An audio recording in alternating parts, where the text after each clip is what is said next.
Chapter 1. He Qianzhou's jealousy drives Jiaojiao to panic. Have you heard? The second from the mecha department of the neighboring academy has challenged our He Qianzhou to a duel. Come on. There are challengers every day. When has he ever taken them seriously? Exactly. There was someone who challenged him 7 or 8 times in one day, and he didn't even acknowledge their presence. Do you think I don't know that? My excitement stems from the fact that He Qianzhou has accepted the challenge. He accepted. Today's hot topic at the Yuhua Mecha Academy. He Qianzhou agrees to a mecha competition with the second from the Shini Academy. Shini Academy's second, an unknown individual. He Qianzhou removed his helmet, dismounted from the racing vehicle, and tossed the keys to a nearby staff member. The staff member promptly began to manage the racetrack. Su Weifeng halted his vehicle behind him, removed his helmet, and strode forward, draping an arm over He Qianzhou's shoulder. Damn it, I lost you again. When will you let me win once? He Qianzhou's expression remained indifferent, his dark brows and eyes devoid of emotion. The two made their way to the lounge to change out of their racing suits. Did you really accept that challenge from Shini's whoever?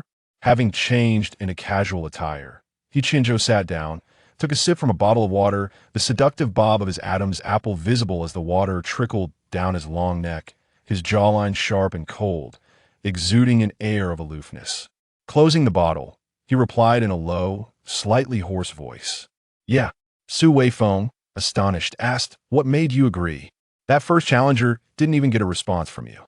What's so special about this second one? Can he ignite your competitive spirit? He can. What's his name? He Qianzhou replied, his face expressionless. I don't know. Su Weifeng chuckled in mockery. Damn it, you don't even know his name? What's the point of competing? On the day of the competition, a Monday with clear skies, the arena for the match was located within the Yuhua campus. Yuhua, the largest mecha academy in the imperial capital, boasts the highest military education background, with all facilities and equipment being the finest. Upon hearing that He Qianzhou was to compete, nearly the entire student body gathered. However, the massive arena could only accommodate 20,000 spectators, leading to a throng of people spilling into corridors and every nook and cranny. Not only students, but even teachers attended. The teachers needed no words. A mere smile towards the students was enough to prompt them to relinquish their seats, their hearts heavy, yet faces adorned with smiles. The last time He Qianzhou engaged in a duel was a while back, and owing to that experience, the student council dispatched the discipline committee 4 hours prior to the match to organize the seating arrangements systematically. The arena, filled to capacity, broadcast announcements. All teachers and students, please remain seated and avoid running or pushing to prevent any stampede. The match will commence in 3 minutes. He Qianzhou was already seated within the mecha, idly toying with a small gadget. The enormous display screen, which was supposed to showcase the entire venue and his opponent, was solely focused on He Qianzhou's face. With a 16-fold magnification, He Qianzhou was undeniably handsome, with chiseled, sharp brows and eyes, a high-nose bridge, thin lips, long eyelashes, and deep black eyes. The audience seemed to hold their breath, captivated by his striking visage, until He Qianzhou lifted his gaze from the gadget, his eyes icy, sending chills down the spines of those who dared to meet his gaze. This was primarily due to the drone's lens being uncomfortably close, nearly pressing against his face.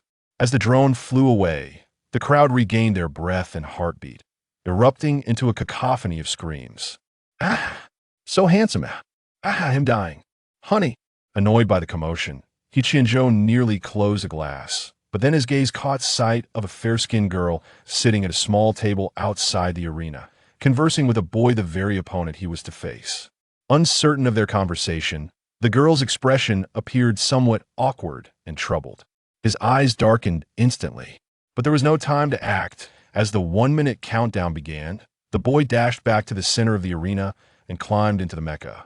3, 2, 1. The crowd erupted. The match begins. In 1 minute, the first round concluded. 3, 2, 1. In 30 seconds, the second round ended. Within 2 minutes, He Qianzhou had already secured victory. There was no need to continue the best-of-3 format. Yet, He Qianzhou provocatively positioned his mecha's leg on top of his defeated opponent's mecha, his voice echoing clearly throughout the arena. "Get up. Continue." His voice was as cold as that of a demon.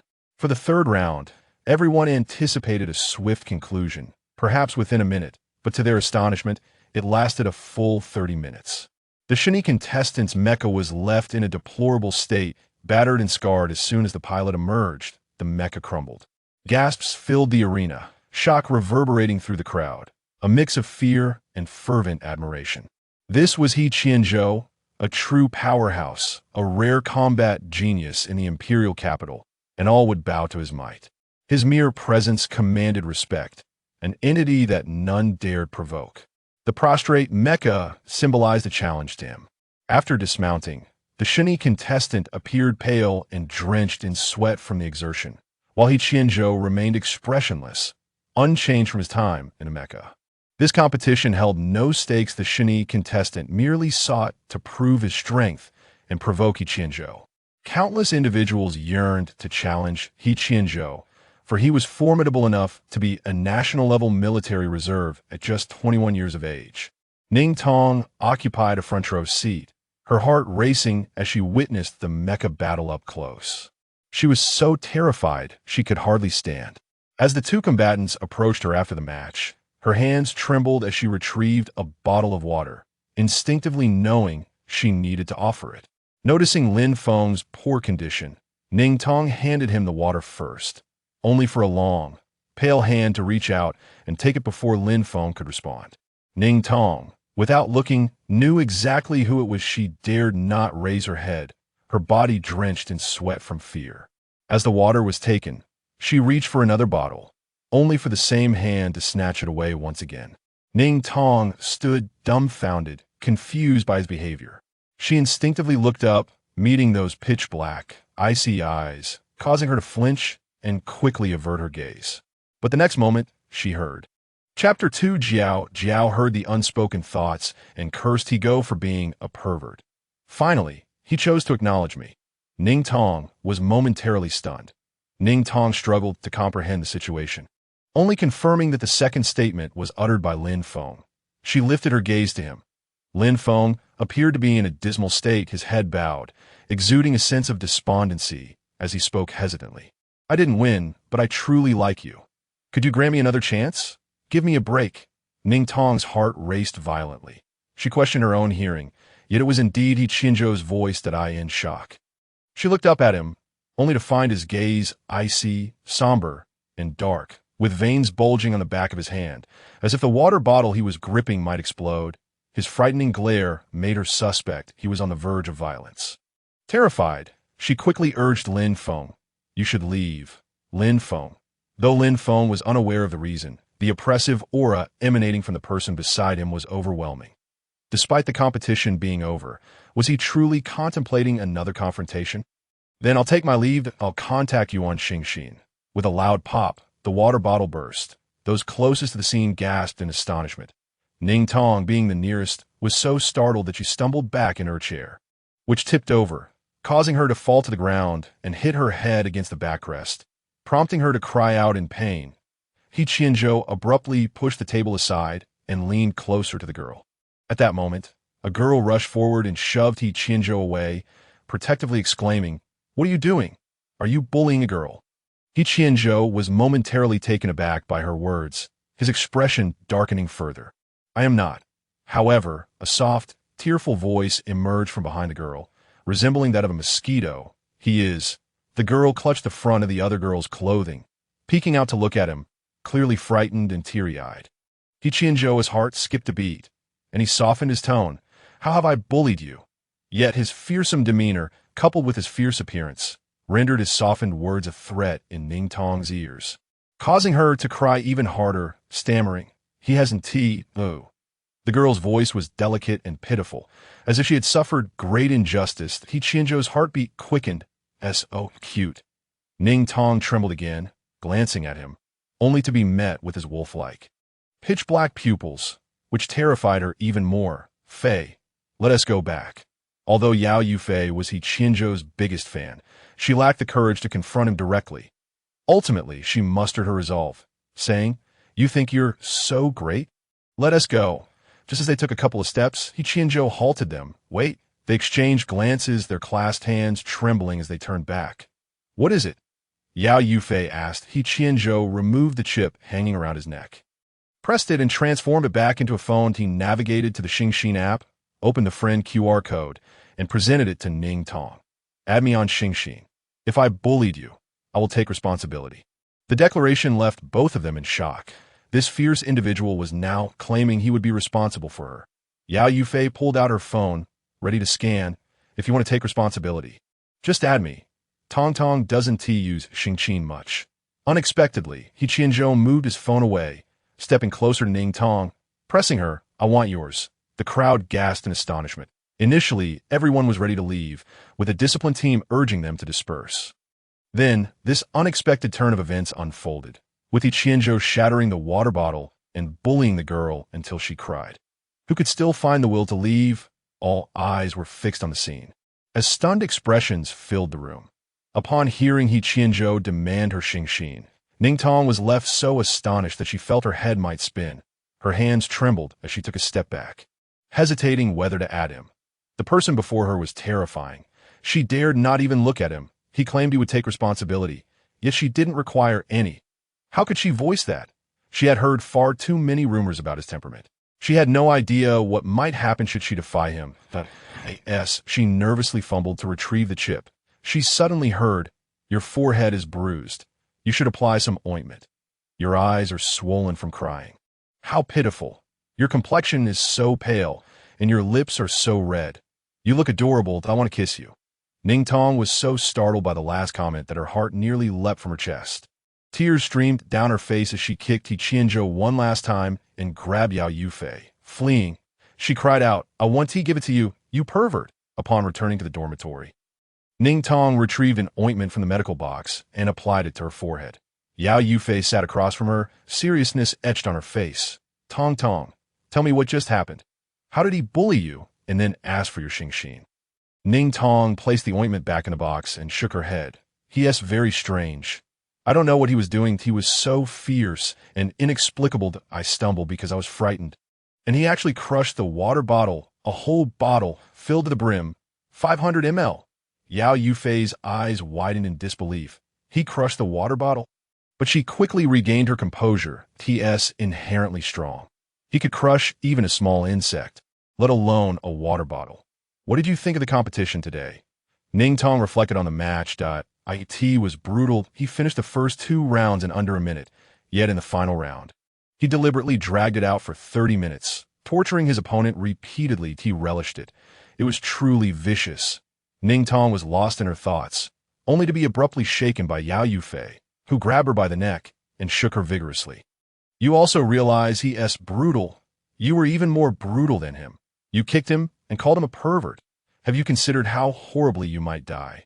Ning Tong, reminded of her actions, suddenly turned pale. I kicked him. What should I do?"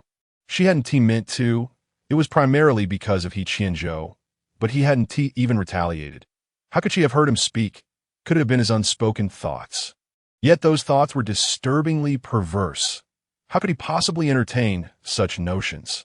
Ning Tong gazed at Yao Yufei, who wore a solemn expression. "What are you thinking?" Yao Yufei replied, "I'm contemplating how we might meet our demise." "No, it should be how you will perish." "Then, what have you envisioned?" The imagery was too gruesome to articulate. Ning Tong's complexion grew even paler. It was impossible for her not to hear Yao Yufei's unspoken thoughts while only catching He Qianzhou's. Back then, she had only heard He Qianzhou's voice. Could it be that her overwhelming fear of him had conjured an illusion exclusively for him? If it were merely an illusion, yet she had kicked and insulted him, that would be exceedingly cruel. Then tell me, why did you call him a pervert?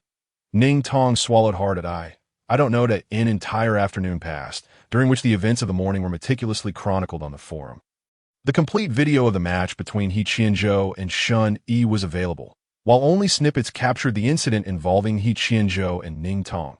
Trending today, He Qianzhou requests Ning Tong's Xingxin Ning Tong. Last in Mecha Combat Chapter 3, He Go's thoughts were exceedingly perverse, leading to widespread ridicule.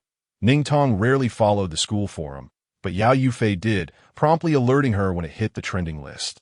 Consequently, Ning Tong diligently scrolled through the trending topics. Upon seeing her name associated with the title of last in mecha combat, she felt a wave of discomfort wash over her, but the truth was undeniable. Her father and mother were both commanders, and she had two older brothers, an older sister, and a younger sister. Both older brothers and her sister were exceptional talents in the National Command Center, annually accompanying the military to exterminate insectoid enemies, bringing honor to the nation.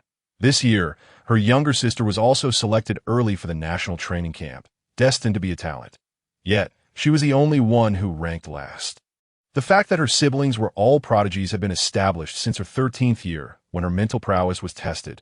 All four of them possessed high-level mental capabilities, while she alone was a weak mental power holder.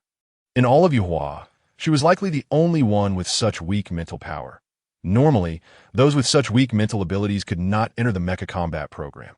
However, her parents, concerned about their family's reputation, forcibly secured a place for her, even providing her with a false label of intermediate mental power.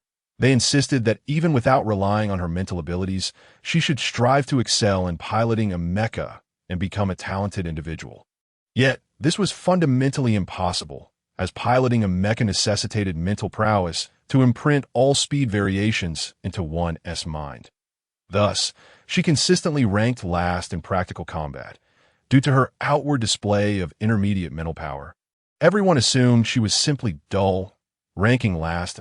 In reality, she was not unintelligent. She excelled in theoretical subjects, but mecha combat was judged solely on practical performance, with no one considering theory. Alongside her grades, the forum was rife with derogatory comments about her, claiming that He Qianzhou had done nothing yet was kicked by her. I was at the scene. He Qianzhou did nothing but ask for a xingxin. How did he deserve to be kicked and called a pervert? Is it necessary to be so melodramatic? Asking for xingxin and not getting it. What s with the attitude? When has He Xiao ever asked anyone for xingxin? He probably doesn't even know her name. Ning Tong was furious upon reading these comments, utterly baffled by the cruelty of people's words. Unable to contain herself, she replied one by one. Ning Tong ranks first in theoretical classes. He Qianzhou crushed the water bottle. Ning Tong doesn't care if He Qianzhou knows her name. Can you be less rude? Stop with the wild imaginations. Having responded far too much, Ning Tong ultimately found herself without the time to reply further, deciding to let it be. Though the words spoken about her were harsh, it was indeed her fault regarding the incident with He Qianzhou, as what she had perceived might have merely been a figment of her imagination. Ning Tong wrestled with the idea of whether to apologize until the school issued a notification that this semester's mecha combat practicals would be assisted by upperclassmen from the first level. Among the list was He Qianzhou. Instantly, Ning Tong was struck with fear. Her practical scores had been abysmal, and she realized she needed to work even harder this semester. Otherwise, while everyone else advanced to the third level, she would be left behind in the fourth, and that would be disastrous. With He Qianzhou as one of the teaching assistants, if he held a grudge and refused to teach her, she would be doomed. Thus, she resolved to apologize, regretting that she hadn't added him on Star Chat previously, leaving her unsure of how to find him now as a member of the first-level class. He Qianzhou no longer attended theoretical classes, spending most of his time at various bases for practical training, having one foot already in the military. Therefore, his presence at school was uncertain. By chance, that noon, while Ning Tong was queuing for lunch in the cafeteria, she heard a commotion behind her. Turning around, she met the intense gaze of his piercing black eyes. He was strikingly handsome, broad-shouldered and long-legged, with the physique of a rugby player, forever the brightest presence in any crowd. It was rare to see a first-level class member in the cafeteria, especially someone like He Qianzhou. The last time she had seen him, there was so long ago that she had forgotten when it was. His appearance sent the crowd into a frenzy, with people pulling out their phones to take pictures and record videos. He Qianzhou stepped behind her in line, with 3 or 4 people separating them. Ning Tong dared not glance back, focusing intently on her meal. Today, she had tied her hair with a blue bow. So adorable. Ning Tong shivered. Was she the one being referred to? Her head was round and cute. Yet again, she trembled, realizing her head was indeed round. But wait, whose head isn't round? Why was she so close to the person in front? Little sister, It's your turn. What would you like? Ning Tong's hand holding the plate trembled. I want this at Your voice is so cute. Ning Tong was on the brink of tears, spinning around to look at the person behind her, only to lock eyes with him. He was truly staring at her. She quickly grabbed her plate and scurried away to find a distant spot to sit, pulling out her phone to message Yao Yufei. Suddenly, a shadow loomed over her. Looking up, she gasped, He Qianzhou. In an instant, she felt as if he were a ghost. How had he appeared again? Is anyone sitting here? Yes. But He Qianzhou replied, yet he sat down directly across from her, causing the entire cafeteria to focus its gaze on them. Whispers erupted. Ning Tong was astounded, feeling that his behavior was utterly outrageous and perplexing. Why was he so brazen? I just said someone is sitting here. She was unsure if he had understood her. He Qianzhou met her gaze. All right, when others come, I'll leave. There are no seats nearby. Ning Tong's pupils widened in shock. He was brazenly lying, as there were plenty of empty seats all around. She pointed to the nearest one, unsure whether he was merely jesting or truly had poor eyesight. Oh, there's someone there now, He Qianzhou replied nonchalantly. But Ning Tong felt like she might cry from being bullied. He was doing this on purpose. Deliberately sitting across from her and glaring at her with that intimidating expression. Ning Tong wanted to weep, but had to hold it in, contemplating escaping, yet suddenly recalled that this very person would play a crucial role in her practical class performance this semester. If she left, her grades would suffer. After a moment's hesitation, Ning Tong swallowed her food and spoke with great difficulty. I didn't mean to kick you last time, nor to scold you. Please don't be angry. Fearing he might not hear her, she leaned slightly closer, her voice trembling with fear, yet soft and sweet, almost as if it could be molded at will. Her long lashes fluttered, her eyes sparkling, and her lips slightly pursed, rosy and plump. Snap! The wooden chopsticks in He Qianzhou's hand broke. Ning Tong was momentarily taken aback, then startled to hear him mutter, "Damn it, I want a Ning Tong," screamed in terror. Her heart racing to her throat, as she flung her plate towards him and darted out of the cafeteria like a rabbit, shouting, "You bad person! Pervert!" Chapter 4. He Qianzhou teaches Jiaojiao. His possessiveness is overwhelming. Ning Tong was utterly furious. And the forum buzzed with the hottest topic. Ning Tong throws food at He Qianzhou. Too damn bold. Where did she get the courage? Damn, this last place student has some guts. Unbelievable. I never thought someone would dare to throw food at He Qianzhou. And she kicked him too. Su Weifeng watched the video of He Qianzhou being hit with food repeatedly, grinning like a fool. The person filming dropped their phone in shock when the food was thrown, resulting in a black screen, leaving them unable to capture He Qianzhou's reaction. But just imagining it was enough to delight him. He casually draped an arm around the long-legged, controller-wielding He Qianzhou beside him. Tell me, how does it feel? He Qianzhou remained expressionless, ignoring his question. Su Weifeng pressed on. What happened? She kicked you and threw food at you. How did you provoke her? According to my research, this girl seems quite well-behaved. She's not the type to do such things. He Qianzhou's hand paused mid-game as he shot a cold glance at Su Weifeng. Who told you to investigate her? Su Weifeng was taken aback by the unexpected question. What's wrong with me checking her out? Who wouldn't want to know such an interesting girl, especially if it relates to you? Even if I didn't investigate, many others would. He Qianzhou withdrew his gaze. His eyes growing colder as he resumed gaming, stopped staring at her. The chilling undertone in his voice sent a shiver down Su Weifeng's spine. It took him a moment to react, jumping up in shock. What the hell does that mean? Wait, who is she? What is her connection to you? According to my research, you have no familial ties. Who is she? Veins pulsed on He Qianzhou's forehead as he shut off his game, stood up and grabbed his jacket, keys, and cigarettes before striding out. Where to? Back to school. Fine, I'll come with. For the past few days, Ning Tong had been on edge. She had intended to apologize, yet now she had committed an even greater faux pas.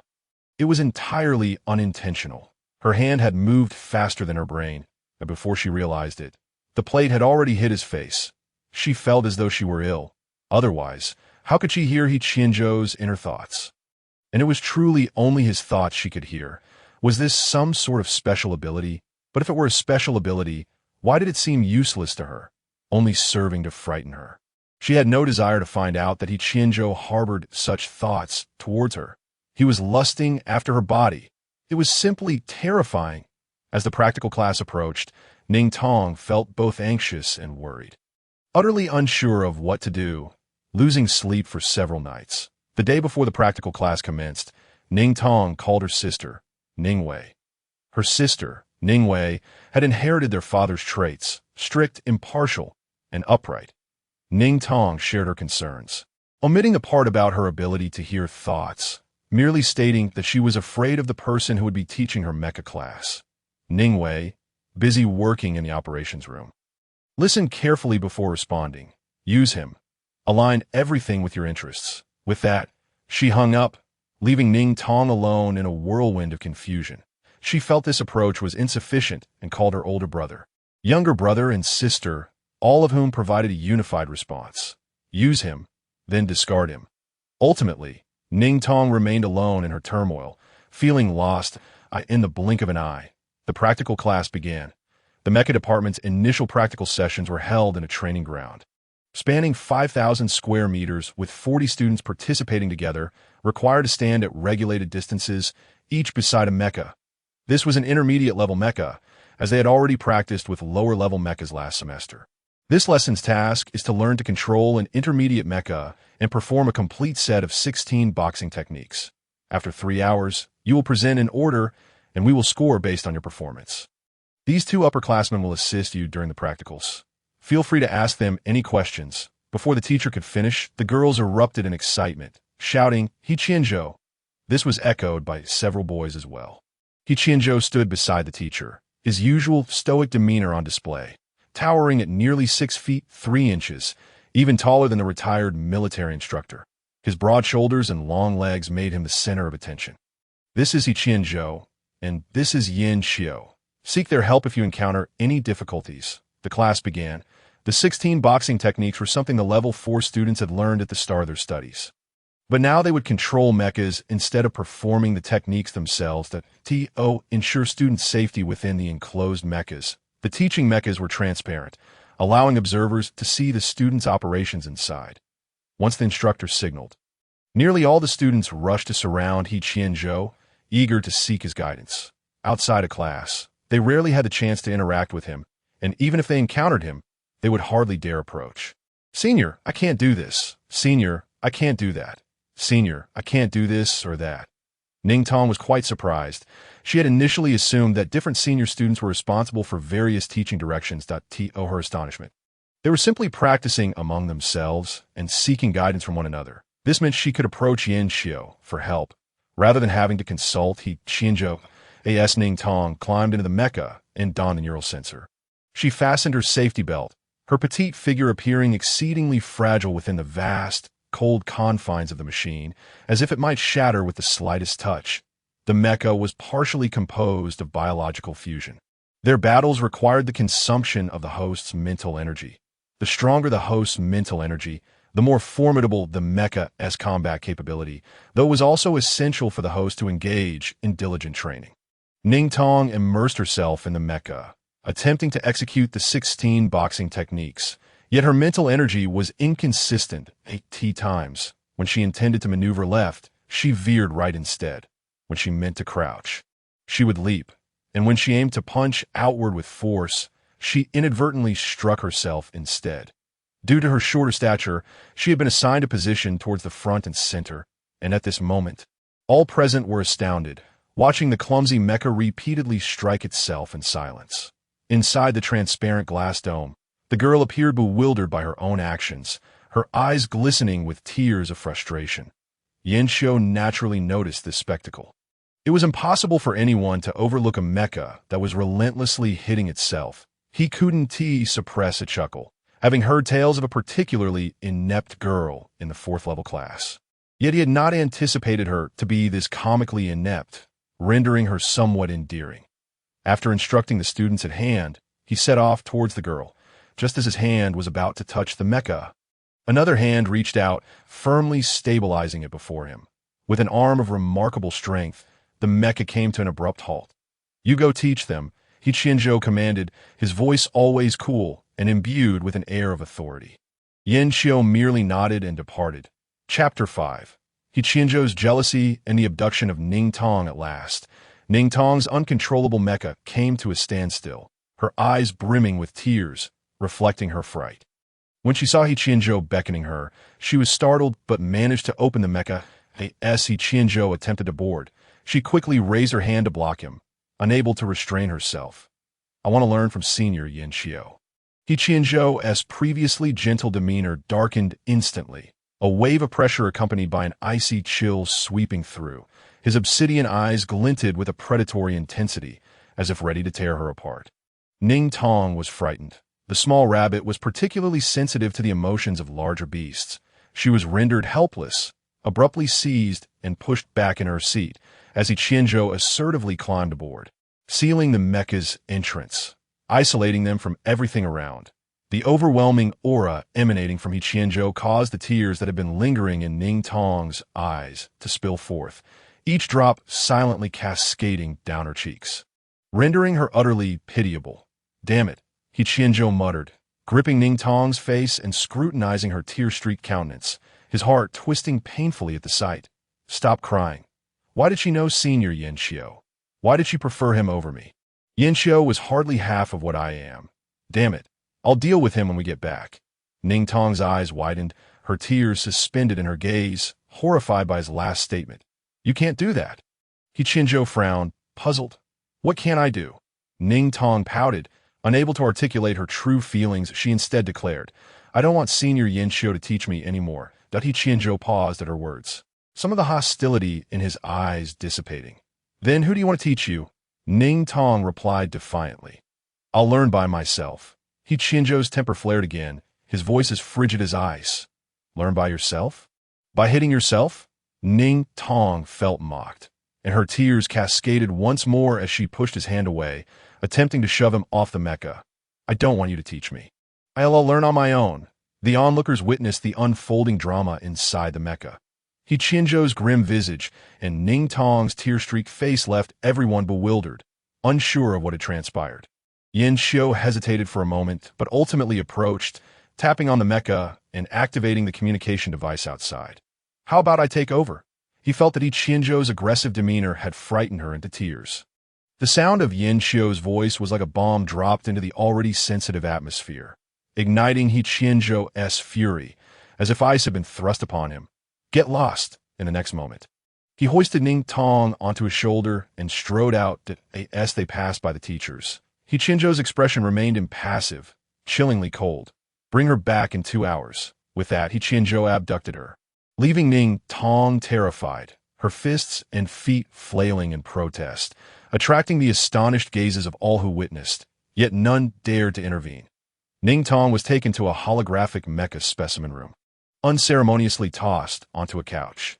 The room was vast, dominated by a colossal mecha at its center, surrounded by countless floating mecha components. What are you doing? Ning Tong's heart raced wildly, fear coursing through her as she realized the audacity of this individual, capable of such brazen acts even before a teacher and a crowd of students.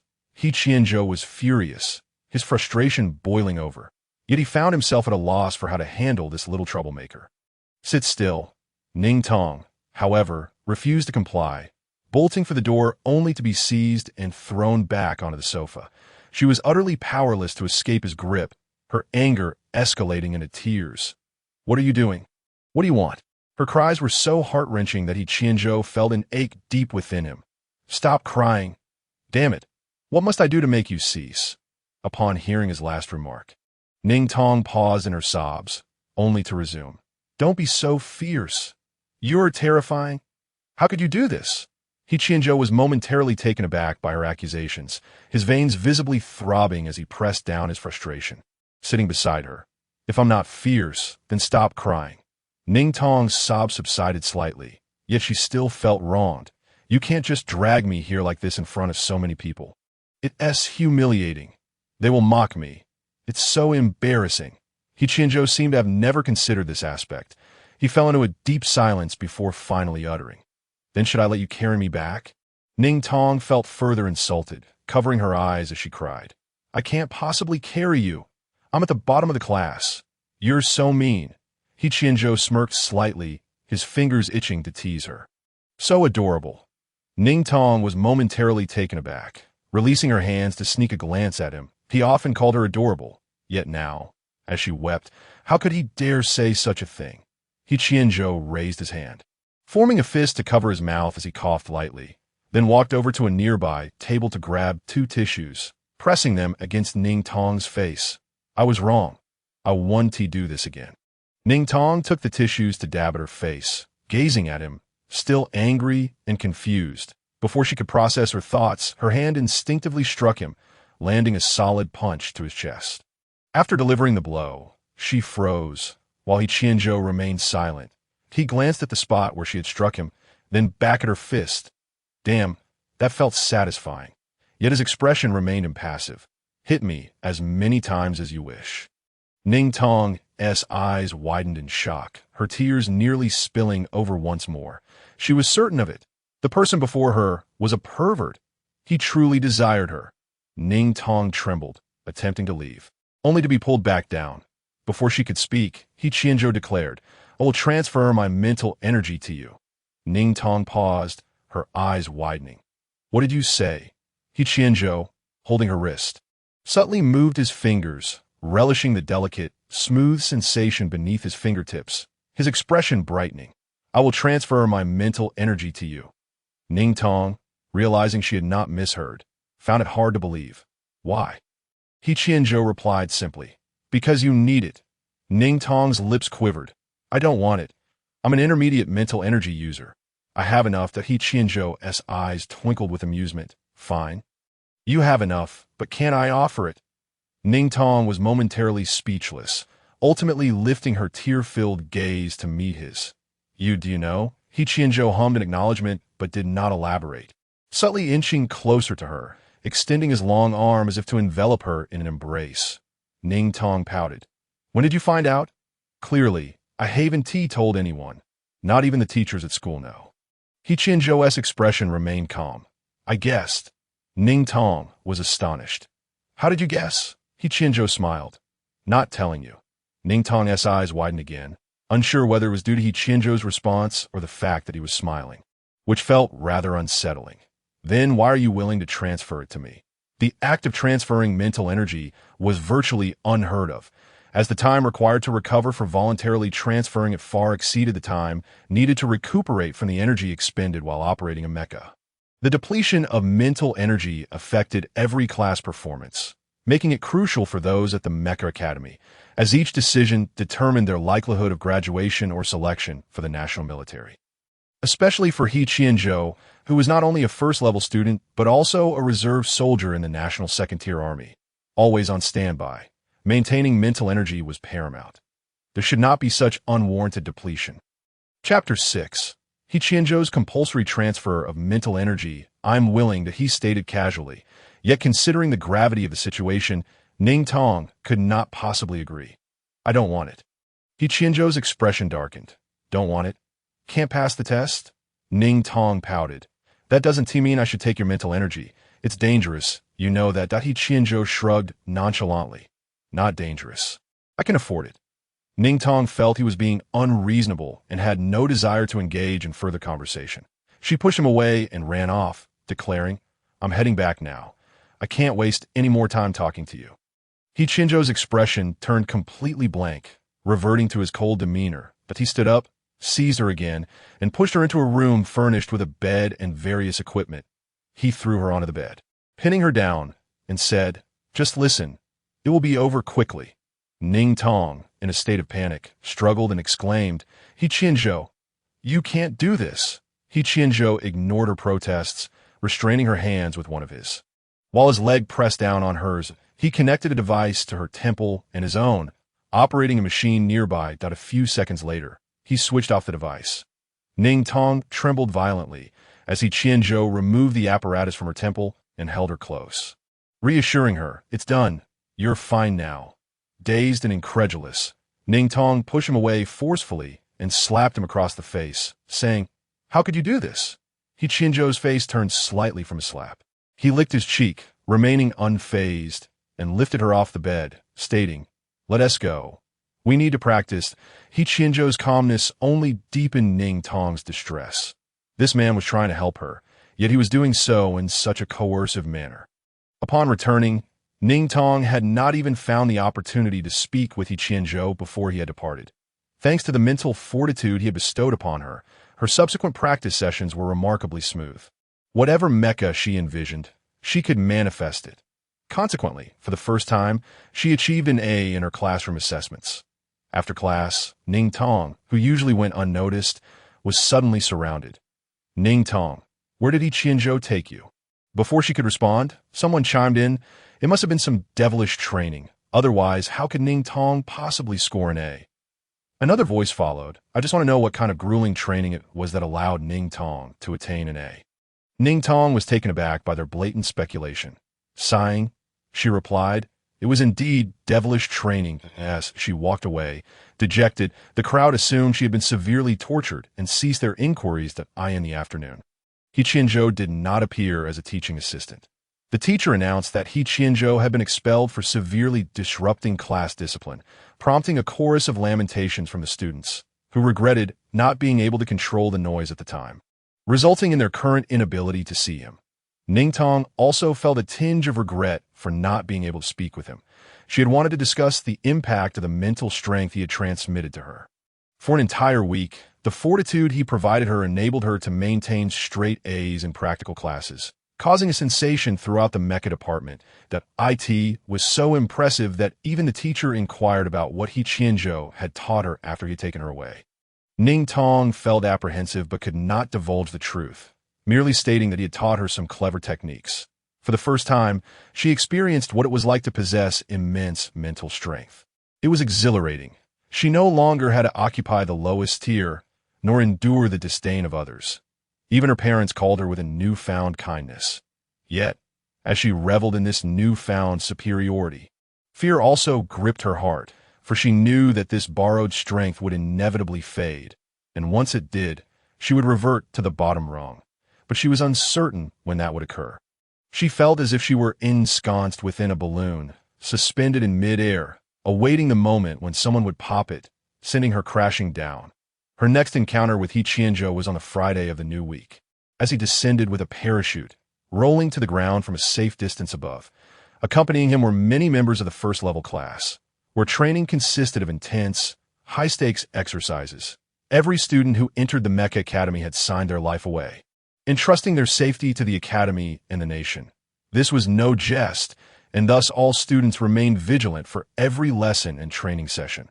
They donned camouflage uniforms, gathered their parachutes, and headed towards the lounge.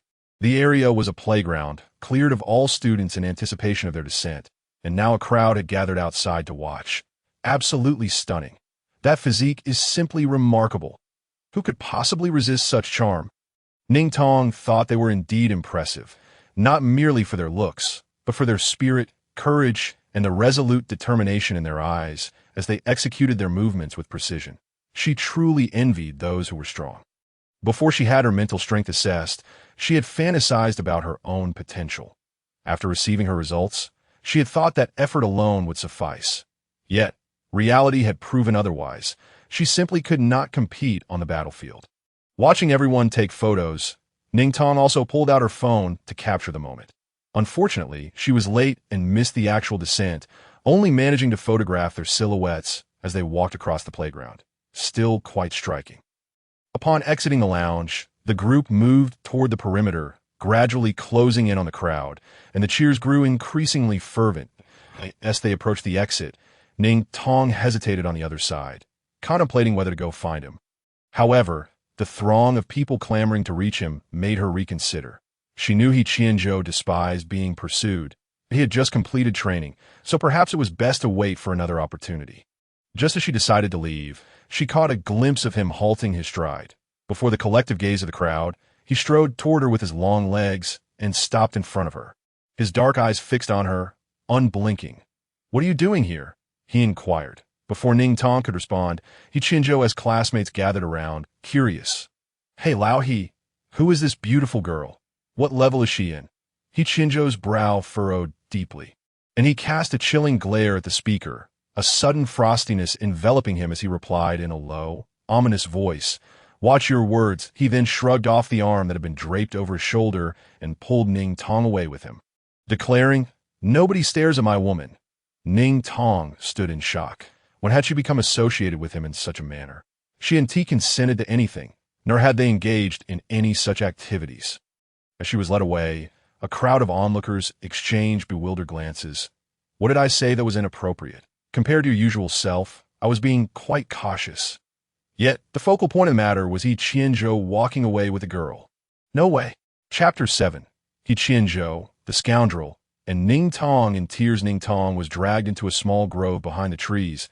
He Qianzhou's dark eyes bore in her, the massive maple tree casting shadows over both their figures. "Were you waiting for me?" he asked. Ning Tong shook her head rapidly. No. His gaze fell upon her illuminated phone, where her recent photos were displayed. He Qianzhou's expression darkened as he snatched her phone and began scrolling through the pictures. Ning Tong's eyes widened in shock as she reached out to reclaim it, but He Qianzhou pinned her against the tree, holding her phone aloft and demanding, "Why did you take pictures of him?" Ning Tong's heart raced, disbelief flooding her senses. How absurd! It was her phone. She could photograph whomever she pleased. Why did he feel entitled to interrogate her?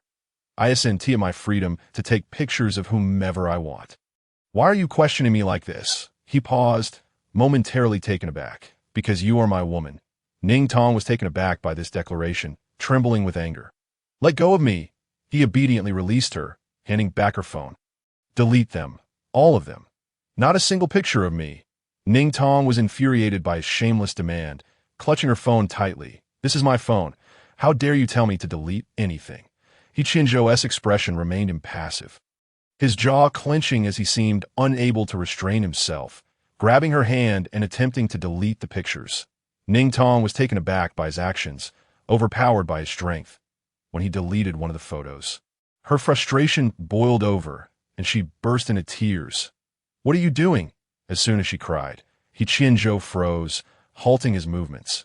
Ning Tong was overwhelmed with anger and a sense of injustice. This man was insufferably wicked. So overbearing. He was always forcing her into a corner.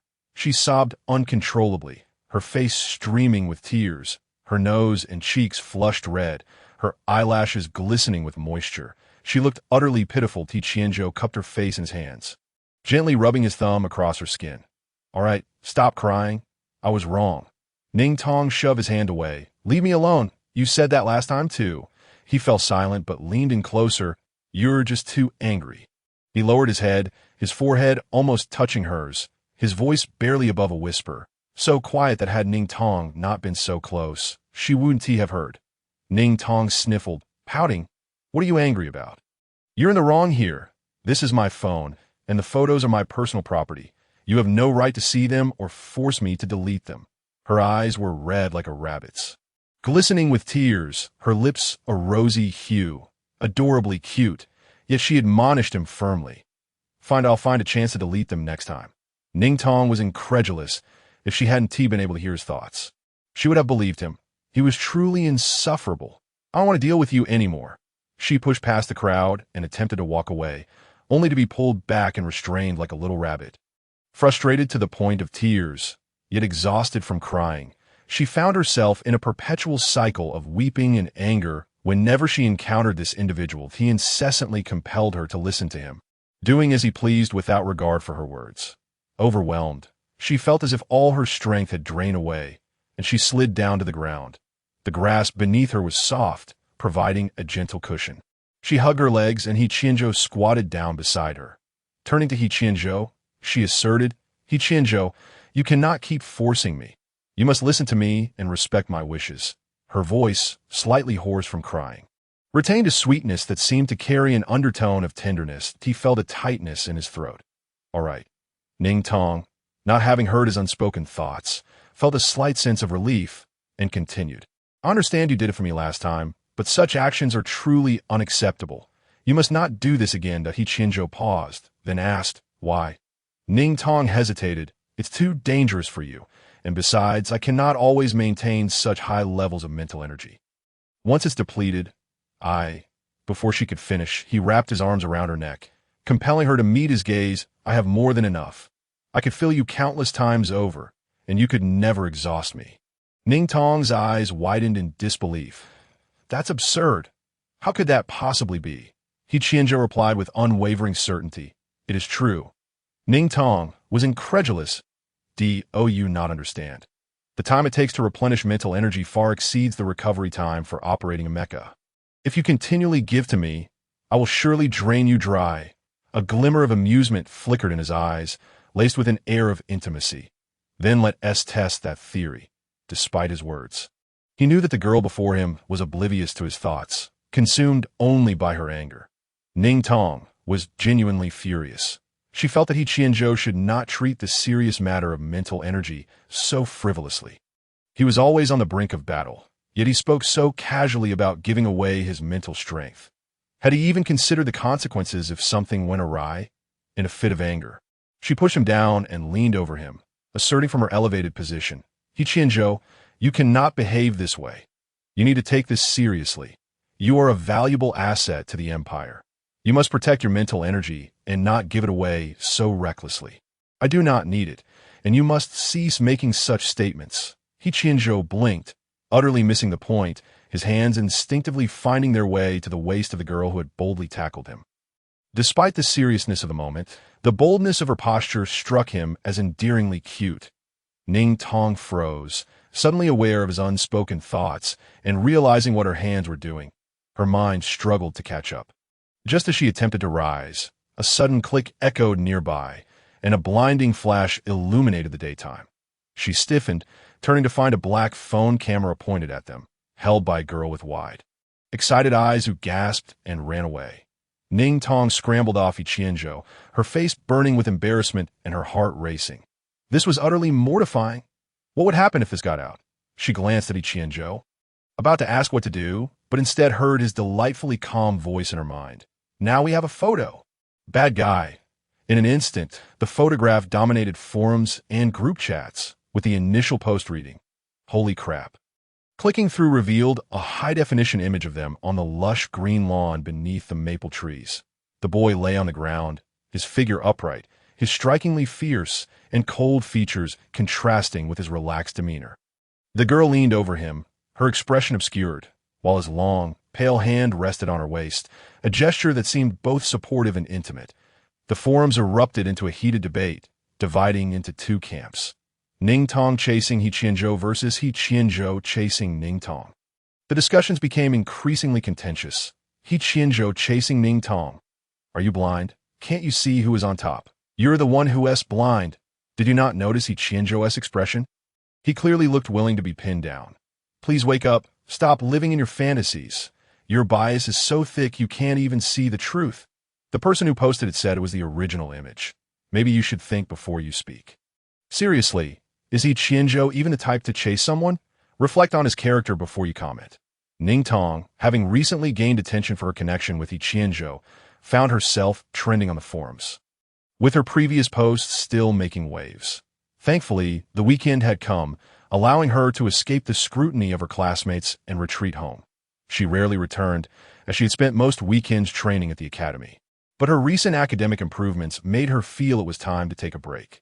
However, the stare she received as she walked through the streets felt almost scorching, as if they could set her ablaze. In preparation for her return home, she had contacted her parents in advance. Both were typically reticent, and when she called, she received only curt responses that a driver was dispatched to pick her up, and by the time she arrived home, it was already 8 in the evening. The villa was bright with lights, and the butler awaited her at the door, taking her bag and respectfully inquiring, "Miss, have you had dinner?"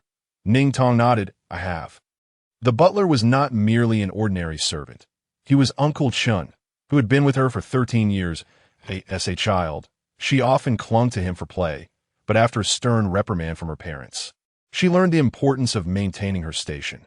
Over time, she grew accustomed to this dynamic and accepted it. "This is your parents' home," she reminded herself, knowing they held strong prejudices regarding social status. "Sir and Madam are waiting for you in the study."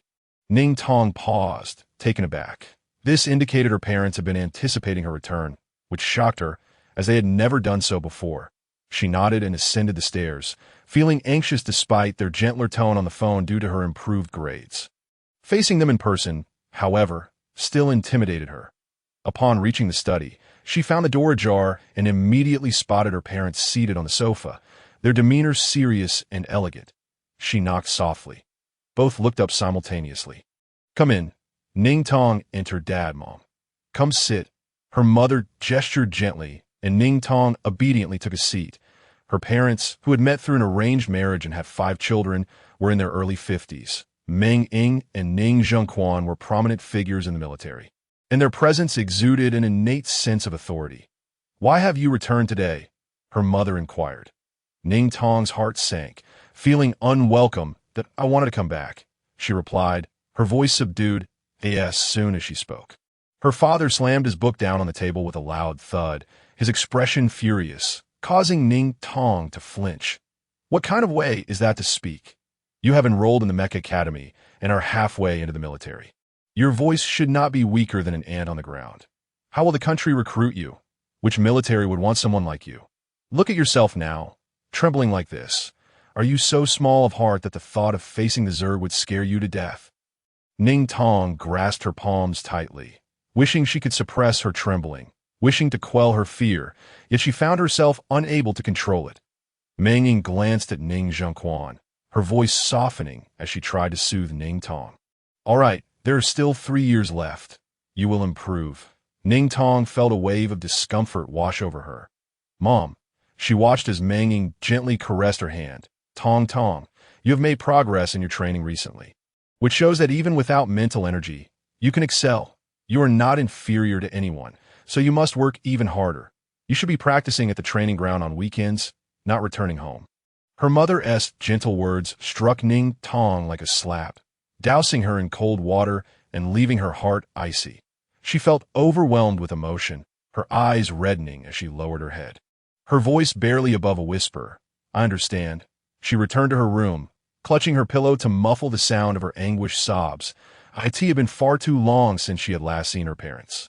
Although she harbored a deep-seated fear of them, she occasionally found herself reminiscing about their gentler moments, akin to the subtle praises and encouragements exchanged over the phone. Yet, every time they met, their stern demeanor starkly illuminated her perceived shortcomings, making it painfully clear that they wished to avoid her presence. Despite her relentless efforts, she had not been home in ages. At midnight, she shouldered her bag, descended the stairs, and left the villa without a car. She embarked on the walk back to school, that a journey that would typically take 15 minutes by car stretched into 40 minutes on foot. Her mind wandered aimlessly as she meandered through the darkness, occasionally spotting a few pedestrians or vehicles. But for the most part, she was enveloped by an oppressive silence. By the time she reached the school gates, her tear-stained eyes felt parched and weary. At Yuhua, there were no curfews on Fridays and Saturdays, allowing students to revel in nocturnal escapades. Just as Ning Tong was about to step onto campus, she noticed a group of tall, laughing figures approaching from across the street. The streetlights cast a dim glow, obscuring their features, but she could vaguely hear a soft, melodious voice calling out, "Qianzhou." The rest of the words were lost to the distance. Upon closer inspection, the tallest figure was He Qianzhou, standing at the center of the group with his head bowed, exuding a languid and relaxed demeanor, his expression radiating warmth. A girl, shorter than him by a head, stood beside him, gazing up at him as they conversed intimately. Ning Tong froze, her gaze meeting several pairs of eyes from the group. One of them was someone she recognized from the incident with the parachute, a person of some renown at school. Though she did not know his name, he seemed to recognize her as well, as if he intended to call out to her, but she was startled and swiftly dashed into the school. "What the hell?" he exclaimed, nudging He Qianzhou, who was engrossed in his phone. "Hey, that girl." But by then, she had vanished from sight. He Qianzhou finally glanced up, his expression icy and indifferent, before turning his attention to a girl who had unknowingly attached herself to him, her demeanor betraying nervousness as she averted her gaze. Wai Yi had naturally taken note of this. Well aware of He Qianzhou's notoriously cruel temperament, he was intrigued by the girl who had dared to approach him, her boldness piquing his curiosity. Just as he was about to voice his thoughts, another boy interrupted.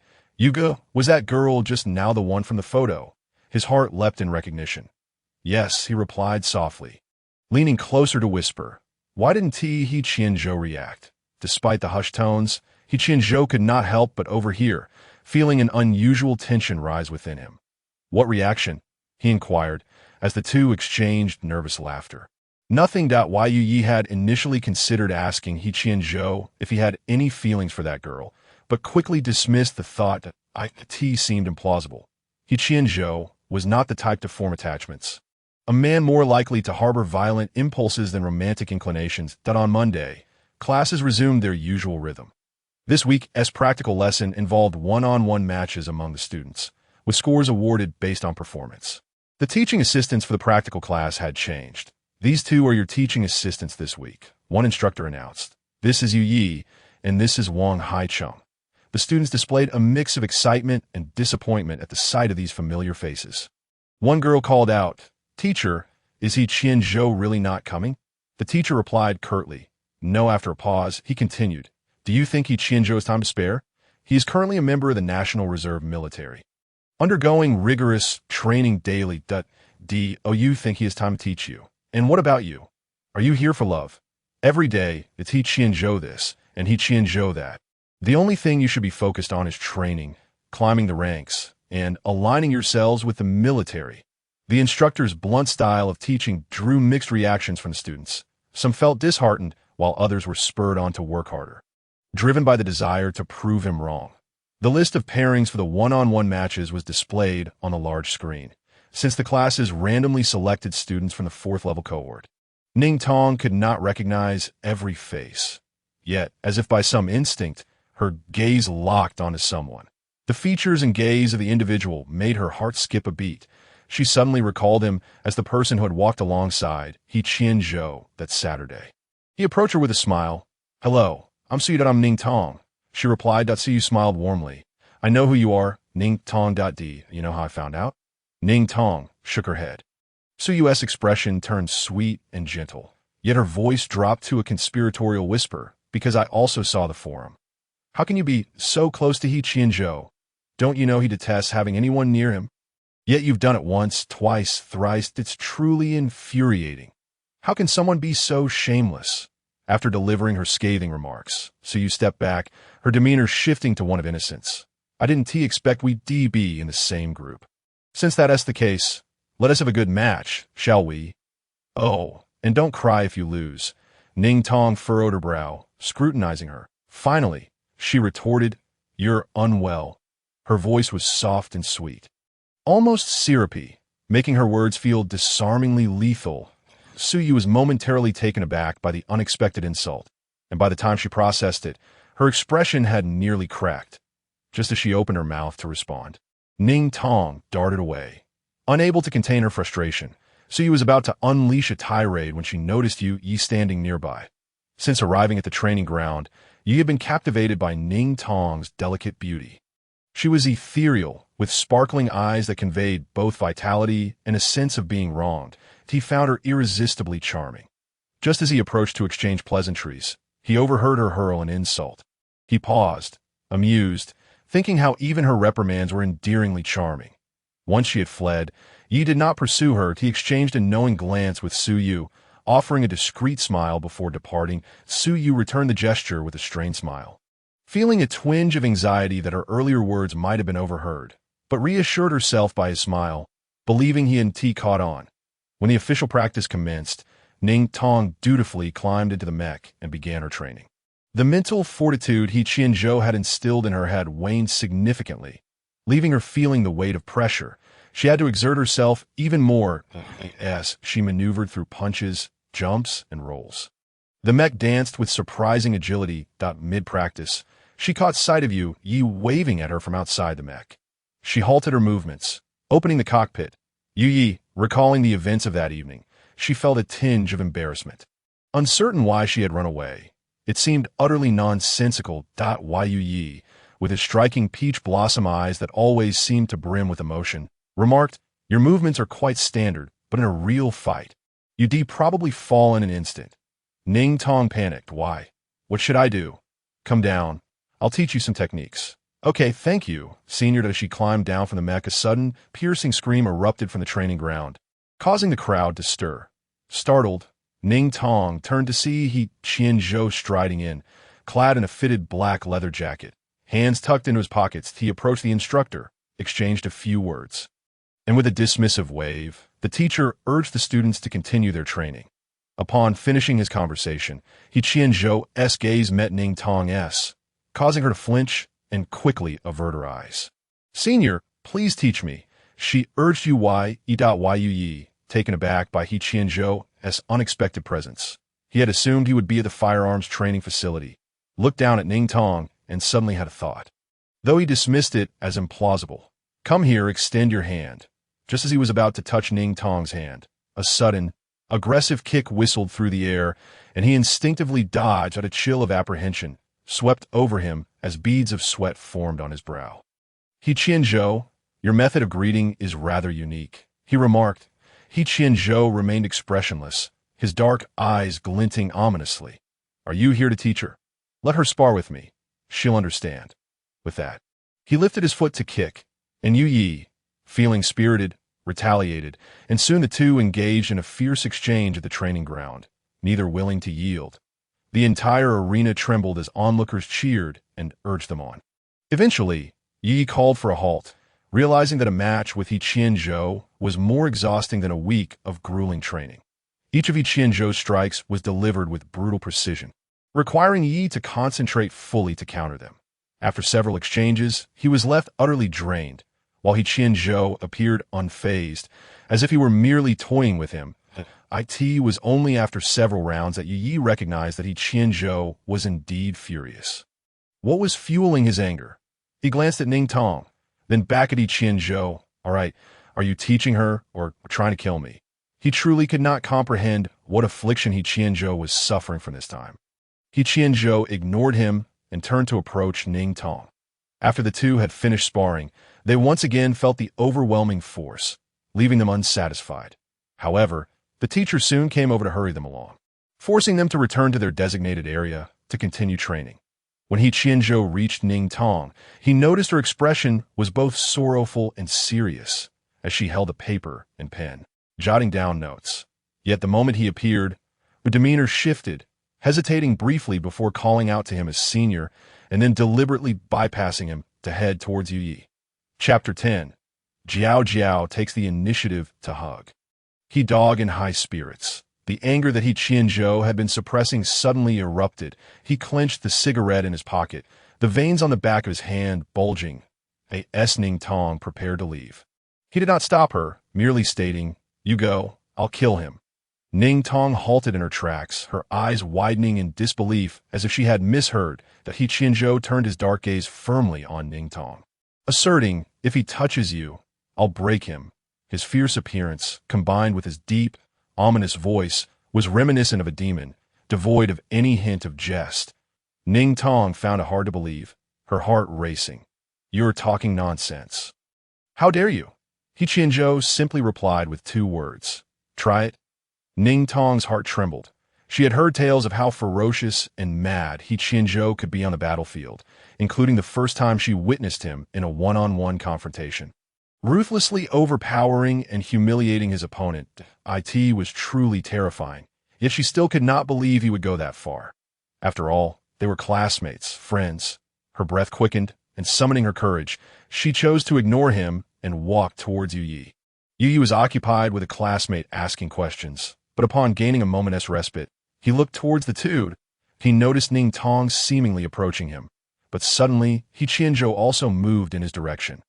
His gaze sending chills down Yu's spine.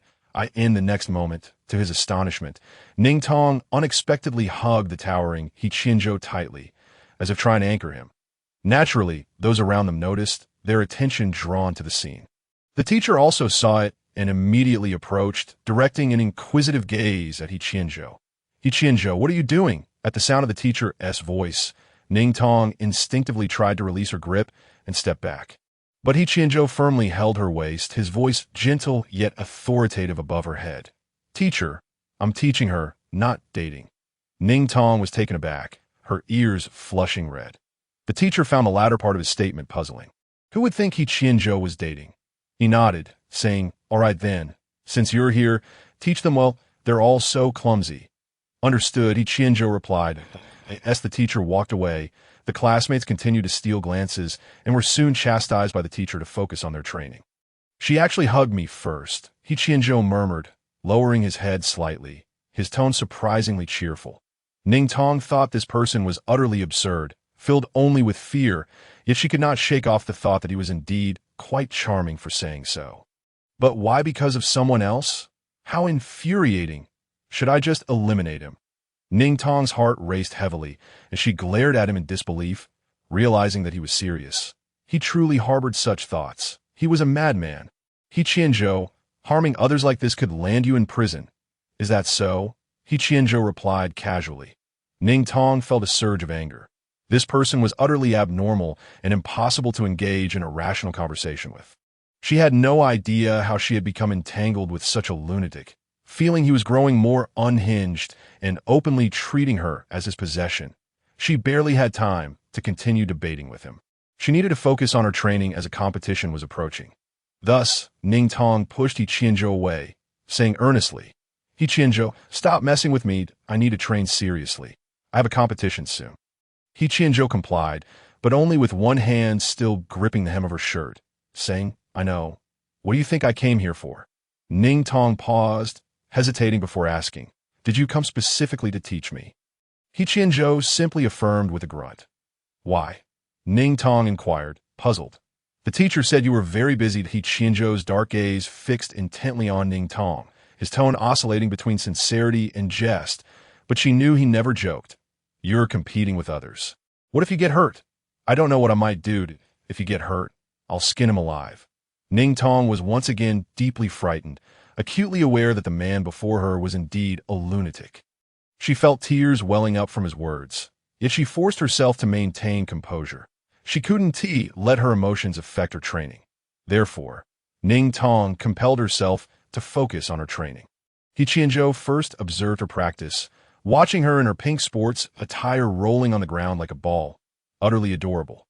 Once she finished, he pulled her up and brushed off the dust from her clothes. Practicing acrobatics? Ning Tong was taken aback, irritated, and raised her hand to punch him. He Qianzhou caught her hand, chuckling softly. Next time, choose a different place to roll around. You can't do it here. Ning Tong didn't he understand, still fuming. What? He Qianzhou continued to smile, refraining from further explanation, instead pressing his hand on her waist and lifting her arms. Controlling a mech is like fighting. Your waist must be stable. If your waist isn't steady, you'll fall whenever someone moves. You know where to strike. Here and here, but also remember to dodge. Ning Tong practiced the moves in reality and was soon placed in the mech, with He Qianzhou sitting beside her. Think about what I just taught you. If you misbehave, scold him. Ning Tong practiced repeatedly until she felt she had grasped a lethal technique, looking at He Qianzhou in amazement. I seem to be quite powerful now. Seeing her drenched in sweat, He Qianzhou reached out to wipe her forehead, replying with a smile. Yes, very powerful. He was not merely flattering. She truly was impressive. The competition was arranged based on their usual scores. And Ning Tong had been performing well recently. Hence she was matched against Su Yu, who excelled in both practical and theoretical aspects. Each group had a 15-minute time limit, while others were still engaged in their matches. Ning Tong and Su Yu concluded theirs in 3 minutes. Both Ning Tong and Su Yu were astonished, yet the mech remained immobile, leaving their teacher and classmates stunned. Ultimately, she emerged victorious in this match. Ning Tong glanced at Su Yu, who appeared despondent and on the verge of tears, then looked at He Qianzhou, biting her lip as she asked, Do you want to go comfort her?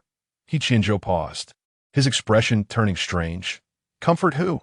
Su Yu, he straightened up, fixing his gaze on Ning Tong. Why do you ask if I want to comfort her? Ning Tong, not understanding why his expression was so intimidating, shook her head in fear and attempted to leave. He Qianzhou grasped her hand, pulling her along faster, and once they reached an open space, he asked again, Why do you ask if I want to comfort her? Ning Tong felt a tightness in her throat, still unable to voice what she had seen that day, and ultimately softened her tone. I'm hungry. Can we eat first, please? Her eyes sparkled with innocence and a hint of pleading. Making it impossible to refuse, he stared deeply into her eyes, asking, Why are you acting cute? Ning Tong. Fine, let us eat first. He took Ning Tong to eat, and as they walked, he added, "You can't act cute to anyone else but me. And you shouldn't do it carelessly." He barely restrained himself, thinking, damn, I really want to XXXXXXXXX. Lunatic. Chapter 11. He Dog is angry. Jiaojiao is once again abducted. Wait, why are those two holding hands? Damn, I'm so jealous. Why does He Qianzhou only teach her in class? Did you see that? He Qianzhou smiled at Ning Tong during class. Have you ever seen him smile? Am I on the wrong side? Could it be that He Qianzhou is pursuing Ning Tong? It is hard to believe. All right, Suyu, don't be sad. Ning Tong has He Qianzhou teaching her. You definitely can't compete. Suyu forced a smile but said nothing, her eyes filled with intense jealousy and resentment. She had been fixated on He Qianzhou and Ning Tong the entire time, so envious that she nearly bit her own tongue. She didn't even dare to approach He Qianzhou to ask him to teach her, knowing he would completely disregard her and only embarrass her further. She felt like she was going insane with jealousy. She had never seen He Qianzhou like this before. No one could make him act this way. Why was it that just because of Ning Tong he was like this? Ning Tong had no intention of having lunch with He Qianzhou, but he simply grabbed her and took her along. When she insisted on eating alone, a cold glance from He Qianzhou silenced her protests.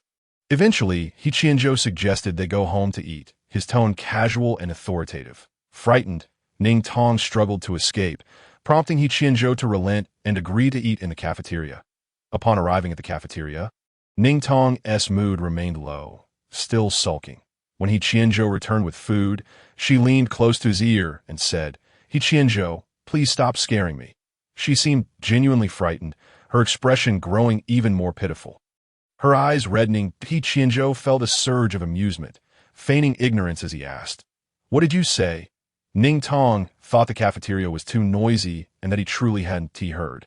So she leaned in even closer, nearly whispering into his ear. I said, Please don't say such things. Don't scare me. Her voice was delicate and soft, akin to the honeyed heart of a flower. Whispering into his the slightest touch. A wave of tingling sensation coursed through his entire body. In an instant, his throat felt parched, and a singular desire surged within him, to consume her whole. His mind was a chaotic whirlwind of images. Fortunately, these thoughts were not reflected in his eyes, for if Ning Tong were to catch a glimpse, she would undoubtedly be horrified. Before He Qianzhou could make a move, Ning Tong had already finished speaking and returned to her seat. Sitting obediently, He Qianzhou took a sip of water and, with an air of nonchalance, remarked, I didn't frighten you, honestly. His tone was so casual that Ning Tong was taken aback. How could he so carelessly mention taking her home? Recalling the things he had done to her and the predatory thoughts lurking in his mind, she lowered her head and hesitantly inquired, Do you often bring girls home so casually? And do you freely share your mental energy as well? Although her voice was barely a whisper amidst the clamor of the cafeteria, He Qianzhou heard her clearly.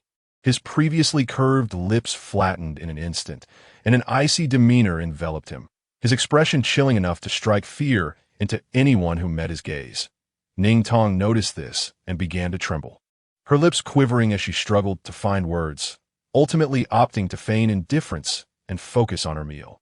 Just as He Qianzhou was about to speak, a voice called out from a distance, Ning Tong. She looked up to see Yao Yufei approaching with a bowl in hand, seemingly ignoring He Qianzhou as she addressed Ning Tong. Tong, shall we eat together? Ning Tong felt an immense sense of relief wash over her, immediately nodding and patting the seat beside her. Yes, please sit here. As Yao Yufei settled down with her bowl, He Qianzhou rose silently, not uttering a word, and walked away with his plate. Ning Tong felt like a small creature in the presence of a large beast. Startled by his sudden departure, she sensed that her question had provoked him, yet she couldn't fathom why he would react so angrily to such a simple inquiry. Yao Yufei, taken aback by He Qianzhou's abrupt exit, nudged Ning Tong and asked what is wrong with him. Ning Tong shook her head, softly murmuring, Nothing much. Yao Yufei leaned in closer, pressing, So what is going on between you and him? Did he come by this morning to train with you? Ning Tong blinked in surprise. How did you know? Yao Yufei pulled out her phone and showed her. What do you think? Everyone is keeping an eye on you too. The forums are flooded with photos of him teaching you, smiling at you, and out of all the classmates, he only taught you. Ning Tong glanced at the photos but quickly averted her gaze. The numerous snapshots reminded her of how He Qianzhou had supported her with his arm. The firmness of his muscular build leaving her bewildered as to how he possessed such strength. She nodded, adding, "Perhaps it's because I'm too slow and he can't bear to watch me struggle. Which is why he had the chance to teach anyone else." Yao Yufei was stunned by this explanation, holding the photo up to Ning Tong's face. "Didn't you notice the way He Qianzhou smiled at you? When has he ever smiled at anyone else? And despite your supposed clumsiness, he continues to teach you that if it were anyone else, he would have simply walked away. Do you think I've never been taught by him?" Ning Tong pondered this, questioning if it could indeed be so. Yao Yufei then asked, "Do you think He Qianzhou likes you?" As soon as the words left her lips, Ning Tong instinctively refuted but hesitated, stammering, No, it's not that." "Why not?" "Because he is just interested in my physical presence." Yao Yufei, noticing her inability to articulate her thoughts, reflected for a moment before saying, "Even if he does like you, you must never get involved with him. He may be impressive, but his personality is dreadful. Such a person should be admired from afar. When seeking a boyfriend, one should prioritize how he treats you. With that foul temper of his and that terrifying expression. He just walked away without a word that, if you were to be with him, it would undoubtedly be a miserable experience." Ning Tong remained silent, contemplating the truth of his dreadful temperament. Upon returning to her dormitory, she lay on her bed and scrolled through the forums, which were abuzz with discussions about her and He Qianzhou. During this time, she had received numerous unsolicited friend requests from strangers, but she ignored them all, as she did not recognize them. He Qianzhou had only requested her Starlink once, which she declined, and he never asked again. Reflecting on it, she surmised it was merely a fleeting impulse, one that held no significance. With a sigh, she shut off her phone, feeling a sense of annoyance, and forced herself to stop thinking about it, opting instead to sleep, as she had training to attend in the afternoon. He Qianzhou did not show up as expected, and Ning Tong paid it no mind. However, during a brief trip to the restroom, she was unexpectedly seized and whisked away. Startled, she soon found herself in an unfamiliar small room. He Qianzhou frowned, exuding an intimidating aura, and without a word, he pushed her onto the bed and began operating some equipment. That He Qianzhou, "What are you doing?" Ning Tong struggled against his grip, but he held her firmly. Realizing what he was doing, she fought back even harder, her voice choked with tears as she cried, "He Qianzhou, please don't do this. I don't want this." Chapter 12. The delicate one attends a gathering with a steely expression. He Qianzhou ignored her pleas and completed his task. Once finished, he enveloped her in his arms, his hands soothingly caressing her back. As she regained her composure, tears of frustration streamed down her cheeks. And in a fit of anger, she bit down hard on his shoulder, her strength causing her to tremble. He Qianzhou remained unfazed, his hand gently gripping her nape as he spoke in a cold tone. "I'm going to the ship for 2 weeks or longer. While I'm away, if you so much as get a scratch or allow anyone to touch you, you know what I'm capable of." Ning Tong seethed with rage at his words.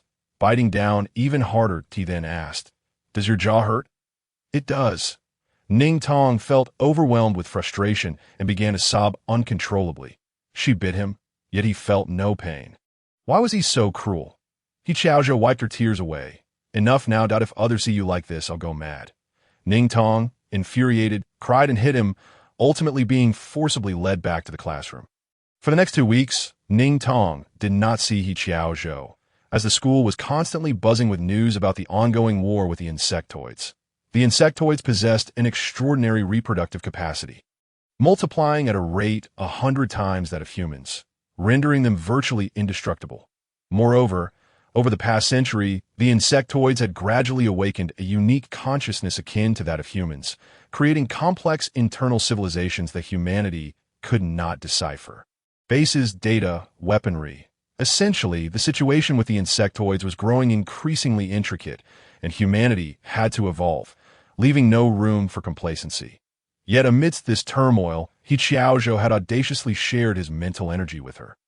During those 2 weeks, she no longer required guidance from her seniors. In every competition, she ranked first, thanks to He Qianzhou's mental energy, though she felt no joy, only an overwhelming sense of anxiety. On Saturday evening, Ning Tong did not return home. Initially intending to practice at the training ground, she was persuaded by Yao Yufei to accompany her for a night out. When Ning Tong inquired, Yao Yufei revealed that it was a gathering with Shun Yi from next door. Such social gatherings, often driven by networking, occurred frequently, with individuals inviting friends to dine and drink together. Come with me. Don't worry. Linfeng 1TB, they're TS all psychology therapy majors, just like me. The field of psychology therapy was essential in the Mecha Academy, as every combat-oriented academy required it. This synergy between the combat and psychology departments was vital, given that every training session could inflict varying degrees of psychological trauma. Especially on the battlefield, as a result, psychological counseling was paramount, and therapists were indispensable companions for combat trainees. Generally, combat students did not experience severe psychological trauma before entering the second-level class, but once they did, the difficulty of training escalated dramatically, necessitating one-on-one psychological therapy from psychology students. Ning Tong was quite interested in attending, yet felt she ought to prioritize training. Sensing her hesitation, Yao Yufei insisted, "Go on. You train every day without any diversion. Aren't you afraid of developing some psychological issues?" Ning Tong found her reasoning compelling and, after some contemplation, agreed. The gathering was set for 7:30, and Ning Tong was forcibly made up and dressed in a new skirt before heading out. The venue was a hot pot and barbecue restaurant not far from the school, adorned with vibrant Zodiac-themed murals, elegant yet full of life. With 5 or 6 people at the table by the time Yao Yufei arrived. Most had already gathered, leaving 2 seats next to 2 handsome young as they sat down. Yao Yufei leaned close to Ning Tong's ear and whispered, "So, what do you think? Aren't they handsome? I specifically asked them to save the best for me." Afterwards, she introduced, "This is my roommate, Ning Tong." The 2 young men introduced themselves. "Hello, I'm Shun Fei, and this is Chun Kai." Shun Fei wore a white shirt and glasses, exuding a gentle demeanor, while Chun Kai sported a buzz cut, his cheerful disposition and tan skin suggesting a love for sports. "All right, is everyone here?" The organizer called out, and a girl chimed in, "Suyu, has tea arrived yet?" As soon as the words fell, Suyu entered through the grand door, clearly having made a special effort to adorn herself.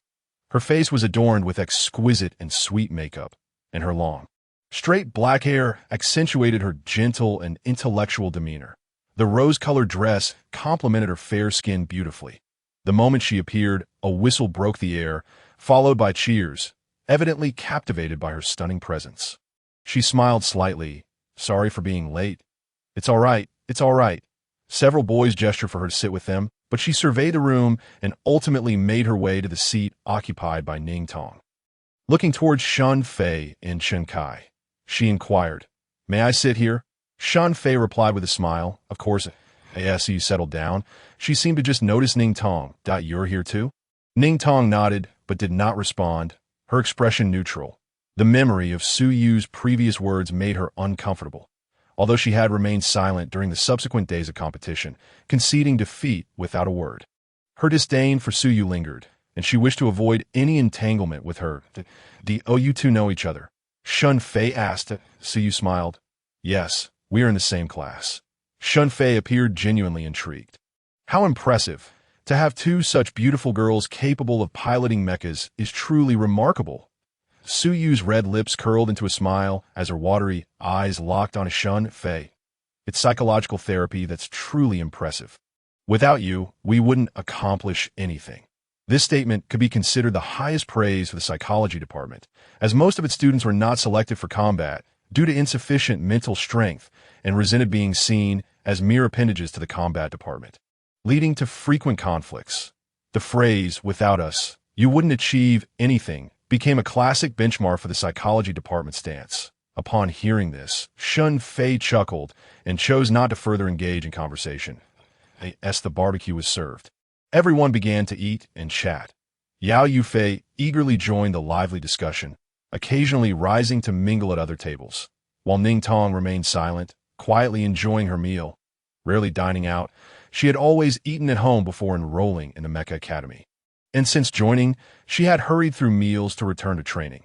Thus, she cherished these opportunities to eat out, relishing the delightful flavors. Suddenly, Someone placed a piece of food on her plate. She looked up to find it was Shun Fei. Propping himself on the table with one hand and holding a pair of tongs in the other, he grinned warmly.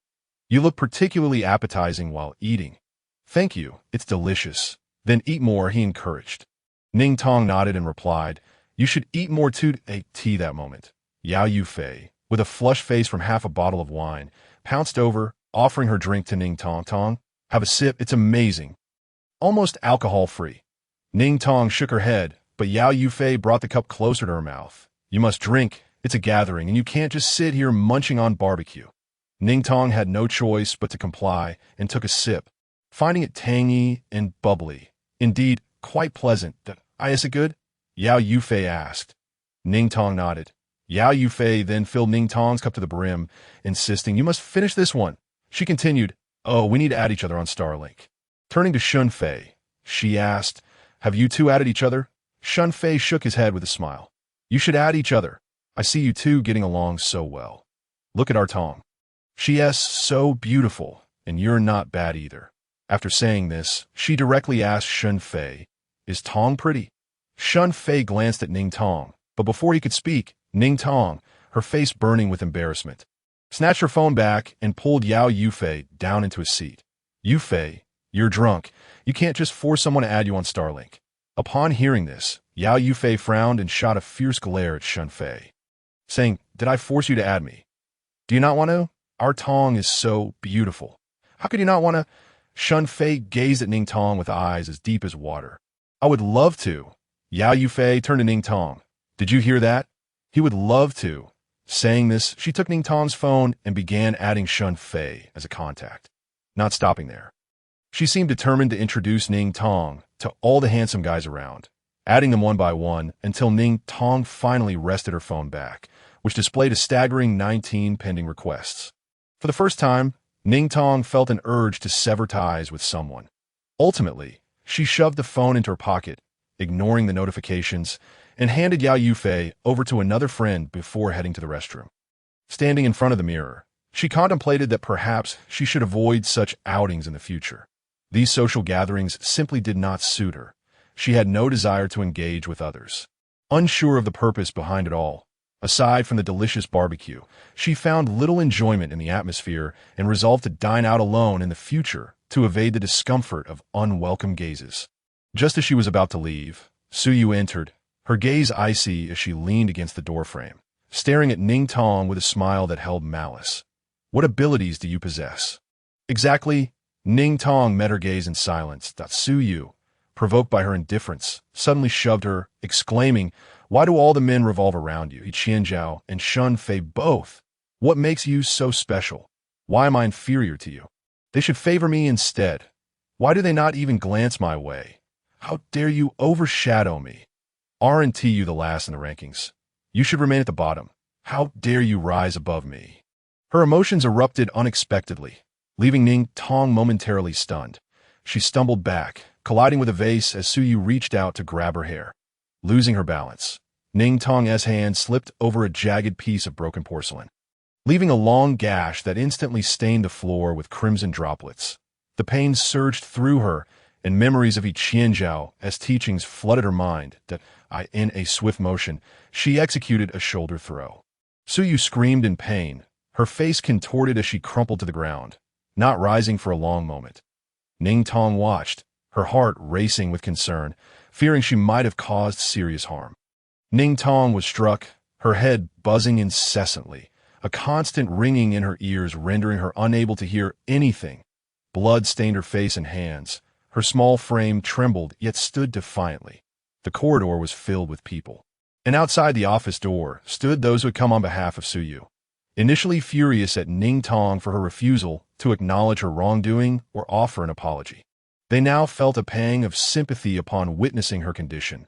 They had not anticipated that a mother could inflict such harm upon her own child, while even the father watched coldly from the sidelines. It was assumed that Ning Tong's parents would come to her defense, but it turned out they were aligned with those demanding her apology. Chapter 14. He Qianzhou's outburst terrifies, all the corridor fell silent, devoid of any defiant arguments from the girl or her sobs of fright. She lowered her head, her quivering body betraying her fear, Yet she still harbored emotions. Apologize, or you'll be expelled. Once expelled, you will forever be worthless. No longer our child. Ning Tong stared at the blood droplets on the floor, then wiped her nose with her hand. Her mind knew she had to turn towards the office to apologize. Yet her feet refused to move. She urged herself repeatedly to take a step forward, and at last her foot stirred. But in the next moment, powerful, rapid footsteps echoed down the quiet corridor, each step cold as if treading upon a heart. Triple X, too vulgar to writ Ning Tong, returned to her bedroom to wash up and change her clothes before heading downstairs, where a marble dining table was laden with breakfast. Yes, she sipped her kanji. She scrolled through her messages and was suddenly struck by a shocking headline. Suyu was forcibly expelled from school. Stunned, her heart skipped a beat as she clicked on the post. It contained a message from someone who claimed to have been in the restroom during the altercation between her and Suyu, too frightened to step outside due to the commotion. The post detailed a conversation she overheard, in which Suyu expressed jealousy over Ning Tong's rise from last place to first, hurling various vicious insults and profanities. Following that, a flurry of posts emerged, asserting that Suyu was not as she appeared, but rather an adept pretender with a potent jealousy that could not tolerate anyone surpassing her, wishing for the world to revolve around her. Some comments speculated whether Suyu's envy was fueled by Ning Tong's recent interactions with He Qianzhou, suggesting that Suyu had harbored feelings for him for a long time, making her actions entirely reasonable. After perusing the posts, Ning Tong closed the forum. The news of Suyu's expulsion implied that she was indeed wronged, and naturally, everyone rallied to Ning Tong's side in her defense. What astonished Ning Tong was the absence of any mention of the previous day's incident at the office. Despite He Qianzhou's involvement, there was no trace of it online, as if he had never been present. Having finished her kanji, Ning Tong contemplated returning to school. She couldn't just stay at someone else's home indefinitely after a single night. At that moment, she felt something was amiss. Despite it being broad daylight, all doors and windows were securely locked, and the lights were on inside. She approached the entrance, changed her shoes, and pulled at the door handle with force, only to discover it wouldn't budge. Twisting the doorknob yielded no results either, leaving her in shock. She tried the back door, but it too was impenetrable. Alone in the vast villa, a suffocating sensation enveloped her. In a panic, she rushed to the windows, but they too resisted her attempts to open them. Her worst fears were confirmed as she called the name of the maid who had just been there. The maid appeared, her flawless smile unwavering. "Miss, what troubles you?" Ning Tong panted. "How do I get out? The doors and windows are locked." The maid replied, "Wait for the young master to return, not if you wish to leave. You must speak with him." Ning Tong's heart trembled at the implication. Did that mean she was not allowed to leave until he returned? "Yes," the maid answered respectfully. Ning Tong's eyes widened. "On what grounds? And what about you? Aren't you leaving?" The maid smiled. "Indeed, I will stay with you until the young master returns." Ning Tong found it hard to believe. "Give me his number. I want to call him." The maid replied, "You may use the landline to call the young master. Pressing 1 will connect you to him." Ning Tong dashed to the phone and dialed He Qianzhou. The call connected within seconds. He Qianzhou, before his voice could reach her, a chilling scream echoed through the line. Ning Tong flinched, her heart racing. "He Qianzhou, what are you doing?" He Qianzhou replied nonchalantly, "Avenge you." Ning Tong's throat tightened. "Who was that just now?" He remained indifferent. "I don't know." Ning Tong's voice rose in disbelief. "You don't know? How can you not know?" He shrugged it off. "There were too many people. Isn't it normal not to know?" Ning Tong's hands trembled. "What exactly are you doing?" After a brief silence, He Qianzhou responded, "I need them to understand that you are untouchable. Whoever struck you, insulted you, or laid a finger on you will pay dearly. Some actions cannot be forgiven, and some words are not mere words. They come at a cost." Ning Tong felt a whirlwind of panic and bitterness within her, tears streaming down her cheeks. He seemed to sense her sobbing and paused briefly. "Stay put at home and don't think of running away. I've locked everything. I'll be back soon." With that, He Qianzhou hung up. Ning Tong stood there, terror gripping her as tears flowed freely. Suddenly, a thought struck her, and she quickly wiped her tears, rushing to grab her phone to call her mother. "Mom!" There was a moment of silence before her mother, Meng Ying, answered with a voice dripping with disdain. "Ning Tong, why are you calling me? Have you no shame, associating with that lunatic? Are you trying to bring even more disgrace to our family? From now on, you're no daughter of mine, and don't ever call me mom again." With that, she hung up with a sharp click. Ning Tong stood there in shock, tears cascading down her face as she processed her mother's words. Once she regained her composure, she broke down, sobbing uncontrollably on the sofa. He Qianzhou returned later that evening. Upon entering, he noticed the table was set with a feast, yet the dishes remained untouched. His gaze fell upon Ning Tong, who lay curled up on the sofa, her amber locks cascading softly over the backrest. Approaching her, he found her eyes closed, as if asleep, with tears still lingering at the corners of her eyes. He paused, gently wiping away the tear drops with a frown. "Who is it that makes you cry every day?" Ning Tong awakened to those words, staring into his dark eyes, only to be swept up into his arms the next moment. Reflecting on his earlier question, Ning Tong felt incredulous and speechless. Did he not realize that it was he who constantly bullied her? How could he ask such a question with such sincerity? Chapter 16. He Qianzhou. "I want to kiss her." Ning Tong was seated beside the dining table, realizing that the food before her was different from what had been prepared for lunch, which she hadn't touched at all. "The maid brought the meal at 5:50, and I returned at 6 to have dinner with you," He Qianzhou explained. Ning Tong offered no response. "Why didn't you eat at lunch?" he pressed. Ning Tong hesitated. "How do you know?" Her voice was slightly hoarse. "I know everything about you," he replied matter-of-factly. Ning Tong fell silent. He Qianzhou placed chopsticks beside her.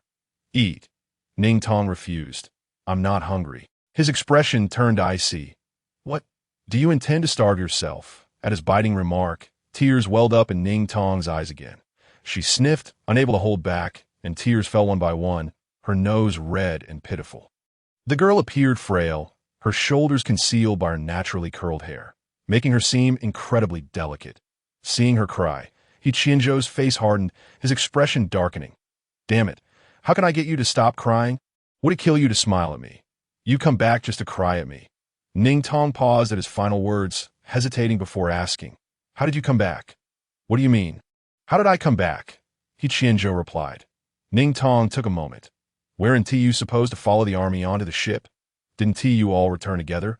He Qianzhou's dark eyes locked onto hers, causing her heart to flutter, making her regret having asked. She quickly added, "This time, the insect race flanked us, and nearly the entire regiment was lost. We initially intended to abandon the base and find another place to hover. But then I saw your photo, your hand bleeding, your face pale, looking utterly bullied. My anger flared, and I charged in head first. Luckily, we won, and I commandeered one of their motherships to return to find you." Ning Tong's breath caught at his words. She struggled to fathom such a scenario. How had He Qianzhou managed to destroy an entire regiment of the insect race? How had he dared to do so? "You really are insane." He Qianzhou remained unfazed. "If you know I'm insane, then be careful and stay away from those things. You shouldn't even be wearing a skirt. I've never seen you in one." Ning Tong chose to ignore his remarks, pretending she hadn't heard, as she picked up her chopsticks to eat. Seeing her finally willing to eat, He Qianzhou ceased his teasing, instead serving her dish after dish until she finished. After the meal, he carried her upstairs, though she struggled, but ultimately found herself tossed onto the bed. Fear gripped her as tears threatened to spill again. "He Qianzhou, I want to go back," he frowned. "Go back where?" "Back to school." "What for?" "To study." "It's unnecessary. You don't like it. Nor do you fit in.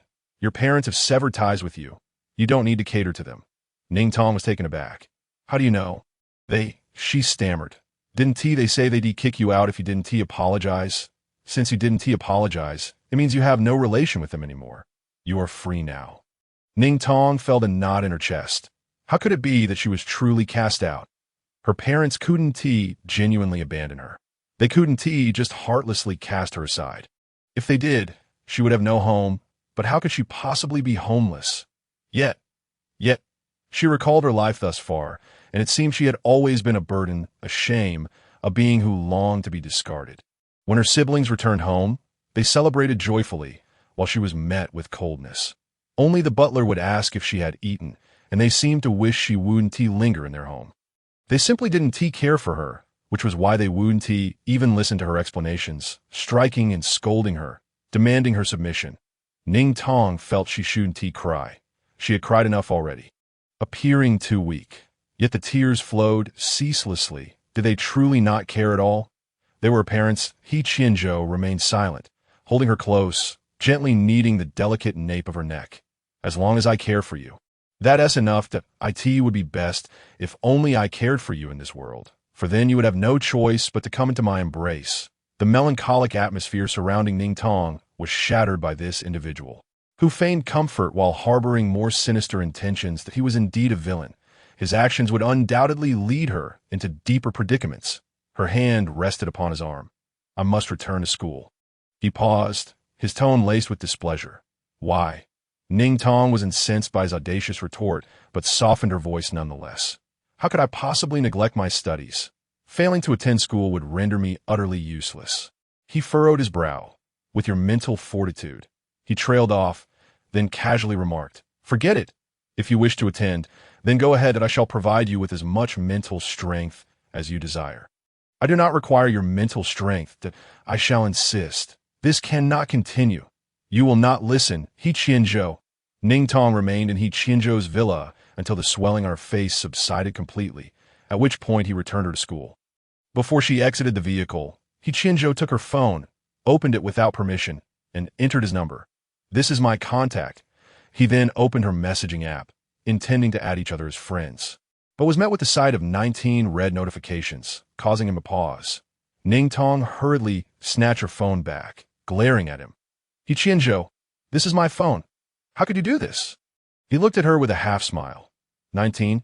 Fearful of his impending wrath, she could only soften her tone. I did not add them.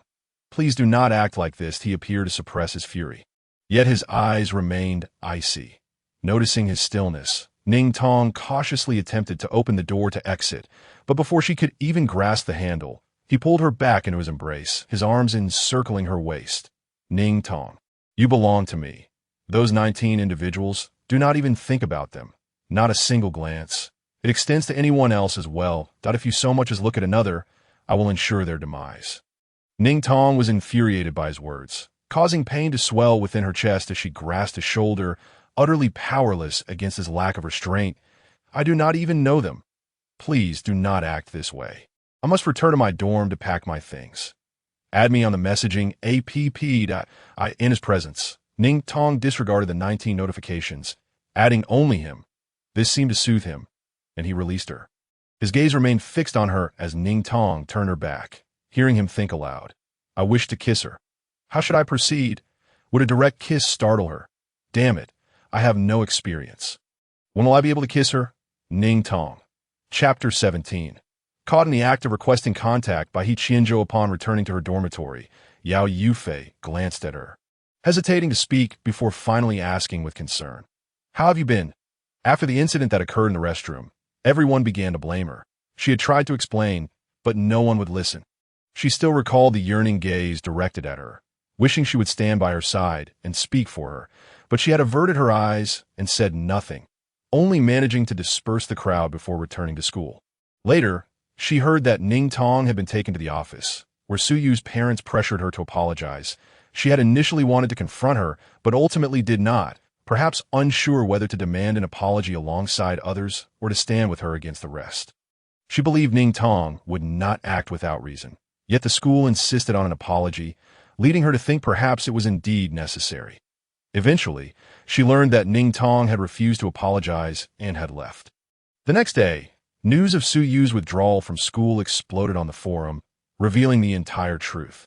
Only then did she realize that Ning Tong's words had been genuine, not born from fear, and that everyone had misdirected their accusations. However, the events had unfolded as they did, and she now regretted not standing by her side from the beginning, failing to trust her completely. I am truly sorry. I couldn't ascertain what had transpired at that time. Yao Yufei sincerely apologized. It is fine, Ning Tong thought, for this was likely the mindset of an average person. Witnessing the scene, everyone would perceive Su Yu as the victim. Even those close to her could not guarantee they understood the truth. Only He Qianzhou remained unreasonable, indifferent, solely concerned with whether she had been harmed, standing by her without question. Are you truly fine? You do not appear well. Ning Tong shook her head. I am all right. Yao Yufei, eager to please, set her bag down and began to massage her shoulders. How did you resolve this matter? Wasn't Suyu's family pressuring you for an apology? Did the school call your parents to intervene? Ning Tong paused, shaking her head. No, it was the girl from the restroom who felt troubled and reported the incident to the office, which led to its resolution that, I said I was shocked when I read the forum. I never expected Suyu to be like this, especially given her beauty. They chatted a bit more before returning to their usual banter. Yao Yufei suddenly recalled. By the way, Shan Fei has been following the school forum and knows about this incident. He has been talking to me about you. Why haven't you added him? Ning Tong shook her head. I think it's best not to. I don't chat much with others and I'm not good at it, so it's better not to add him. Yao Yufei was puzzled. What harm is there in adding him? Besides, he took the initiative to add you. Would it not be awkward to refuse? Ning Tong continued to shake her head. Let it be. We are not in the same school, so we probably won't meet. If we don't meet, there is no awkwardness. Just as Ning Tong finished speaking, she unexpectedly ran into him at the school gate the following day. He was surrounded by a group of people, with Chun Kai standing beside him, holding a basketball. She contemplated pretending not to see him and walking away, but he called out to her. Reluctantly, she turned and smiled, while Shun Fei approached her with a grin. What a coincidence. Indeed, quite coincidental. Shun Fei examined her closely. She was dressed in a pink short-sleeved top and white trousers, her long hair tied in a ponytail, her delicate face fair, exuding a youthful innocence that was endearing and charming. I have learned about that incident. I apologize for not assisting you sooner. Ning Tong quickly shook her head. There is no need for apologies. It is nothing. We had only just met and were not familiar. Her expression was distant, causing Shun Fei's smile to wane slightly as he lowered his voice. Is it because of this incident that you have been reluctant to add me on the messaging app? Ning Tong stiffened, quickly waving her hands. No, it's just that I didn't notice. I'm not very active. Shun Fei maintained a nonchalant demeanor, smiling gently as he took out his phone. What about now? Can we add each other? With the matter brought up directly, Ning Tong felt it would be awkward to refuse. Just as she was about to take out her phone, she suddenly sensed an intensely aggressive and frigid gaze from nearby, sending chills down her spine. Turning her head, she found He Qianzhou standing amidst the crowd. His dark eyes were fixed on her, slightly narrowed, and he coldly smirked as he crushed the cigarette in his hand and approached her. Alarm bells rang in Ning Tong's mind, and as he closed the distance, she hurriedly rushed over and pulled him away, leaving the onlookers in shock and bewilderment. Shun Fei observed the unnatted contact page with a calm expression, returning his phone to his pocket. Ning Tong dragged He Qianzhou into a secluded grove, a place typically devoid of passers-by during the day. He wore a cold expression, his eyes brimming with mockery and menace. What's wrong? Afraid he might die, Ning Tong bit her lip, her face tense, momentarily at a loss for words. He Qianzhou turned to leave. Where are you going? Ning Tong grabbed him. You can't. He Qianzhou's demeanor remained frosty. Guess. Ning Tong felt a lump in her throat, opening her mouth. I did not add him. Please do not act this way. He Qianzhou remained indifferent. Is that so? Whether you add him or not is irrelevant. I simply find him displeasing and wish to cause trouble. Ning Tong was taken aback, her anger flaring. He Qianzhou, do not act like this. You must not be so willful. He Qianzhou's gaze grew colder as he forcefully pinned her against a tree, lifting his hand to grip her face. Willful? Am I being willful for seeking trouble with him? Yes, indeed. I have grown up being willful. Ning Tong felt a mix of anger and distress, biting his palm in frustration. He remained unfazed. Go ahead, bite harder. I will return the favor 100-fold. Ning Tong's heart trembled, terrified by his words, her body going soft as she clung to him. He Qianzhou, I have no connection with him. We did not even exchange contacts.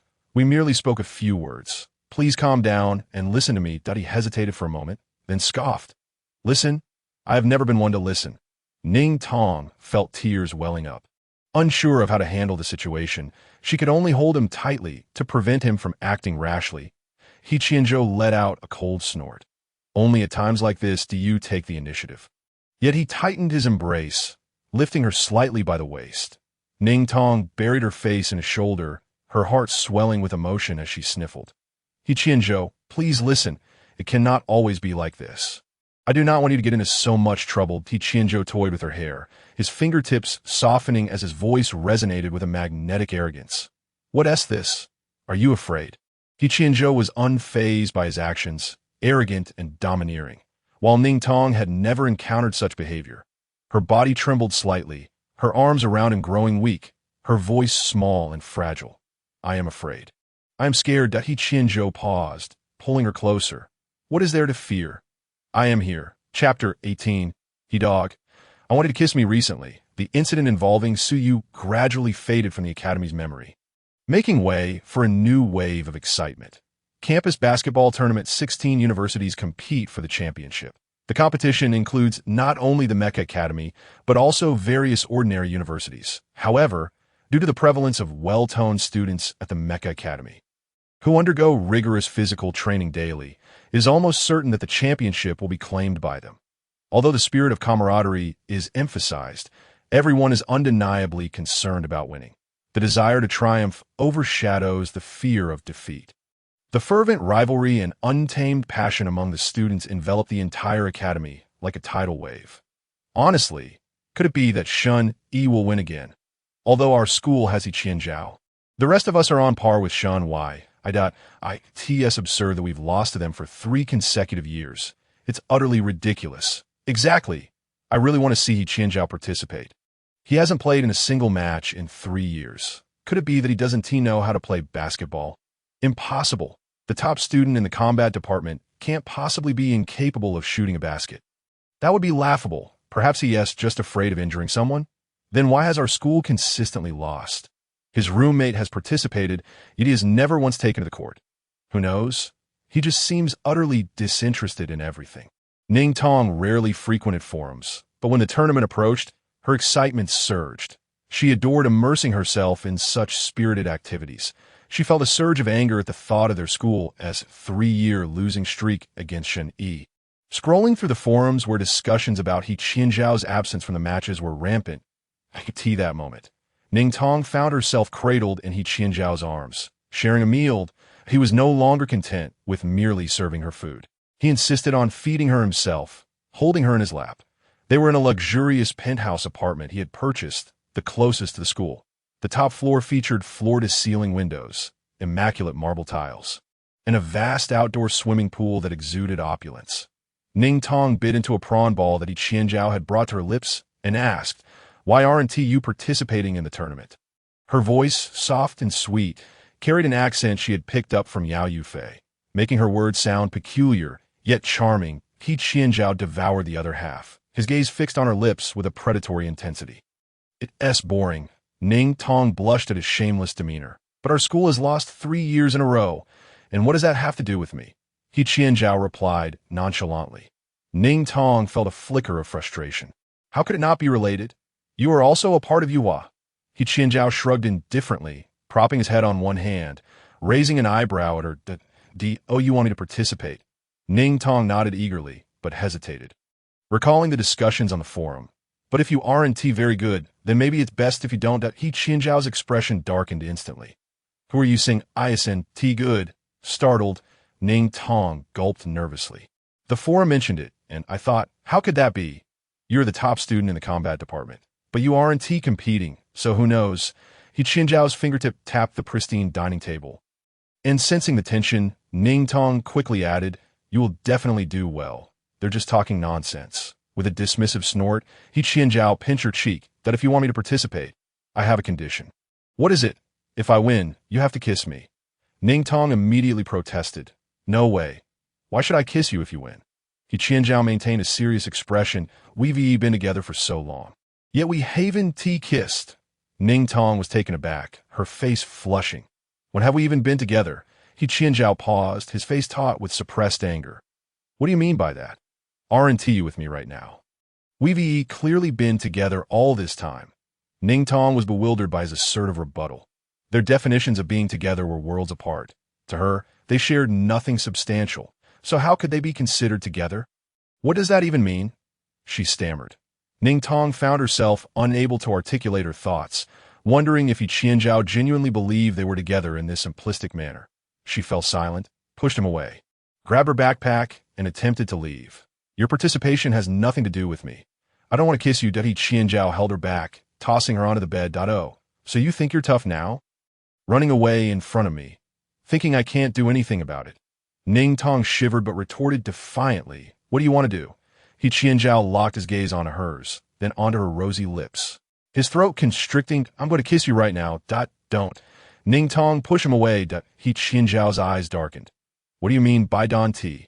Ning Tong, feeling a pang of anxiety, dodged his gaze. Don T scare me. I'm leaving for class. He Qianzhou smirked, unabashedly proclaiming, regardless, if I win the match, you have to kiss me. Ning Tong was at a loss for words. Did you hear me? Ning Tong refused to answer. And He Qianzhou seemed on the brink of losing his temper. She finally softened her tone, saying, your participation is entirely your choice. It depends on whether you want to play. You can't use me as a prize. I am not a commodity. He Qianzhou's hostility faded somewhat. What commodity? I just want you to kiss me. Ning Tong responded quietly. Then you can't force me. I'll kiss you when I want to. When will you want to? How am I supposed to know? Ultimately, He Qianzhou did not receive the promised reward and escorted Ning Tong back to school. The next day, the school forum was abuzz with contestants list. He Qianzhou. Ning Tong was taken aback to see his name on the poster, having assumed he wouldn't participate based on his demeanor. But on Saturday, the tournament commenced. Each match took place at different venues. And Ning Tong was confident even without He Qianzhou. They were bound to win, so she opted not to attend in person, instead watching the live stream on the school's official website. However, even with her confidence, when she witnessed He Qianzhou on the court, her jaw dropped in disbelief. He was extraordinary, almost superhuman, moving at such a speed that the camera struggled to keep up. Each half lasted 20 minutes. And He Qianzhou would score 40 points in just a few minutes, making his way off the court after hitting 20 shots that he would then spend the next 15 minutes off the court, leaving the opposing team unable to catch up to his score. In essence, as long as he was on the court, the opposing team had no chance of obtaining the ball. Not an exaggeration, as they barely touched it after the initial play. After He Qianzhou's first match, the trending topics included He Qianzhou is superhuman and another that maintained high visibility. He Qianzhou, boring. The latter stemmed from an interview with a school reporter after He Qianzhou won his first match, where he casually remarked, boring, while glancing at the camera with an air of arrogance that ignited a storm of criticism from students at other schools, although He Qianzhou's devoted fans retaliated, leading to heated exchanges. With these two trending topics, He Qianzhou led his team to victory in 3 consecutive matches, culminating in the final showdown against Shun Yi on Saturday. Chapter 19. He Dog, my girlfriend insists on putting a ring on me. Ning Tong was taken aback upon seeing the roster for Shun Yi, which included Shun Fei, Chun Kai, and Lin Feng. She recalled encountering them at the school gate, with Chun Kai holding a basketball, indicating they must have been practicing. Seated near the front, Ning Tong noticed the audience was packed, with massive banners displaying He Qianzhou's likeness. Most of the spectators were unaware of his notorious reputation, while others, cognizant of it, still admired his undeniable prowess. As the cheerleaders entered with a flurry of energy, Ning Tong turned to Yao Yufei, who was sitting beside her, and asked, do you think He Qianzhou will end the match in just 5 minutes again? I doubt it, if he really plays for only 5 minutes. The opposing team is skilled enough to reclaim the score within the remaining 15 minutes. After all, Shen Yi made it to the finals, so He Qianzhou wouldn't take it lightly. I believe that as long as He Qianzhou is on the court, Shen Yi stands little chance. The gap is just too vast. However, if he only plays for 5 minutes, Shen Yi might have a slight opportunity. As the cheerleaders concluded their performance, both teams entered the arena, and the crowd erupted in cheers, waving banners and shouting, Yuhua for the championship, Shen Yi for the championship. He Qianzhou, clad in a sleeveless black jersey, stood behind the team captain, towering over him by half a head. His physique radiated youthful vitality, every inch exuding a sensual allure. His muscular arms were robust, drawing the audience's undivided attention. The large screen showcased his close-up as he entered, and Ning Tong's heart raced. Realizing he looked strikingly handsome, even in silence, He Qianzhou glanced at the camera, prompting the crowd to erupt in cheers, believing he was looking at them. He Qianzhou is so handsome. I've never seen anyone this good-looking in my life. If only he didn't speak. I wouldn't have to insult him. While everyone focused on the screen, Ning Tong's gaze remained fixed on He Qianzhou, who seemed to glance in her direction. Though she dismissed the thought, there were too many people for him to notice her. As the match commenced, the atmosphere escalated, and He Qianzhou played like a relentless predator, dominating the game with relentless scoring. Within 5 minutes, he amassed an astonishing 50 points, igniting the crowd into a frenzy. In a mere 5 minutes, Shini called for a halt, prompting all members to exit the court for a respite. Coach Hua turned to He Qianzhou and inquired, "Will you be playing again shortly? Although Shan Yi is formidable, without your skills, their level would merely align with ours that we lead by 50. They cannot possibly win." He Qianzhou shook his head, seated beside them, sipping water. "You all go ahead." The other players settled down to hydrate, when one teammate playfully remarked to another, "What are you wearing?" "Pink." The individual chuckled. "My girlfriend gave it to me." Wishing me victory, as the match commenced, He Qianzhou, as everyone anticipated, did not take to the court. Shen Yi's team substituted 2 players, and Ning Tong observed that the replacements were Shun Fei and Chun Kai. Ning Tong focused intently on the game, yet her gaze was forcibly diverted as she noticed He Qianzhou, who was supposed to be on the court, making his way to the stands, striding directly towards her. The crowd erupted in a chorus of screams, the volume so intense that spectators in other sections turned their heads, realizing something extraordinary was occurring and joining in the uproar. Ning Tong was taken aback as He Qianzhou's eyes were locked onto her, unmistakably advancing in her direction. She could no longer remain seated and leaned towards Yao Yufei, whispering that she was about to leave. Just as she stood, a familiar arm encircled her waist. "Where are you rushing off to?" He Qianzhou's tone was nonchalant. Ignoring the heated stares and the cacophony surrounding her, Ning Tong was compelled to sit back down. He Qianzhou crouched beside the steps, his height and long legs making him appear only half a head shorter than the seated Ning Tong. "What is it?" Ning Tong murmured. "Give me something," He Qianzhou asserted with an air of entitlement, leaving Ning Tong perplexed. "What do you mean? I have nothing of yours. Give me yours," he insisted. Why what?" "Anything." Ning Tong, utterly bewildered, rummaged through her bag. "I haven't brought anything. What do you want?" He Qianzhou reached in and seized a hair tie, contemplating for a moment before donning it on his wrist. Ning Tong was taken aback. Unsatisfied, he continued searching, ultimately removing a small heart badge from her bag and pinning it to his chest before departing. Ning Tong was left in a state of confusion, utterly unaware of his intentions. Upon He Qianzhou's exit, Yao Yufei grasped her arm. "What is your relationship with He Qianzhou?" At this, the nearby spectators leaned in, eagerly awaiting her response. Back on the court, the coach and teammates queried He Qianzhou about his absence, to which he replied with a blend of indifference and casualness, showcasing his wrist adorned with the hair tie and casually stating, "My girlfriend insisted I wear this. Oh, and this too." The coach and team members were left speechless. He Qianzhou, in high spirits, settled onto the bench, his gaze wandering with a nonchalant demeanor until it suddenly locked onto 2 or 3 familiar faces, his expression shifting to one of icy coldness as he narrowed his eyes. Confirming his suspicion, with a derisive chuckle, he noted, "Shuni certainly has some skill." Although Yuhua was also scoring, the 50-point gap was gradually closing. As Yuhua blew the whistle, the crowd was left astonished when He Qianzhou re-entered the game. "What on earth? He Qianzhou is back on the court? Why? Is there still a game to be played? No way. He Qianzhou is a total cheat. It should have ended 5 minutes ago. This isn't fair." The remaining match held no suspense. The sole point of intrigue lay in how many points He Qianzhou could amass. Shun Yi was never afforded another chance to score, as He Qianzhou led Yu Hua to a score of 99. 100, 200, the whistle blew, and He Qianzhou concluded the game with a final score of 250, leaving the opposing team in utter disbelief. Goodness, this man is utterly humiliating. Who wants to team up and confront him? He is infuriatingly arrogant, yet he's so incredibly handsome. As the match concluded, both teams exchanged cordial handshakes. However, abruptly, a player shaking hands with He Qianzhou, unable to contain himself, seized He Qianzhou's collar and raised his fist. He Qianzhou, momentarily caught off guard, was struck, tasting blood for the first time, and only then did he regain his composure, his eyes suddenly icy as he gripped the assailant's wrist with such force that the sound of cracking bones echoed in the ears of those present. accompanied by the individual's anguished cries. Ning Tong, observing from the stands, witnessed everything with clarity as the crowd gasped in horror. Urging intervention, about a throng of spectators gathered, all attempting to dissuade the escalating conflict.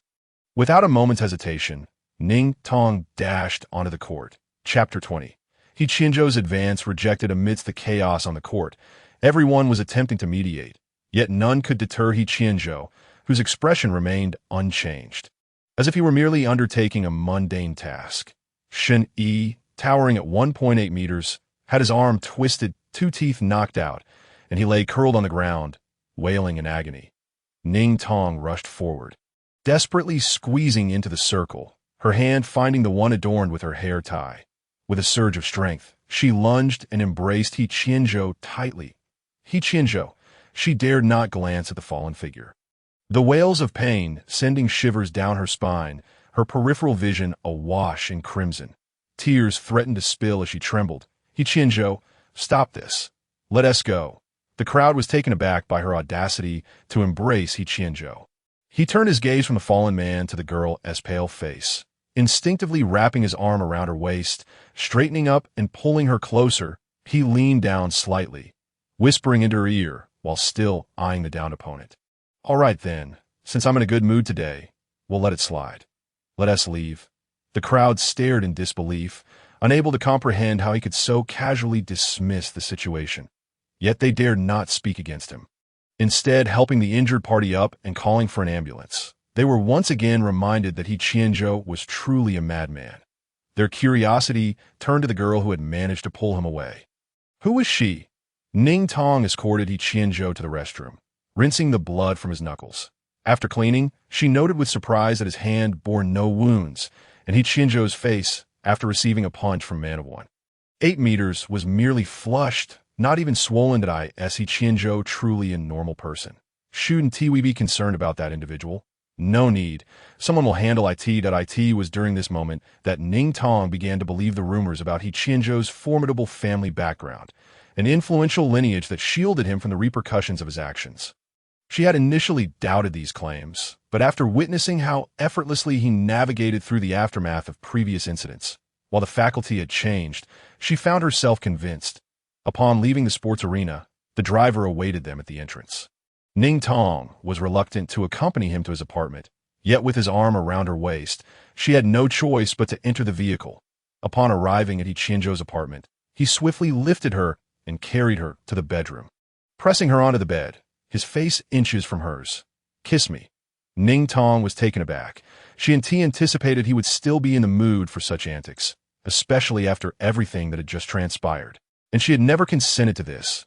The weight of the earlier events pressed heavily on her mind. Was it truly possible for her to entangle herself with someone so reckless? He Qianzhou. Just as she thought to express her sentiments, he interrupted. Kiss me first. Fuming, Ning Tong turned away and buried her face in the blankets. Ignoring him, He Qianzhou, displeased, addressed the back of her head. What does this mean? I won. And you want to kiss me? Ning Tong murmured. I never agreed. He Qianzhou pressed further. You hugged me. Does that not allow for a kiss? Ning Tong turned to face him, only to find him furrowing his brow. His expression earnest, as if awaiting her kiss. After a moment of contemplation, she sat up, cradling his face in her hands, and pressed a light kiss on his cheek before pulling away. They exchanged a gaze, and Ning Tong noted the flush creeping into He Qianzhou's ears as he leaned in closer, insisting, kiss here. Ning Tong swiftly swatted him away, attempting to rise from the bed, only to be yanked back by He Qianzhou, who fixed his dark eyes on her, his gaze dropping to her lips as his chest rose and fell with anticipation, poised to kiss her. Yet, as he caught sight of the glimmer of tears in her eyes, his movement halted, and he straightened, his eyes steady and serious. What's wrong? Ning Tong protested. I don't want to. He Qianzhou's expression faltered, his demeanor darkening. Why not? Ning Tong struggled to articulate her thoughts. Such matters cannot be taken lightly. You cannot expect a kiss merely because you won the game. He Qianzhou fell silent, reflecting. You truly do not wish to? No, very well then. Why? After the basketball match concluded, the trending topics shifted once more, with He Qianzhou's altercation making headlines. opinions were divided. Some justified his actions, arguing that he had initiated the conflict during what should have been a friendly handshake, while others condemned the severity of his response, noting that the individual had to be taken away by an ambulance. Those who understood He Qianzhou recognized the inherent risk of provoking him. However, an even more sensational topic eclipsed He Qianzhou's confrontation: He Qianzhou Ning Tong. Some recounted how He Qianzhou had been uncontrollable during the fight, yet Ning Tong had managed to pull him back with just one tug. And images emerged of them leaving the arena hand in hand, that a thorough investigation of their flirtation revealed a conclusion that many refused to believe. Could they genuinely be in a romantic relationship? Did you not see? He Qianzhou ran directly into the audience during the game to find Ning Tong. Although the exact nature of their interaction remains unclear, it was undeniably ambiguous. The last time He Qianzhou visited our classroom as a teaching assistant, he only taught Ning Tong. Moreover, I heard that Ning Tong was involved in that incident because He Qianzhou took her away from the office. They are either relatives or undoubtedly in a romantic relationship. Who else does He Qianzhou get close to besides Ning Tong? Nonetheless, I truly cannot fathom what it would be like for He Qianzhou to be in love with someone. Does He Qianzhou even have the capacity to like someone? This kind of romantic speculation is what netizens adore discussing, which is why the topic stayed trending for several days. Ning Tong only glanced at it a few days ago and hasn't paid attention since. One day, while Ning Tong went to the restroom, she was suddenly cornered inside by a few girls whose expressions were ambiguous, asking her, "What is your relationship with He Qianzhou?" "There is nothing between us." As she passed by the lakeside, she was stopped. "Are you Ning Tong?" "I am not." "Lying, you are. What is your relationship with He Qianzhou? Is there something going on?" "No." "Do you like him?" "There is no such affection." "In any case, I have no intention of dating him." A couple of days later, the number of people blocking her diminished, but she still felt others were looking at her strangely. When she asked Yao Yufei mentioned it might be due to the forum. She checked the forum and discovered the hottest two discussions about her, and He Qianzhou. Point 1 was about how He Qianzhou's teammate at the game mentioned that He Qianzhou showed them a hair tie, claiming it was a gift from his girlfriend, which has since been confirmed to belong to Ning Tong, indicating that He Qianzhou acknowledges Ning Tong as his girlfriend. Yet there were those who sat beside Ning Tong at the time and directly asked her, and she stated that they had no such relationship. Chapter 21. He Qianzhou chasing his beloved wife. Thus, everyone was left in a state of complex entanglement. Are they together or not? Is He Qianzhou pursuing Ning Tong? Or is Ning Tong in a relationship but refusing to admit it? After scrolling through the posts, Ning Tong herself felt bewildered that moment. She was merely anxious and replied offhandedly, yet she couldn't clarify what her relationship with He Qianzhou was. It certainly was not that of a girlfriend. Calling each other friends felt inadequate given the peculiar nature of their bond. However, she hadn't anticipated that He Qianzhou's request for her hair tie and badge was for such a purpose. Was he showing off? Such a childish act seemed beneath He Qianzhou. He Qianzhou truly pursuing you? Yao Yufei was perplexed. She couldn't discern any connection between Ning Tong and He Qianzhou. But it was indeed true that He Qianzhou had taken Ning Tong's hair tie, and it was an undeniable fact. But Ning Tong denied it that no, he didn't. Is He Qianzhou pursuing her? Probably not. He always exerted his influence over her, behaving with an air of self-assertion, leaving her uncertain about his intentions. Furthermore, regarding He Qianzhou, he had suddenly cut off contact a few days ago. Ning Tong had to inquire to learn that He Qianzhou had returned to the battlefield with the army. Something he mentioned to her at all. As He Qianzhou was deployed, Ning Tong's class began outdoor combat training. This was their first time leaving Earth for practical training. The selected site was at Base Pata on Planet G, where nearly all bases were constructed as simulations of insectoid bases, characterized by low oxygen levels, uneven terrain, quicksand, and erratic weather, including sandstorms or snowfall. The entire class suffered from motion sickness during the Starship ride, only feeling better upon reaching the base. The instructor provided each person with astrological visual aids. The outdoor training would last 5 days. On the first day, they were required to acclimatize to the base environment, adapting to the completely different ground and air compared to Earth, utilizing their mechs to blend in as normal residents of the base. On the second day, they needed to learn to operate their mechs in such low oxygen conditions and environment. with the following 3 days allowing qualified members to enter actual combat. All the students were eager, thrilled at the thought of controlling mechs on another planet. The first day's task was to locate the crystals buried beneath the soil of the base. With a total of 100 crystals available, the more they found, the better their performance would be, and they were to be grouped according to their findings. The time frame was from now until midnight. Thus, let the countdown commence.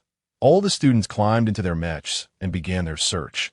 Identifying crystals based on soil variations proved to be quite challenging. It required a profound understanding of how the soil changed as the crystals approached. The crystals were part of the insectoid claws, and when the insects neared, the crystals would distort due to their influence, but the changes were minuscule and difficult to discern with the naked eye. By midday, Ning Tong's 4-person team had located 13 crystals, which was a commendable achievement.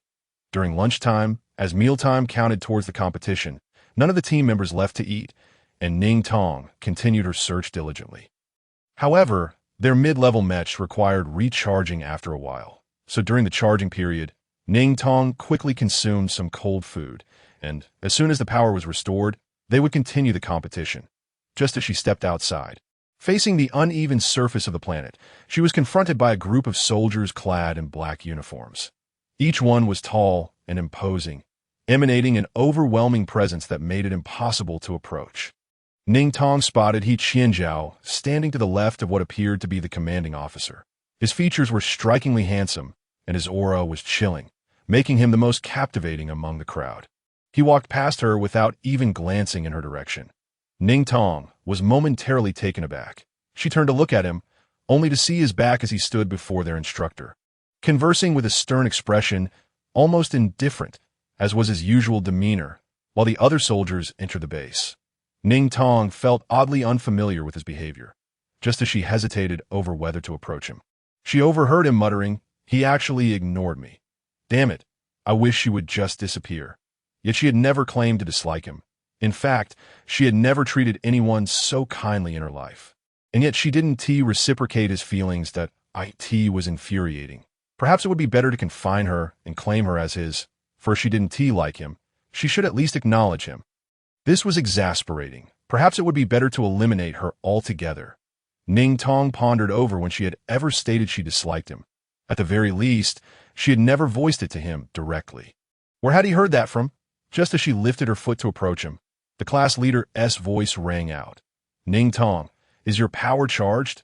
Team 2 has surpassed us. We need to hurry." Ning Tong paused, responding affirmatively as she headed towards her mech. However, she suddenly felt a grip on her wrist, pulling her back that He Qianzhou, with an expression of displeasure, dragged her away. Ning Tong quickly stopped him. "What are you doing?" "I need to compete." "Compete? I'm right here, and you're not even talking to me, yet running off to compete."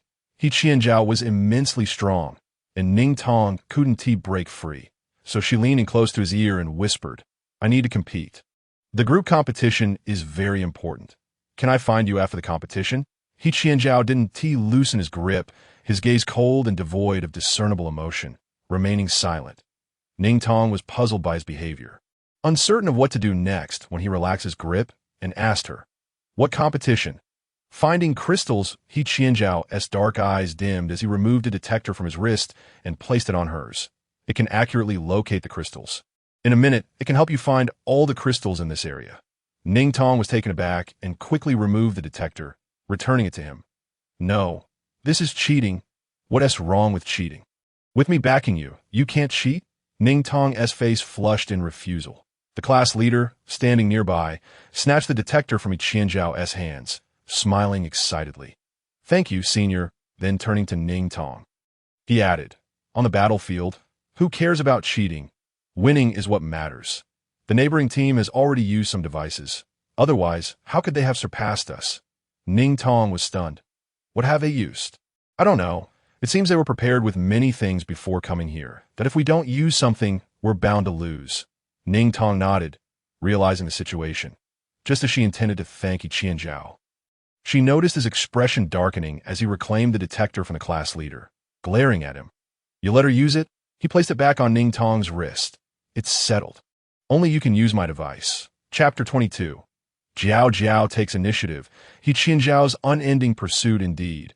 As He Qianzhou had said, within 30 seconds, all the crystals in the area were revealed, and they quickly dug them out, managing to collect 3/4 of the remaining crystals in just an hour. Including the ones they had previously found, they had gathered a total of 30 crystals, with 100 crystals available among 6 teams. They were already far ahead, and no other team, even if they secured the second place, could surpass them. During the hour Ning Tong spent excavating crystals, He Qianzhou returned to the base's designated quarters to freshen up and change into clean clothes, then leaned against the doorway. Watching Ning Tong dig, Su Weifeng stood beside him, noticing his intense gaze on one person, chuckled. "Do you really like her?" He Qianzhou didn't respond, but Su Weifeng continued. "I browsed the forum. Are you in love, but unable to attain?" He Qianzhou's expression darkened. Su Weifeng, seeing his expression, laughed until he was nearly doubled over. He Qianzhou coldly cursed him to death, but did nothing further. Once Su Weifeng had laughed enough, he stood up. "Honestly, how could any girl like you with that attitude? The ones who like you are strangers, once they exchange a few words with you. Let us see if they still feel the same." He Qianzhou was quite irritated by the incessant chattering, and from his pocket, he fished out a cigarette, placing it between his lips before lighting it. After taking a puff, he extinguished it with a flick, casting a glance at Su Weifeng, who was taken aback by the question. "What now?" Su Weifeng burst into laughter, collapsing to the ground. In a moment of impulse, He Qianzhou kicked him, sending him sprawling. Before they could exchange more words, Ning Tong had finished her task, maneuvering her mech to the charging area and climbing down, without her feet touching the ground. He Qianzhou wrapped his arms around her waist and lifted her. Raising her gaze, she found herself face to face with He Qianzhou, while behind him stood her classmates and his friends. An awkward silence enveloped the group. Ning Tong's smile faltered as He Qianzhou, disregarding the onlookers, pulled her away. The elevator ascended directly to the 19th floor. Upon entering the room, He Qianzhou pressed her against the door and confronted her. "Why do you smile at others? Treat them with kindness, yet show me disdain." Ning Tong was taken aback. "Huh? I don't." He Qianzhou firmly grasped her chin. "Really? Just moments ago, you were smiling at someone else. Why does everyone else receive your smile?" Ning Tong, somewhat speechless, replied. "What are you talking about? That was just a polite smile towards a classmate. It had no special meaning." He Qianzhou, dissatisfied, pinched her chin a few more times. "No way, you can only smile at me." Ning Tong bit her lip. "He Qianzhou, this is quite childish." He Qianzhou ignored her. "Childish? I must be this way with you. Otherwise, I can't keep you." Ning Tong felt he had a significant misunderstanding about her. To avoid another quarrel, she changed the subject and asked, "By the way, how did you end up at this base?" He Qianzhou replied without changing his expression. "I just chose it casually. It's a temporary stop. It will head back tomorrow." Casual? Upon hearing he came here without a second thought just to see her, like a devoted dog, Ning Tong's eyes widened in disbelief. However, hearing that he specifically came to see her stirred a strange feeling within her. A mix of sweetness and acidity. She had never considered that someone would think of her so often. She tentatively wrapped her slender arms around his waist. Her cheeks gradually flushed, softly murmuring, "You're leaving tomorrow?" He Qianzhou froze, the embrace rendering half of his body numb, his voice hoarse. "Yeah." She hugged me, why? Ning Tong's face turned crimson, her voice shy. "I still have a week of practical training ahead." He Qianzhou paused for a moment, his tone ambiguous. "So, do you want me to stay and accompany you?" How could that be? He would rather keep his distance. This person didn't like her. Ning Tong hesitated, blinking, resting her chin on his shoulder, her gentle voice whispering in his ear. He Qianzhou ignited like a firecracker, pushing her into a corner with hardly any space between them, gripping her waist, pinching her neck, and pressing his forehead against hers, his voice low and husky. "What do you mean? Are you teasing me?" Ning Tong was forced to confront his dark, fierce gaze, and his blunt questioning made her feel thoroughly embarrassed. Causing her to look away, He Qianzhou, in a fit of urgency, scooped her up and tossed her onto the bed, towering over her. "Speak." Ning Tong, overwhelmed by shyness, was brought to tears, stammering, "He Qianzhou, please stop talking." He Qianzhou's lips tightened, feeling restless. Wanting to do something yet unsure of what in the end, he got up and retreated to the bathroom for another shower. When he emerged, he found the bed empty. His mind racing, he couldn't resist and rushed out to find her. Ning Tong, feeling unable to stay in that room any longer, dashed back to the dormitory. The dorm housed 6 girls, and upon her arrival, they all surrounded her. "What is your relationship with He Qianzhou? Are you two dating? What is the truth behind those rumors? Is He Qianzhou pursuing you?" Ning Tong was overwhelmed by their questions, her own head spinning. She couldn't imagine what a relationship with He Qianzhou would be like. He was too fierce, with an overwhelming possessiveness. Would being with him feel like being imprisoned? "We are not together," Ning Tong explained. "Not together? Then that means he is pursuing you. He even lent you the detection device and carried you off the mech. Clearly, he likes you." Ning Tong was confused. Did He Qianzhou truly like her? Yet, she felt that possessiveness was a more fitting description. However, He Qianzhou treated her genuinely well, albeit in a manner that often felt too domineering and disregarded her feelings, leaving her uncomfortable before she could finish. A loud knock echoed through the room, halting everyone. "Who is it?" "He Qianzhou." The girls were stunned, and the closest girl rose to open the door, revealing the towering figure of He Qianzhou, exuding an imposing presence. He immediately locked eyes with Ning Tong, and the others glanced back and forth between them. "Why are you running?" He Qianzhou asked. Ning Tong realized he was addressing her, slowly rising to her feet and approaching the door. Speaking in a languid manner, Before she could finish, the girls chimed in. "Ning Tong, go. It's fine if you don't come back tonight. You haven't showered yet. Take your pajamas with you." "Ning Tong." He Qianzhou seized upon this. "Go grab your pajamas." Ning Tong protested. "No." He Qianzhou shot her a cold glance. "What is the matter? It's not like we Haven Tea slept together." The girls gasped, eyes wide, as if they had heard something scandalous, covering their mouths in shock. Ning Tong's face turned beet red. "That was because you snuck in." He Qianzhou smirked. "Your door wasn't locked." "It was. You broke it. How was I to know?" Chapter 23. He Qianzhou feigned injury, being pampered like a pet. Utterly ridiculous. Ning Tong was infuriated by He Qianzhou's shamelessness, forcefully pushing him out and shutting the door. "I'm not going to your place." "Go away." She angrily took a shower and lay down on her bed, only to have the girls swarm her, bombarding her with questions. "You still say you're not with He Qianzhou? You've already slept together. How was it? Was He Qianzhou good? How was his technique?" Ning Tong's face burned with embarrassment, hiding under the covers to block out their incessant chatter, though she could still hear them discussing the night's events. Their conversation spiraling out of control. The more she listened, the more she blushed. She had no idea how He Qianzhou was in that regard, but his physique was undeniably impressive. The next day, at 6:30, everyone rose for morning training and breakfast. They observed the military unit from the previous day standing in formation, with a massive aircraft carrier docked in the distance, preparing for their return journey. He Qianzhou is leaving. Aren't you going to send him off? Since yesterday's events, everyone had assumed a connection between her and He Qianzhou, concluding that despite her explanations, they reveled in teasing and matchmaking. No need to they ate breakfast. He Qianzhou, clad in black, strode in, drawing everyone's gaze as he approached Ning Tong. She was startled, fearing he might say something outrageous and drag her away again. Once outside, he finally asked, "What is up?" He Qianzhou's dark eyes were fixed on her. "I'm leaving," Ning Tong, puzzled, replied. "I know. So what?" He Qianzhou's expression hardened. "You said yesterday that you wanted me to stay with you." Ning Tong quickly responded, "I didn't mean it. Just a joke. You should go back." He Qianzhou's mind raced, gripping her chin tightly, his gaze icy. "I'm giving you the chance to say that again." Ning Tong was taken aback, fear creeping in her eyes as they filled with moisture. "I was just joking. Your return has nothing to do with me." He Qianzhou's jaw tightened, veins bulging on his neck. His face a mask of fury. This woman, should I just do away with her? Ning Tong felt as if he might crush her, but in the end he released her, his terrifying gaze piercing as he walked past her. Ning Tong's legs nearly buckled as she staggered back to the dining hall, sniffling, her eyes red. After a week of practical training, Ning Tong's team secured first place, and she achieved an excellent grade of A. Upon returning to school, Yao Yufei was astonished to see Ning Tong and her classmates.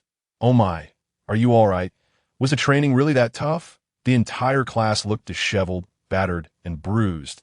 The simulated environment and weather had been exceedingly harsh, leading many students to fall ill, including during the simulated battles against the bug-like creatures, where mechs were damaged and injuries were commonplace. Yet, despite their physical exhaustion and injuries, everyone felt a sense of fulfillment, proud to have advanced closer to the battlefield.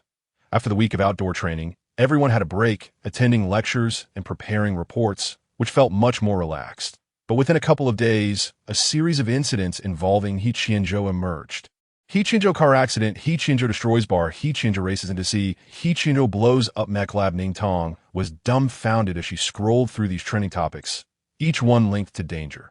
What on earth was He Qianzhou up to? He had crashed his Porsche into someone on the street. The front half of the car crumpled. There were also reports of him causing a ruckus at a bar, smashing the establishment after being provoked. Photo.jpg, He Qianzhou racing. The car loses control and plunges into the sea. Photo.jpg, He Qianzhou destroys a mecha research facility. Photo.jpg, Ning Tong finds it hard to believe how one person could accomplish so much in such a short time. Crashing and plunging into the sea are both life-threatening incidents. Shortly thereafter, she sees that He Qianzhou has been admitted to the hospital. Photo.jpg, Ning Tong is left dumbfounded. She frantically searches for He Qianzhou's number and dials a T that moment in a private key hospital. He Qianzhou leans against the hospital bed, his face cold and indifferent as he fiddles with his phone. Beside him, his bespectacled assistant in a suit reports, "Young master, you are neglecting your health. The chairman is quite worried about you and has mentioned he will come to see you soon." A knock sounds at the door, and a doctor in a white coat enters, holding a report. The actual examination results match the external appearance. "You have not sustained any injuries." Dr. Dong closes the report and asks, "Young master, how did you manage to escape unscathed from a car crash into the sea?" "The car exploded, yet you only have a minor abrasion on your hand." He Qianzhou's gaze is icy, showing no reaction. Suddenly, the game screen flickers, and an incoming call page pops up that, "He Qianzhou, please don't do this." "He Qianzhou, please don't do this." Assistant Jean and Dr. Dong are stunned, then alarmed.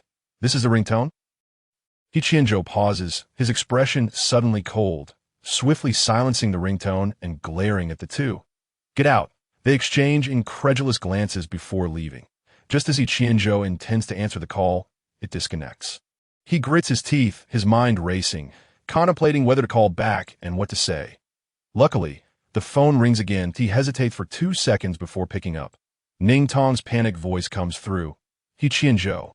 Is that you?" For the first time, He Qianzhou hears Ning Tong call his name with such urgency, stirring something within him. "It's me, what's wrong?" Ning Tong's voice trembles. "You're in the hospital?" He Qianzhou swallows hard. "Yes." Ning Tong's voice becomes even more frantic. "How are you? Is it serious? Where are you injured? I saw that photo. It's terrifying. How could this happen to you?"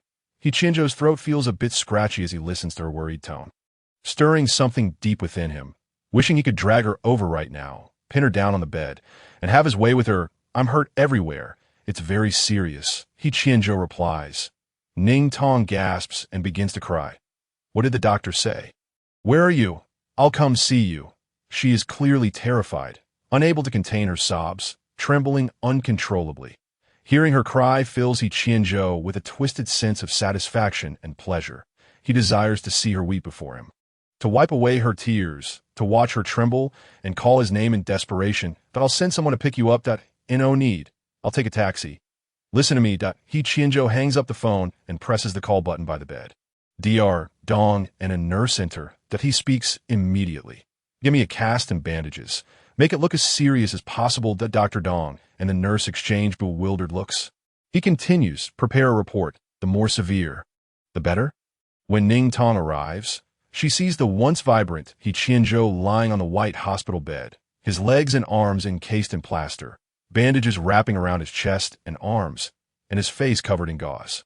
Resembling a corpse, Ning Tong is so frightened that she hesitates to enter until He Qianzhou calls her name, prompting her to step inside while sobbing. He Qianzhou, Chapter 24. The deception is revealed, and he is kicked off the bed. He Qianzhou is propped up by a nurse beside him, his gaze weak as he reaches out to her.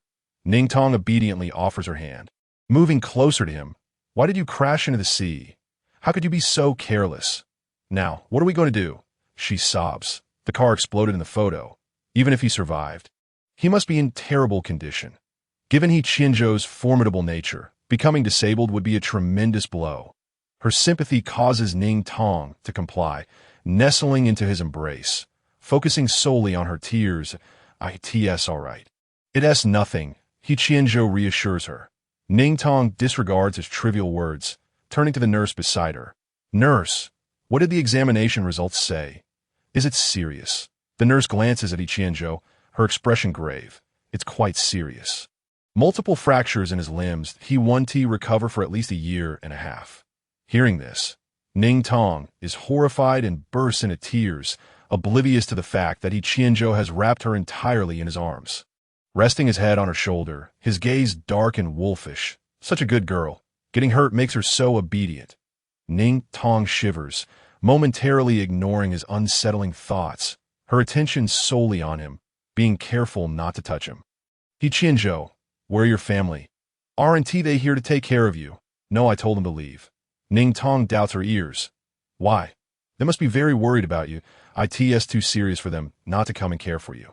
Even if they don't come, they would surely hire a caregiver for you since you can't move. He Qianzhou falls silent. That I don't want any caregiver. I just need you. Ning Tong is taken aback by He Qianzhou's affection for her. Yet she knows he needs professional care. She isn't qualified. If something goes wrong, it will be disastrous for He Qianzhou. You should have your parents contact a caregiver. You definitely need one that I can manage. Ning Tong assumes he's being stubborn. How can you manage? You can't even walk, and you'll need help getting out of bed or a wheelchair. You can't eat without someone feeding you. He Qianzhou listens to her concerns, his expression filled with worry. Though he finds it somewhat unbearable, he hands her his phone. Press 2 and have them send 2 caregivers. Ning Tong, alarmed at his hand state, quickly reaches out to support him. Is your hand all right? He hesitates before replying. It's fine. His gaze lands on her small, soft hand grasping his arm, feeling warm and tender, igniting a heat within him that he struggles to suppress. Such a good girl. I wish I could get hurt every day. Ning Tong is startled by his thoughts, nearly in tears, hurriedly stating, He Qianzhou, you mustn't do this. You need to be more careful and avoid getting hurt. How could I get hurt? This is all just an act. Ning Tong doesn't understand the statement. What does he mean by how could I get hurt? He injured now.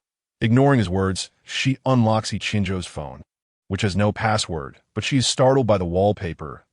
It's a photo of the moment she pinned He Qianzhou down in the grove. She is astonished. Why do you have this as your wallpaper? Because I like it. He Qianzhou replies impassively, as if it were the most natural thing. Ning Tong is shocked, her heart racing to this moment. She begins to believe that He Qianzhou might genuinely like her. But his domineering nature makes his affection seem overbearing. Change it. I really can't look at it. No, He Qianzhou looks pained, as if he can't bear to hear her request. Ning Tong feels helpless. She dials the number again, and the voice on the other end pauses upon hearing her, then responds in a tone that sounds frightening. Where is the young master? It's as if she is the kidnapper. He Qianzhou frowns and takes the phone back. Try being rude to her again. Apologize. The voice on the other end is taken aback, immediately becoming serious and respectful. I apologize, miss. Ning Tong is stunned and quickly waves her hand. It's fine. There is a brief silence before the voice inquires. Do you need 2 caregivers? Yes. Ning Tong is puzzled as to why He Qianzhou doesn't speak for himself, insisting on handing the phone to her. All right, we'll arrange it shortly. After hanging up, 2 caregivers arrive within 3 minutes, leaving Ning Tong astonished at their speed. The 2 caregivers appear very professional, but once they enter the room, He Qianzhou orders them out. Not needed right now. Okay, but if you need anything, do let us know. That I just want you to stay. That night, Ning Tong must return to her dormitory, but He Qianzhou's expression grows cold. Stay with me. Ning Tong hesitates, but there is a curfew. If I don't go back now, I might not be able to later. He Qianzhou insists. You don't need to go back. Sleep with me. He Qianzhou, you're being unreasonable again. That if you don't stay, what if something happens to me tonight? But you have caregivers. That He Qianzhou scoffs. Do you think I can sleep with them around? But if I stay, where will I sleep? He Qianzhou replies matter-of-factly. Sleep beside me. There's enough space. That's impossible. You're injured so severely. If I move, I'll bump into you. It's definitely not okay to sleep together. Nothing will happen. He Qianzhou began to lose his temper. Damn it, had I known, I wouldn't have pretended. I can't touch anything, not even sleep together. What a farce this is. I should just dismantle this ridiculous charade right now. Although these thoughts raced through his mind, his expression remained impassive, his demeanor cold. Ning Tong was taken aback. What had she just heard? What was he pretending about? What was he going to dismantle? She could hardly believe her ears.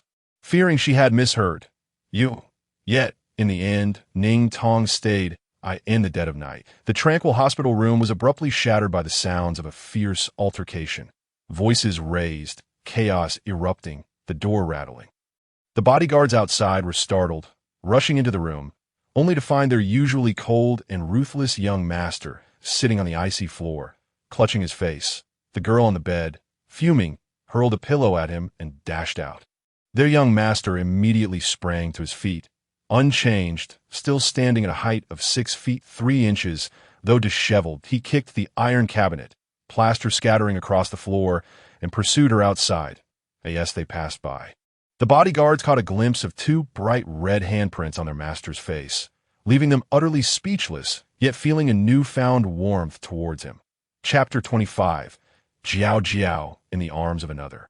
He Qianzhou's mad Ning Tong had only run a few steps when she was abruptly yanked back. Pressed against the wall, He Qianzhou cradled her face, leaning down, his voice low as he coaxed her. I was wrong. I was wrong. Ning Tong grasped his wrist, struggling, anger flaring, tears brimming. Get away from me. You always say that, yet it never changes. He Qianzhou kissed the corner of her eye. I truly was wrong. I won't do it again. Ning Tong sobbed. I don't believe you. You're so cruel. How could you do this? He Qianzhou retorted.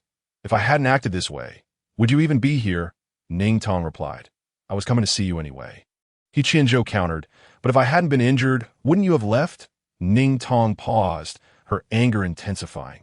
Even so, you can't feign illness. That's simply wrong. He Qianzhou quickly acquiesced. Fine, I'm in the wrong.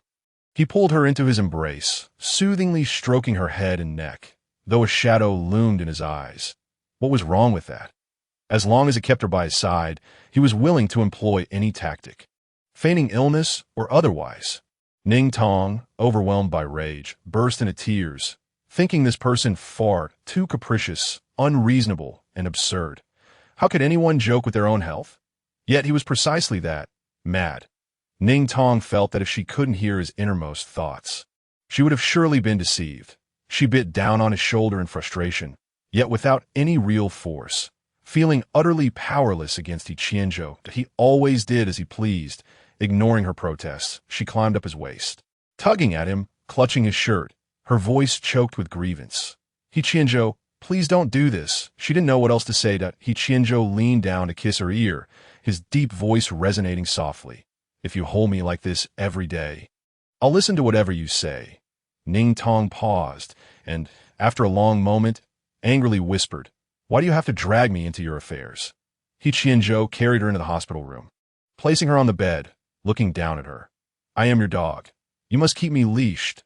Ning Tong was taken aback, and before she could respond, He Qianzhou had already loosened his grip and began changing out of his hospital gown right in front of her. Ning Tong exclaimed and covered her eyes, turning away. You should at least warn me when you're changing. He Qianzhou chuckled with amusement. What is there to be shy about? You'll see sooner or later. Just wait till you see my physique. I won't leave you breathless, shameless. Once dressed, He Qianzhou took Ning Tong and left the hospital, with the bodyguards trailing behind. By the time they arrived at the apartment, it was already 2 in the morning, the world around them silent. Ning Tong was so exhausted in the car that she nearly fell asleep, being carried by He Qianzhou into the building, into their room, and gently placed onto the bed. Though tired, Ning Tong couldn't quite sleep. He Qianzhou's arms were firm yet strong, and being held by him always gave her a sense of security. Upon reaching the bedroom, Ning Tong insisted he not sleep beside her. He Qianzhou surprisingly complied, but after what felt like an eternity, she sensed someone climbing onto the bed behind her. Knowing who it was, she couldn't be bothered to respond, But this person kept moving around, unable to settle down. Frustrated to tears, she turned and wrapped her arms around his neck, as if locking him in place. Softly pleading, "He Qianzhou, please stop moving." She snuggled closer to him, her lips brushing against her nose only aware of the softness, and suddenly, the person she held went completely still. The next morning, when Ning Tong awoke, she found herself alone. After washing up, she stepped out of the bedroom to find the apartment empty. He Qianzhou had vanished. She tidied up a bit and prepared to head back to school. Upon reaching downstairs, she pulled out her phone to call a taxi, only to realize it had run out of battery and shut off. With no means of transportation and the school a 30-minute walk away, she decided to walk back instead. Just then, a voice called out from a distance, "Tong." Ning Tong paused, turning to see a tall figure with sun-kissed skin, clad in military green. Her older brother. He came sprinting towards her, and she ran to him, joyfully embracing him. "Brother, Tong." They separated, and Ning Tong, unsure how to comment on her brother's increasingly darker complexion, remarked, "Brother, you've gotten a bit darker since I last saw you." Ning Ming chuckled heartily, though a hint of concern lingered. "What can I say? I was hoping to get a bit darker." Ning Tong smiled. "Then congratulations, brother. I must have complimented you incorrectly."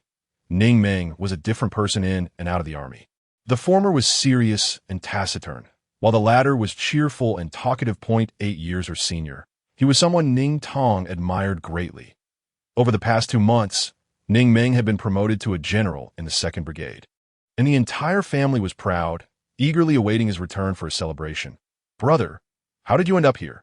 Ning Ming replied, "I parachuted back in and just happened to land on this rooftop." "Oh," Ning Ming continued. "And you? What brings you here?" A friend is hospitalized, and I was taking care of him last night. His family lives nearby. Is your friend all right?" "He's fine. Where are you headed now?" "Back to school." "All right, I'll give you a ride." Ning Tong climbed onto Ning Ming's modified motorcycle, roaring away into the distance, leaving behind the bodyguards who had been recording everything. Once they reached the school entrance, Ning Tong dismounted. Ning Ming ruffled her hair. "Tomorrow is Saturday. I had planned to come see you then, but I'm glad we met earlier. I need to head back to see Mom and Dad. Should I come find you tonight?" Ning Tong recalled the events of the past days, her throat tightening. I've been kicked out by my parents. They said they've severed ties with me." Ning Ming, aware of the situation, pulled her into a comforting embrace. "Those were just angry words. Don't worry, I'll talk to them when I go back. Let us all have dinner together tomorrow. It was always like this." Whenever Ning Tong faced reprimands and disdain from her parents, her brothers would step in as mediators, smoothing over her relationship with them and bringing her back home.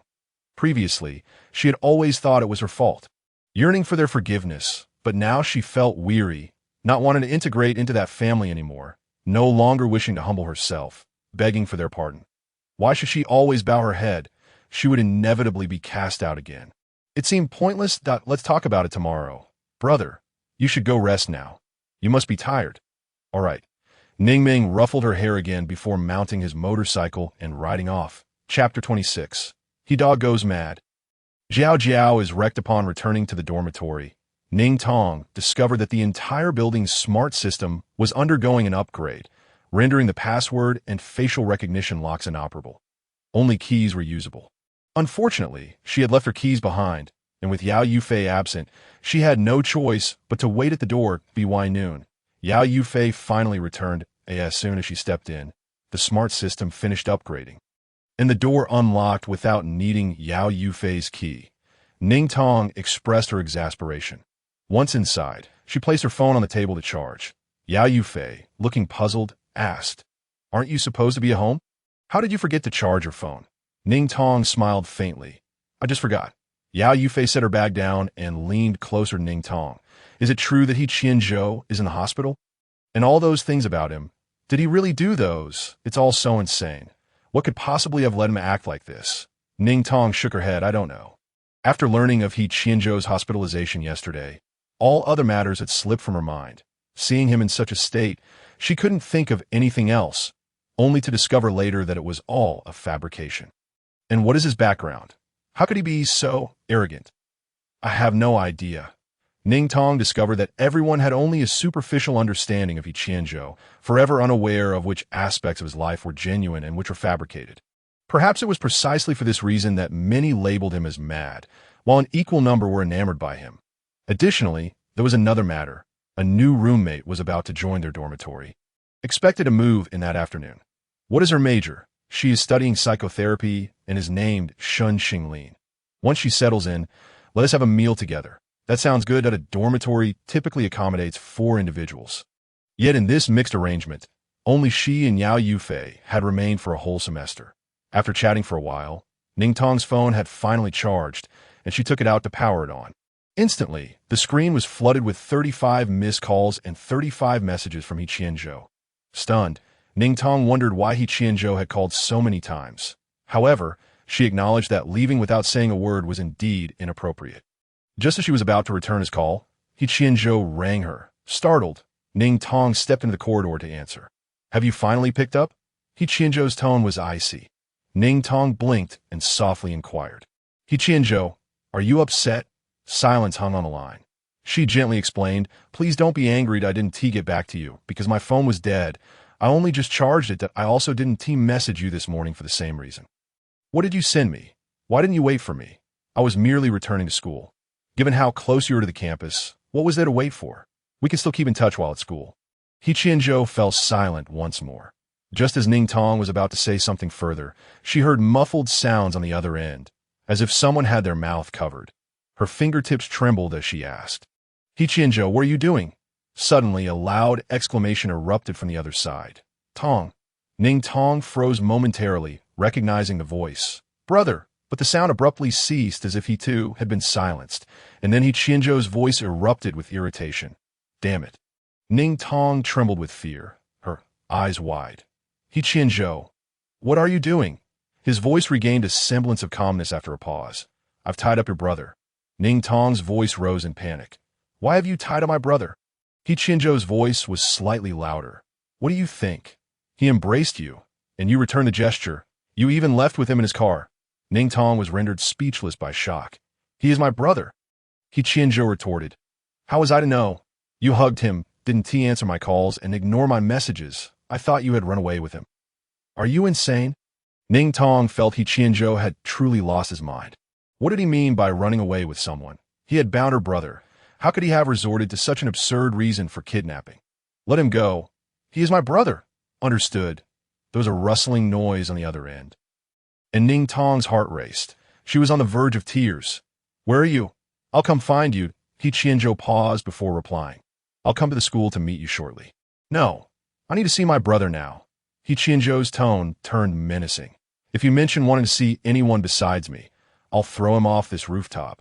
Ning Tong felt as if her breath had been constricted. Tears welling up. Are you out of your mind? He Qianzhou coldly dismissed her.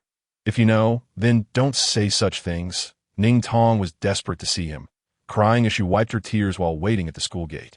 An hour later, a sleek Apani pulled up at the entrance, and He Qianzhou stepped out, his long legs striding forward.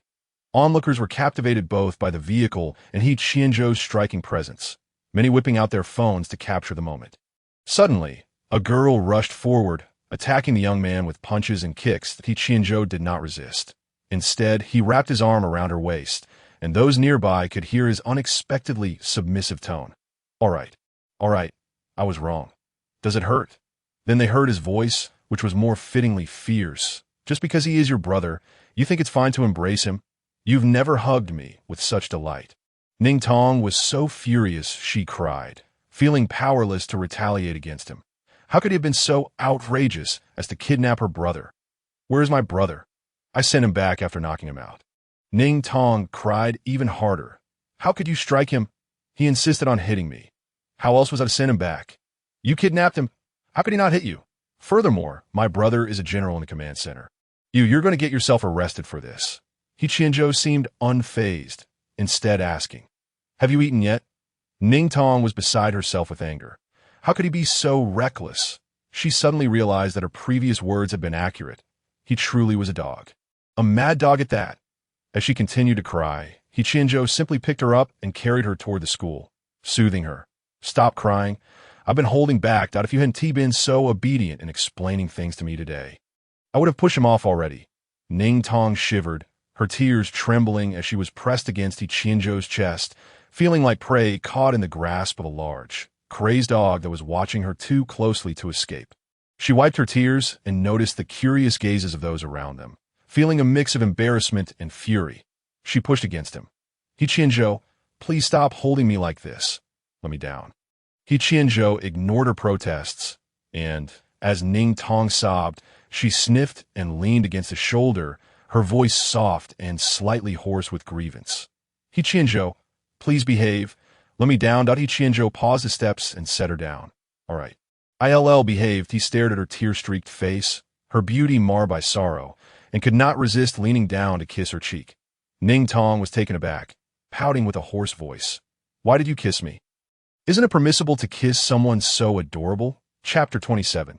He dog. It hurts like hell. He Qianzhou attempted to kiss her again, but Ning Tong swiftly covered his mouth, her small face scrunching up. We're all human. How can you have such a thick skin? He Qianzhou grasped her wrist and kissed her palm. It's just all right. Ning Tong sent He Qianzhou away and returned to her dormitory, immediately calling Ning Meng. Noticing that Ning Meng had missed He Qianzhou's previous calls, she was relieved when he finally answered. Brother, Tong. Ning Tong switched to video call. Brother, are you all right? Ning Meng also turned on his video, and Ning Tong scrutinized him closely, seeing no visible injuries. Brother, did they hit you? Are you hurt? Ning Meng appeared to be in the bathroom, his expression grave. I'm fine, but what about you? How did you get involved with such a weirdo? Ning Tong's heart sank. I don't know. He asked, just inexplicable. Seeing her on the verge of tears, Ning Meng's face grew even more somber and strange. What on earth happened? Just because I hugged you, is it because I'm your brother? And he let me go after a single phone call from you? Ning Meng was genuinely bewildered before he could even reach home. His car was intercepted by an Apani, and 2 or 3 men in black had rushed over to subdue him and knock him out. When he woke up, he found himself bound, and despite his youth, the one clearly in charge had inexplicably made a phone call to his sister, uttering a few words that sounded like jealous lovers, and he had said a single word before being knocked out again. Only to awaken at his own doorstep. He had never been so passively kidnapped. He was at a loss as to why this abduction had anything to do with him, and he couldn't tell if it even qualified as a kidnapping. That's just how he is. Utterly inexplicable. It's something that ordinary people cannot comprehend. Ning Meng was furious, realizing he had no idea his sister was being pursued by a pervert. You should go to school for the next few days. Let me investigate him first. He doesn't seem like an ordinary person. Ning Tong was taken aback. That's not permissible. I can't skip school. Ning Meng frowned in confusion. Why not? Ning Tong felt despondent, unable to articulate her reasons. Based on her understanding of He Qianzhou, if she didn't attend school, he would surely go mad, and he might even find her home. Our classes are very important these days. If I don't go, I fear I'll fall behind. Ning Meng understood their parents' emphasis on Ning Tong's academic performance and didn't want to hinder her studies. Then be careful. If he comes after you, call me. I'll be home for the next 2 months. Okay. Ning Meng had originally planned to visit her that evening, but due to the incident involving He Qianzhou, he dedicated himself entirely to investigating the young man. That night, while Ning Tong was studying mecha, the door was suddenly pushed open, and Yao Yufei walked in, accompanied by a girl. Tong, this is Shun Xingli. Ning Tong immediately stood up to help with the luggage, only to see that Shun Xinglin carried nothing but a beautiful bag. Shun Xinglin was also quite lovely, dressed in a white butterfly dress that appeared both elegant and charming. Hello, I'm Ning Tong. Behind her, a middle-aged gentleman entered, carrying her luggage. Miss, would you like it to help you unpack? Shun Xinglin smiled at him, revealing a dimple. No need. You can return now. Very well. I wish you a pleasant campus life. IT was common for students at the Mecha Academy to hail from affluent families, so having servants accompany them was not unusual. Why did you arrive so late? I had dinner with friends. Shun Xinglin opened her luggage and pulled out 2 exquisite boxes of pastries, handing them to the 2 girls. These are gifts for you. My father brought them back from Planet M, and they are absolutely delicious. Thank you. Ning Tong was somewhat socially awkward, merely standing aside in a daze, while Yao Yufei, quite at ease, chattered incessantly beside Shun Xinglin. How did you end up at Yuhua at this hour? Have you taken the placement test? What level were you assigned to? Shun Xinglin smiled and replied, It's because the psychic match with me is at this school. He's in the first level class. And I've been placed directly into it as well. Both Ning Tong and Yao Yufei were taken aback, having never encountered such a situation before. Typically, those in the first level should have already secured a mental healer by the second level. And the assignments are usually made from within the same school. How could someone from another school be involved? Who is he? I'm so curious. He is He Qianzhou. I've heard he has quite a reputation at Yuhua. Ning Tong and Yao Yufei were momentarily speechless.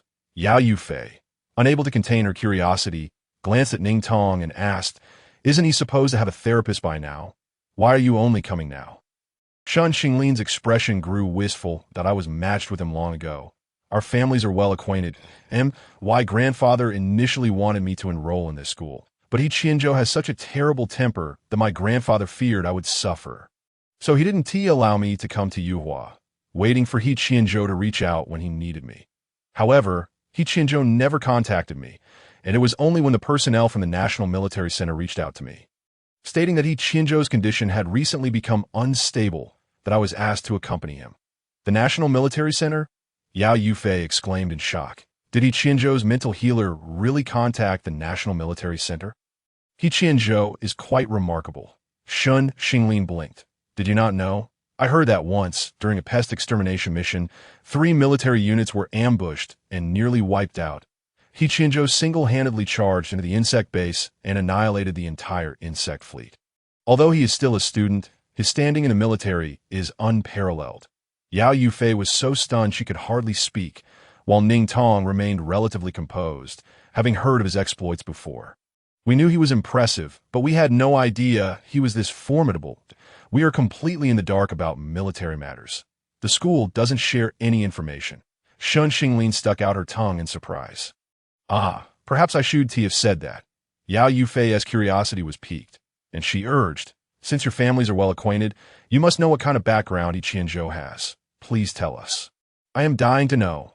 Shun Xinglin promptly fell silent. That is something I cannot divulge. Yao Yufei lamented dramatically, her curiosity intensifying. Please, why can't you say? What is so confidential? A mysterious glimmer flickered in Shun Xinglin's eyes. In any case, do not provoke him. Later that night, the three continued to converse for quite a while until the lights in the dormitory were turned off, and they nestled into their bed curtains to sleep.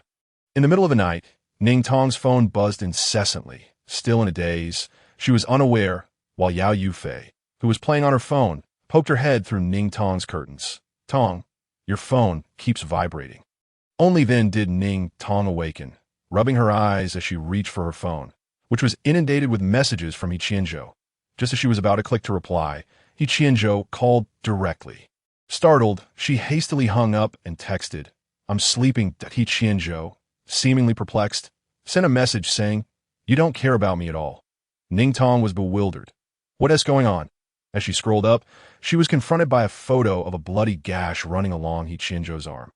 Ning Tong gasped in shock. What happened? He Qianzhou had been on a mission in the afternoon and was injured, in excruciating pain. Chapter 28. He Qianzhou finally made his move. How sweet. Ning Tong doubted. Are you trying to deceive me? You just tricked me. He Qianzhou insisted. I just got out of the hospital and went on a mission. Getting injured is quite normal. You weren't hurt. But I was still frightened. Frightened? Can He Qianzhou be frightened? Ning Tong recalled He Qianzhou's earlier words, claiming it was impossible for him to be injured. Yet he was indeed hurt the very next day. Who knew if he was lying? As Ning Tong scrolled up, she noticed the message was sent 2 hours prior. Have you bandaged it? No. Anyway, no one cares. Ning Tong was a loss for words regarding He Qianzhou's extraordinary behavior. She felt a mix of anger and frustration, but decided against further debate. You need to go to the hospital. Stop being reckless. Which dorm are you in? Why? I'll come find you. Are you crazy? Aren't you supposed to be asleep? What is wrong with me coming to find you? The girls' dormitory. Have you no shame? Then come down. No way. 5 minutes later, Ning Tong, her face scrunched in annoyance, made her way downstairs.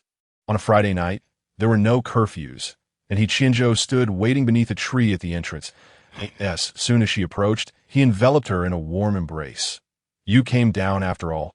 Ning Tong was taken aback and stared wide-eyed at him. You tricked me. She raised her hand to hit him, but heard He Qianzhou gasp in pain. As she lifted her hand, she realized it was sticky with a warm substance. Her face turned pale.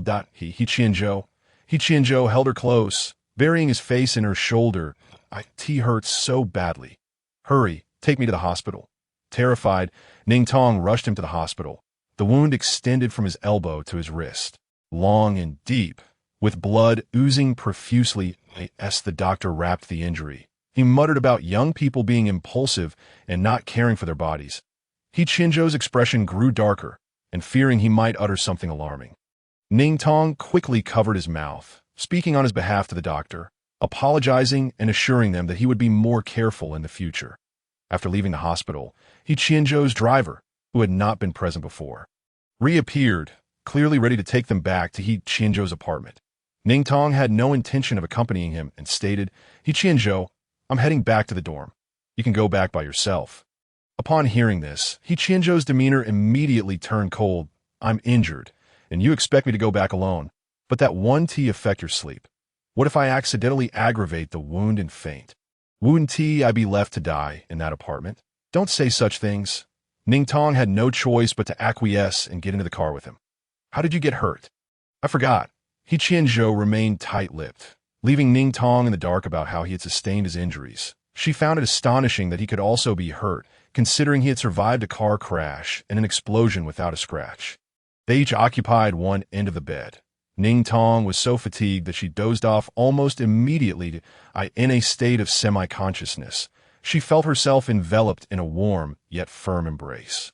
Instinctively, she knew who it was and, wary of touching his injured arm, gently pushed against him. He Qianzhou, be careful with your arm. The following morning, Ning Tong was awakened by a phone call. Seeing it was Yao Yufei, she was startled awake. Fei. Yao Yufei's voice was frantic. Where have you been? You didn't come back last night. What is wrong? Ning Tong pulled into He Qianzhou's embrace, quickly covered his mouth, fearing he might speak. Nothing. What is that noise on your end? Nothing.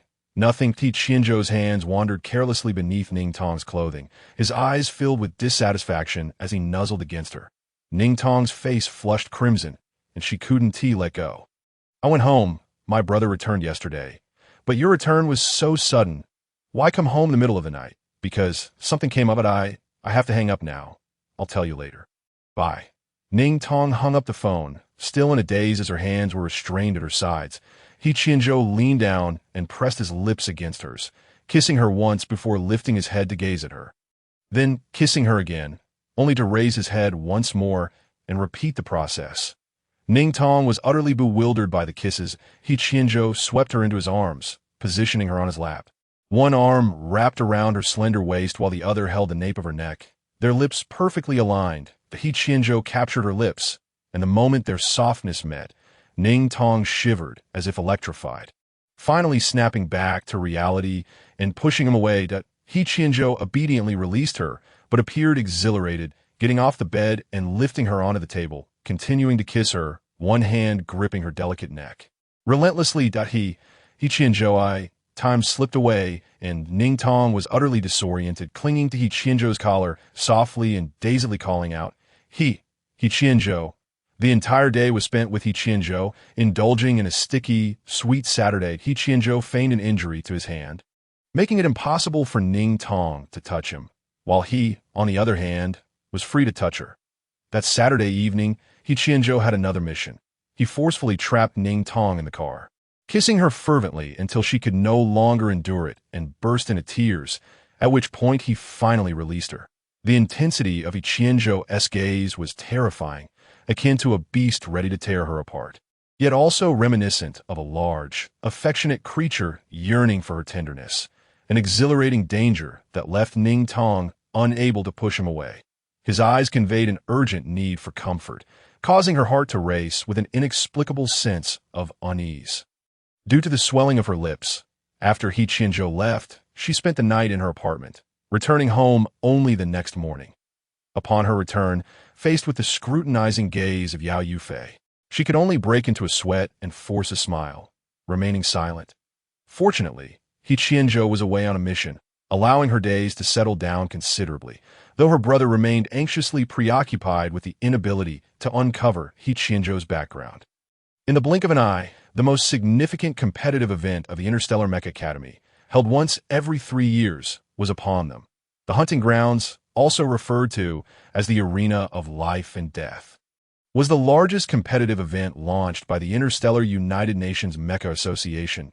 24 planets and 166 Mecha Academies would dispatch their mightiest students to compete, a battleground of slaughter and peril where only the truly formidable could survive.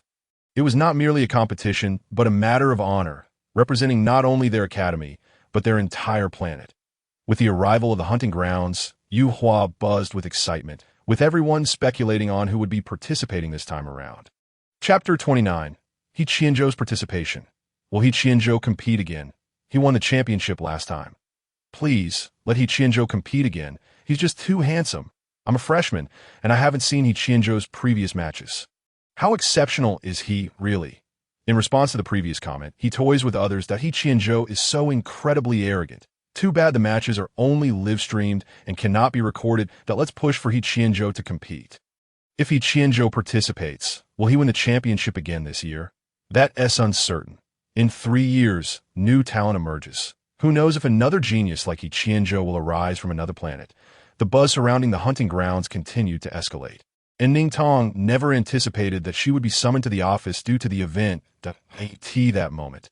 Every seat in the office was occupied by teachers, with their leader being a middle-aged woman with a ponytail. Ning Tong, your performance this semester has been commendable. The hunting grounds requires some NPCs, and while there are risks involved, given your achievements, they are negligible. Would you be willing to join? Ning Tong was taken aback. NPC. What is my primary responsibility? The teacher replied, you will serve as a guide that we need someone to mislead the contestants by directing them towards incorrect paths. What are the risks? Naturally, there's a chance that contestants may seek revenge if they realize they've been tricked. However, we have protective regulations for NPCs. If any contestant harms you, they will be eliminated. Thus, such incidents are rare. Seeing Ning Tong remain silent, the teacher assumed her reluctance and continued. This NPC role is not open to just any student. I selected you because of your outstanding performance, hoping you might seize this opportunity to understand what the hunting grounds entails. While your current abilities may not qualify you for competition, if you continue to develop at this rate, you will undoubtedly represent our school in 2 years. Ning Tong was astonished. She never imagined that she held such potential in the eyes of her teacher. She was surprised by the teacher's unwavering confidence in her. However, her achievements were all thanks to He Qianzhou. He was aware that she was reluctant to accept his mental energy, so he had taken a more covert approach, always waiting until she fell asleep to administer it. Even when she discovered it, while searching for clothes beneath her bed a few days ago, she was puzzled as to why she still had not depleted the energy he had given her such a long time ago. Furthermore, she would often feel particularly invigorated the day after sleeping beside He Qianzhou, which she initially dismissed as mere coincidence. The teacher handed Ning Tong a piece of paper. This outlines your specific responsibilities during the competition, along with the timeline. You may consider it before informing me of your decision. Ning Tong accepted it, saying, thank you, teacher. Before she left, the teacher reminded her, I hope you keep this matter confidential. Anything related to the competition must not be disclosed for the time being. Understood. Exiting the office, Ning Tong concealed the paper in her bag. Just then, her pocket device rang, and upon retrieving it, she pressed her fingerprint to transform it into a phone. It was a call from Ning Meng. Brother, Tong, are you coming home for dinner tonight? Ning Tong recalled that last Saturday, Ning Meng had called her come home for dinner, but at that time, she had been with He Qianzhou, who was injured and unable to leave her side. She had also lacked the desire to return home, so she had made up an excuse to decline. She could already envision what returning home would entail, her parents blocking her way. And only after her apologies would they allow her inside. After a moment's hesitation, she replied, all right, great, I'll pick you up tonight. Thank you, brother. Just as she hung up, another call came in from Shun Xinglin. Tong Bao. Where are you? I'm near the office building, getting ready to head back to the dormitory. What's up? I heard they're selling candied hawthorns at the cafeteria entrance. Could you grab a skewer for me? Sure. Thank you, Tong Bao Muamua. Ah, no need to thank me. Upon returning to the dormitory, Ning Tong found Shun Xinglin and Yao Yufei engrossed in a video game. Tong, we're playing a game. It's so much fun. Come join us. When Shun Xinglin had arrived a week prior, she was a delicate lady who only drank dew. Now, under Yao Yufei's influence, she had become adept at everything. Street food, games, things she would have never touched before. Her dark circles were a testament to her newfound habits. Ning Tong placed the candied hawthorn beside her. I can't play. I have to go to the training ground. Both of them immediately turned to her in unison. Yao Yufei protested. Going again? It's Saturday. Can't you take a break? Shun Xinglin added, Tong Bao, don't you have any leisure activities? You can't keep this up. Come on, let me introduce you to this game. It's incredibly fun. Yao Yufei interrupted. Forget the game. I've been trying to get her play for half a year, and she still shows no interest. Her idea of leisure is sleeping. It's either training or sleep. Ning Tong smiled adorably. I'm off now. You two enjoy. All right, just don't overdo it. Upon arriving at the training ground, Ning Tong almost forgot it was Saturday. The place was nearly packed, with mechas occupying every section. As she entered, she recognized many of the faces, those who frequently appeared on school posters, various competitions, and forums. They were the elite of Yuhua. This was Yuhua's largest and the entire empire's biggest mecha training facility. Featuring warm-up areas, mecha storage, individual training zones, and mecha project sections. Ning Tong first warmed up in the designated area before heading to the storage section, where she input her code and password to retrieve her mecha. In the days leading up to this, she had repetitively engaged in individual training, focusing on shooting, launching, and long jump. Today, she intended to engage in combined training with the mecha upon arriving at the shooting range. She overheard a conversation on either side.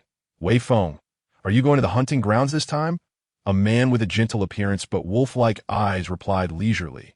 Why would I go? To embarrass myself. Embarrass yourself? You. That can't be. The man laughed. He Qianzhou is going. If I go, I'd just be a stepping stone for him. He Qianzhou is going. What fun would that be for him?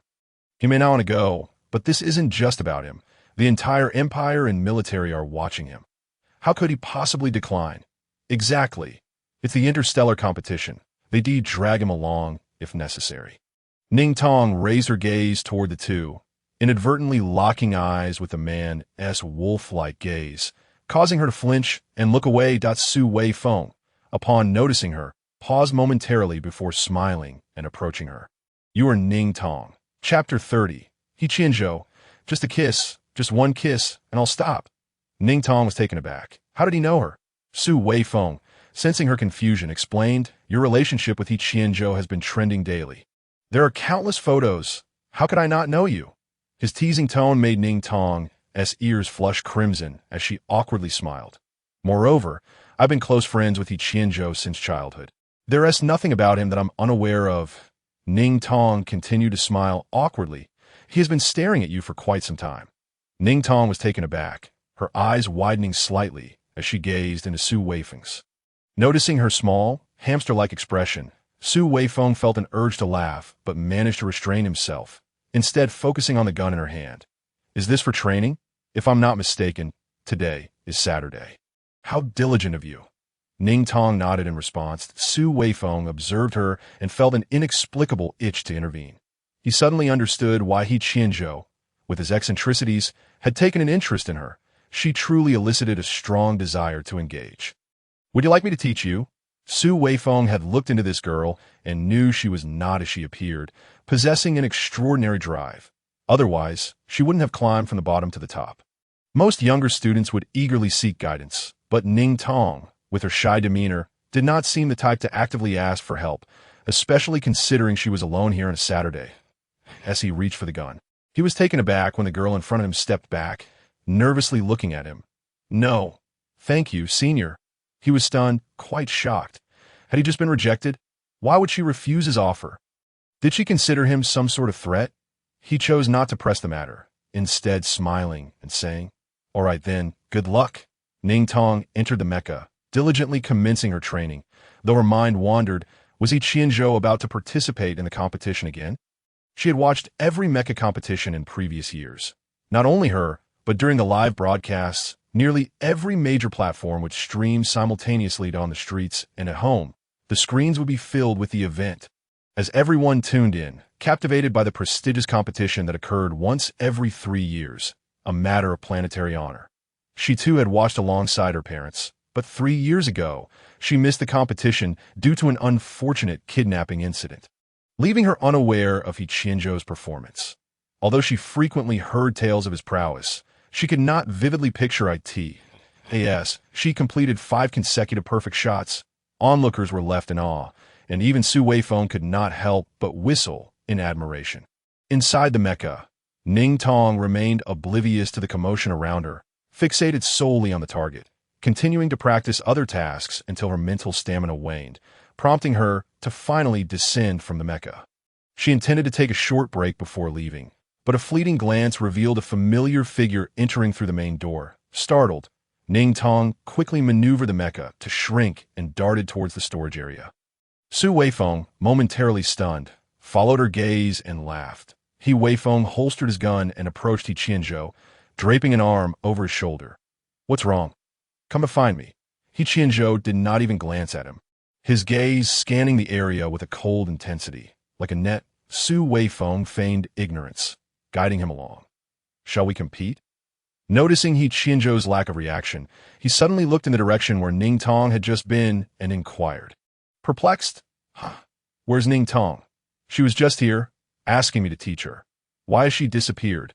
Observing the sudden frostiness in He Qianzhou's demeanor, he jokingly teased, "She didn't run away upon seeing you, did she?" He Qianzhou's expression darkened instantly, his temples twitching as he recalled that Ning Tong had dared to solicit Su Weifeng's guidance. Causing him to feel quite displeased as he glared coldly at him, Su Weifeng felt a shiver run down his spine under that scrutinizing gaze. "What's wrong?" He Qianzhou coldly replied. "What are we competing in?"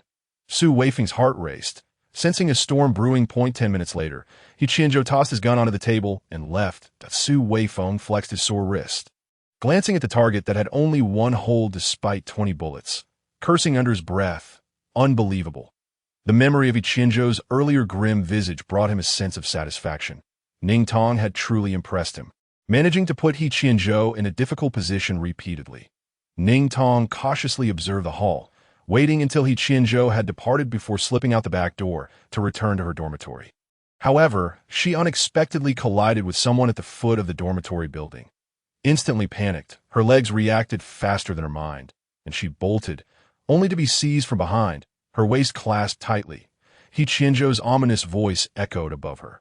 "Ning Tong, are you trying to shake me off?" Terrified, Ning Tong felt as if she had encountered her doom, ceasing to struggle. Noticing the stares of nearby onlookers, fearing she might end up on a forum again, she pulled them away. Once they reached a secluded area, she finally released her grip. Summoning her courage, she retorted, "What are you angry about? It was you who did something wrong by secretly transmitting your mental energy without my knowledge." He Qianzhou appeared genuinely furious, pinning her against the wall. "Is it because I secretly gave you my mental energy, or is it because you refused to let me kiss you?" Ning Tong's face turned crimson in an instant. She was at a loss for how he could utter such words. Her lashes fluttering, she stammered, "Why you? I didn't say you couldn't kiss. It's just that you've been too excessive." He Qianzhou pressed his lips tightly together, arguing earnestly, "I've only kissed you a few times, and every time I've asked if you were comfortable. Besides, I haven't touched anywhere else. You wouldn't allow me to." His tone was serious. Yet the content of his speech was utterly shameless. Ning Tong's face flushed deeply, her mind spiraling into confusion, muttering incoherently, "Why do you even ask if I'm comfortable?" Initially, He Qianzhou had been quite upset over her ignoring his calls and messages. But seeing her crimson cheeks made his anger dissipate significantly. "If I don't ask if you're comfortable, how will I know if I can kiss you in the future?" Ning Tong's eyes widened at his unfiltered thoughts, and as he leaned closer, she instinctively pushed him away, asserting, "You just don't understand restraint. Every time it lasts too long, my lips end up swollen." He Qianzhou watched her lips move, unable to resist leaning down to kiss her. But he only pecked briefly before pulling away, the air thick with embarrassment. Then I'll do this from now on. Just don't avoid me. Ning Tong was mortified by his audacity, attempting to cover her mouth. But He Qianzhou held her wrist, pulling her back in for another quick kiss. She could only retreat further. All right, it's going to swell again. He Qianzhou, stop. He Qianzhou finally relented after one last peck. Nudging his nose against her petite one. Kiss me once, and I'll stop. Ning Tong, feeling utterly humiliated yet trapped, tilted her head to plant a quick kiss on him. What followed was a series of fervent kisses, leading them from the grass to a small grove and into a thicket, eventually slipping through a small door of the gymnasium, where Ning Tong, overwhelmed with emotion, bit down hard on He Qianzhou. Chapter 31. Jiaojiao carries He dog as an NPC the following day. He Qianzhou's lips bore the imprint of teeth, making headlines on the forum. However, the trending tag read, Ning Tong is fierce. When Yao Yufei showed it to Ning Tong, she was taken aback, her face flushing as she stammered, "What does this have to do with me?" Shun Xinglin, munching on chips nearby, chimed in as Yao Yufei exclaimed indignantly, "Exactly, what does this have to do with you?" As she scrolled through the comments, her anger flared. "Although I've always thought you and He Qianzhou were involved, how could you possibly be together when you're always running to the training ground? Plus, I've been bad-mouthing He Qianzhou every day. There's no way you could be with him. With your personality, he simply doesn't suit you." She turned to Shun Xinglin, adding with conviction, "Honestly, I'm speechless. Just because you've held hands and hugged before doesn't mean it's conclusive evidence. Isn't that terribly one-sided?" Shun Xinglin chuckled in agreement, right? How could He Qianzhou possibly be in a relationship? Those bite marks must have been self-inflicted. Ning Tong was taken aback. Self-inflicted? How could he bite himself? They're clearly round impressions. Shun Xinglin waved her phone dismissively, not even glancing at her. Come on, what kind of person is he? What sort of things wouldn't he do? What does a bite mark even signify? I've known him since childhood. He is definitely not the type to date. Yao Yufei, gaining momentum, pressed on. Has he always been this bad? Absolutely. No one dared to approach him. I still remember when he was a teenager. A chubby boy provoked him and ended up hospitalized for a year. When he came out, he had transformed from 200 pounds to 120. He became a total heartthrob. Should I let him beat me up too? Yao Yufei was still engaged in a verbal duel with netizens, asserting her intention to help Ning Tong restore her reputation. Meanwhile, Ning Tong felt an overwhelming flush of embarrassment, unsure of how to articulate her thoughts. Her relationship with He Qianzhou was perplexing. From the very beginning, he had assumed her to be his, even claiming they were already together. Yet, Ning Tong hadn't received any signals to that effect. He Qianzhou, however, was not one to be reasoned with, and so they found themselves entangled in a confusing situation. Ultimately, her only hope was that He Qianzhou would remain composed and refrain from doing anything reckless, such as kidnapping her brother. Everything else could wait. In the afternoon, Ning Tong responded to her teacher, expressing her willingness to serve as an NPC. After a week of rehearsals, the hunting ground was officially inaugurated. Dear friends, I am paging you, the President of the Empire, and it is my honor to witness the opening of the 15th hunting ground with all of you. This is not just a testament to the Empire's glory, but also a proud moment for you all. A million years ago, the insectoid menace emerged. The entire event was broadcast live from the Imperial Palace. Where the president addressed the audience from a grand podium, he stood tall and imposing, his back straight. Handsome features exuding a mature and steady aura, embodying the commanding presence of one in power. At 40 years of age, he appeared merely in his 30s. His tone was remarkably gentle, yet his piercing gaze and decisive methods instilled a sense of trepidation that deterred any thought of insubordination. He had assumed office at the tender age of 20, decisively quelling insurrections and eliminating dissenters, employing ruthless tactics and sharp foresight. Subsequently, he implemented a series of direct measures that dismantled the primitive empire, significantly elevating the living standards of its citizens, thereby positioning the empire as one of the most prominent planets in the galaxy. As a result, he garnered immense respect, becoming the most illustrious president in the empire's history. Once the speech concluded, military drills commenced, showcasing mech demonstrations, and the flag was raised, officially marking the commencement of the hunting ground. All presidents across the galaxy delivered unified addresses, and the opening ceremony concluded. igniting fervor among the populace, who erupted into cheers and applause. As the countdown to the hunting ground began, the square was cleared of all vehicles, and throngs of people began to set up camp. Meanwhile, those watching from home had prepared their equipment, eagerly awaiting the live broadcast to contribute their fervent messages. With the opening of the hunting ground, Ning Tong, as an NPC, finally boarded the mothership bound for Planet Y. This marked her inaugural journey beyond her home planet, filling her with excitement and anxiety. Planet Y served as the venue for this hunting ground, and accompanying her were NPCs selected from various mech academies across the Empire. After 3 hours, they arrived at the designated landing site on Planet Y. But as soon as Ning Tong disembarked, she experienced a wave of physiological discomfort. She was not alone. Most of her fellow trainees exhibited similar symptoms, such as dry heaving. She was fortunate, feeling merely that the air was excessively arid, and after a few deep breaths, it felt as if her throat was coated with sand. It wasn't until they reached the training base, which was sealed off from the external environment, that her discomfort began to subside. This NPC cohort was not limited to the Empire. Participants from other planetary academies were also present, totaling nearly 200 individuals, marking this as the largest hunting ground in years. Each room housed 4 individuals, and upon reaching their dormitory, everyone immediately lay down. "I heard you're from the Empire?" inquired a girl with chocolate-colored skin and braided hair as she casually rolled onto Ning Tong's bed. "Yes," Ning Tong replied, taken aback by the girl's boldness. That it was their first meeting, and she found herself at a loss for words. Lin Na seemed to notice her discomfort, smiled, and rolled back to her own bed. "Sorry, I just have a penchant for beautiful girls. Where I come from, we simply roll onto the bed of whoever we fancy." The other 3 were momentarily stunned by her words. "Which planet are you from?" asked the girl with short hair. "I'm from Mercury," Lin Na replied. "Is that a tradition there?" "Indeed, it's quite cold on our planet, and the blankets are the warmest places, so if you like someone, you just roll onto their bed."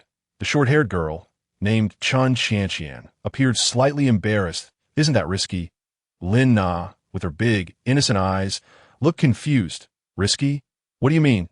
The 3 fell silent, unsure of how to respond. "No, a beautiful girl with long, straight black hair," said thoughtfully as she rested her chin on her hand. "Is there a custom in your culture against using pillows?" The trio stared blankly for a moment. "No, we generally use pillows, just of varying heights." The girl with long, straight hair, named Shangwan Miao, explained, "In our culture, we're not allowed to use pillows. It's believed that pillows harbor spirits that will siphon your life force, causing you to lose a day of life for every day you sleep on one. That is why I find it strange that this dormitory has pillows." The others couldn't help but chuckle at her adorably distressed expression. As the conversation flowed, the trio eventually ran out of topics, and suddenly they all turned to Ning Tong in unison. Tong, since you're from the Empire, you must know He Qianzhou." The mention of his name, Ning Tong stiffened momentarily before nodding. "Yes, he is competing this time as well." Lin Na's face lit up with excitement. "He is so handsome. Do you have a photo? Can you send it to me? Do you have his address? I want to roll onto his bed to express my admiration." Shangwan Miao's eyes sparkled with enthusiasm. "He is truly incredible.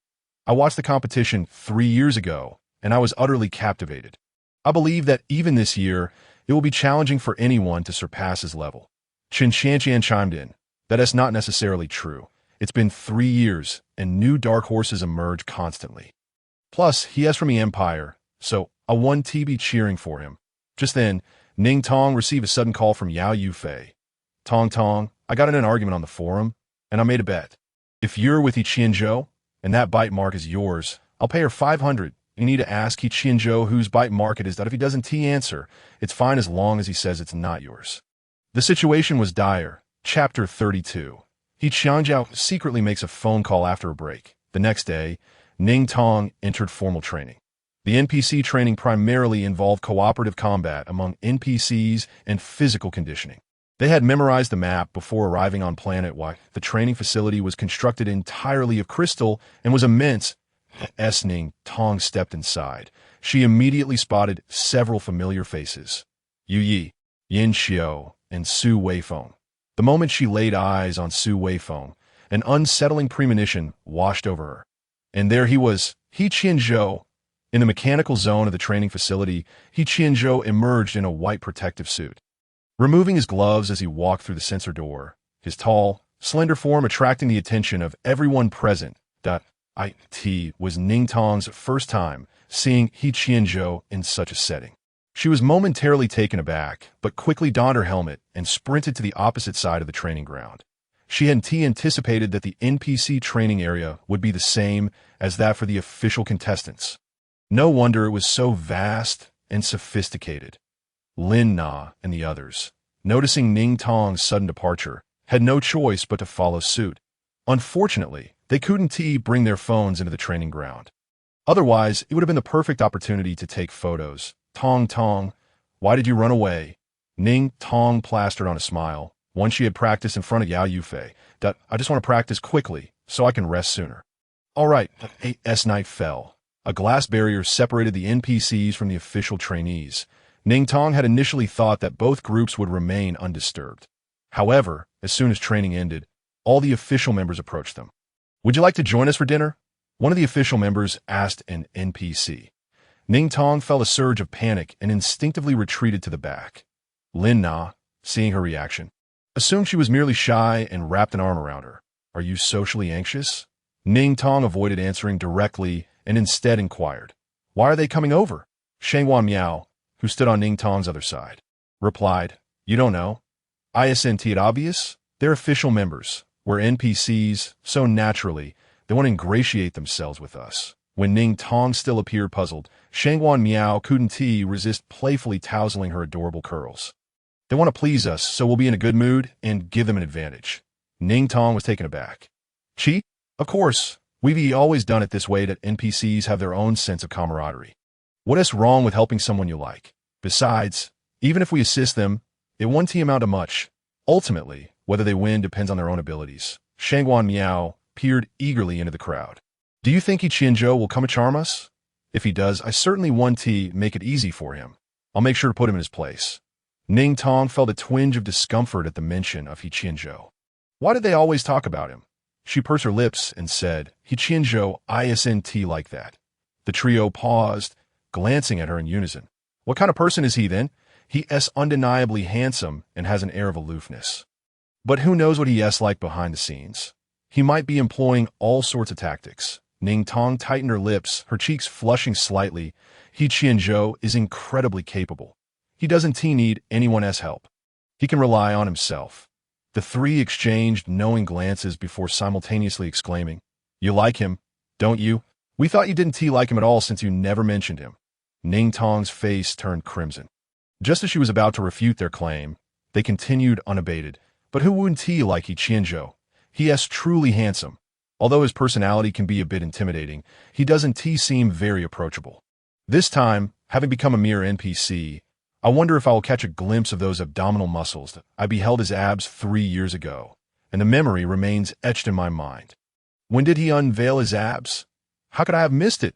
The moment he leaped from the tree was fleeting. Alas, I could not record it. This time I shall watch closely. Ning Tong lingered behind. Fortunate that the familiar trio of Su Wei Feng and the others did not approach. He Qianzhou also vanished as soon as the event concluded, allowing Ning Tong to remain inconspicuous. She merely added a contestant named Ouyang Jian Star Talk, a cheerful and talkative individual who befriended everyone in the dormitory, leaving Ning Tong reluctant to decline. Upon returning to the dormitory, Ning Tong, utterly fatigued, chose not to join them for dinner. After a shower, she collapsed on her bed, weariness enveloping her, and just as drowsiness threatened to pull her under, her phone rang. Startled, she grabbed her phone to find a video call from He Qianzhou. In a panic, she sat upright and accidentally hung up, startled by her own action. She took a breath and messaged He Qianzhou. I'm in the restroom. That He Qianzhou's response was rather slow. Can we meet? Ning Tong was taken aback. What was this inquiry about? Of course not. What was there to meet about? Her hand trembled as she sent a slapping emoji, which she had previously found specifically for He Qianzhou. Only he had the ability to elicit such a response from her. Before she could retract it, He Qianzhou replied with a small figure expressing grievance and tears, a sticker he had also chosen just for her. She had sent it by mistake, Yet he seemed to take it in stride. He continued to send messages. When will you come out? I want to see you. Ning Tong read these words. Her heart a swirl of emotions, an inexplicable mixture of sweetness and anxiety, lingering long after. Then let's have a call. Hearing your voice should be fine, right? After a moment's hesitation, seeing that her roommates had not returned, she dialed on the other end. He Qianzhou's voice came through, deep and melodious yet slightly husky, creating an atmosphere of intimacy. I was thinking of you. What else could I do? There was a hint of vulnerability in his tone. Ning Tong paused, responding, It's quite noisy on your end. He seemed to have stood up and moved away, the sound fading. Yes, it's still noisy. No longer. He Qianzhou leaned against a wooden post, his mouth involuntarily curving into a smile. Did you see the live broadcast today? No. He Qianzhou's expression shifted instantly. Why didn't you watch? Why should I? Are you unaware that I participated in the competition? I know. Then why didn't you watch me? If I hadn't known you would be on the other side of the screen, I wouldn't have trained with such zeal that I rarely watch such things. He fell silent, and Ning Tong, unsure of how to proceed, blurted out, Actually, I did watch. He Qianzhou's cold demeanor persisted. What did you see? Ning Tong muttered softly. I saw you in a white protective suit. Quite handsome. Suddenly, he fell silent, and in a shadow where the warm yellow light could not reach. His ears turned crimson. Clearing his throat, he thought to himself, Of course I'm handsome. If you see me every day, you would run away. Ning Tong ignored his comment, biting her lip as she softly implored. He Qianzhou, even if I didn't see you, you must compete well. I know. Chapter 33. Prelude to the competition, a crisis for Jiaojiao. The two were engrossed in their conversation when the dormitory door swung open, and the voices of Lin Na and her companions filled the room. He definitely has abs. His physique looks fantastic. Ning Tong, startled, quickly covered her phone and said, He Qianzhou, I have to hang up. He Qianzhou, evidently having heard the commotion, immediately inquired, Whose voice was that? Just, my roommates. His expression darkened slightly. Roommates? Aren't your roommates? Before he could finish, Ning Tong hung up, hearing the abrupt silence on the other end. He Qianzhou's face darkened instantly. His fingers hovered over the phone screen for a few seconds before he opened his contacts and called someone. Meanwhile, as Ning Tong ended the call, Lin Na entered. Her cheeks slightly flushed as she asked, Were you on the phone with family? Ning Tong nodded. Shangguan Miao placed a plate of food on Ning Tong's table. Have something to eat? You won't have any strength tomorrow if you don't. Thank you. Ning Tong inhaled the scent of alcohol and grilled meat wafting from them. Where'd you all go? To an outdoor barbecue place. There's an artificial beach that we saw several contestants from the competition at a restaurant across the way. But the instructors were there, so we couldn't approach. However, a few boys came over, one of whom was incredibly handsome. The one from your empire. Ning Tong's heart raced. Who? Who was it? The three exchanged glances, as if confirming their thoughts. His name is Su Weifeng. Ning Tong's heart sank instantly. We even talked about you. He said he knew you and asked why you didn't join the gathering, but we told him you were too tired and went back to rest. That night, Ning Tong felt restless, dreading a sudden call from He Qianzhou. Yet, he remained silent until the following day when she entered the training ground. Ning Tong, donning her headgear, discreetly observed him. He didn't glance her way. His expression icy as he focused intently on his training. As training ended, she intentionally lingered longer than others, but just as she exited the break room, someone approached her. It was not He Qianzhou, but Su Weifeng. Su Weifeng walked directly towards her, yet his expression seemed entirely coincidental. Wow. Tong, what a coincidence to run into you here. Ning Tong forced a smile. Hello, senior. Su Weifeng approached her, bending slightly in a gentlemanly manner. Would you like me to carry your bag? Ning Tong quickly shook her head. Noticing her anxious demeanor, Su Weifeng couldn't help but chuckle. Actually, I was waiting here for you. Your roommates mentioned you last night. Ning Tong felt embarrassed and smiled awkwardly. Su Weifeng continued with a teasing tone. Why haven't we heard anything from you since you arrived? We wouldn't know, but how could He Qianzhou not be aware? Mentioning He Qianzhou caused Ning Tong to freeze, and she quickly asked, Senior, did you tell He Qianzhou I'm here? Su Weifeng wore a knowing smile. What do you think? Ning Tong was at a loss. Her expression troubled. Su Weifeng found her pitiful demeanor endearing. Thinking how sweet and cute she was, looking like someone who could be easily cuddled, he chuckled. I didn't tell him. Ning Tong let out a long sigh of relief. Su Wei Feng walked alongside her, towering over her. Looking down, he could see her long, thick eyelashes and her delicate nose, feeling an inexplicable softness in his heart. Why not tell him? He likes you. Don't you like him? Ning Tong's eyes widened, instinctively protesting. No, he doesn't. Doesn't what? Ning Tong bit her lip, uncertain of how to explain, simply shaking her head.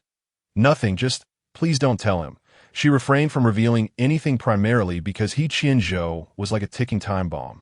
Unpredictable in his actions. Given that the competition was being broadcasted live, she feared he might act recklessly even in front of the camera. Because, you know him well, don't you, senior? Su Wei Feng nodded slowly. As if comprehending, indeed, He Qianzhou can be quite unruly. Ning Tong looked at Su Wei Feng, pleading, so please, senior. To Su Wei Feng halted, meeting Ning Tong's gaze with a smile. All right, but he drew it out, causing Ning Tong to grow tense. You must promise me one thing. Ning Tong paused. What is it? During the competition, guide me a bit, would you? 7 days of training swiftly passed, and on the eve of the competition, Ning Tong found herself in a virtual combat arena. A world teeming with monsters, insectoid creatures, and calamities. Following a week of live training broadcasts, spectators outside the screen began to place bets on their favorite contenders for the championship. He Qianzhou. This lad made me a fortune last time. I must continue to support him.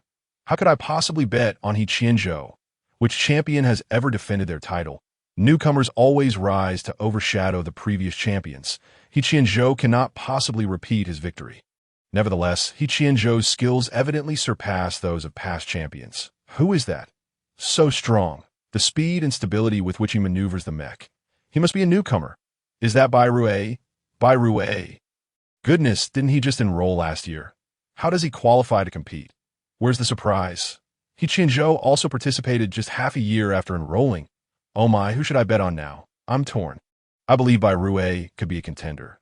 But I see that He Qianzhou's training has evidently surpassed that of 3 years ago. Don't just focus on those two. Consider the others as well. This year's competitors include many past champions. Who will win remains uncertain. Though Ning Tong could not witness He Qianzhou's training, she secretly placed a bet of 1,000 yuan on his victory. Donning her mech suit, she stepped into the transmission chamber, and in a flash of white light, it felt as though her body was both plummeting and ascending. After several moments, when Ning Tong opened her eyes again, the chaotic winds and sands threatened to topple her. She steadied her mech and proceeded step by step toward the designated task point. The sights along the way filled her with trepidation. Despite having previewed the virtual environment in school, the realism was unervingly intense. The writhing insectoids in the sand, the howls emanating from the vast jungle, and the slimy sensation of unseen creatures brushing past her made her scalp tingle and her stomach churn. Ning Tong persevered, forcing herself to remain focused until she reached her destination. Beneath a lush tree, beside a tranquil stream, she finally exhaled in relief. With all NPCs positioned, the competition officially commenced. Chapter 34. Playing the NPC. Jiaojiao, E-Dog has arrived. The competition spanned 9 distinct maps. Dirt, desert, forest, anoxic layer, toxic gas layer, wind, fire, thunder, and rain. Each map boasted its own intense climatic and geographical characteristics. For instance, the forest was rife with swamps and mud. Perpetually damp, contestants would be scattered across various maps, vying for survival resources, weapons, and equipment. Out of 100 contestants, only one could eliminate all others to claim victory.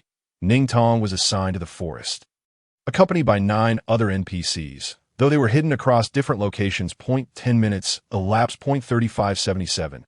A contestant is approaching your map location. Prepare immediately. Understood. Ning Tong shut off the intercom, brandishing her weapon. Her disguise was that of a calico cat doll. With a lopsided gaze and crooked mouth, undeniably unattractive. Contestants were required to answer her questions. A correct response would yield clues and allow them to pass, while an incorrect one would result in a battle. In this competition, time equated to resources. If she wasted their time, they could lose significant equipment. Before long, a boy wielding a large machete and a tall girl with a ponytail entered. Ning Tong waved at them. only to be met with their disdainful expressions. Hello, I am the Calico Cat, and my mother abandoned me here and said I can only return home after answering a question that I don't know the answer. Can you help me? The boy wore an impatient expression while the girl remained stoic. Just tell us. Ning Tong extended her hand toward the girl and bowed slightly. 3 gold coins are called Ixen. 3 waters are called Meow. 3 people are called Joan. May I ask, what are 3 ghosts called? Called for help. Ning Tong erupted into laughter, twirling in place and tossing flower petals from her pocket. Thank you for providing the correct answer. Now, I shall give you a clue. She beckoned the girl closer and whispered the clue in her ear, then gestured gracefully. I wish you success in your task. The boy immediately grasped the girl's arm. What is the clue? The girl replied nonchalantly, in the stream. The boy frowned. With such a long stream, how long will it take to find it? He then made his way toward the stream, but Ning Tong quickly obstructed him. No, you must answer my question and proceed with your task. The boy raised his hand to swat her away. Get lost, the girl interjected. Are you really going to fight her? What is wrong with answering such a simple question? Can't you manage that? Reluctantly, the boy relented. Fine, ask your question. Ning Tong smiled at him, her tone remaining gentle despite the shift in pitch.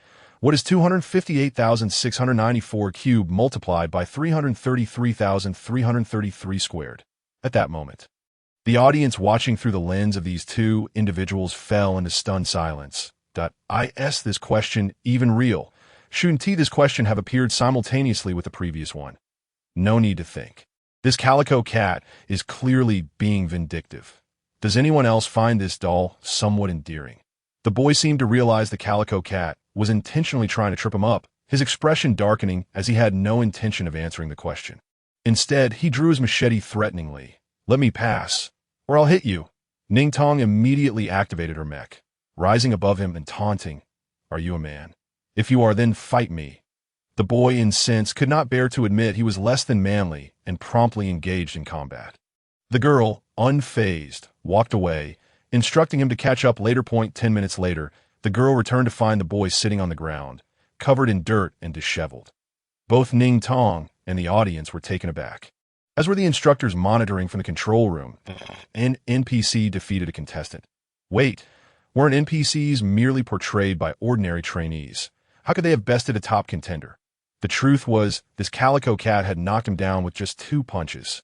How remarkable! I haven't seen other NPCs achieve such a feat. They usually end up flattened. Ning Tong panicked, realizing she had unintentionally knocked him down. Her task was to delay, not to overpower. What was she to do now? The instructors had not provided a contingency plan for such an outcome. Frantically, she called for assistance. Instructors, I accidentally knocked him down. The instructor stared at the screen in silence before responding. You knocking him down counts as completing your task, which is commendable. However, be cautious not to exert too much force. Otherwise, it may reflect poorly on our contestants if one is defeated by an NPC. The instructor was sweating. How could this be? He had been observing the student for 7 days of training, and their skill was undoubtedly top tier. How could they have been bested by a Calico Cat NPC? Yet he refrained from voicing his doubts, questioning his own judgment. Yes, instructor, my apologies. Ning Tong complied, refraining from further harassment and allowing the girl to assist the boy as he recovered. Ning Tong was sweating nervously. It seemed this NPC task would not be easy. She had only used half her strength, yet had knocked him down, believing she would be the one to be overpowered. Why was this Calico Cat so anthropomorphized? Was she truly frightened? Watching her wipe away sweat was oddly amusing. Could she truly be frightened? She was the one who dealt the blows. As the morning wore on, Ning Tong had engaged with 6 contestants. 3 had answered correctly, while 3 who answered incorrectly fought her for 20 minutes before she allowed them to leave. The questions were endless and lacked any discernible pattern. What should Xiao Ming call himself if he is the grandson of his grandfather's son, S brother, S sister, S brother, S cousin, S nephew's grandmother's uncle's aunt's daughter? What is the sum of Xiao Bai and Xiao Bai? You can do it, I can do it, everyone can do it, one person can do it, but 2 people cannot do it together. What is this? Is Dandan the name of a puppy or a little tiger? What is 123,456 raised to the 4th power? At noon, just as Ning Tong settled beneath the tree for a brief respite, footsteps approached. She immediately sat up and assumed her stance. Emerging into view was a tall man clad in black combat gear, striding toward her with poise, parting the leaves. His demeanor remained cold and unhurried, exuding an air of arrogance and nobility, reminiscent of a wealthy heir. But he stood before her, and despite her oversized doll costume, they were eye to eye, compelling her to tilt her head to meet his gaze. Chapter 35. Jiaojiao openly goes easy. The audience is stunned he was alone. He Qianzhou had not formed any alliances. Wherever He Qianzhou went, the audience's enthusiasm surged. He is so handsome, regardless of whether he wins or loses. I am here for his looks. He Qianzhou is incredibly arrogant. While others form alliances, he ventures alone. Is he not afraid of facing multiple opponents? Did you not see? He has traversed 2 maps alone and has already acquired the most resources and equipment.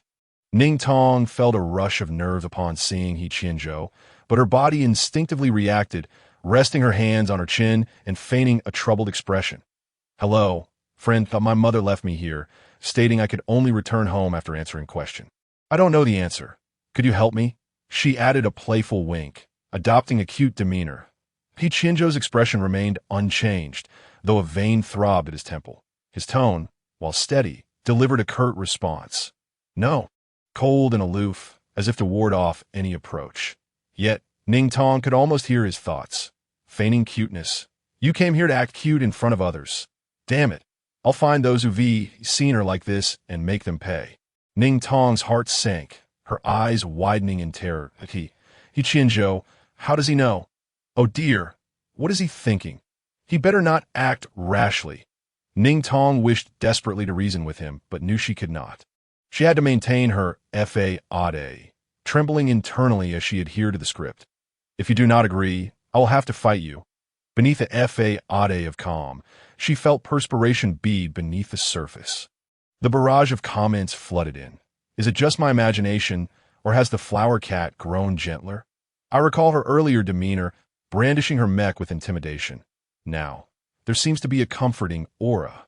I can assure you, this style of persuasion is utterly uncharacteristic of her. Enough of this.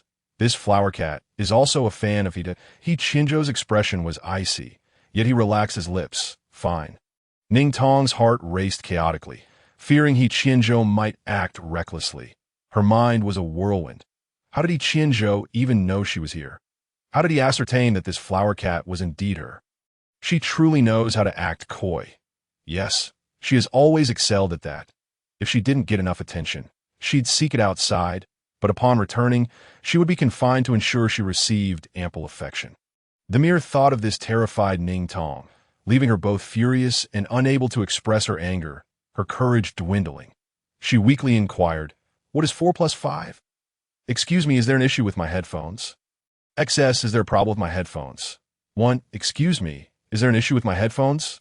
3. No, your headphones are functioning properly. What the hell?" The audience was dumbfounded, shocked, and astounded.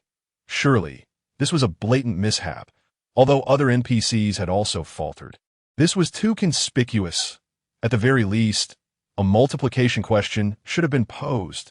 The instructor was momentarily stunned, yet due to the ongoing dialogue between the NPC and the contestants, he couldn't intervene. Before they could fully process the absurdity, what left them even more flabbergasted was He Qianzhou's response. The entire barrage of comments went silent. What? Is there a problem? This individual, who could answer the 4th power of 123,456, claims that 4 plus 5 equals 10? Equals 10? Not a single teacher ever told me that 4 plus 5 equals 10. Could it possibly equal 9? Ning Tong was bewildered. What did He Qianzhou just say? 10. He Qianzhou claimed that 4 plus 5 equals 10. No. How could that be? Was He Qianzhou truly lacking in intellect? Yet if he were foolish, how did he win the championship 3 years ago? She was uncertain and gently asked again. I'm sorry, a little bird just flew in my ear. Could you please repeat your answer? Without hesitation, he replied. Ning Tong was nearly knocked off her feet in shock. What should she do? Was He Qianzhou doing this on purpose? Or was he simply having an off day? What if he answered incorrectly? Did she have to confront him? However, if she did, it would waste his time, and with the schedule so tight, especially on the first day. If He Qianzhou fell behind, it could have dire consequences, perhaps even jeopardizing their meals. Ning Tong glanced at He Qianzhou. Was he truly not thinking straight today? Even with his cold demeanor, he had managed to miscalculate 4 plus 5, leaving everyone in the galaxy watching in laughter. Gritting her teeth, Ning Tong gathered her courage and twirled around, scattering flowers. Congratulations on answering correctly. Thank you for helping me with this question. Now I shall reveal the secret of this forest to you. Before she could finish her sentence, amidst the astonished and incredulous expressions of everyone in the galaxy, along with a screen filled with question marks and exclamation points, He Qianzhou suddenly stepped forward, grasped the flower cat's hand, and pinned her against the tree trunk, leaning down to ask, his voice low and enticing. You answered correctly? His dark eyes obscured, making it difficult to discern his expression. Yet his tone unmistakably conveyed a chilling, yet subtly indulgent authority. The crowd stared in wide-eyed disbelief. The barrage of comments remained blank that He Qianzhou drew closer, still holding the flower cat's hand. Count it out. What is 4 plus 5? In that moment, Ning Tong understood. He Qianzhou was not lacking in intellect, but was deliberately playing with her. She gazed at him with wide, watery eyes, incredulous at his intentional miscalculation. Yet He Qianzhou's expression was affectionate, as he clung to her, asking, Are you afraid of delaying my time? Before he could finish, Ning Tong pressed her hand over his mouth, her eyes signaling that they were live-streaming. They couldn't say such things. He Qianzhou glanced at the small flying camera and finally realized they were being broadcasted.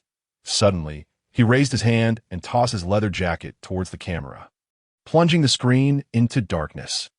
The audience erupted. Ning Tong was astonished as He Qianzhou swiftly removed her flower cat headpiece, revealing her flushed, sweaty face, pressing her closer as he whispered, nearly inaudibly, "Is it forbidden to speak? Then let us not talk." In the next heartbeat, He Qianzhou descended upon her like a wolf, claiming her lips fiercely. Ning Tong could hardly resist. Chapter 36. The pampered one is once again bullied to tears. Comforting the dog of it felt like an eternity had passed. Ning Tong's lips were swollen and numb, gasping for breath, her cheeks aflame, when He Qianzhou finally released her, cradling her in his arms. Why did you deceive me? I'm so angry. Yet this little woman is adorably letting me off easy. Ning Tong, too intimidated to speak, had been bullied to tears. Raising her hand to strike him, He Qianzhou loosened his grip, observing her silent sobs, and leaned in to kiss her cheek, wiping her tears away, pulling her closer as he nuzzled her cheek. Talk to me. I'm dying to miss you every day. Why don't you tell me when you're right beside me? Though he spoke softly, Ning Tong was uncertain if those on the other side of the live stream could hear him. However, upon hearing those words, her face flushed crimson as she shyly leaned towards his ear and whispered, I miss you too. The reason I didn't tell you is precisely because of this. How can you focus on the competition when you're like this? You're here to compete, not to date. He Qianzhou seemed to disregard her words, letting out a soft hum. Why did you come here then? Ning Tong, exasperated, replied, You're in a competition. You must remain focused, He Qianzhou countered. You are more important. Ning Tong pushed him away, but He Qianzhou began to remove her costume, his sharply defined features exuding an imposing presence. Too hot. Take it off. You don't need it to go rest. Be good. He then checked her hands. Did you get into a fight? Are you hurt? His eyes bore a focused yet restrained intensity. Ning Tong knew he was still angry but felt powerless, pulling herself and the costume away from him. He Qianzhou, I am an NPC. I must fulfill my duties. I cannot leave. What about the competition? He Qianzhou scooped her up. Were you afraid of? I will handle it for you. Ning Tong recognized his kindness, yet at times he could be overly domineering. Biting her lip, she contemplated, then leaned in to kiss him, her lashes trembling with embarrassment. He Qianzhou, focus on your competition and don't waste time with me. Once you win, we'll return together, all right? You know, I even spent 1,000 yuan betting on your victory. You can't let me down. The moment she finished speaking, Ning Tong suspected her hearing had malfunctioned. Otherwise, how could she hear the rapid thumping of her heart? Wife bets on my victory. Wife bets on my victory. Wife bets on my victory. Wife even kisses me. But wife deceives me. He Qianzhou could no longer contain himself. Pinning her against the tree and kissing her again, his voice hoarse yet soft in a soothing manner. "All right. How could I let you lose? If you win, I'll give you whatever you desire." Ning Tong thought he had finally acquiesced, only to hear him say, "But you cannot stay here. Go back and rest." He Qianzhou forcibly lifted Ning Tong, attempting to carry her away, but she was resolute in her refusal to leave. She struggled against him, yet He Qianzhou remained unyielding. Frustration bubbled within her, akin to a balloon inflating without bursting, leaving her uncomfortable until her eyes turned red as she declared, "He Qianzhou, if you continue like this, I will ignore you in the future." He Qianzhou paused, his expression icy, yet Ning Tong's words clearly had no effect. He coldly replied, "Ignore me. I have my ways to make you pay attention to me." Ning Tong's nose tinged with moisture as she burst into tears, sobbing, "He Qianzhou is so wicked." He Qianzhou halted, lifting her by the waist to meet his gaze, leaning in to kiss away her tears, a mixture of comfort and threat in his tone. "How am I wicked? Why must you stay here? It's hot and stifling. Aren't you uncomfortable sweating so much? And what if you get into a fight? What if you get hurt? You know I can't bear to see you suffer. If someone hurts you, even if it's a competition, I can't guarantee what I might do to that moment." The barrage of comments erupted. "Did you think we couldn't hear you just because the screen is black? I've recorded every word. Secretary Li, give me a minute to uncover the true identity of this flower cat. When did He Qianzhou get a wife? He Qianzhou is such a doting husband. He Qianzhou is so possessive even when pampering his wife. I absolutely adore it.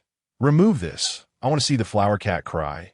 I want to see her face. I want to see them kiss. Give me that kiss." Is the previous comment a pervert? Just give me the due.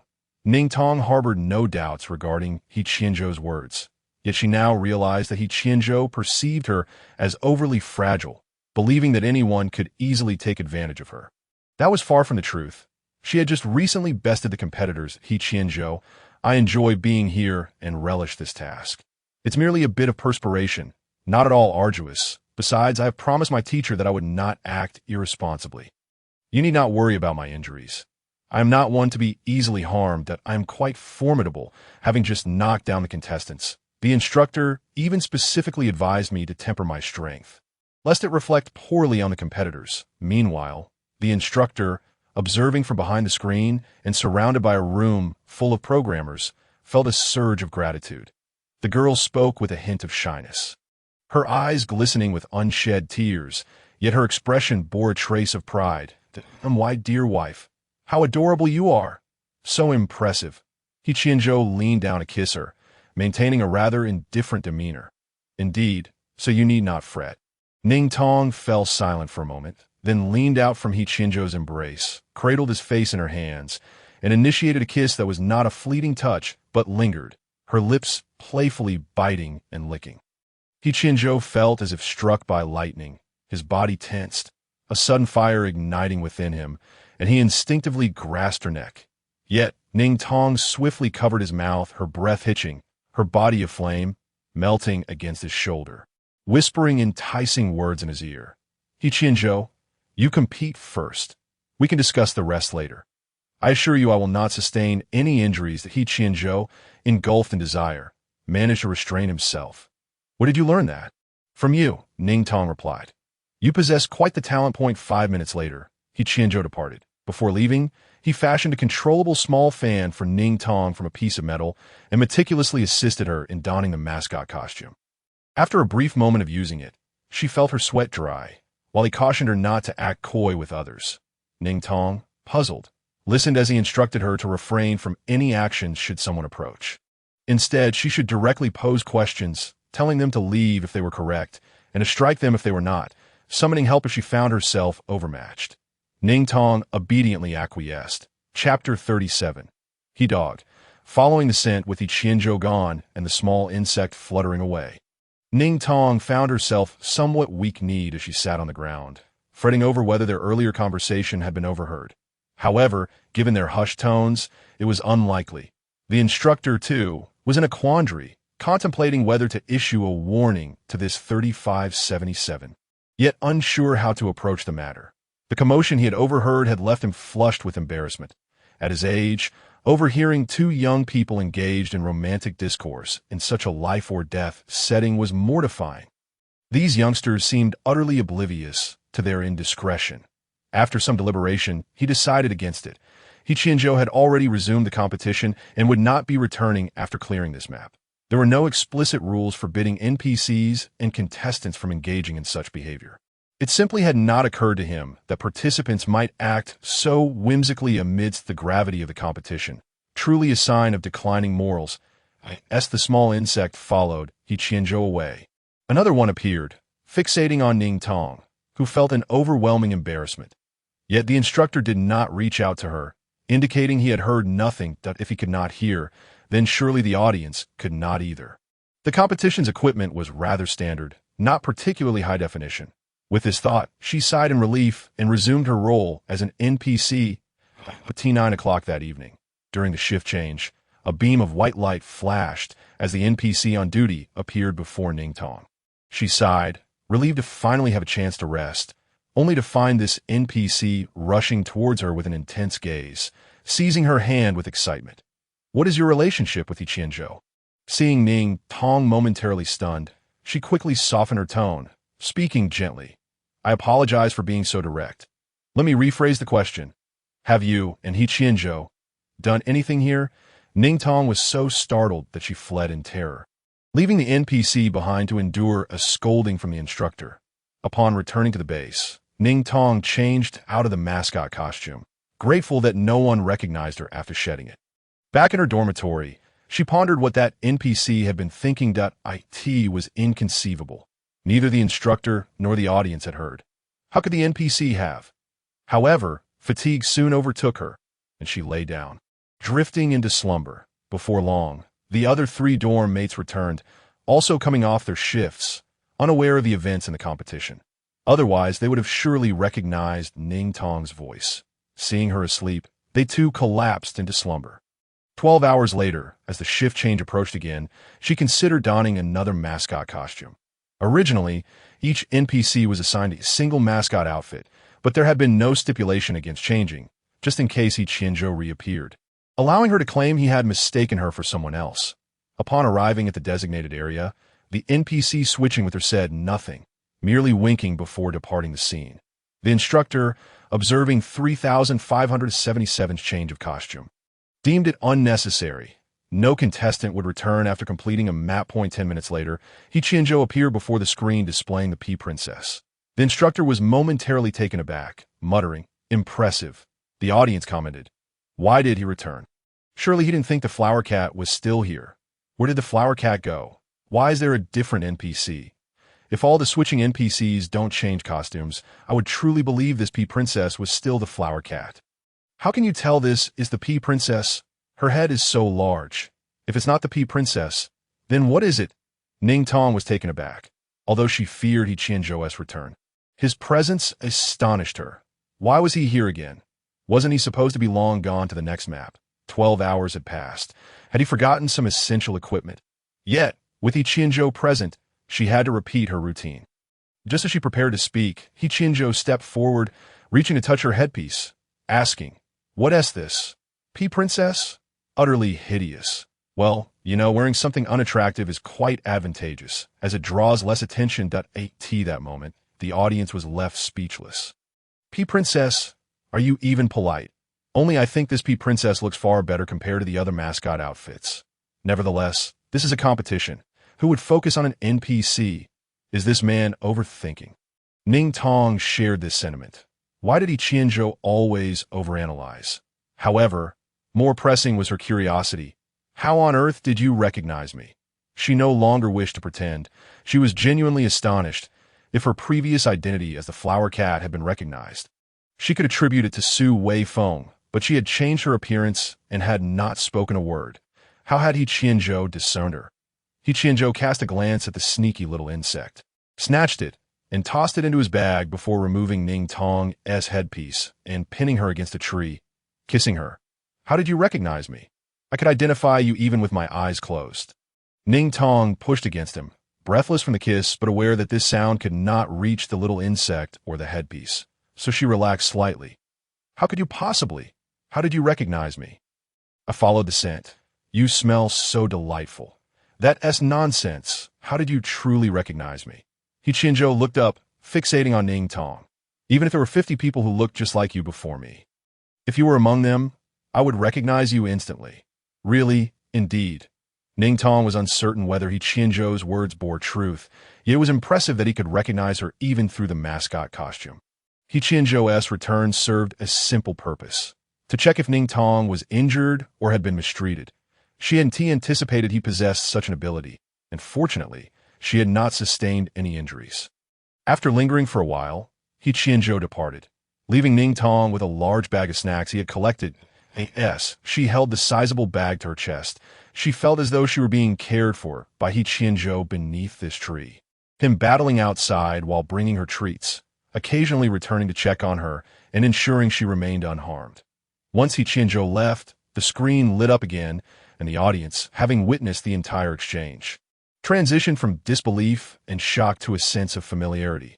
I told you, He Qianzhou wouldn't have hoarded these snacks 3 years ago when he participated in competitions. Who would stockpile snacks in a survival contest where they couldn't even find enough to eat? Turns out it was all for his girlfriend. How impressive. There was a bittersweet feeling. Why was it that the man I admired was so indulgent towards another woman? Why did I find it so captivating?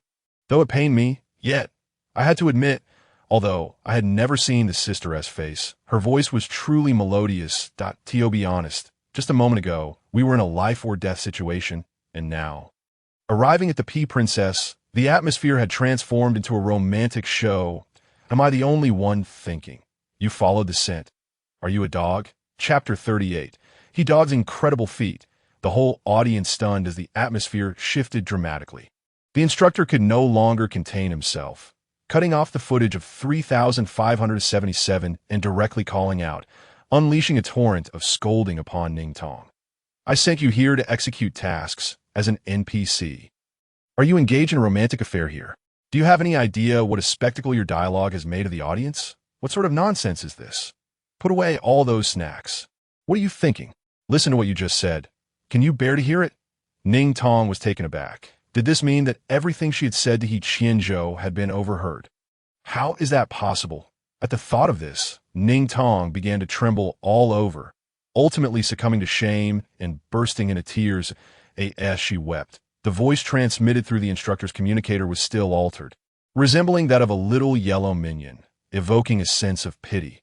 The instructor, upon hearing her sobs, paused momentarily, instinctively wishing to offer comfort, but was immediately filled with regret. With a furrowed brow, he scolded her. What are you crying for? Collect your tears. I'm sorry, instructor, Ning Tong replied, daring not to weep further as she wiped away her tears. Although the instructor had reprimanded her, he understood that it was not entirely her fault. It was that He Qianzhou had persisted in approaching her. Had she not urged him to leave, perhaps he would not have departed at all. Truly, it was audacious of him. This was a competition. What did He Qianzhou think this was, behaving so whimsically? However, upon glancing at He Qianzhou's track record, there was nothing more to be said. Ultimately, the instructor replaced Ning Tong, fearing that He Qianzhou might seek her out again. Thus, when He Qianzhou calculated the right moment to find Ning Tong, her position had been taken by another NPC. His gaze turned icy, and while all the other NPCs remained unchanged, Ning Tong was conspicuously absent. The newly assigned NPC, aware of the matter between He Qianzhou and the flower cat, feigned ignorance under his penetrating glare. Consequently, He Qianzhou revealed his silver rod meant for dismantling mechas, and though he had yet to take action, the NPC was already terrified, merely stating that Ning Tong had made an error and had been replaced. After a moment of silence, He Qianzhou, with a tightly pursed mouth, inquired, crying. His expression was grim, and the NPC shook his head, indicating ignorance. After leaving the field, Ning Tong felt despondent, retreating to her dormitory where she sobbed quietly for a while. The instructor had offered her a chance to train, yet she had been substituted out. It was all He Qianzhou's fault. He was far too clingy. Ultimately, she blamed Su Weifeng as well, for he had promised to keep matters to himself, yet had divulged everything to He Qianzhou. It was truly infuriating. However, there was little she could do. She made her way to the rest area and found a spot to watch the live broadcast alongside others on the screen. He Qianzhou, who had appeared relatively cheerful during the separation, now wore an ominous expression, his demeanor resembling that of a wolf, cold and fierce. He moved with a long, lithe grace, displaying brutal efficiency. The insectoids were swarm attackers, and as he dispatched one, the hidden creatures surged forth. Ning Tong, trembling, covered her eyes, peeking through her fingers. He Qianzhou's face twisted in impatience as he scoffed, and in the next instant, the insectoid's blood splattered everywhere. A streak of it staining his cheek, which he wiped clean almost instantly, exuding an air of cold indifference. Meanwhile, the other competitors piloting mechas were met with disdain from He Qianzhou. One swift kick sent a 4-meter-tall mecha crashing to the ground. Ning Tong was left dumbfounded. Was this truly He Qianzhou? She was not alone. The entire hall was in shock, erupting in exclamations of disbelief. No way. Am I seeing things? Did He Qianzhou just topple a mecha with a single kick? The absurdity of it all left everyone in awe. How could He Qianzhou be this formidable? The competitors seemed like mere debris in his presence. Could she place another bet on He Qianzhou winning? She was curious, for just days prior, he had been so nonchalant. Yet today he had suddenly become so ruthless that, on the third day, Ning Tong remained unaware of He Qianzhou's earlier performances, but his current display was astonishing. At this rate, he could clear an entire map in half a day. Would the competition conclude in a mere week? This was unprecedented, as previous contests had lasted at least 14 days, often extending to 20. The footage continued to roll, with He Qianzhou remaining unfazed by external distractions. Ning Tong watched from 8 in the morning until 9 in the evening. Throughout the day, he had not once activated his mecha. With a single kick or strike, he effortlessly overturned a 200-kilogram, 4-meter mecha, and even when he set one ablaze, he merely severed its limbs and moved on. On the fourth day, the audience erupted once more. This time for the highly anticipated appearance of Bai Rui. Bai Rui, fair-skinned yet possessing strength that belied his appearance, systematically defeated all challengers. Ning Tong, hearing others speak of his prowess, felt a surge of anxiety. Especially since she had wagered 1,000 on He Qianzhou's victory. She observed as He Qianzhou finally activated his mecha, but astonishingly, with just a single kick, Bai Rui's mecha crumpled beneath him, pinned to the ground, rendering its pilot unable to resist in the slightest. The crowd was left in stunned silence. Then, He Qianzhou's chilling voice echoed from the screen. Why is the snack I gave her in your possession? Within the mecha cabin, Bai Rui was left bewildered, glancing at the unicorn lollipop lodged in his chest. He had merely picked it up from the ground. What is going on? Are you saying something? Let us just fight. He Qianzhou's gaze grew even colder. For the next 10 minutes, Bai Rui's mecha was mercilessly pummeled, and he was eventually ejected from it, his eyes reddening. He had always been the one to inflict pain, never to receive it. He Qianzhou coldly regarded him, snatching the lollipop from Bai Rui's chest in a manner reminiscent of a rogue, not taking it away, but rather flinging it to the ground and crushing it beneath his foot, declaring, "It's dirtied, I'm leaving." Bai Rui, staring at him, finally broke down in tears. Outside the screen, the spectators were rendered speechless, feeling as though they themselves had been trampled. Ning Tong, witnessing Bai Rui's tears, felt a pang of sympathy. It was cruel to reduce a grown man to tears that He Qianzhou was truly too fierce. Yet, the snack he mentioned could have been intended for her, but she had brought everything back. Could it be that she had lost one? As evening descended, He Qianzhou maintained his fearsome demeanor, exhibiting an unrelenting ruthlessness. Ning Tong began to question whether this was truly the He Qianzhou she knew. His behavior was not just fierce, but could be described as utterly ruthless. By the fourth day, He Qianzhou had even ceased gathering food, neglecting sustenance entirely. His pace evidently accelerated.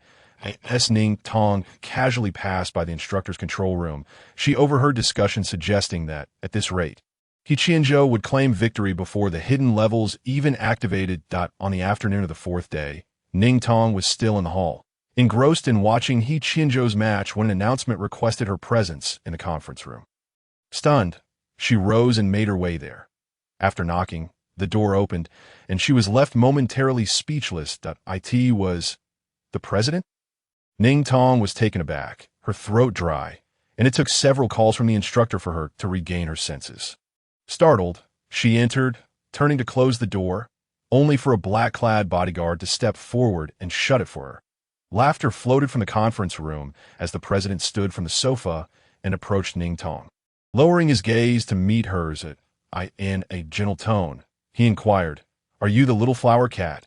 Ning Tong froze, her heart racing with anxiety. Upon realizing his words, she nodded vigorously, her hands clasped tightly over her chest in evident nervousness. He Qianzhou noted her pale expression, inwardly amused, yet maintaining a warm exterior. "Your performance has been commendable. NPCs should be as diligent as you." Ning Tong shook her head. "Not all." He Qianzhou mused inwardly on her self-awareness, then replied, "No need for modesty. You are destined to be a pillar of our empire." Ning Tong's face flushed with embarrassment. He Qianzhou then turned and settled back onto the sofa, gesturing for her to sit. "There are matters I wish to discuss with you." The instructor stood beside her, and Ning Tong, instinctively glancing at him, noted his stern gaze urging her to comply. She obediently approached and took a seat. Straightening her back like a dutiful student, her posture more formal than ever before, He Qianzhou's light-colored eyes scrutinized her as if she were prey, his gray suit accentuating his handsome, mature demeanor. His aura was striking, yet somewhat intimidating, causing Ning Tong to want to look yet hesitate. But he spoke, "Are you and the contestant He Qianzhou in a romantic relationship?" Ning Tong froze, her worst fears materializing. This was a competition of galactic significance, and He Qianzhou, as an imperial contestant, engaging in such antics with her, a mere NPC, could have far-reaching consequences. She had known it would not be so simple. Her small hands clenched the fabric of her pants. Her eyes reddening. Ning Tong suddenly stood, bowing to He Qianzhou. "I'm sorry, President. It was not our intention, but I didn't realize we could be overheard. I thought the little insect was too far away, and we were speaking too softly for it to hear." He Qianzhou listened to her apology without reaction, finally responding gently, "I do not hold you accountable. Please sit." Ning Tong, still gripping her hands, remained motionless. He Qianzhou's patience wore thin as he lowered his voice. No longer gentle. "Sit down." Startled, Ning Tong complied. Seeing her finally seated, He Qianzhou donned a smile once more. "Do not be anxious. I'm not here to blame you, on the contrary. I require your assistance." Ning Tong was taken aback. He Qianzhou gently elucidated. "It is as follows. The content of this competition, including the obstacles and challenges, is organized by Planet Y. We have had our share of friction with Country Y, as you have likely observed. Given He Qianzhou's current pace, it is evident that he will conclude the competition in less than 3 days. While his status as the champion is beyond question, if he were to effortlessly finish the competition on the home turf of Country Y, under their meticulously designed circumstances, it would undoubtedly place them in a rather embarrassing position. This could unwittingly breed numerous conflicts between our two nations, a scenario I wish to avoid. You understand? Ning Tong nodded. "I understand." Yet, while she comprehended the situation, she couldn't help but wonder how it pertained to her. Moreover, could such significant national matters truly involve her? He Qianzhou smiled. "Of course it does. We both know the temperament of He Qianzhou. You are the first who can rein him in. You must have surmised that his urgency to finish the competition is for your sake. Hence, you should—" Ning Tong was taken aback, springing up. "How do you know that his eagerness to conclude the competition is for me?" He Qianzhou met her startled gaze with calmness. "What do you think?" Ning Tong was uncertain, yet did not quite share He Qianzhou's belief that He Qianzhou's haste was due to her. Nevertheless, He Qianzhou was indeed an enigma. He Qianzhou continued, "In any case, this is how we perceive it, and I have no doubts about my judgment. Thus, I hope you return to the competition, allowing He Qianzhou to finish at a slower pace." Ning Tong's heart raced. She had only ever seen cheating as a means for her country's athletes to win, and now, with He Qianzhou, it had transformed into a scheme to delay his victory. Truly absurd. Ning Tong wrestled with her decision, uncertain if she should acquiesce. He Qianzhou straightforwardly stated, "This is not merely a private matter for you, but a national concern as a citizen of the empire, if the nation." "I agree. By the way, do not worry. We will design a program that will automatically obscure the footage whenever you are together. T3 in the afternoon. Ning Tong was transported back into the competition. Due to the magnetic forces within the venue, the exact location of her arrival was uncertain, by sheer coincidence. Ning Tong found herself transported to the original forest by a small stream. With a splash, Ning Tong was drenched by chance. As she looked up, she spotted He Qianzhou standing by the rocks. Their eyes met, and Ning Tong was momentarily stunned. How had he returned? Hadn't he already passed through the forest? In the next moment, He Qianzhou approached her, effortlessly lifting her up and playfully smacking her bottom. Ning Tong's face flushed as she struggled. "What are you doing?" He Qianzhou, silent, carried her into the thicket, entering a dim cave where only faint light filtered through the leaves. "Where are we going?" She watched as small insects were brushed aside, and he pressed her against the wall, removing her doll costume. His voice was low and husky, as if he were suppressing something. Ning Tong's face was burning. How could he be so nonchalant about undressing her? They were of different genders. She pushed him with all her strength. He Qianzhou, wait. He Qianzhou stood firm. Wait for what? Aren't you cold? Ning Tong, unable to move him, exhausted her energy in her struggles, ultimately collapsing into his embrace as he continued to strip her of her costume. He Qianzhou, how can you be so shameless? Her voice softened. Enveloped in his tall, warm, and solid body, her heat rising to He Qianzhou replied calmly, "The concept of shame is quite unnecessary." Chapter 40 He Dog. Darling having removed her doll costume, he retrieved his own clothes from his bag. "Put these on." Ning Tong held He Qianzhou's garments, her face burning with embarrassment. She had never worn a boy's clothes before. Just as she contemplated voicing her concerns, He Qianzhou interjected, "Do you want me to help you?" While Ning Tong changed, He Qianzhou busied himself building a fire to dry her costume. With his back turned to her, Ning Tong, now dressed, felt tears welling up. He Qianzhou's clothing was several sizes too large. The shirt reaching mid-thigh, the sleeves draping over her arms, and the waistband of the pants was 3 fists too loose, barely staying up. Biting her lip, she called out softly, He Qianzhou. Her delicate and bashful tone sent shivers down He Qianzhou's spine, almost overwhelming him. Turning around, he saw her in such a state and thought it fortunate she was sitting. Otherwise, he might have collapsed. With a swift motion, he pulled her into his embrace, causing her to blush and cry. He grasped her waist, tightening her pants, lifting her to sit upright. Leaning down, he kissed her. "Why are you crying? You still belong to me." Ning Tong slapped him. "You are too shameless." He Qianzhou, undeterred, continued to kiss her. "I told you, the concept of shame is unnecessary. Doll, your lips are so soft, and your face is so tender. You enchant me." Upon hearing this, Ning Tong's tears flowed more freely. After a moment of kissing, He Qianzhou ceased his advances, his large hand gliding along her back, his tone softening slightly, though still retaining a hint of coolness. "Tell me, where did you go?" Ning Tong sensed the gravity of his tone and knew she had to respond carefully, lest he become enraged. "I went back. The instructor told me to return and rest. I watched the competition these past few days. You were so eager. Is it because of me?" He Qianzhou teased her soft, tender ear, nibbling and licking without addressing her latter question, only asking, "Were you wronged?" His voice was deep and magnetic, reverberating softly in the enclosed cave, sending warmth through Ning Tong's ears. Her eyes began to heat up. "No."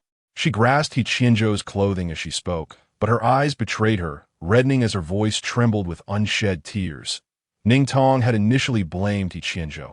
Had he not been so clingy, she might not have been eliminated from the competition.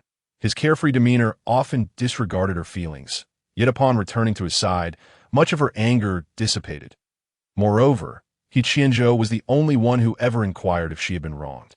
She found herself at a loss as to how to push him away. He Qianzhou remained silent, pinning her against the wall and kissing her fiercely, as if he were starving for her touch. Ning Tong blushed all over, breathless, feeling lightheaded. "Be good. I will finish the competition soon and take you back." Ning Tong was taken aback. "Finish the competition soon?" No. He Qianzhou caressed her hair, his dark eyes filled with intensity. His tone gentle yet firm. "What do you mean, no?" Ning Tong stammered, "No, don't rush. You need to take it steady." Fearing he might end the competition at any moment, Ning Tong clung tightly to him. He Qianzhou looked down at her small hand resting on his chest. A sense of delight washing over him, he reached into his bag, pulling out a thick cloth to cover the straw, applying pressure to lay her down on the soft, thick straw. His tall frame enveloped her completely, his hand caressing her cheek and chin as he leaned down to nuzzle and lick her neck. His voice hoarse and beguiling. "Do you want me to stay?" Ning Tong's heart raced uncontrollably, her body seemingly acting on its own accord, her hand grasping at He Qianzhou's clothing, unsure whether to push or pull. With the light behind him, his face was mostly shrouded in shadow, creating an intimate and heavy atmosphere that quickened her breath. He Qianzhou continued, "Then you must find a way to keep me here." Outside the cave, night had fallen, the only light coming from the flickering fire. As Ning Tong regained her senses, her sobs grew louder. He Qianzhou was far too persuasive, and she was left wondering what she had just done for him. He Qianzhou kissed her while soothing her, allowing her to hit him, a grin plastered on his face, shameless as ever. "I was wrong. Please stop hitting me. Your hands must be sore." He held her hands, kissing them, causing Ning Tong to feel increasingly aggrieved. Eventually, after much coaxing, she fell asleep in his embrace, wrapped in his coat, her petite frame nearly melding into his body, with only half her small face visible. Occasionally nuzzling against his chest like a cat, He Qianzhou gazed down at her tender, innocent sleeping face, feeling warmth spread through him, his muscles tensing. But he refrained from any further actions, simply holding her tighter and kissing her forehead. So well behaved, his dark eyes were hidden in shadow, rendering them inscrutable. The next morning, Ning Tong awoke feeling refreshed, but recalling the events of the previous night, her mood soured. The president had instructed her to keep He Qianzhou occupied. Yet she hadn't anticipated it escalating to such a level. Was this a beauty trap? Yet He Qianzhou had fallen for it so easily, too easily. Lost in thought, a sound emerged from outside the cave. The sound of combat boots crunching on leaves and stones. A tall, lean figure appeared at the entrance, blocking much of the light. He was so tall that he had to stoop slightly to enter. In a few strides, he reached Ning Tong's side and lifted her up, leaning down to kiss her. "Darling, you sleep so soundly." Upon hearing this, Ning Tong felt a jolt of shock. "What did you just call me?" He Qianzhou leaned in closely, deliberately shouting into her ear, "Baby." His voice was irresistibly magnetic, melodious to the point of being enchanting, with a flirtatious lilt that left Ning Tong blushing with embarrassment. "Don't call me that," she protested, in good spirits. He Qianzhou responded with a warm smile. "But I want to call you that. No," she insisted. "Baby, no. You can't say that after agreeing. You're too bad. I don't want to be with you anymore." "Now want to be with me. Let's see what I could do to make you want to be with me." "Oh, but don't hit me if I do something." "He Qianzhou, you rascal. Then you're the rascal's baby." Wah. Chapter 41. He Dog only wants to be with his wife Ning Tong was carried out of the cave, momentarily blinded by the sunlight, and suddenly realized she hadn't changed her clothes. She flailed, tugging at He Qianzhou. "I haven't changed yet. I need to change first." He paused, glancing at her, his pupils dilating and shocked. He turned back towards the cave, but the more he walked, the clearer the images in his mind became. The delicate neck and fragrant shoulders exposed to the crystalline sunlight. Her skin so tender it seemed ready to burst, flawless and radiant. Long lashes framing innocent eyes that blinked innocently, pure and white. Exuding a deadly allure, he halted, his throat itching, saliva pooling, his chest ablaze, longing to engulf this temptress before him. Seeing He Qianzhou suddenly stop, Ning Tong opened her mouth to speak, only to hear a cacophony of thoughts in her mind. "Will my wife hit me? No need to think." Ning Tong immediately slapped him hard, kicked him, and scurried off, cursing as she ran. Rogue, pervert, deviant. He Qianzhou stood still, his dark eyes wide in confusion. What was wrong with him? Had he said anything at all? Pure and innocent interlude. Ning Tong not only changed in her own clothes, but also donned the mascot costume. As she emerged, she raised her hands defensively between herself and He Qianzhou. "Don't come any closer." Her face, hidden beneath the mascot head, was as red as a monkey's bottom. She couldn't believe what she had just overheard from He Qianzhou's mind. That person was simply too vile, filthy, a scoundrel, shameless. He Qianzhou's expression darkened. He disliked her keeping her distance and wanted to be close, relishing any opportunity for intimacy.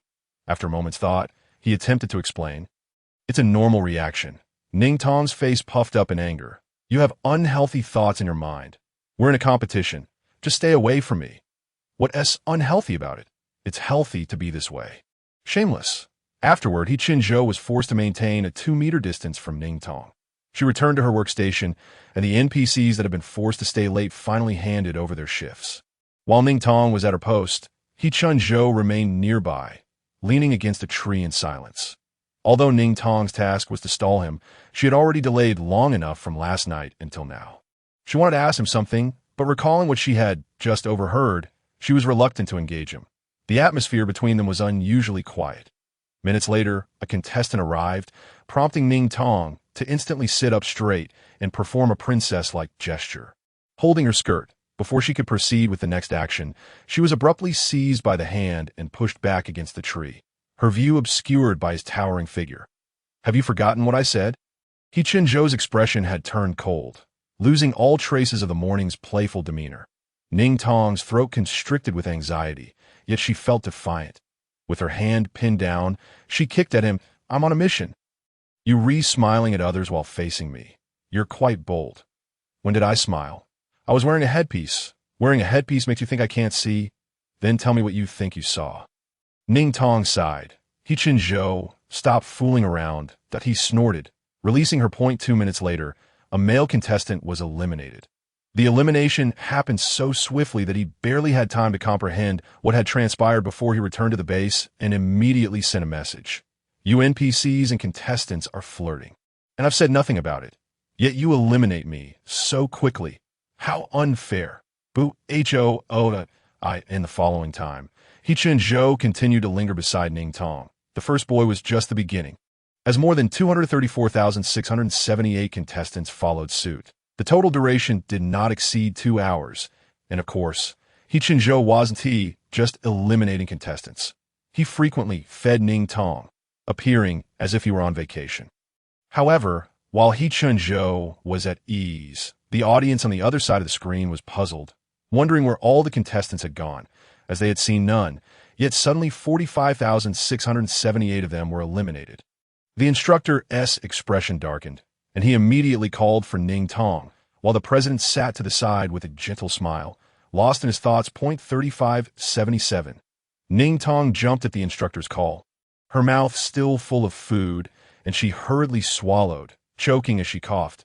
He Qianzhou, startled, quickly grasped her chin with one hand while twisting open a water bottle with the other to feed her water. After a couple of gulps, she coughed a few times before finally speaking. Instructor, what are you doing? Why are you responding so late? Ning Tong faced away from He Qianzhou, quietly replying, Sorry, instructor, didn't he hear you?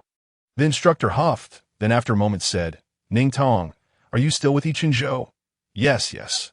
What do you mean, yes? I told you to stall He Qianzhou, not to stay with him constantly. How long has it been? You've been together this whole time, and the screen has been black. What do you expect the audience to watch? Huh. Hurry and separate from him. Let him roll as far away as possible. Useless thing. Did I send you to flirt during the competition? Ning Tong ended the communication, pushing He Qianzhou off her shoulder, sighing deeply, and said seriously, He Qianzhou, you need to focus on the competition. You can't always be with me. He Qianzhou stuffed the last piece of food into her mouth, leaned down to kiss her, said nothing, and left. 2 hours later, the instructor called again. 3577. You're ordered to stall He Qianzhou.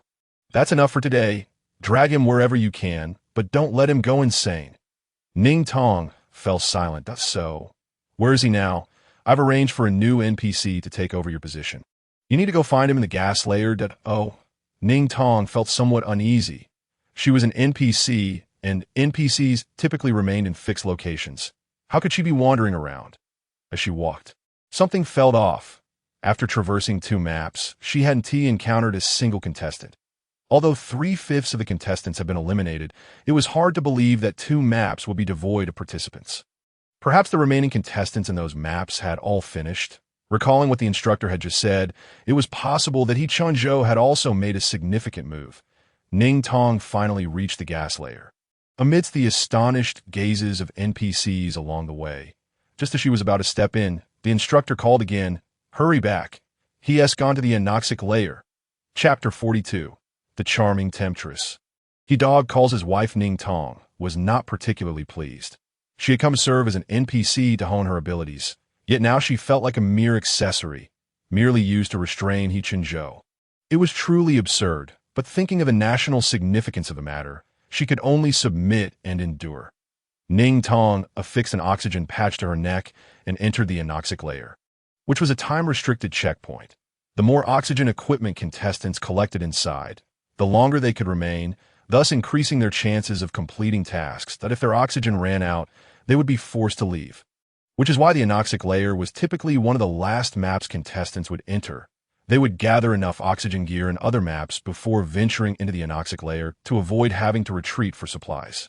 As an NPC, Ning Tong had unlimited oxygen from her patches, so she had no need to worry. Go to the center, came the instruction.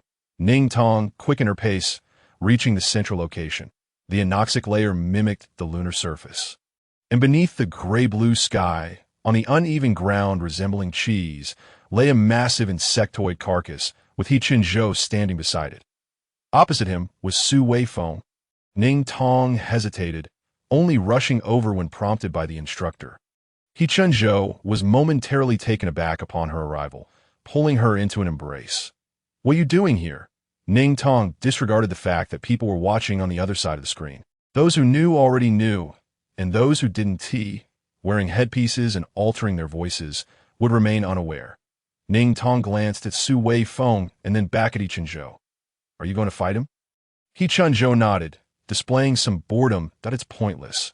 "We've been fighting since childhood," that's Su Weifeng, noticing He Qianzhou's lack of enthusiasm towards this mascot, recognized it was Ning Tong.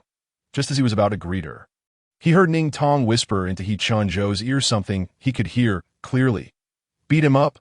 Su Weifeng's eyes widened. He couldn't be mistaken. This person was clearly standing on his side. Yet here was Ning Tong instructing He Qianzhou to hit him. He Qianzhou's dark eyes deepened, and the surrounding atmosphere dropped sharply as he glanced down at her. What's that supposed to mean? Ning Tong pouted her small lips and softly murmured, "He bullied me, ooh." Though her voice had changed, her tone remained unmistakably the same, exuding an air of grievance and vulnerability. He Qianzhou's expression darkened instantaneously, his gaze piercing through Su Weifeng like a blade. Su Weifeng immediately waved his hands in protest. "Wait, I didn't do anything. I wouldn't dare." He Qianzhou offered no response and turned back to Ning Tong. "What did he do?" Ning Tong slightly pouted. "I can't say."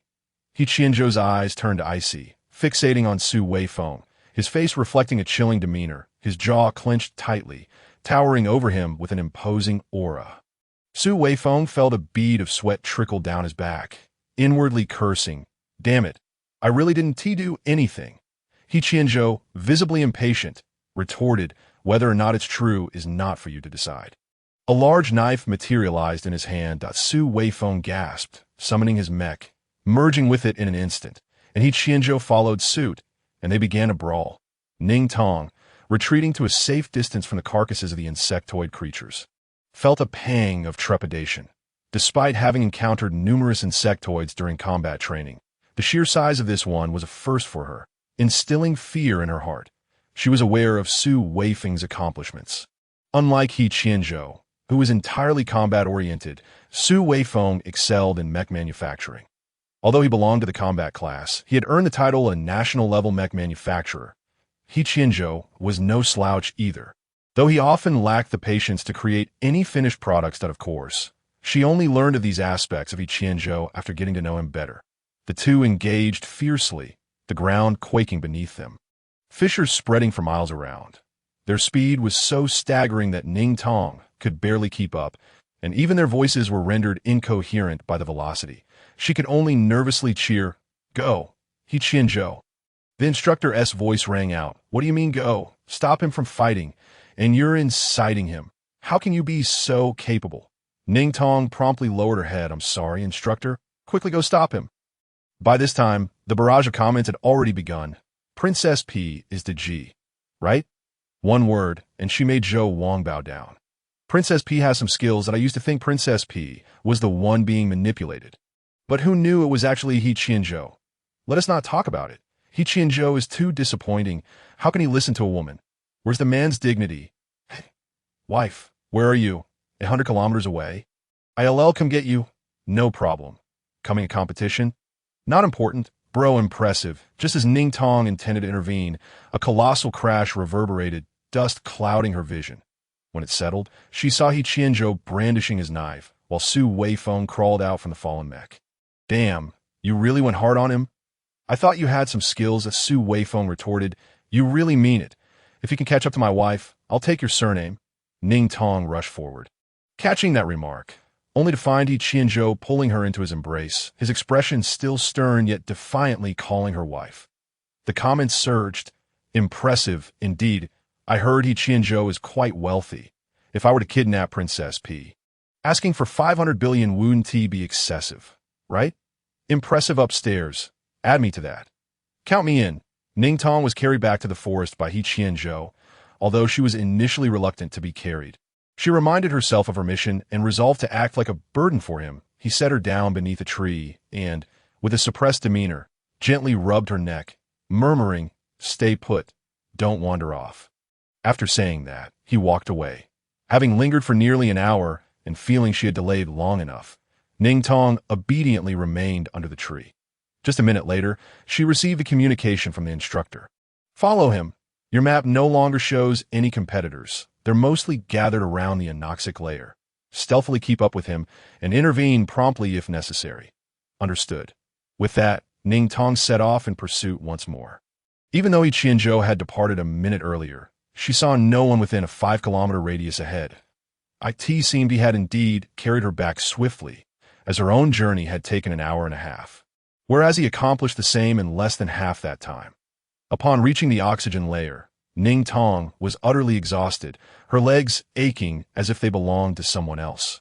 However, as an NPC, she was obliged to stand rather than sit. Positioned at the entrance of the anoxic layer, she observed He Qianzhou in the distance, now immersed, and felt reassured that he wouldn't spot her. Should anything happen, she could swiftly intervene. Competitors passing by noticed her presence, but, seeing her not obstructing their actions, simply ignored her. And no sooner had she stood there than a massive red alarm blared from within the anoxic layer. Echoing through the sky, startled, Ning Tong instinctively shrank her shoulders, but quickly recalled the training sessions that had explained this meant the internal mechanisms were activated, signaling a new crisis. However, it was not a dire situation. The mechanisms on the 5th day were only of moderate difficulty and would certainly not pose a challenge for He Qianzhou. Just as she thought this, 2 figures suddenly burst forth from the entrance. Tumbling to the ground in disarray, their limbs sprawled as they gasped for breath, as if their lives were at stake. After a prolonged moment, they slumped down, drenched in sweat, their chests heaving violently. One of them exclaimed, "Damn, we were hit with a speed of 150 for oxygen extraction. I could have lasted an hour, but my oxygen was depleted in 5 minutes. Damn it. Luckily, we were close to the exit." The other, still shaken, added, "Those farther away probably didn't make it. That was too sudden." Do you think He Qianzhou might not have made it? Not necessarily. Who knows how much oxygen he had saved up? But it's possible. Even if he did, he wouldn't have anticipated this. Damn. If he out, I stand a chance at winning the championship. Victory or defeat is normal, Ning Tong thought, but her hands clenched tightly together. A speed of 150 was a challenge that would only be activated on the 10th day, clearly indicating that the system had been forced to accelerate. How much oxygen had He Qianzhou saved? How much could he have accumulated? He had been with her for so long. How much could he possibly have stored? He Qianzhou must not have made it. At that distance, he might not even be able to escape. Ning Tong leaned in to look inside, only to find that the small that had been He Qianzhou was now gone. Her heart plummeted, panic setting in. She overheard the 2 men conversing. Do you think anyone will die? No one has ever exited the anoxic layer. In other maps, one could only get injured, but here it's a matter of life and death. Impossible. Even in the anoxic layer. The system must be monitoring. They teleport the competitors out when they can't hold on anymore. Ning Tong's heart raced faster, her back beginning to sweat, her fingers turning white from gripping tightly. What he said was true. The system was indeed monitoring the competitors' oxygen levels.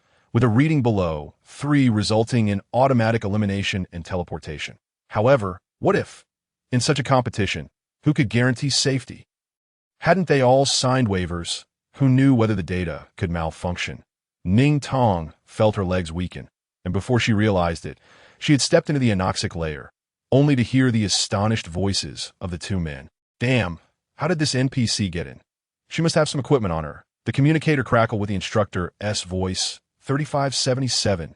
Why did you go in?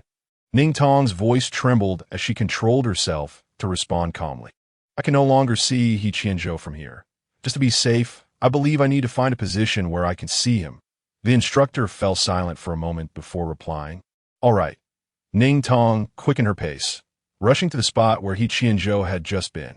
She surveyed the surroundings but found no one as she ran faster and faster, yet no matter where she went. She could not find him as she continued to run, tears streamed down her face. She initiated communication with the instructor. Instructor, I can't find He Qianzhou. Hearing her stifled sobs, the instructor was taken aback, his face reddening in the next moment. Why are you crying? He barked, then regained his composure. I can't pinpoint his location either. Ning Tong let out a soft whimper, ended the communication, and continued her search. The map was simply too vast. A single oxygen layer spanned 100,000 square meters. Not to mention the countless obstacles. The barrage of comments expressed astonishment. Oh my God, this round has eliminated half of them. Where did He Qianzhou go? Suddenly, he just vanished. Could it be that he has been eliminated? This is so abrupt. Just a moment ago, he was on track to win, and now he's gone. As the comments fervently debated, Ning Tong grew increasingly anxious about her inability to locate him. Just then, as she passed by a towering tree, she was unexpectedly enveloped from behind by a pair of arms that wrapped around her waist, pulling her in the next instant. All became silent, her vision dimmed, and a soft kiss landed on her sweat-drenched, fair neck. The headpiece of her costume was removed, and her face was turned, another kiss falling upon her lips. He Qianzhou's deep voice resonated. Why are you crying? Ning Tong, no longer panicked, recognized him simply by the embrace around her waist. Although she could not discern his expression, his tone indicated that he was unaware of the reason for his anger.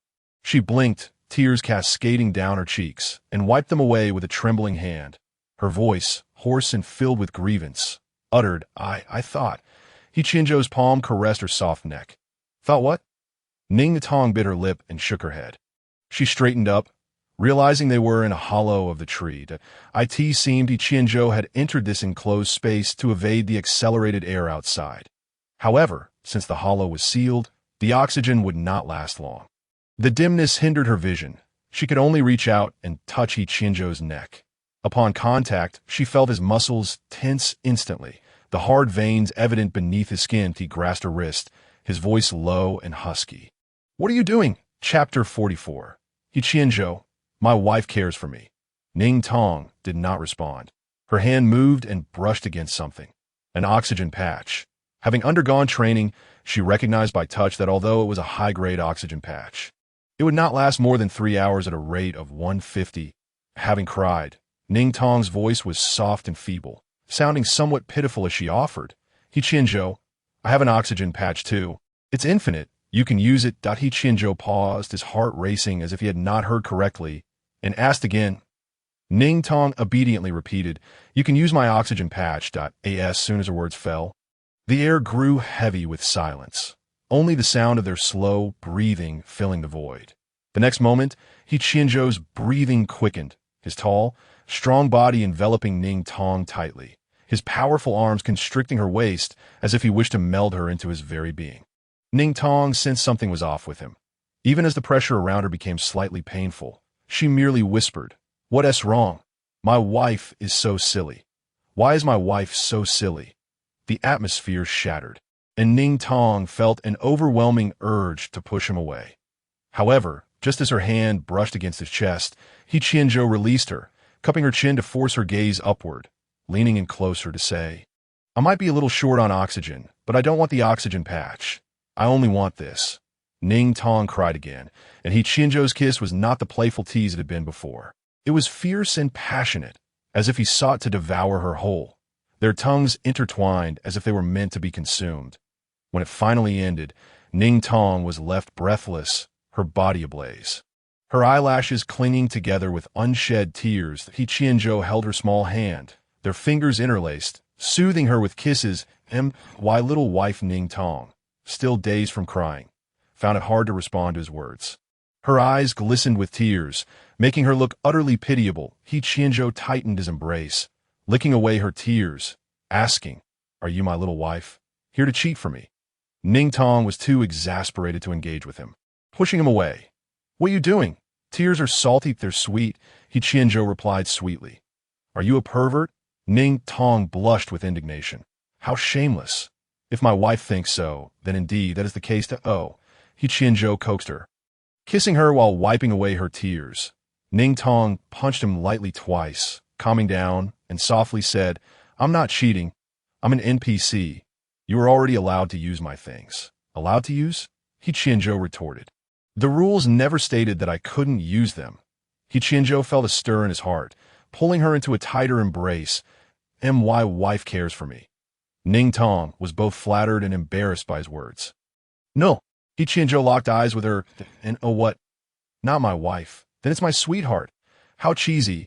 My dear sweetheart wife." They bickered playfully. Ning Tong's face flushed crimson as she buried her head in his shoulder, falling silent for a moment before softly admitting, "It was cheating. You cheated for me. So what's wrong with me cheating for you?" She was mimicking his words. Though they were domineering and assertive, her delivery was soft and gentle, lacking the strength of a true threat, like a newly born little devil, feeling guilty even as she plotted mischief. He Qianzhou felt a wave of heat wash over him, his body on the verge of bursting with energy. His muscles taut since her arrival, blood surging, he forced himself to suppress the urge, his large hand caressing her neck, kneading gently as he calmed himself. "Did you think I ran out of oxygen? Isn't it?" He Qianzhou chuckled. "I've got plenty in my bag." Ning Tong could only make out a blurry shape of the bulging bag nearby, her voice diminishing. "Is it enough?" He Qianzhou struggled to contain himself, burying his head in her shoulder, his body trembling from both laughter and restraint. Ning Tong assumed he must have some hidden ailment and hesitated to ask. After a while, she finally calmed down. "Otherwise, I've eliminated so many people. Everything they find is just mine." Ning Tong had not considered that He Qianzhou had eliminated the most opponents, and naturally, he possessed the most resources and equipment. "Then why are you staying in the tree hollow?" He Qianzhou replied slowly. "Aren't you trying to keep me here?" Ning Tong was taken aback. "How did you know?" He Qianzhou pinched her lips. "Just guessed." Ning Tong tugged his hand. "That hurts. You're too clever to think of that." He Qianzhou soothingly licked her lips, pulled out ointment from his bag, squeezed it onto his hand, and applied it to her lips. Unable to resist, he kissed half of it away, squeezing out more, before continuing. Satisfied once he was done, you wanted to keep dragging this out." Ning Tong, feeling soft and pliable, nodded, her cheeks brushing against his chest, burning. "My wife says whatever, I agree." Ning Tong froze, her face still flushed, shyly asking, "Really?" "Yes." "Then you." He Qianzhou interjected, "I will time it perfectly. The game will end in 14 days. But my wife, you cannot leave this tree hollow. You don't need to find me. I will return here on time. I wouldn't want to be here without you." Ning Tong's eyes widened. "Why?" He Qianzhou did not answer, merely rubbing her head. Promise me, if there were a tail behind her." Ning Tong had no doubt it would be wagging. After a moment's thought, she still refused. "No, that feels too strange." He Qianzhou paused, then slowly said, "Don't want it? Then fine, if my wife doesn't want me to delay the game. I'll finish it as quickly as possible. No, not that. That's not. What I mean is, my wife doesn't need to explain. I understand. You're infuriating. You're so bad."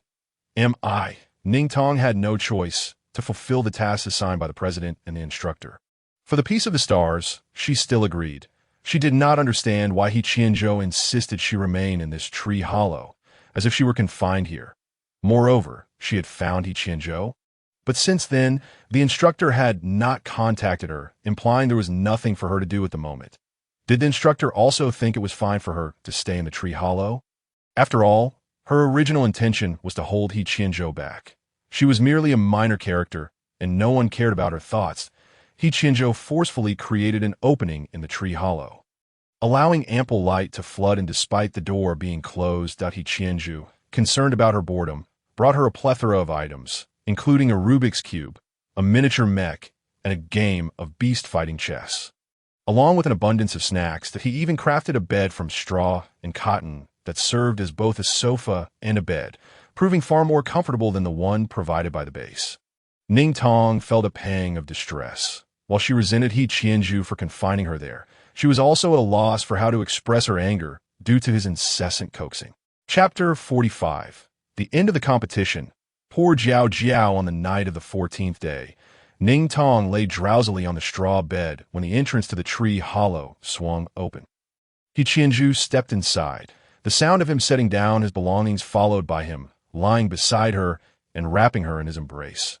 Ning Tong, unwilling to engage with him, pushed him away, yet ultimately found herself ensnared in his octopus-like hold, her sleepiness deepening as she squirmed. Eventually, she mumbled a few words and drifted off to sleep. In a state between dreams and wakefulness, she seemed to hear some noisy commotion. Blinking her eyes open, she found her surroundings still shrouded in darkness, the familiar scent of He Qianzhou wafting near her. She nuzzled against him and fell back into slumber. When Ning Tong next opened her eyes, the brightness of her surroundings struck her, the bed above her head and the clamor from the corridor. Ning Tong shot upright in shock, bewildered. This was the dormitory at the base. How had she returned? She glanced down at her attire, confirming it was her own clothes. As she descended from the bed, she was met with a loud bang as the dormitory door was flung open, 3 individuals bursting in, colliding directly with her, leaving them all momentarily stunned. They then began to shake her excitedly. "Did you hear? He Qianzhou returned last night carrying a girl. Oh my gosh, oh my gosh." She was bundled up so tightly. It was impossible to tell who she was. They say it was that Princess P, but she exited the competition on the 5th day. How could it possibly be her? Damn it, where did he even find this girl? Ning Tong, shaken by their fervor, understood their words. It seemed He Qianzhou had brought her back, but why were they saying she had exited? She had been on the field the entire time. There should have been an NPC locator on the map. Confused but reluctant to inquire further lest they discover she was the Princess P, she watched as the 3 calmed slightly. They questioned her, "By the way, when did you return? How did you come back so quickly? We saw you sleeping soundly when we got back." Ning Tong's anxiety surged as she fidgeted with her hands, struggling to formulate a response. When they exclaimed, "If only we had returned sooner, maybe we could have figured out who the girl He Qianzhou was carrying was. Should we go room by room asking?" They said He Qianzhou brought someone back to our dormitory on the 2nd floor of Area 2. Oh my gosh, so many rooms, so many people. What do we even ask? Help! Who is this Princess P? Why are our NPCs still cleaning up the field after the competition ended? Seeing their lively demeanor alleviated some of her tension, and she couldn't help but chuckle. After their enthusiastic exclamations, they again asked her, "By the way, where have you been these past few days? We haven't seen you return to rest during any of the shifts." Ning Tong's mouth tightened in response, beads of sweat forming on her forehead as their eager gazes bore into her. She swallowed hard, biting her lip, struggling to find the right words. At that moment, someone knocked at the door. All 4 turned to look, and a well-mannered boy in uniform asked, "Is Ning Tong in this dormitory?" The trio glanced at Ning Tong before affirmatively answering, "Yes." Stepping out of the encirclement, Ning Tong asked, "I am Ning Tong. Is there something you need?" The boy smiled. "The instructor is looking for you." The 3 fell silent for a moment. "All right," Ning Tong replied as she followed him as she walked. Her initial fear of being questioned transformed into dread of being reprimanded by the instructor. She sensed there was something she had overlooked. Only then did it dawn on her that during the 9 days from entering the tree hollow to now, the instructor had not contacted her at all. How could the instructor possibly not reach out for such an extended period? Upon arriving at the command room on the 3rd floor of Area 1, the boy knocked on the door, which opened from within. The instructor's severe and stern voice beckoned, "Come in." Ning Tong instinctively flinched, trying to steady her nerves as she entered. The boy departed. "Instructor," she respectfully addressed. And no sooner had the words left her mouth than a cup crashed violently at her feet, shattering with a deafening clamor, startling her into pulling back her foot and gasping. her eyes wide in disbelief as she stared at the instructor. Fuming, the instructor's face reddened, his voice booming. Ning Tong. As a member of the Empire Yuhua Academy, you are a reserve talent for our nation's military. But look at what you have done.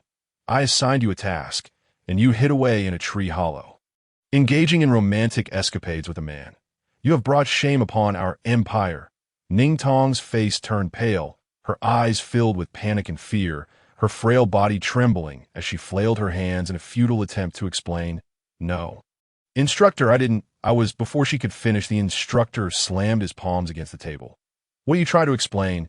You knew that tree hollow was a loophole in our simulator, deliberately hiding there to avoid my contact. As a student of Yuhua, did you not wonder why I had not reached out for 9 days straight? As a Yuhua student, instead of alleviating the Empire's burdens, you chose to flee when faced with challenges. What right do you have to be a Yuhua student, to be a reserve talent for the military? Yuhua should expel you." His words fell like a meteor, heavy and resounding, leaving a void in the air. As if the entire world had shattered, the instructor vented his frustrations, veins bulging in his forehead, and only after delivering his final rebuke did he realize he may have gone too far. He had reviewed the girl's file. It was rare to find a student in Yuhua as diligent and accomplished as she. Yet her character was excessively timid, entirely under He Qianzhou's thumb, making her unworthy of Yuhua. Having scolded her, he hesitated to meet her gaze. The silence lingered until a trembling, fragmented voice broke through. "I'm sorry, instructor." He looked up to see her head bowed, obscuring her expression, her small hands clasped in front of her. Too tiny to fathom how such a petite girl could dominate the ranks of Yuhua and effortlessly defeat formal competitors in the competition. Then she spoke again. "Instructor, this time it was my fault. I'm willing to accept punishment, but please do not report me to the academy. Do not expel me. Give me another chance, and I will perform well next time." She struggled to maintain her composure, her voice quivering violently as tears pooled on the floor beneath her. She raised her hand to wipe them away silently, the droplets vanishing almost instantly.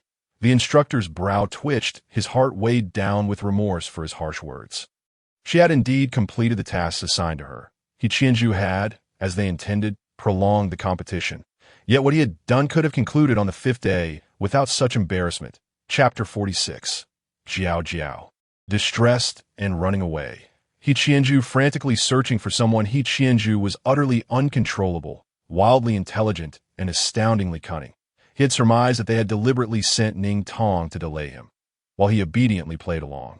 He toyed with the remaining 5 contestants for 9 days. This was intentional. He was making a mockery of them. He was also making a mockery of himself.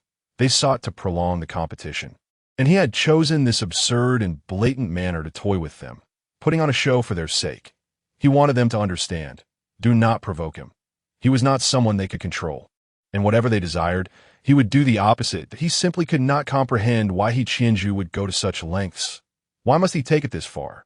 But he could not reprimand He Qianzhou as he had Ning Tong.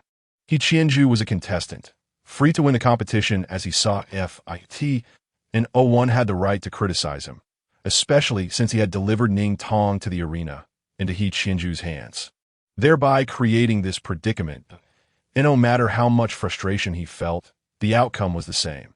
He Qianzhou had slapped him across the face, effectively humiliating the president in the process. He sighed heavily, pressing his fingers to his temples, attempting to control his tone. "You may leave." "Yes." Ning Tong exited, and the instructor watched her frail silhouette, unable to suppress his thoughts. What kind of magic did this girl possess that could transform He Qianzhou into a different person before her? Yet regardless of how he changed, it was merely a fade. He Qianzhou's nature was that of a madman. Upon returning to the dormitory, Ning Tong's red-eyed, pale visage silenced the trio, who softly inquired, "What happened?" Ning Tong shook her head. Her voice hushed as she replied, "It's nothing," before climbing into bed and burying herself beneath the covers. The 3 exchanged glances before refraining from questioning further. After tidying up a bit, they approach her once more. There will be an awards ceremony soon. He Qianzhou won first place, and the president will personally present the award to him. "Are you coming?" A muffled voice emerged from the blankets. "I'm not going." Upon hearing the news, The three instantly realized that the girl had been weeping, and no further inquiries were made. They departed, shutting the door behind them. Ning Tong, hidden beneath her blanket, refrained from crying out loud. Instead, silent tears flowed down her cheeks, her sobs barely audible, while her pillow quickly became soaked. The phone against the wall vibrated incessantly, yet Ning Tong didn't spare a glance, her mind a chaotic whirlwind of thoughts. Time slipped away unnoticed, and when her tears finally dried, her eyes were swollen, resembling dumplings perched upon her eyelids. She sat up and picked up her persistently ringing phone. She swiftly dismissed over 30 calls from He Qianzhou and more than 40 messages from Star. Then, she opened the call from her brother, who had tried to reach her twice.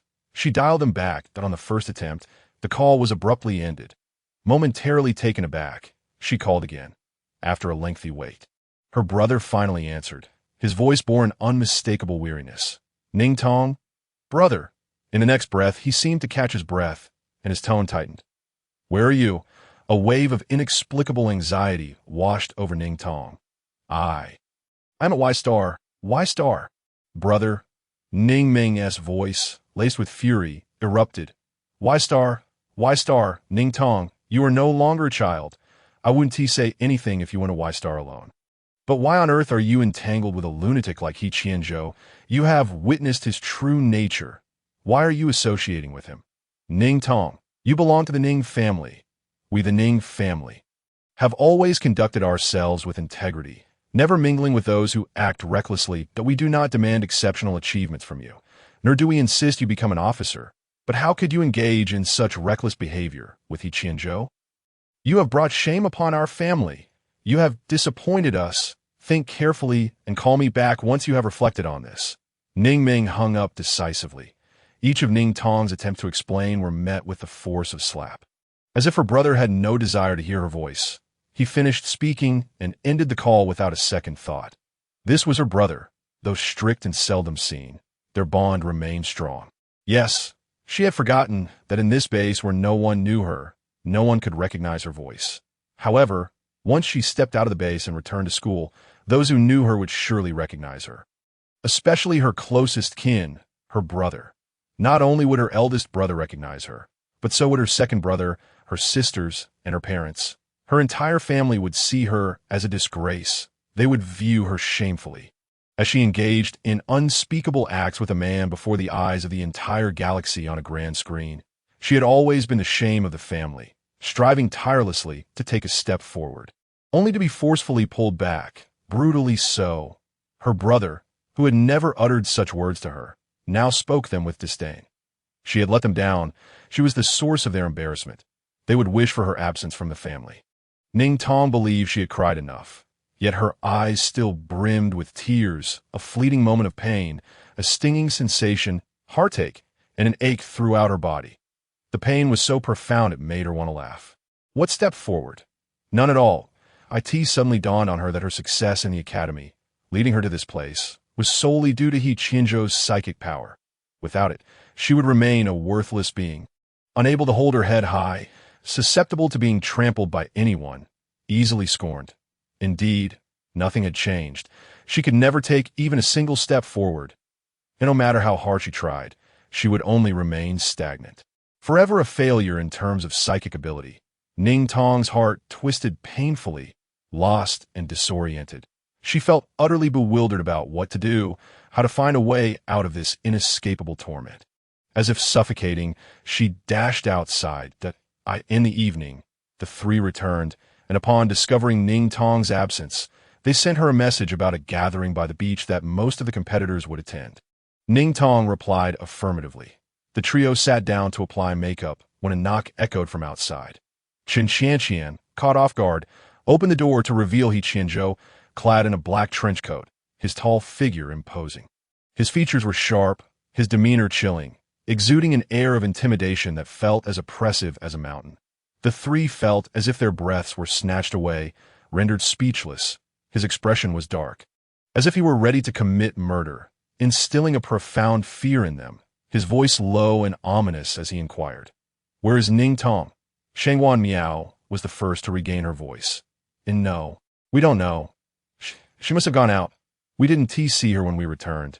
Seeing He Qianzhou's expression darken further, she hastily added, she didn't attend the awards ceremony this afternoon. He Qianzhou's jaw clenched, his teeth grinding as if he could crush a living being, leaving her with a terse, "I know," before he departed. The three remained behind, hearts racing, and once they collected themselves, they realized their backs were drenched in cold sweat. Chapter 47. He Dog. You are never wrong, tea night. The beach under the starlit sky sparkled with countless stars, the waves shimmering under the moonlight. The wind silent, yet capable of tousling a young girl's soft hair. Ning Tong sat at the beach's edge, hugging her knees, her small face resting on them.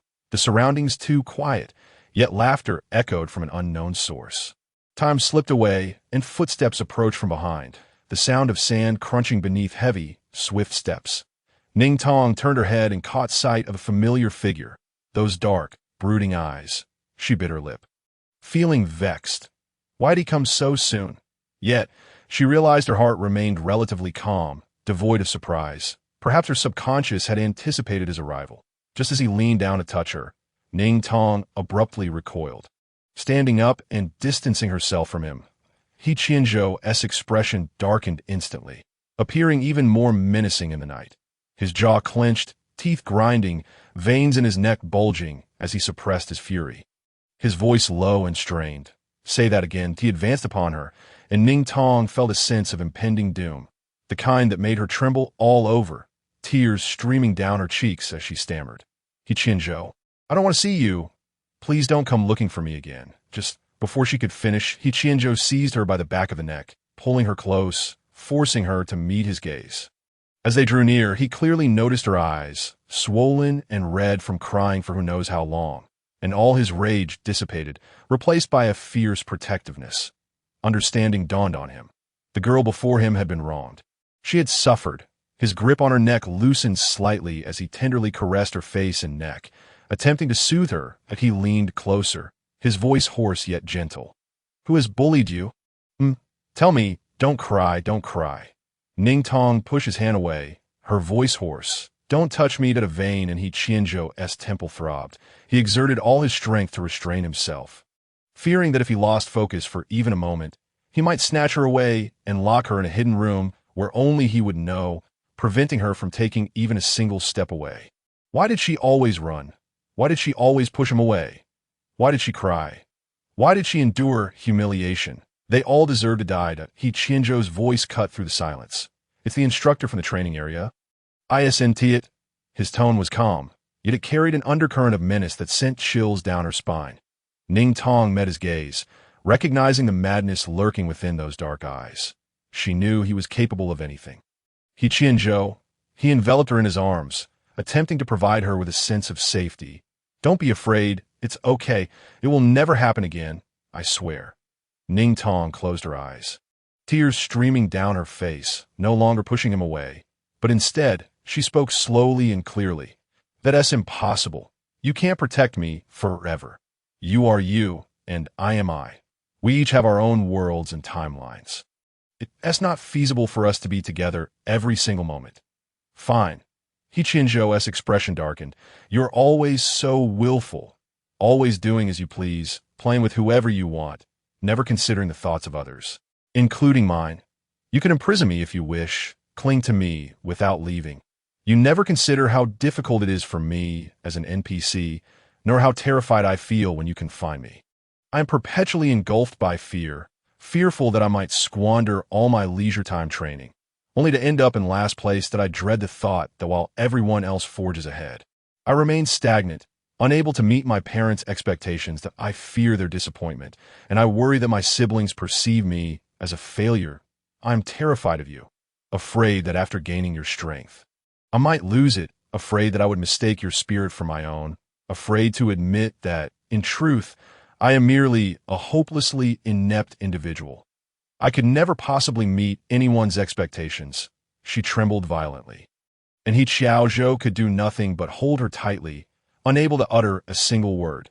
Ning Tong whimpered softly and continued.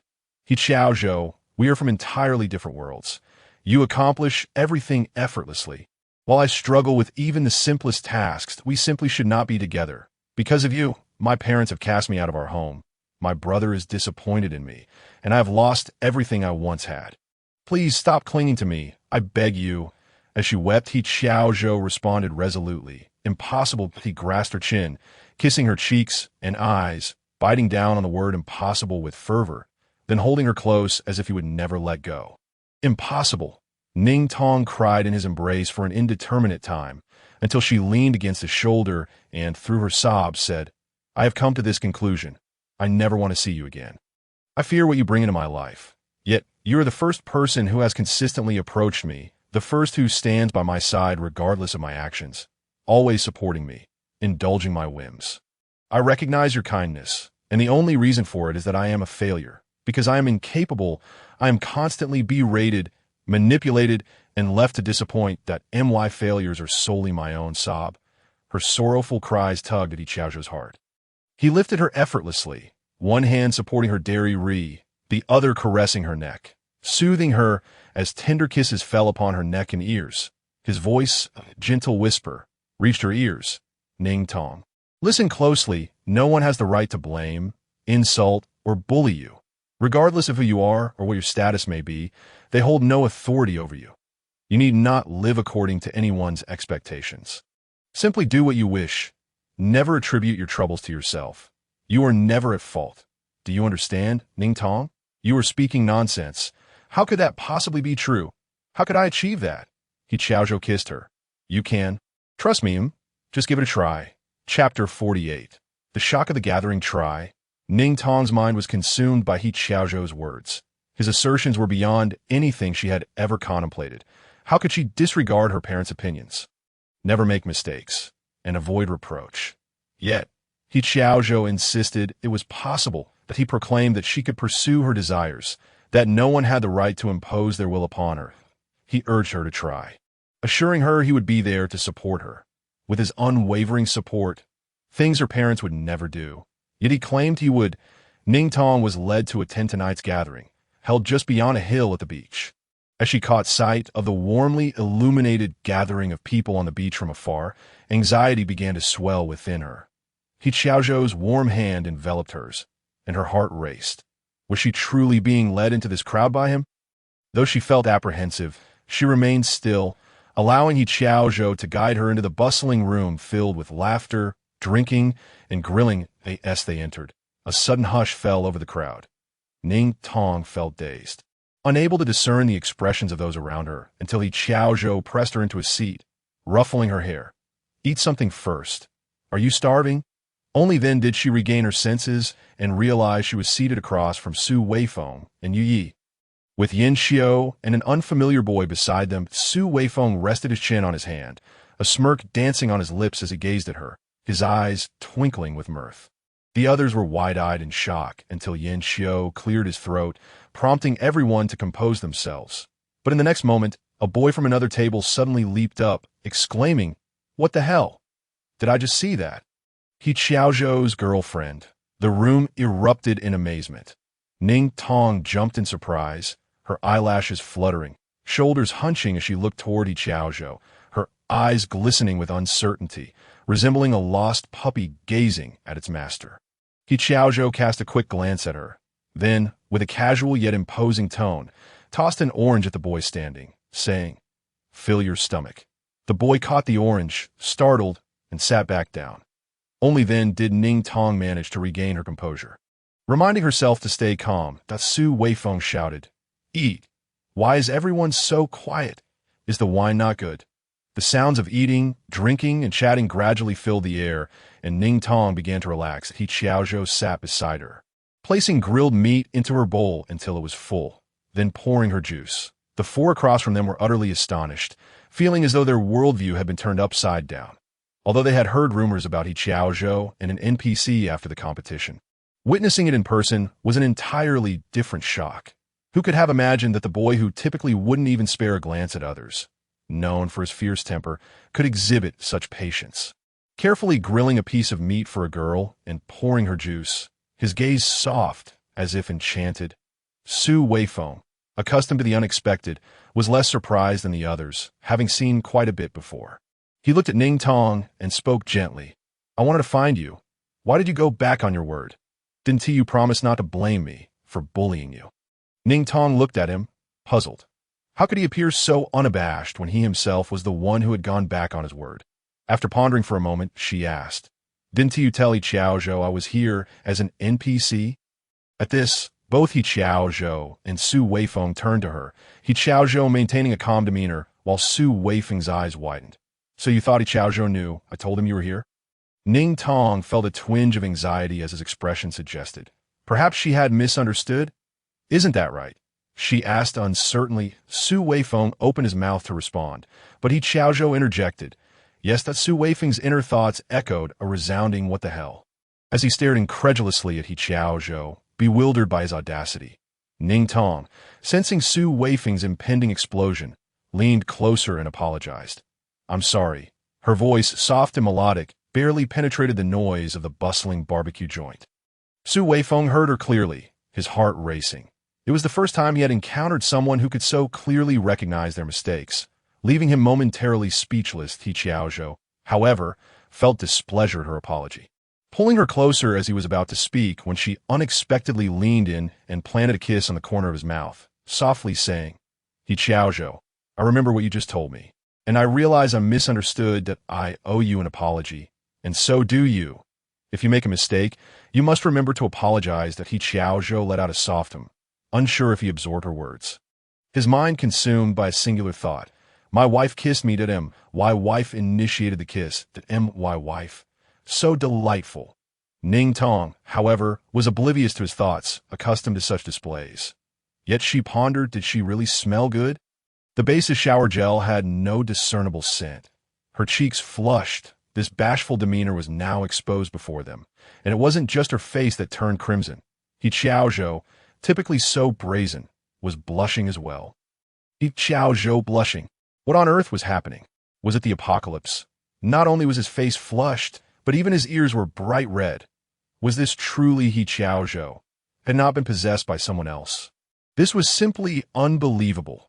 Ning Tong suddenly realized that the table had fallen silent, and she raised her head to find several pairs of wide eyes fixed on them, her face reddening further. Had she just kissed He Qianzhou? Kissed He Qianzhou? Yes, she had grown accustomed to this. As long as she kissed him, he would listen to her. As long as she kissed him, he would obey. She glanced at He Qianzhou, marveling at how red his face had become. Then she looked at the drink in front of him and thought, oh, perhaps it was the alcohol that had caused this. He seemed to be the type who flushed easily. The table remained quiet for a while, everyone processing what they had just witnessed. Finally, Su Weifeng broke the silence, covering his mouth as he coughed lightly, saying, I didn't tell He Qianzhou you were here. I thought you were the one who informed him. Guess I was mistaken. He Qianzhou half embraced her, offering an explanation. I had someone look into it. Ning Tong pouted. When did you do that? That time you hung up on me. How did you find out? I didn't tell anyone. Well, a single phone call was all it took. How could you search me so casually? If you have something to hide from me, why shouldn't I investigate?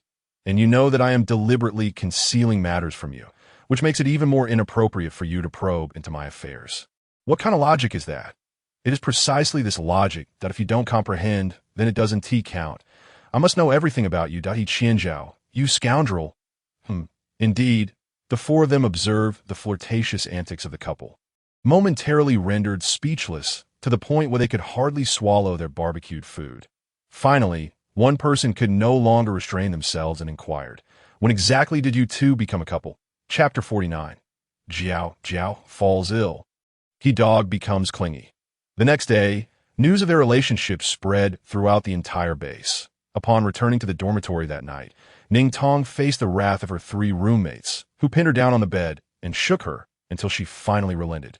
Recounting the entire story of her journey from a flower cat to a pea princess, the three were utterly incredulous as they knocked on the doors of every dormitory along the corridor, asking who the pea princess was, only to discover that she was right in their own dormitory, leaving them in a state of shock. Ultimately, Ning Tong was bombarded with numerous questions, such as, does He Qianzhou have abs? Does He Qianzhou go to the bathroom? Is He Qianzhou capable? Does He Qianzhou have facial paralysis? He Qianzhou. Ning Tong found herself blushing furiously on the third day. Once everything had settled, Ning Tong boarded a carrier alongside all the contestants and NPCs from the Empire. At the moment of parting, Chen Qianqian and the others unexpectedly shed tears, leaving Ning Tong momentarily stunned. She had never anticipated that they would be so reluctant to see her go.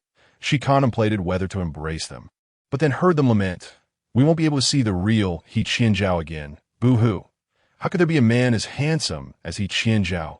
In the end, the four of them vowed to stay in touch. And Ning Tong reluctantly agreed to create a Xingyin account to share more of He Qianzhou's daily life. Sitting by the window of the carrier, Ning Tong gazed at the receding land. A wave of bittersweet melancholy washing over her. She was returning to the Empire, her home, yet it did not evoke a sense of belonging. This was her first departure from the Empire, and she thought that there would be a second, a multitude of times to come, as she ventured outward. Just as He Qianzhou had said, she could AT that moment. He Qianzhou occupied the seat beside her, and for the first time, a mere 1 millimeter of space separated them, allowing a faint breath of air to slip between. The reason for this distance was that after being asked that question the previous night, they had both opened their mouths simultaneously, yet their answers diverged completely. He Qianzhou's response was, from the very beginning. While Ning Tong had replied, no, not at all, that He Qianzhou was instantly taken aback, turning to her with a questioning gaze. What do you mean, not at all? Ning Tong fell silent, that He Qianzhou grasped her chin, pressing her to speak. Say something. Only then did Ning Tong, with a lack of confidence, weakly utter, what they meant by being together isn't what we are. He Qianzhou furrowed his brows, his dark eyes piercing. Then what is it? Ning Tong again fell silent. And no matter how He Qianzhou pressed her thereafter, she remained unresponsive. Meanwhile, He Qianzhou stared at the girl intently, gazing out the window. A surge of frustration swelling within him, as if a dark cloud loomed. Here, I am beside her, yet she chooses to look elsewhere.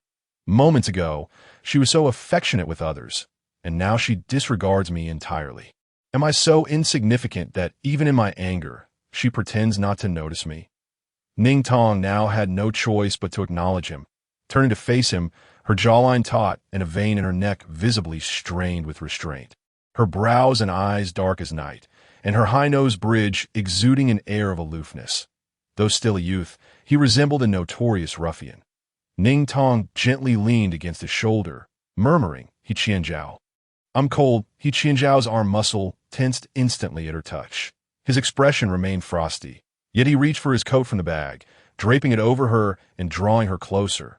He lightly brushed against her pale cheek, which felt icy to the touch, eliciting a frown. Were it not for the need to fasten his seatbelt, he would have pulled her into his embrace, cursing himself for being so preoccupied with anger that he had neglected to consider her chill. Ning Tong naturally caught his unspoken thoughts, lifting her chin to nudge against his face before burying her head in his arm. Avoiding his gaze, as He Qianzhou held her tightly, he abruptly snapped. Are you trying to make me perish in your arms? Ning Tong remained silent, turning her head to look at him, only to be met with his grip on her chin, forcing her into his line of sight. He Qianzhou's demeanor was still fierce. Fine, do as you please, just admit that you are with me. Speak quickly, are you with me or not? Ning Tong ignored him, drifting off to sleep.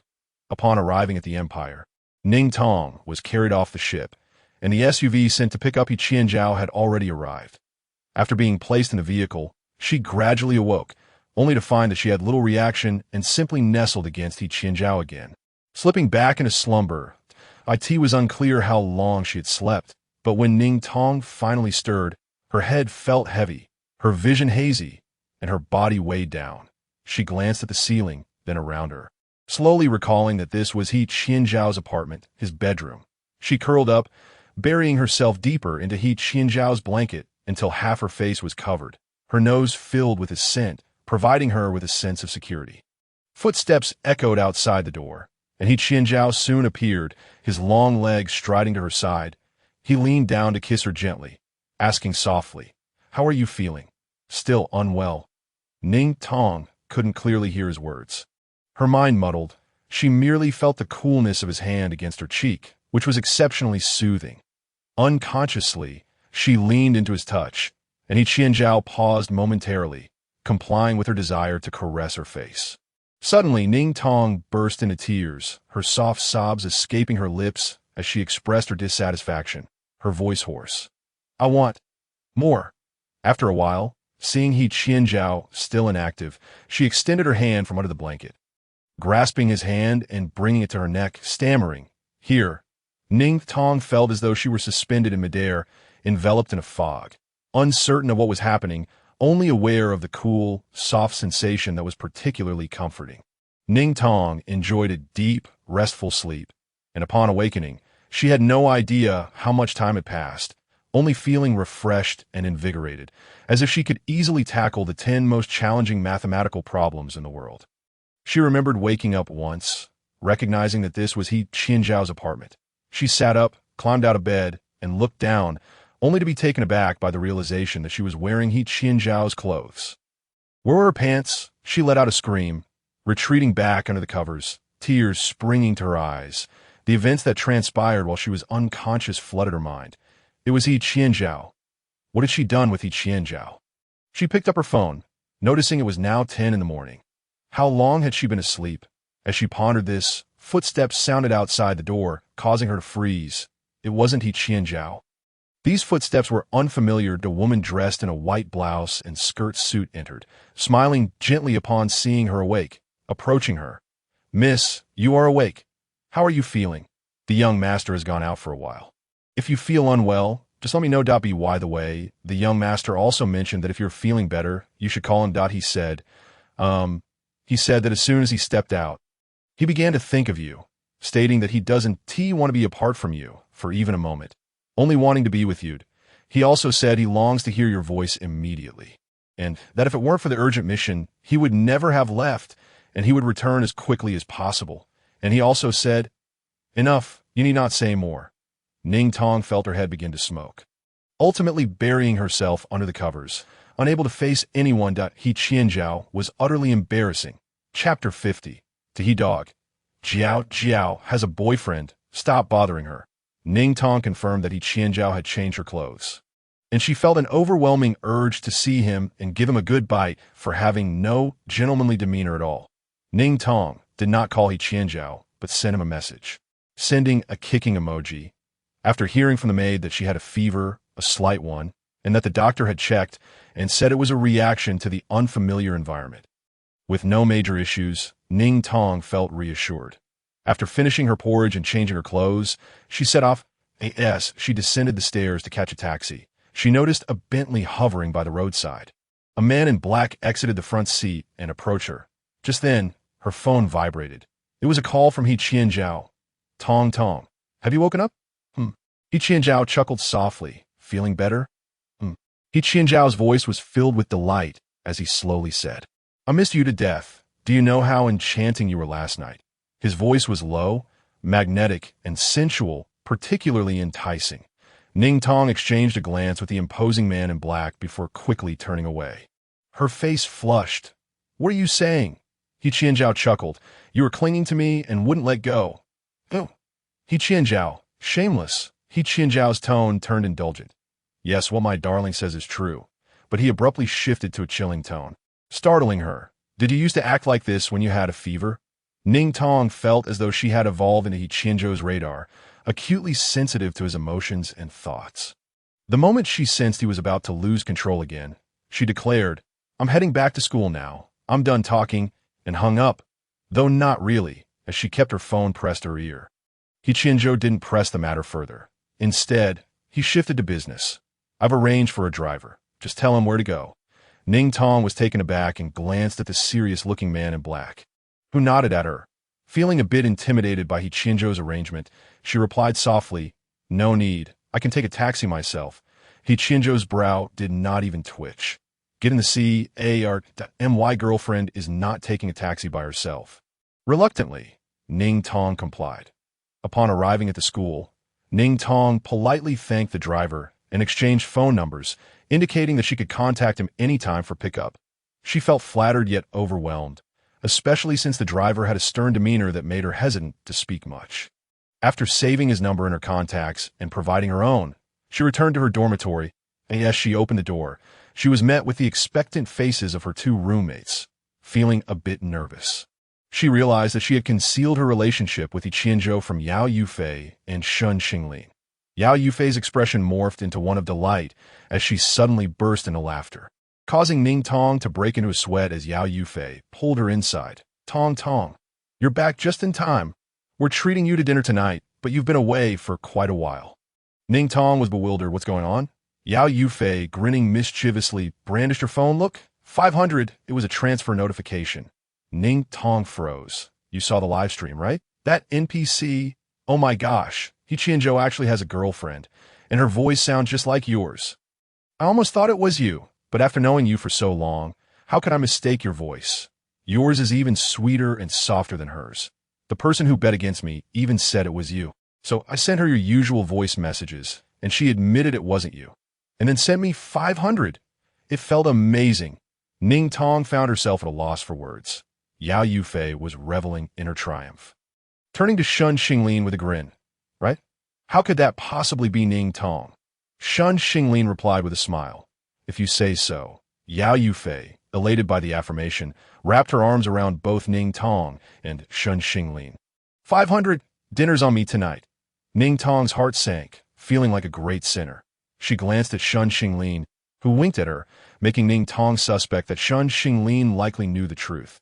Yufei, actually, just as she began to speak. Her phone rang. She pulled it out, and the name He Qianzhou flashed on the screen, exposed to the eyes of the three girls. Ning Tong felt as if her phone weighed a ton. She looked at Yao Yufei, about to explain, but Yao Yufei snatched the phone and hung up with a decisive click. Ning Tong was stunned, her hands still suspended in midair, while Shun Xinglin was equally taken aback. Suddenly, Yao Yufei's expression shifted to one of anger and concern, turning Ning Tong's shoulder to face her directly. Tong, I understand now why He Qianzhou has been pursuing you relentlessly. Ning Tong felt a rush of anxiety, trying to explain, but Yao Yufei continued fervently. He sees you as a substitute. He already has a girlfriend, yet he still clings to you. It's definitely because his girlfriend sounds just like you. I don't even know what that NPC looks like. But even I thought you two resembled each other. I almost mistook you. He Qianzhou is so handsome. He must be a player. He probably wants to be with his girlfriend while keeping you on the side. This is how novels portray it. Just block him. If you see him, run. Ning Tong fell silent, while Yao Yufei began munching on some chips. The phone rang again, now in Yao Yufei's hand. Shaking, she answered, shouting into the receiver. Ning Tong has a boyfriend. Stop bothering her. She hung up and blocked the number. Ning Tong stared, dumbfounded, as Yao Yufei acted so boldly while trembling, tears welling in her eyes. Who is He Qianzhou? The top fighter? What if he comes after me for hanging up? But Yao Yufei embraced Ning Tong. I didn't protect you well last time, so this time, I will keep you safe. I won't let any bad guys bother you. Ning Tong remained silent, returning the embrace and patting her back. It's okay, don't cry. It's actually quite nice. Yao Yufei's eyes widened in shock, her expression tightening as she shook Ning Tong vigorously. You've been brainwashed. I know He Qianzhou is handsome, but love shouldn't be based solely on looks. Even though his face is indeed striking, you need to find a reliable boyfriend. Don't settle for less. Understand? Ning Tong felt dizzy from the shaking, but nodded in agreement. Okay, I understand that you're right at T5 in the afternoon. Ning Tong was being fussed over for makeup. No longer just Yao Yufei, but also Shun Xinglin. Shun Xinglin, with an air of casual delight, leaned in and whispered to Ning Tong, Tonight, I'll introduce you to a handsome guy that I wonder how He Qianzhou will react when he sees you. Half an hour later, Ning Tong was still being prepped when Yao Yufei suddenly exclaimed, What? He Qianzhou is downstairs at our dorm. The screen displayed a photo of He Qianzhou standing beneath the girls' dormitory, looking up at their floor, dressed in black combat attire without a jacket, his silver belt accentuating his long legs. His sharp profile emanated an aura of intensity that starkly contrasted with the gentle ambience of the dormitory, as if he were about to engage in a fight. Ning Tong felt a jolt of fear.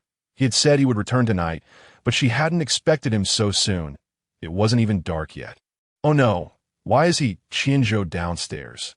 Is he here to confront me because of what I said? Yao Yufei dashed to the corridor to take a peek, but quickly retreated, her face pale. Help. I made eye contact with He Qianzhou. What if he comes up here to kill me? Just then, Shen Xinglin finished applying the last touch of lipstick on Ning Tong and released her. Ning Tong stood up, intending to go outside, but was yanked back by Shen Xinglin, who handed her a dress. Change into this. What does He Qianzhou's arrival have to do with you? You're coming with me to see the handsome guy. Let him wait. Ning Tong held the dress, but as Shen Xinglin insisted on helping her change, her mind drifted back to the photo of He Qianzhou in his rugged attire. Why had he come over unprepared? Feeling uneasy, she set the dress aside and pushed Shen Xinglin away. Xinglin, I have to go down. Shen Xinglin halted, looking at her. Go down? What for? How do you know He Qianzhou is here for you? He might be looking for me. We know each other too, or perhaps he is seeking Yao Yufei, considering she just offended him. Ning Tong bit her lip, her eyes flickering as she murmured, he's here for me. Shen Xinglin met her gaze, holding it for a long moment before relenting. All right, you go.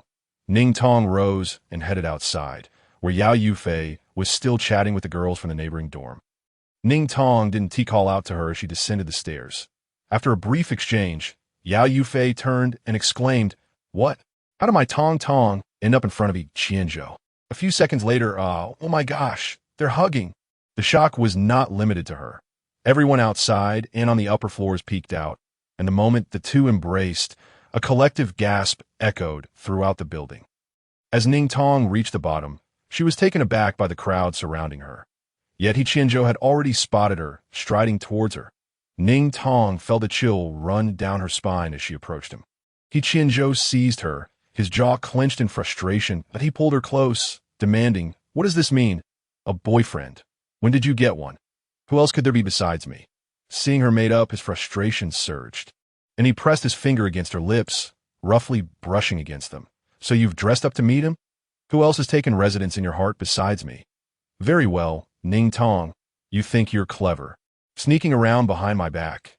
You think I want to do anything about it? I swear, I'll take him down. Ning Tong winced at his touch, her brows knitting together as she struggled to comprehend his barrage of words. Once he finished his tirade, she slightly parted her lips and gently bit his fingertip, silencing him instantly as he gazed at her intently. In that moment, she looked up at him with her doe-like eyes, accentuated by her makeup, innocent and stunningly beautiful, a vision of enchantment. He Qianzhou's throat bobbed, his gaze darkening as he growled. Who has seen you like this? Tell me. Ning Tong still did not respond, instead turning her gaze towards his broad, straight shoulders, where a hint of dust clung to his noble black combat uniform. She raised her hand to gently brush it away and softly inquired, Did you come straight here after finishing your mission? He Qianzhou was momentarily taken aback by the question, his heart aching with unspent anger. With a cold glare, laced with sarcasm, he retorted, Yes, if I hadn't, would you be standing in front of that damned man right now? He will die. I assure you I will make it happen. Ning Tong seemed unfazed by his biting words and instead suggested, Then you must not have had dinner yet. Shall we go eat? He Qianzhou was perplexed by her calm demeanor, which only intensified his frustration.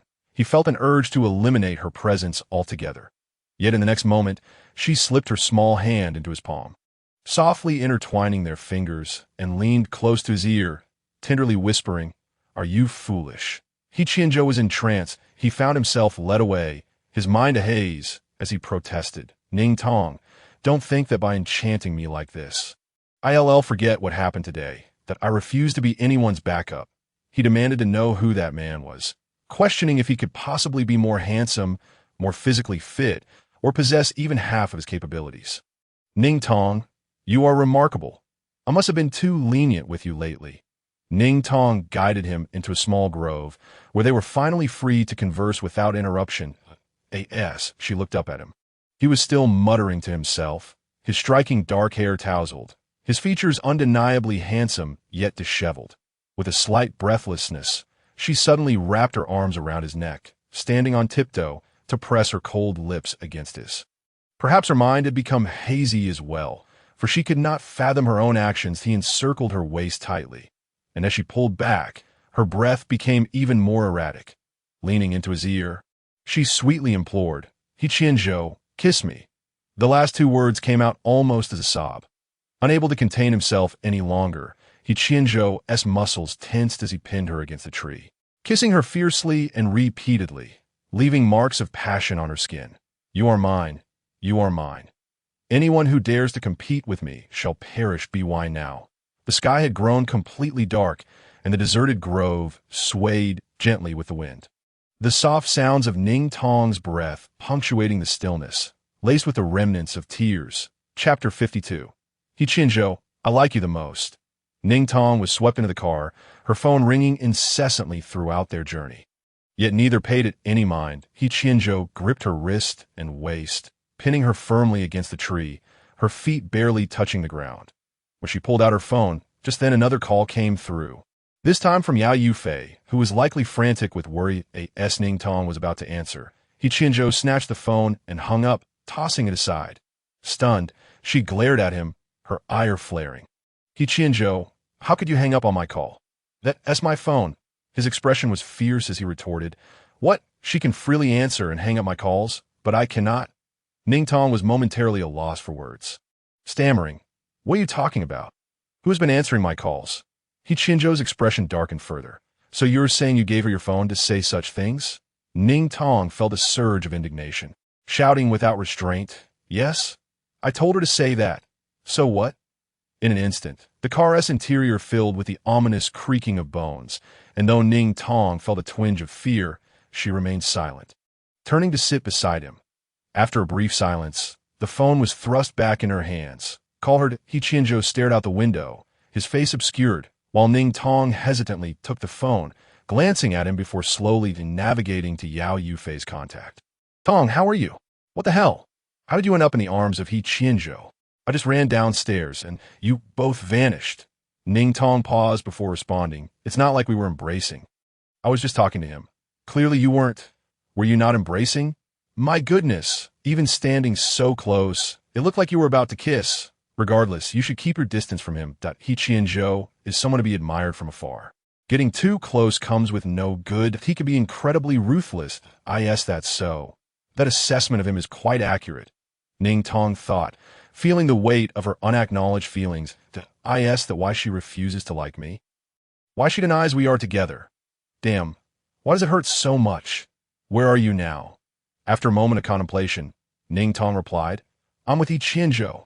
You. Before Yao Yufei could finish her sentence, Ning Tong continued, Yufei, actually when I said I went home recently, I was at Y-Star with He Qianzhou. That NPC I was with, he doesn't have a girlfriend. If he did, it would probably be me.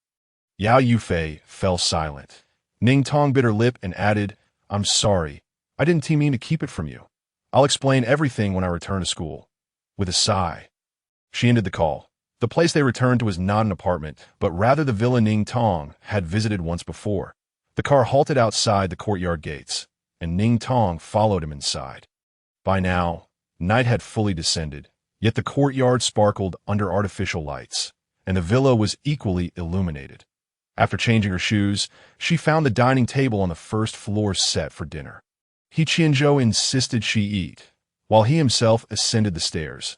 After finishing a bowl of rice, Ning Tong hurried upstairs and knocked on the door. When it opened, He Qianzhou stood there, his body still damp. Clad in gray sweatpants, his upper body bare, revealing his toned abdomen and chest. His hair was wet, and a towel hung around his neck. He looked at her in silence. Ning Tong lifted her gaze to meet his, then averted her eyes, quietly asking, He Qianzhou, do you not like me anymore? He Qianzhou remained mute. Ning Tong bit her lip, clutching her hands anxiously, taking a step back. I should go. With her head bowed, she turned to leave. But just as she reached the stairs, footsteps quickened behind her. Her wrist was seized, and in a swift motion, she was spun around and pressed against the wall. He Qianzhou's imposing figure loomed over her, his eyes dark and brimming with suppressed fury. What do you want? You were the one who wanted me to kiss you, and now you turn your back and walk away. You claim you don't care about me, that you want to be with me, that you disdain me. Ning Tong paused, tears welling in her eyes as she blinked. What are you talking about? What disdain? He Qianzhou pressed closer. Everyone fears me, and you're no different. I am a madman. Your friend was right. Stay away from someone like me. Ning Tong lowered her gaze, remaining silent for a moment before whispering, "Then let go of me." Their breaths intertwined, so close that they could hear each other's heartbeats. The heat from his grip on her wrist felt as if it would sear her. After what felt like an eternity, He Qianzhou finally spoke, "I lack the ability to release your hand. Either you comply, or I will make you obey." Ning Tong's heart raced. Each word he uttered sending waves of confusion and anxiety through her. Finally, as he finished his last word, she fell still, no longer resisting. She herself was unsure of what she felt, only knowing she wished to cry. She attempted to move her wrist, but his hold tightened, and in the next instant he scooped her up effortlessly, carrying her towards the bedroom. "You obey me, and I will give you everything that I." In the stillness of the night, Ning Tong found herself tossing and turning. Unable to sleep, He Qianzhou lay beside her, holding her tightly, rendering her movements futile against his embrace. Nestled in his arms, she gazed up at him, the darkness obscuring the details of his features, leaving only a vague outline. She reached out to touch his nose, mouth, and chin, each part exuding a sharp, icy demeanor that seemed to declare a boundary against strangers. He was deep in slumber, unresponsive to her movements. Typically, it was she who succumbed to sleep first, while he remained restless. Ning Tong shifted closer to him, her hand gently resting on his waist, her body pressed against his chest as she listened to the rhythm of his heartbeat. In a whisper, soft and delicate, she confessed, "He Qianzhou, I like you." Silence enveloped the air, unbroken by any response. Undeterred, she continued, "He Qianzhou, you are my favorite. I have never liked anyone before, but I know I like you. Everyone else both admires and fears you. I am no different that I like you, yet I fear you. I am not afraid of your anger. What terrifies me is, I fear the day you no longer like me, no longer cling to me. I am so weak, utterly incapable of holding on to you, that I dread my dependence on you, should you choose to leave." "Wife," suddenly, He Qianzhou's voice broke through, startling Ning Tong. She looked up to find him still asleep, evidently speaking in his dreams. Closing her eyes, she buried her head to sleep, only to hear him murmur in his slumber, "Wife, do not be afraid. I will always protect you." Liking, what a disgustingly sentimental term. "Ning Tong, I like you. I like it when you cry." The following day, the entire school was abuzz with the news. Ning Tong inexplicably fell ill again, unable to rise from He Qianzhou's warm cocoon. Her head spun in a haze, leaving her disoriented as to the time of day. He Qianzhou, though irritated, called a doctor who found no serious ailment, merely suggesting that the girl was likely of a frail constitution. Still recovering from a recent trip to Y-Star, he assured her that in a few days she would feel better. Observing her flushed face, He Qianzhou felt a pang of tenderness, despite finding her adorable. He applied a fever-reducing patch to her forehead, used a damp cloth to cool her limbs, and took great care in attending to her needs. When feeding her porridge, he cradled her gently, though she felt weak and dizzy. She was acutely aware of who was so meticulously caring for her.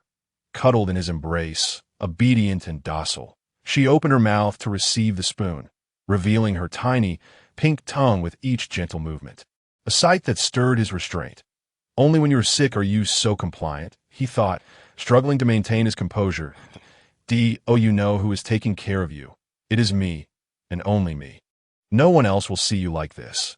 Ning Tong, her head swimming, could not absorb his words, finding them a mere buzzing sound. She pouted and nestled her head against his shoulder, her voice barely above a whisper. "He Qianzhou, please stop talking." He instantly fell silent, leaning down to kiss her soft lips. "Then you should not speak either. Why do you keep getting sick, so fragile? From now on, stay in my house and you won't fall ill." Ning Tong processed his words, thinking he was being unreasonable. The fever came suddenly, and just as abruptly, it faded by evening, leaving her feeling refreshed and entirely well. Her first action upon rising was to grab her phone. Discovering that Yao Yufei had called her 11 times, startled, she promptly returned the call. "Tong Tong." Yao Yufei answered almost immediately. "Yufei, are you in class?" Ning Tong's voice was faint. "Yes, but it's fine. The teacher hasn't arrived yet." "Where have you been? You didn't come back last night. And you're not here today either." Ning Tong tightened her grip on the phone. "I was with He Qianzhou." Yao Yufei's voice rose. "Yuri's still with him?" Ning Tong hesitated. I had a fever this morning. He took care of me all day. Yao Yufei fell silent, skepticism evident in her tone. He can take care of someone? Actually, he can. Footsteps approached as He Qianzhou entered the room, his wolf-like gaze ensnaring Ning Tong. She met his eyes. He ambled closer and glanced at her phone. Yao Yufei's voice, clear and audible, reached them. Ning Tong. Are you being threatened? Did He Qianzhou make you say that? How could someone like him take care of anyone? Ning Tong observed He Qianzhou's expression. He showed no visible reaction, merely rolled his eyes in annoyance. Looking somewhat intimidating, especially with his fists clenched as if ready to strike, he removed his gloves and leaned down, gripping the back of Ning Tong's neck with one hand, while seizing her phone with the other. His voice cold and menacing. Yao Yufei, you seem to know me well. Whether Ning Tong is being threatened is of no concern to you. However, you should be aware of my vengeful nature. You better not leave the girls' dormitory. Or even if you don't, I assure you, I will. Before he could finish, Ning Tong interrupted. He Qianzhou, you cannot speak like that. He abruptly halted, his expression darkening. Cannot? Are you defending her? Ning Tong replied. She is my friend. He Qianzhou exhaled sharply. Your friend? You defend everyone but me, blaming all on me. You seem to like everyone except me. What was He Qianzhou really saying? Ning Tong glanced at her phone, biting her lip, then leaned forward to peck his lips, whispering against his cheek. He Qianzhou, please stop. I'm still on the phone. She's a girl and my friend. You cannot speak to her like that. Though his expression remained displeased, he instinctively returned her kiss, pulling her closer and inhaling her fragrance, murmuring, Ning Tong, you are remarkable that I will heed your words. Now tell her you belong to me, and let her refrain from prying. Ning Tong felt an inexplicable warmth rise to her cheeks. She placed the phone back to her ear, clearing her throat, unaware of the awkwardness on the other end. Just as she called out Yao Yufei's name, she was met with a sudden sob. Tong, I'm so sorry. I didn't mean to connect to the teacher's Bluetooth during class. Just now, everything you said was broadcasted throughout the entire classroom. Everyone heard, even those in the corridor. Ning Tong hung up. Overwhelmed with humiliation and anger, He Qianzhou enveloped her in his arms, savoring the taste of her tears. T.S. nothing. It was bound to happen eventually. In her fury, she playfully slapped his face. 3 days later, Ning Tong finally attended class, sitting in He Qianzhou's car as they approached the school. The closer they got, the more anxious she became, especially after the previous day's incident, which had sparked rampant discussions about her relationship with He Qianzhou on the forum. She could not comprehend why she felt so nervous or what would transpire between her and He Qianzhou. All she knew was that she was apprehensive. He Qianzhou, on the other hand, exuded calmness, seemingly unaffected by the events, wearing a wolf-tooth earpiece and casually conversing with someone on the other end. Ning Tong observed his cold yet piercing gaze, concealed beneath the shadows of his eyelashes. A glimpse of his wild and carefree nature. She often found herself suddenly aware of the subtle differences in He Qianzhou, as though she had never truly known him. This version of He Qianzhou was world apart from the one who would wrap her in his words. Yet, they were undeniably the same person. She couldn't articulate this feeling, merely muddling through her thoughts. Realizing escape was impossible. She wished to flee yet felt tethered. Sensing her gaze upon him, He Qianzhou pulled her into his embrace, continuing his conversation while causing her to feel shy and reluctant to speak. However, their arrival at the school gate came all too soon. He Qianzhou adjusted her clothing before they both exited the vehicle. As they stepped out, Ning Tong was met with a throng of students at the entrance, leaving her momentarily stunned. They appeared equally taken aback. Instinctively, she grasped He Qianzhou's arm, retreating behind him as he shielded her waist, casting a frigid glare at the crowd. What are you staring at? My girlfriend is not for your eyes. A chorus of gasps erupted, followed by a hasty retreat from the onlookers. Ning Tong felt a mix of disbelief and embarrassment as He Qianzhou led her further inside. Just as they were about to part ways, she suddenly asked, He Qianzhou, am I really your girlfriend? He paused, his expression darkening as he looked down at her. What do you mean by that? Ning Tong remained silent, her eyes shimmering with uncertainty. He Qianzhou's chest heaved as he held her face. Who else would you want to be with if not me? If not a girlfriend, then a wife. Ning Tong's cheeks were once again tinged with a rosy hue. She cast a sidelong glance at He Qianzhou and, in a soft and delicate voice, murmured, "He Qianzhou, that's not what I meant. What I meant is I have never been in a relationship with anyone else. And I am uncertain whether we can be like this. It feels so peculiar. Others are not like us." He Qianzhou frowned slightly, his eyes clouded with confusion. "What does that mean?" Ning Tong stole another glance at him. Falling silent and lowering her head again, He Qianzhou's displeasure grew. Every time this topic arose, their conversation always led to discord. "Why? What exactly has distressed you?" Just as he was about to speak, the girl suddenly looked up, standing on her tiptoes to gently brush her lips against his face, as if unsteady, her hands clutching the collar of his shirt before releasing in his soft voice. She pleaded, "He Qianzhou, let us not fight anymore." "Okay." In an instant, He Qianzhou froze, a jolt of electricity coursing through him from the spot she had kissed, causing his entire body to tingle. The sparkle in her eyes held him captive, rendering him momentarily speechless as he swallowed hard. Seeing his gaze fixed upon her without a word, Ning Tong repeated her question softly. "Okay." At last, He Qianzhou moved, wrapping his arm around her waist and pulling her closer. "You're teasing me. He Qianzhou. If you keep this up, we will fight again." He Qianzhou paused, stepping back slightly, his dark eyes locked onto hers as he uttered a perplexing statement. "One day, I will die in your arms." Ning Tong felt that his words were utterly disruptive to the atmosphere. Every time she attempted to converse earnestly, it always ended in silence. With a silent sigh, she turned to leave. "Then I shall take my leave." "Goodbye." As she turned, He Qianzhou swiftly pulled her back. His magnetic voice, surprisingly gentle, said, "All right, I will agree to whatever you say." Ning Tong hesitated, her face flushed with embarrassment as she responded playfully, I will do my best." "He Qianzhou, I will try." "Off you go then." He Qianzhou was puzzled by her last remark. Watching her retreating figure, reminiscent of a delicate butterfly, he felt an overwhelming urge to chase after her and bring her back. Yet, he restrained himself. A wife was not merely a trinket. She adored attending classes and would cry if she missed one. Having lingered too long in his thoughts, the person behind him grew indifferent and approached. Asking, "So, are you really together?" He Qianzhou couldn't be bothered to glance at him. Turning to leave, Su Weifeng followed closely, inquiring, "Honestly, how did she come to like you? With your temper?" He Qianzhou paused, his typically indifferent eyes narrowing at him. "Are you saying she likes me?" Su Weifeng was taken aback. "What do you mean by that?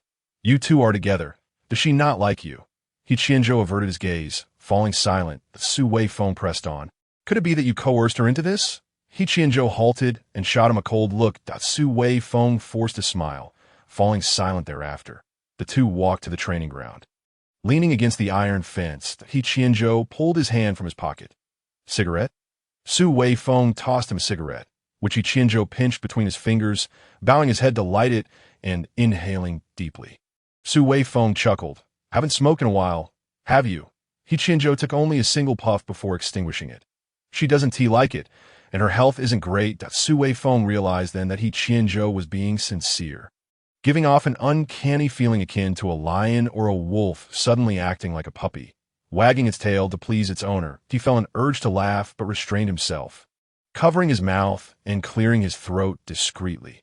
Finally, he said, "Though it seems unbelievable, Ning Tong truly likes you." Upon hearing this, He Qianzhou straightened, his attention fully on Su Weifeng.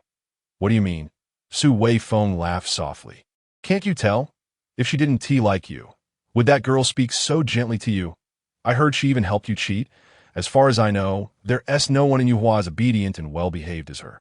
Having the audacity to help you cheat shows just how much she likes you." He Qianzhou, as heart sore at these words, his pulse racing as Su Weifeng sensed he could nearly see the metaphorical tail wagging behind him.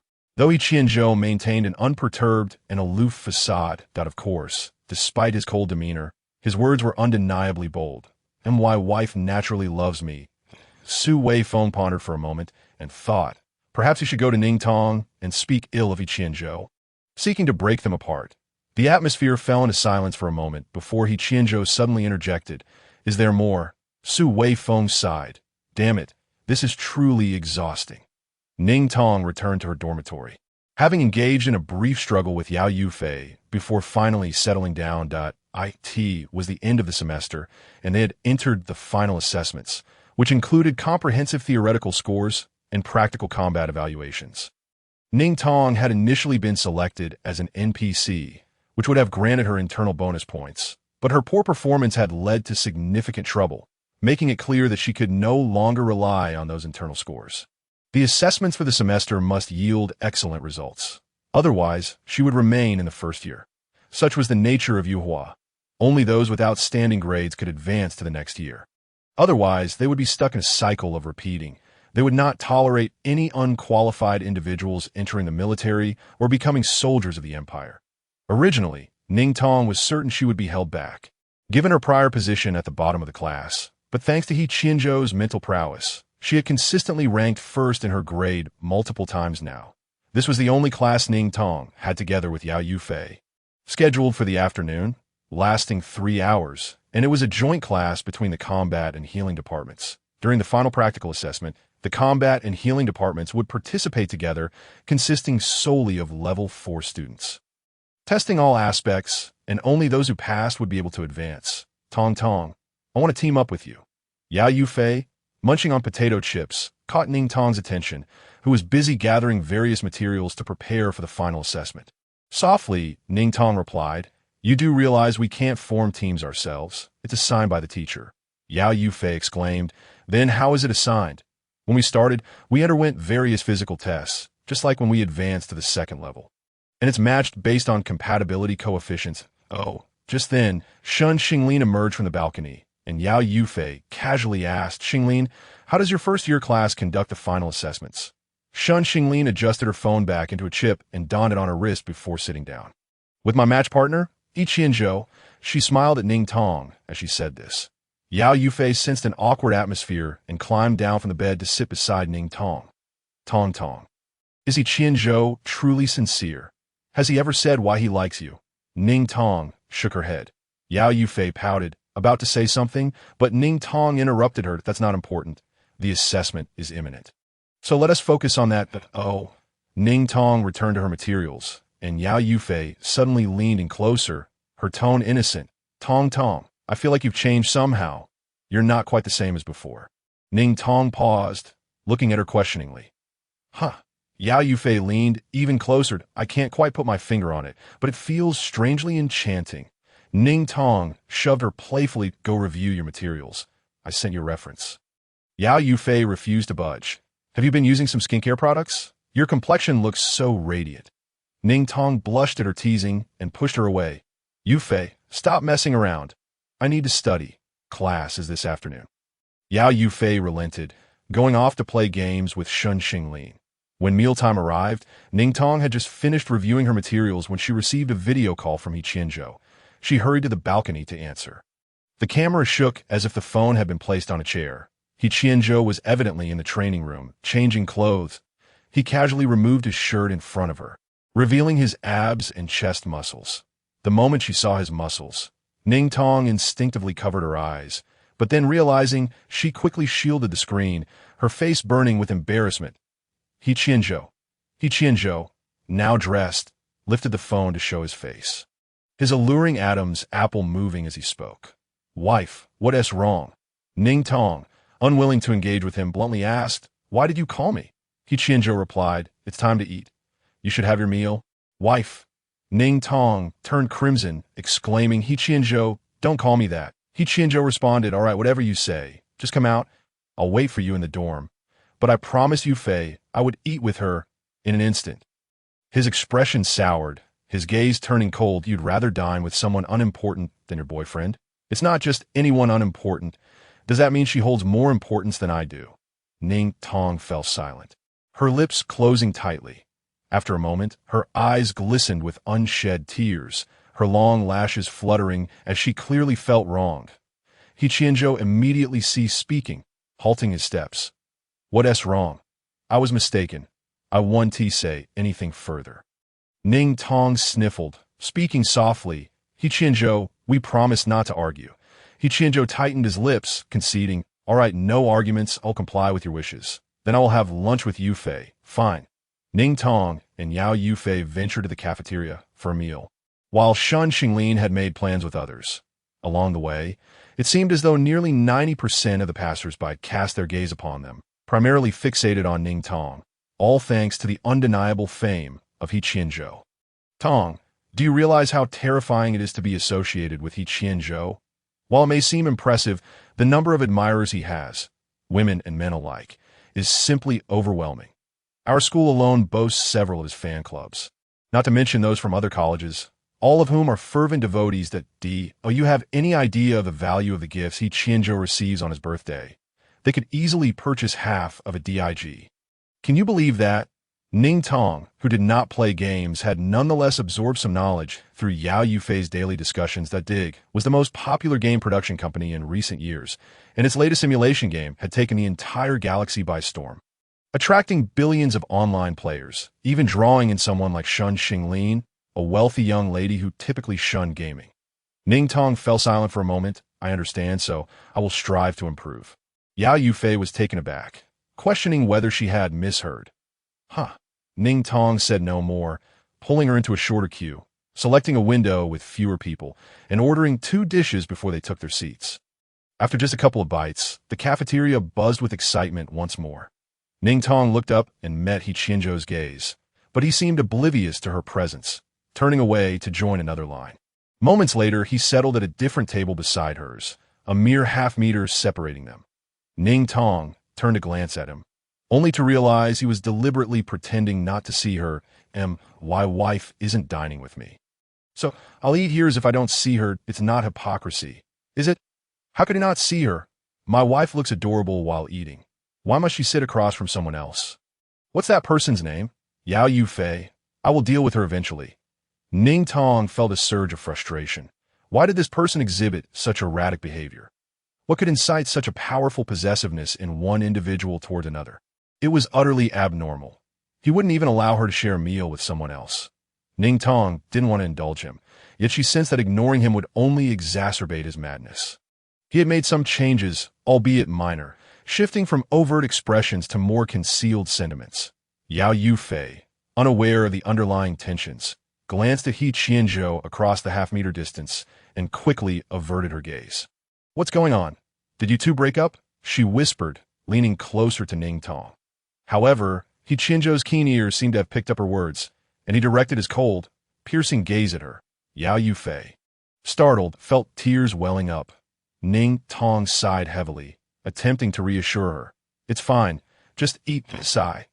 Ning Tong was at a loss for how to proceed, continuing to focus on her meal despite the incessant murmurs from the person beside her. Unpleasant. Unpleasant. If I keep him around, my wife might leave me at any moment. I must deal with this tonight. With a sudden clang, Ning Tong's spoon fell in her bowl, splashing broth into her eye. She winced and covered her face, while Yao Yufei hastily turned to grab a tissue from her bag. Yet He Qianzhou was quicker. He lifted her chin, frowning. Did it splash into your eye? To Yao Yufei's astonishment, He Qianzhou swiftly retrieved a pack of pink tissues from his pocket, pulling one out to gently wipe Ning Tong's eye. Why? Why does he, a man, carry tissues? In Chapter 56, He Qianzhou said, Are you teaching me how to behave? He wiped her eye delicately, causing Ning Tong's tears to spill, which he promptly wiped away, alleviating her discomfort. Ning Tong pushed his hand away, studying the peculiar individual before her. He was meticulous and caring towards her, but utterly devoid of humanity towards others. Why was it so? Is it better now? He Qianzhou inquired. Ning Tong replied. Let me take you somewhere else to eat, he suggested. Ning Tong shook her head. Are you going to waste food? She slightly pushed He Qianzhou aside, moving his plate to her side and pulling him down to sit next to her. He Qianzhou, you eat beside me. Yao Yufei, observing the scene, wore a stunned expression, her mouth agape, as if she could fit an egg inside. He Qianzhou shot her a frosty glance before genuinely settling down, causing Yao Yufei to spring up in fright, cold sweat beading on her brow. I'll eat over there. She grabbed her plate, ready to flee. But Ning Tong stopped her. Yufei, sit here. It's fine. He's not scary. Not scary? Yao Yufei glanced at He Qianzhou, whose dark, brooding eyes seemed to promise death itself. Ning Tong followed her gaze, and He Qianzhou immediately met her eyes with a gentle smile. Really, don't be afraid of him.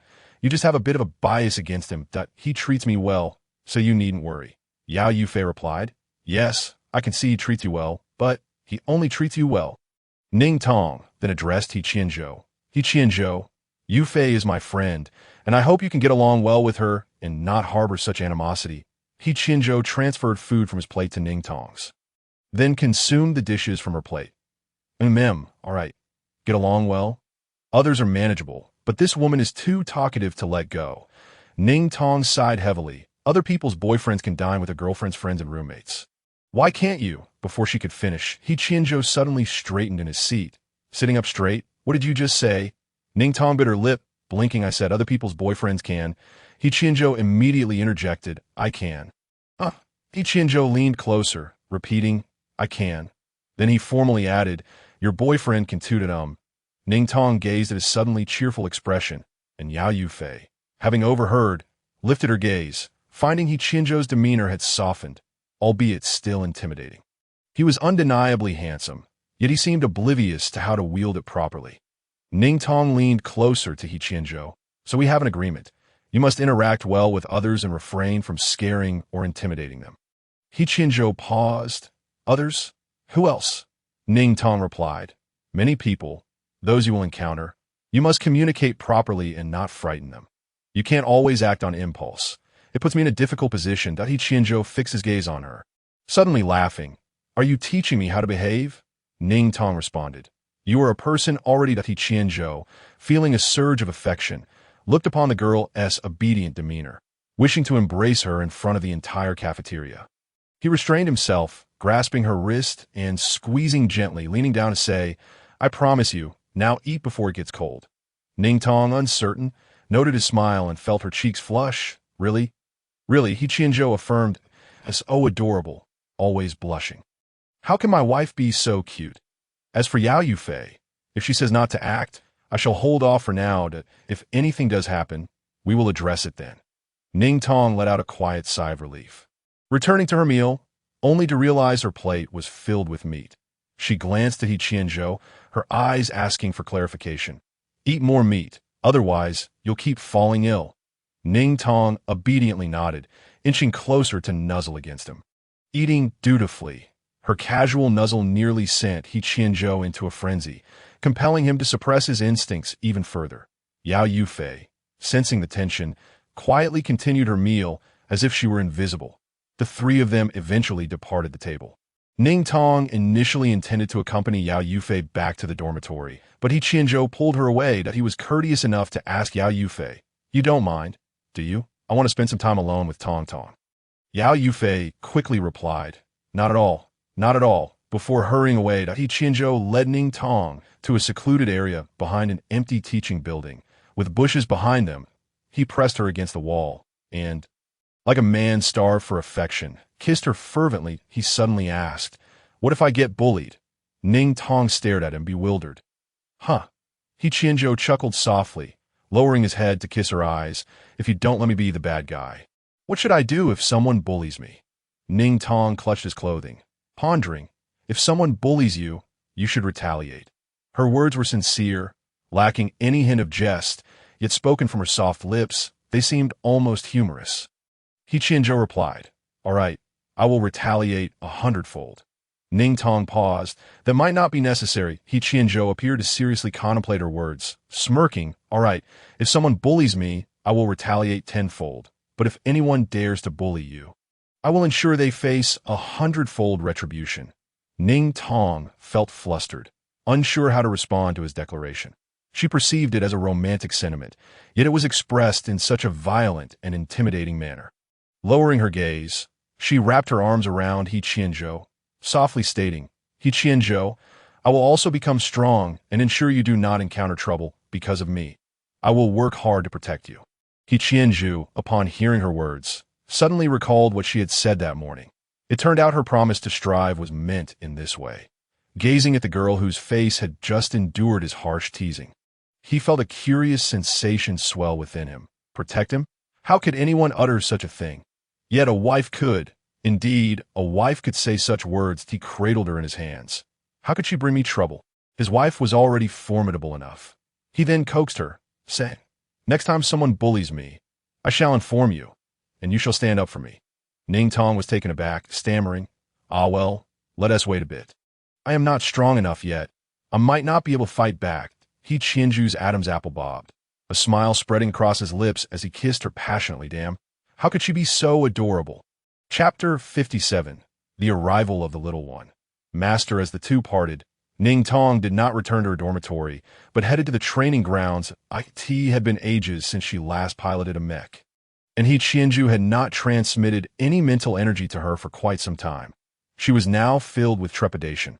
Upon arriving at the training grounds, she activated her mech, took her seat, fastened her safety belt, and connected the sensors. In an instant, darkness enveloped her, and a wave of dizziness washed over her. Yet, the sensation vanished as quickly as it came, leaving her to wonder if it had merely been an illusion. Bewildered, she pondered what had just occurred. Disregarding her confusion, she began to operate the mech. She gently lifted her hand. The mech, which was supposed to merely raise a leg, unexpectedly performed a split, causing her to topple to the ground. The entire mech flipped backward, and Ning Tong fell alongside it. Stunned, she leaped from the cockpit to inspect the mech, finding no external issues. Climbing back in, she attempted to make the mech stand, but when she pulled upward gently, the mech executed a backflip, startling her. Before she could check the internal equipment, the mech began a series of backflips, causing her to cry out in fright. After an indeterminate number of flips, the mech finally came to a stop, leaving Ning Tong dazed, her hair tousled, her eyes unfocused, and tears welling in her gaze. In the next moment, a voice emerged urgently. "Master, why are you crying?" Ning Tong froze, doubting her own ears, but in the next instant, a diminutive figure sprang forth, appearing suddenly on her lap. Startled, she flung him away, and with a thud, the little one pressed against the glass canopy. "Master, it hurts, Hua." Ning Tong swallowed hard, refraining from touching him, and cautiously inquired, "What are you?" She touched her forehead, confirming she had no fever. It could not be a hallucination. The little one descended from the glass, his smooth body standing before Ning Tong, his fair cheeks flushed. He raised his tiny hand to cover his face, dramatically twisting his body. "Master, I am your little sprite." He was so small, roughly the size of half a palm, with white hair and large eyes, his voice reminiscent of youth. "Where do you come from?" The little one plopped down with a thud, flailing his arms and legs. "Master, I'm the one you brought back from the hunting grounds." "The hunting grounds?" Ning Tong's eyes widened. "You came from the hunting grounds? But what kind of creature are you?" Having read countless encyclopedias, Ning Tong had never encountered such a being. The little one stood up again, playfully punching and kicking. "I am," and then suddenly slumped down. Dejected, "I don't know either." His soft, fingerless hands propped up his chin. Ning Tong found him adorable and unconsciously leaned closer, sitting cross-legged. "Then why do you call me master?" The little one, seeing his master draw near, felt his heart bloom with joy and finally could not hold back, leaping into Ning Tong's embrace, rubbing his cheeks against her chest, his eyes squinting with glee. "Because I like you. The moment I woke up, I saw you." He felt so soft that Ning Tong couldn't bring herself to toss him away. Instead, she extended her hand to let him perch upon it. "Then why did you scare me just now?" The little one's big eyes shimmered with tears, his small frame trembling. "Wah, I want to show you how strong I am, but I didn't mean to frighten you. Please don't discard me. I like you the most." He cried pitifully, clutching Ning Tong's fingers. Unable to contain her amusement, Ning Tong laughed and gently nudged him. "All right, stop crying. But how can such a tiny creature control such a large mech?" The little one began to punch the air again. "I can enter the mech." "Enter the mech?" The little one nodded. "Yes, just like this." In an instant, he vanished, and the next moment, the mech sprang to life, performing a few playful maneuvers before reappearing in Ning Tong's palm. Ning Tong found it utterly astonishing. How is this possible? "It's amazing." The little one blushed at the praise, becoming bashful. "Because the mech is a semi-biological entity, I can enter any biological body." Ning Tong's eyes widened. "So you entered my body to come back?" The little one turned an even deeper shade of red, becoming shyer. Yes, your body is so warm. I like it very much." Ning Tong was amazed at how he turned entirely crimson when she touched him. He shrank back, saying, "Master, I like it when you touch me like that." Ning Tong immediately halted, feeling her own cheeks flush slightly. "What is your name?" she asked. The little one spun around, jumping in her arms and tilting his tiny face upwards. "I don't know." "You can call me whatever you wish, Master." Ning Tong pondered for a moment. "Then I shall call you Aya?" "All right, I am Master S. Aya." Seeing him cling so tightly, Ning Tong could only gently nudge the little one away. "All right, I must train now. You mustn't cause any more trouble." The little one stood up straight, obediently. "Master, I will help you. You don't need mental energy. I can help you become the strongest mech." Ning Tong was taken aback. "Huh." The little one explained. "You are my master. We share a connection. I can sense whatever you wish to do, allowing you to control the mech at will. Just as you did earlier." Ning Tong paused, falling silent. "Is that really possible? Then it's you who is impressive, not me." The little one began to wiggle. "It's possible. I am yours. You can do whatever you want." "I sentient enough for the mech to be powerful? Why must you have mental energy?" Ning Tong remained silent for a moment. "How do you know so much?" The little one tugged at his rear. "Because I've been inside your body for quite some time. I know everything about you." Ning Tong gazed at his innocent, cherubic face and did not respond, staring at him intently until she suddenly asked, "Are you a trickster?" As soon as the words left her lips, the little one froze, and in the next second he seemed to collapse under the weight of despair, tumbling into Ning Tong's hands, tears brimming in his eyes. "You don't believe me? Master, doesn't he believe me?" His sorrowful weeping was heart-wrenching, his tears flowing silently, looking at Ning Tong with a gaze filled with hurt, as if the world were crumbling around him. After a while, he turned away, as if to nurse his wounds, his little furry tail drooping sadly. Unable to bear it any longer, Ning Tong relented. Fine, fine. You're not a trickster. I believe you. I believe you the most." The little one turned back, finally ceasing his tears, looking pitifully at her, shyly saying, "Then, Master, if you kiss me, I will believe you." He pressed against her finger, tugging at his own small hand, his big eyes watching her with a pitiful gaze. Chapter 58. Little one. "Master, I dislike those who speak to you." Ning Tong remained unresponsive, and the little one appeared ready to cry again. Ning Tong quietly warned, "If you cry again, I will not keep you." The little one instantly stilled, jumping on a Ning Tong's shoulder, nuzzling her cheek and neck. "Master, I want to cry. Please don't abandon me." Although he didn't shed tears, he still trembled slightly. Ning Tong was perplexed. Why was this little one so prone to tears? However, she had no time to ponder further. She needed to commence her training swiftly, or it would be too late. She gently stroked the little one, allowing him to rest on her hand, and said, I'm about to train now. There is an important class in the afternoon. I will consider what you just said, but if I don't call you, you must not enter the mech. Understand?" Aya displayed a conflicted expression, but ultimately nodded. "I will listen to whatever Master says." In the blink of an eye, the little one vanished, but his voice echoed. "Master, I am inside your body. Call for me if you need me." "Understood." Ning Tong then began her formal training, but the moment she made her first move, she sensed something amiss. Why did she feel so strong? It was as though she were brimming with mental energy. Yet He Qianzhou had not transmitted any to her for quite some time. The little one suddenly interjected, "Master, dislike it when you use someone else's mental energy. Please use mine. I am enough." His voice was soft and sweet, almost like a child pleading. Could it be that He Qianzhou had given her mental energy again without her knowledge? She wondered. "How do you know?" she asked. "That I can smell the scent of others' mental energy." Ning Tong fell silent. "The energy of this person is unpleasant, fierce, and brutal. It does not suit you at all, unlike me, who is so adorable and perfectly matched with you." Ning Tong felt a laugh bubbling within her, finding the little sprite utterly delightful and full of spirit. "Master, shall I help you remove it?" "Remove it?" A little sprite bounced out once more, leaping onto Ning Tong's ponytail and snatching away the small beads from her hair tie. It then jumped on her clothing, pulling off a button, before landing on her shoes and removing the silver embellishments adorning them. "Is this not obvious to you, Master?" Ning Tong cupped the items in her palm.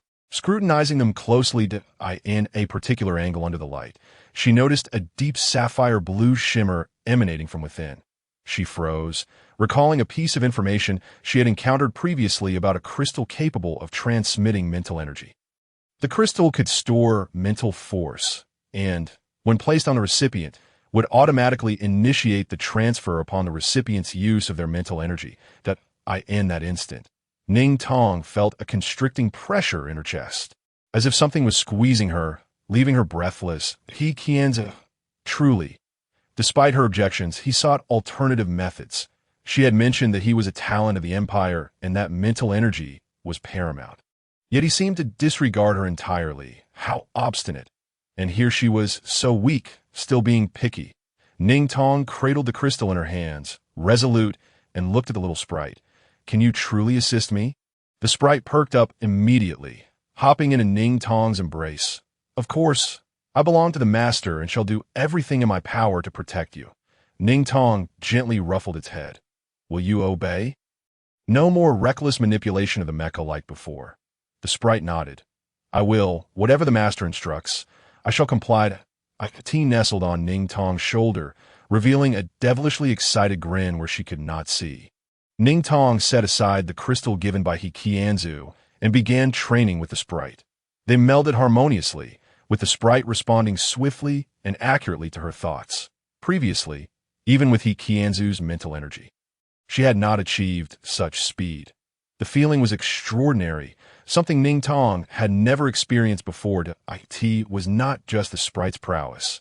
Through their collaboration, she felt her mental energy, pulse, and every part of her body warming up. She did not understand the reason, but it was not unpleasant. Rather, it was quite comfortable. After training, Ning Tong shared her sensations with the sprite, which remarked that such occurrences were typical during their integration. Ning Tong nodded, choosing not to elaborate further. When the time was up, she left the training ground and headed to the classroom. Yao Yufei was chatting among a crowd and, upon spotting Ning Tong, rushed over. Where have you been? Why didn't you return to the dormitory at noon? Ning Tong explained. I stayed for a while, then went to the training ground. Yao Yufei pouted.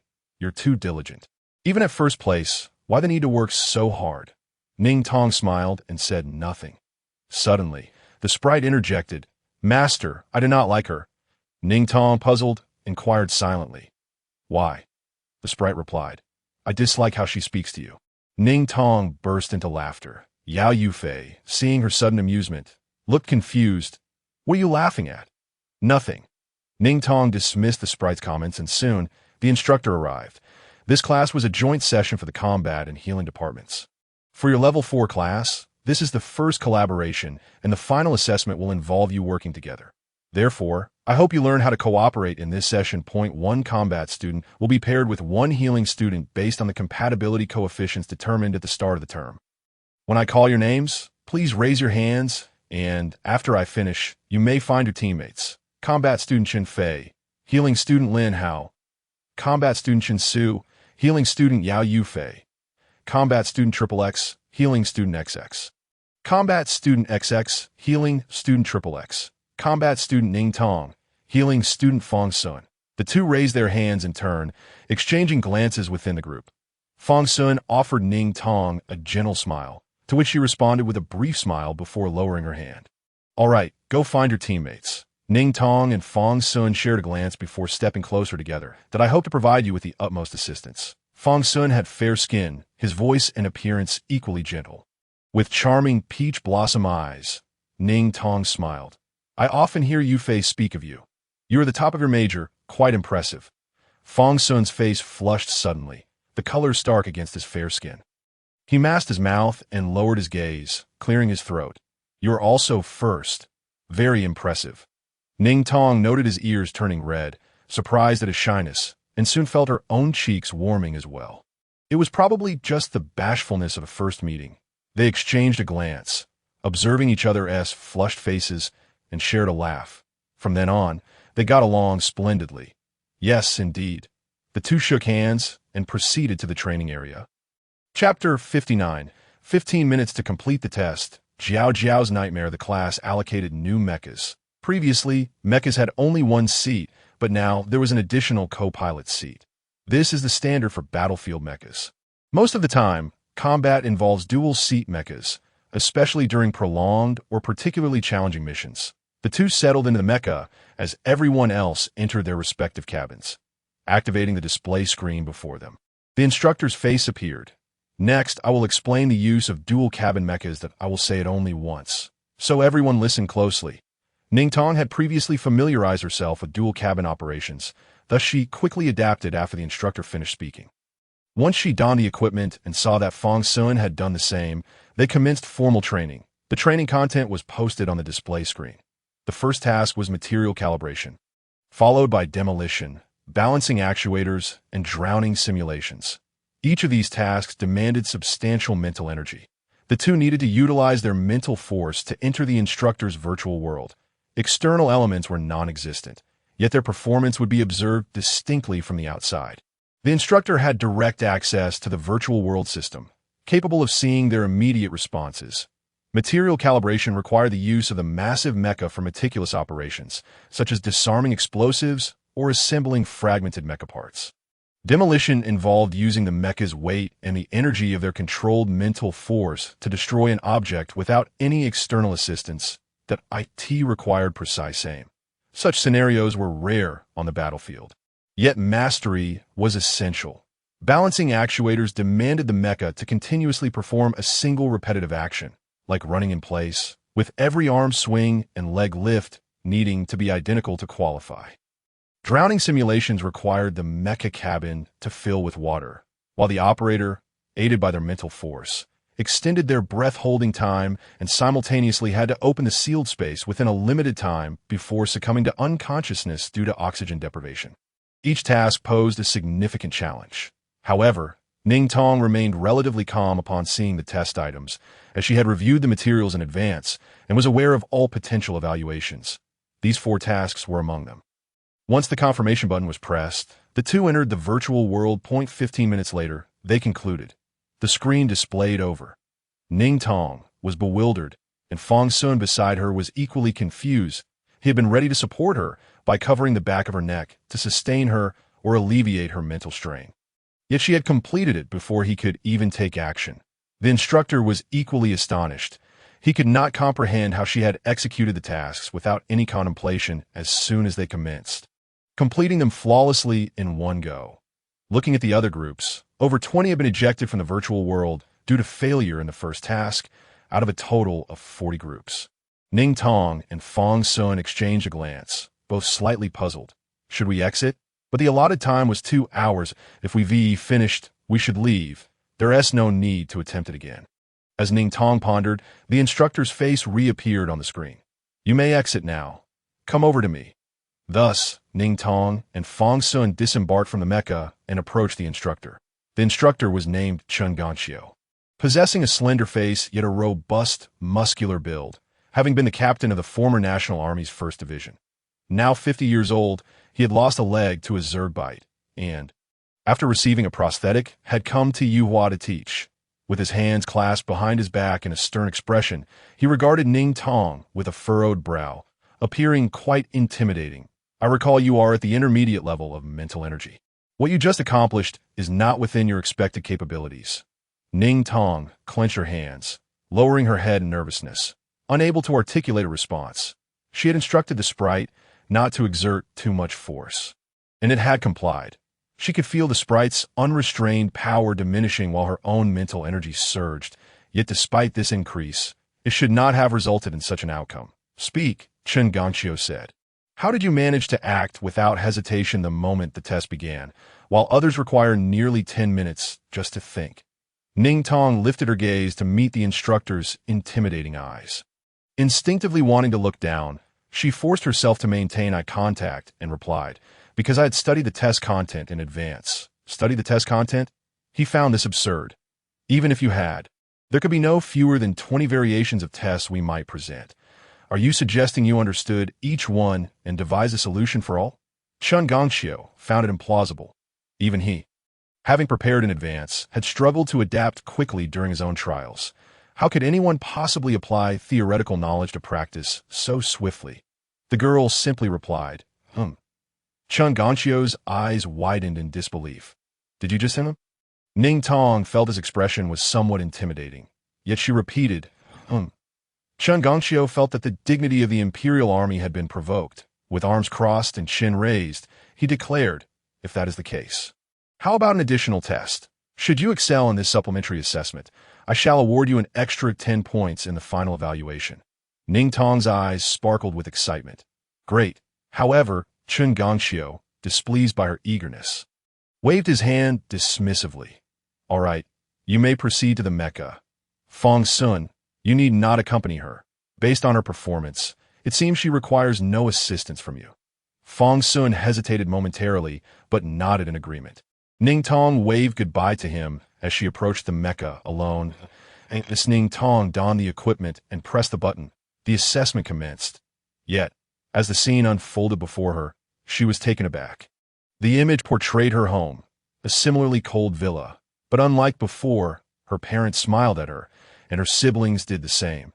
The dining table was laden with vibrant and delectable dishes upon seeing her. Her parents immediately approached, just like any ordinary parents would, gently touching her face and ruffling her hair, ushering her inside. We made all your favorites. Come on, it's rare for you to come back, and we all miss you. Miss her? It was inconceivable. Her parents could not possibly miss her or smile at her. Her brother approached and said, Tong Tong, I didn't mean to be harsh last time. You know I care for you the most. It's natural for you to have your own thoughts as you grow up. I won't interfere anymore. Ning Tong was led to the dining table, filled with laughter and joy. They served her food, inquiring about her school and whether she had faced any troubles. In an instant, tears streamed down her cheeks. This was a scene from her dreams, yet she was painfully aware of its falsity. Since her return, her brother and parents had not even called her once. She had endured sleepless nights, yearning to reach out but had refrained, firmly believing in the painful truth. They truly thought her a disgrace and wished to abandon her.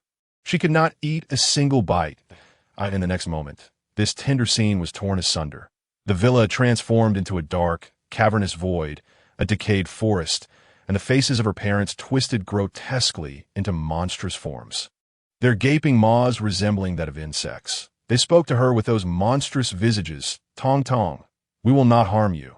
This is all a deception. Do not believe it. Stay with us, and we shall always treat you well. Chapter 60. Fong Sun invites Jiaojiao. They incessantly whispered sweet nothings, echoing every desire Ning Tong had longed for in her fantasies. We are your family. Of course we care for you.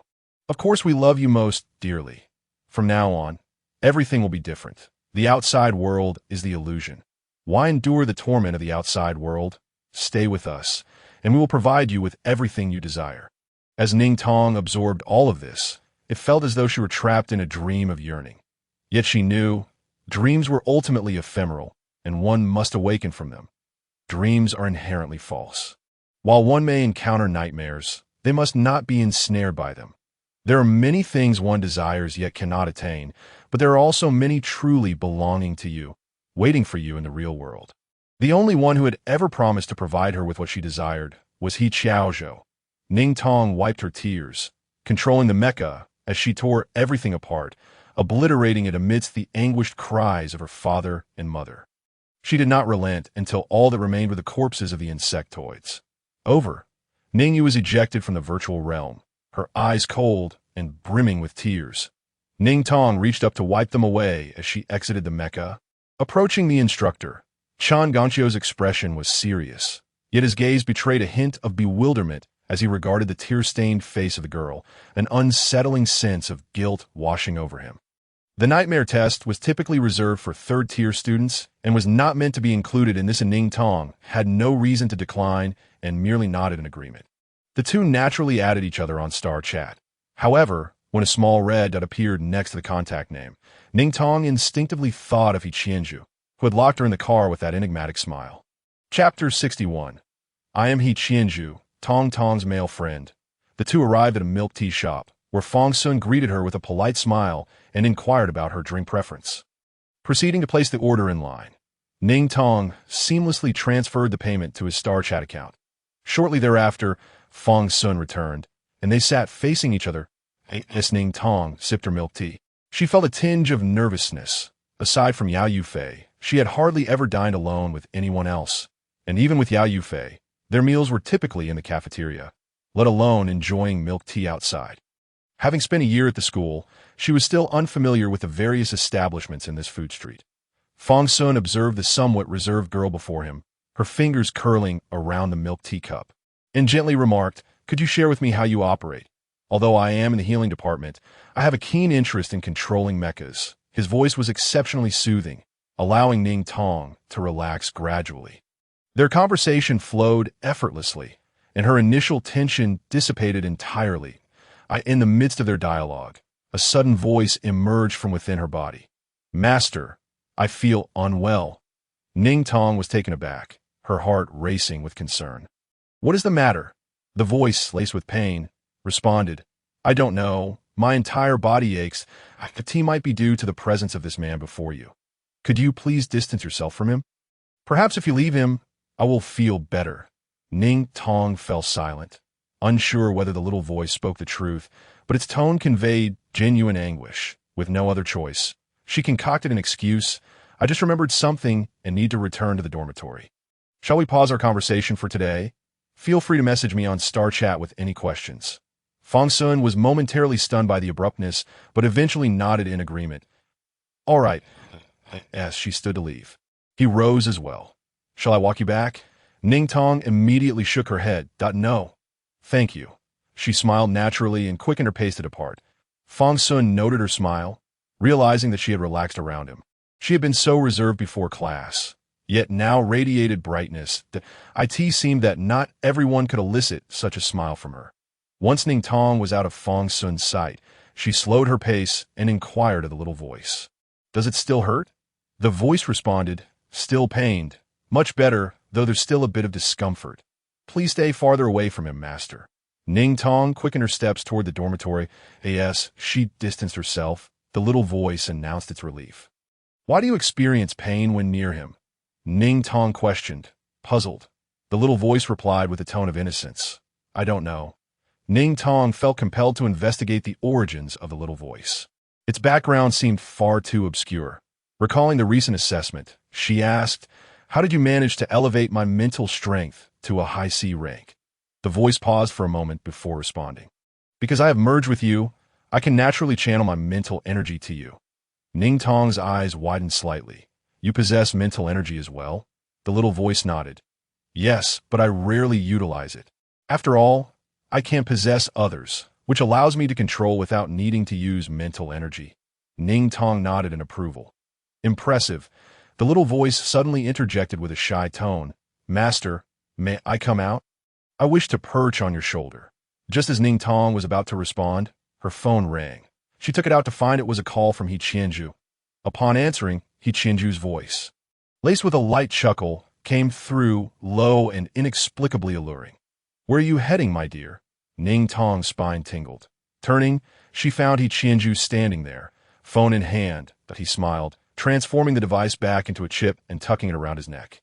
Striding toward her, he lowered his gaze to meet hers. "Where are you going?" Ning Tong ended the call and replied, "Back to the dormitory." She then asked, "Did you just finish class?" He Qianzhou nodded. "Yes. What subject?" "Explosives."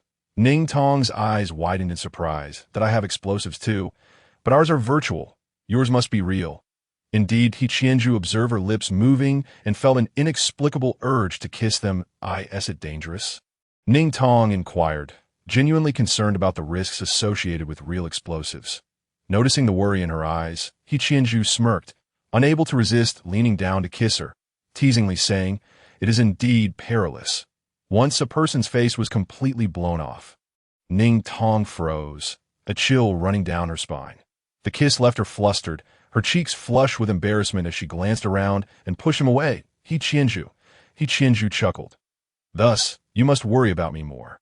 Suddenly, He Qianzhou halted, delving deeper into the kiss. "What have you been eating?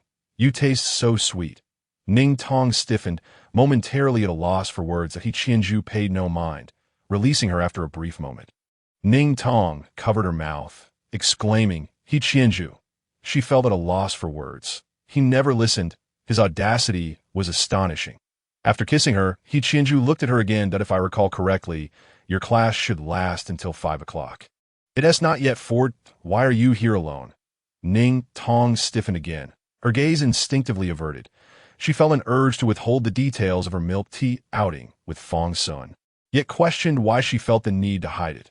Fong Sun was her therapist, and their collaboration for assessments was both reasonable and necessary. She bit her lip and met his gaze. Hesitatingly responding, before she could finish, the sound of approaching footsteps grew nearer.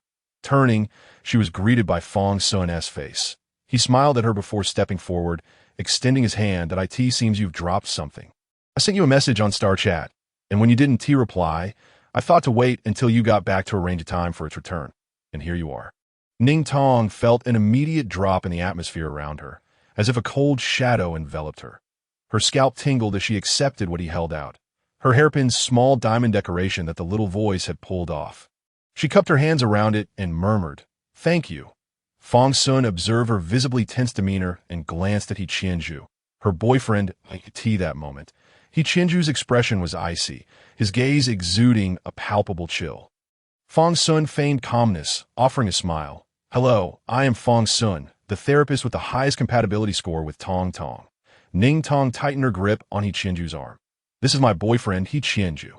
Fong Sun smiled lightly. "I know. Since I've returned the item, I shall take my leave." He turned to walk away, but He Qianzhou abruptly called out, "Wait a moment." Fong Sun paused, turning to face him. He Qianzhou stepped forward, broad-shouldered and solid, extending his hand. "That I am not impolite, just caught off guard.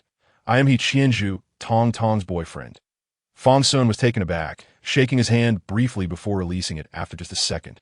He Qianzhou's grip was firm, yet unyielding, as if a mountain bore down upon Fong Sun's spine, sending shivers down his back. Chapter 62. He Qianzhou's face was left bruised from a slap. Though He Qianzhou maintained a semblance of calm, Fong Sun found it difficult to meet his gaze, offering a nervous smile before turning to leave. Ning Tong was astonished by He Qianzhou's demeanor. He was surprisingly polite. This was uncharacteristic of him. She stepped closer, tilting her head to examine him. His expression was inscrutable, then suddenly darkened as he looked down at her, seemingly suppressing something. "So, where did you two go? Why was your item in his possession?" He towered over her, his imposing physique and frightening expression disconcerting. Yet, Ning Tong felt no fear, even breaking into a smile. She sensed something peculiar between them, a connection that transcended their relationship. He Qianzhou, noticing her smile, grew more somber, still smiling. "You've never looked so happy, and it's because of that man? Why? You didn't smile like that when you saw me. It's always tears. Why can't you see me as worthy?" Ning Tong blinked in confusion, her mind racing. Did she really cry every time she saw him? She couldn't recall. And certainly, her smile wasn't solely because of Fong Sun. Seeing her lack of response, He Qianzhou's tone turned menacing. "Indeed, being obedient brings no rewards. That I should act according to my own will." You laughed at him? Added him on Star Chat? Very well. I assure you, you shall never see him again. Ning Tong panicked, her eyes widening as she waved her hands. He Qianzhou, why are you acting this way again? He Qianzhou snorted in retort, I am acting this way again. If I don't, you will inevitably run off with someone else. Don't even think about it. You wanted me to listen at noon, yet by afternoon, you've left your belongings with another. If I had been even more obedient, would I have seen you again at all? Ning Tong felt that He Qianzhou was indeed overthinking. She could not fathom how his mind could conjure such perplexing thoughts and emotions. How could he even entertain the notion of never seeing her again? That was far too extreme. Just as she was about to clarify, a sudden numbness surged through her right hand that, in the blink of an eye, she regained her composure, raised her right hand, and delivered a resounding slap to He Qianzhou's face. The sound echoed loudly. And her forceful action caused his face to turn sharply to the side, leaving a distinct, swollen handprint upon his cheek. He Qianzhou was momentarily stunned, as was Ning Tong, while passers-by halted in their tracks. Astonished, the air became rife with whispers. Ning Tong gazed at her hand in disbelief. He Qianzhou gingerly touched his reddened face, his expression returning to calm, yet his eyes darkened ominously. He clenched his teeth and advanced a step closer. leaning down to intimidate Ning Tong. Well, that slap had some force behind it. It seems you truly care for that boy. When did you come to know him? Was that makeup session merely an excuse to meet him? Is that truly the kind of person you're drawn to? He grasped her chin firmly, leaning in as if to bite her, causing Ning Tong to shut her eyes in fear, expecting a harsh bite. Instead, he merely nibbled before releasing her, his gaze penetrating as he said, "Ning Tong, your disobedience renders my kindness to you futile." With that, he let go and strode past her, not sparing her a glance. Ning Tong remained rooted to the spot, turned to watch him leave, her mind racing with the sole thought, was it you who did this? Did you manipulate my hand?" Aya stammered in response. "Master, he is hostile towards you. How could he be so? Your temper is too gentle. You neither lose your temper nor reprimand him, so I must protect you." Ning Tong fell silent, then spoke softly, "Aya, I recall you claiming to be obedient, not to act on your own accord." Aya's tone turned anxious. "Master, I did not wish for you to suffer. I could not bear to see that person threaten you." Ning Tong replied coolly, "I have my own means of communication and do not require you to control me in resolving matters." She softened her tone. "Your actions put me in a difficult position." Little Aya broke down into tears, sobbing and begging for forgiveness. Ning Tong refrained from further admonishing him, simply imploring him to cease manipulating her body, to which little Aya tearfully complied. Only then did Ning Tong set off in pursuit of He Qianzhou's direction. After running for quite a distance without catching sight of him, she contemplated calling He Qianzhou when a voice suddenly called out from behind. "Where are you running off to?"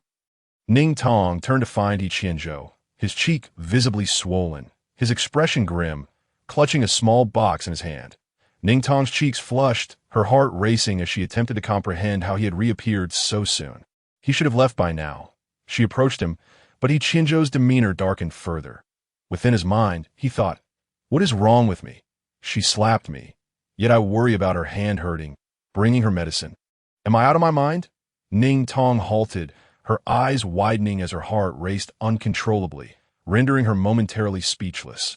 She walked up to He Qianzhou, gazing up at him, finding his height somewhat exhausting. His eyes were dark, revealing no emotion, save for a palpable displeasure bordering on indifference. Just as she rose on her toes to kiss him, he lowered his head, he leaned closer, and as she naturally kissed him. It appeared to an outsider as though he were the one initiating the kiss.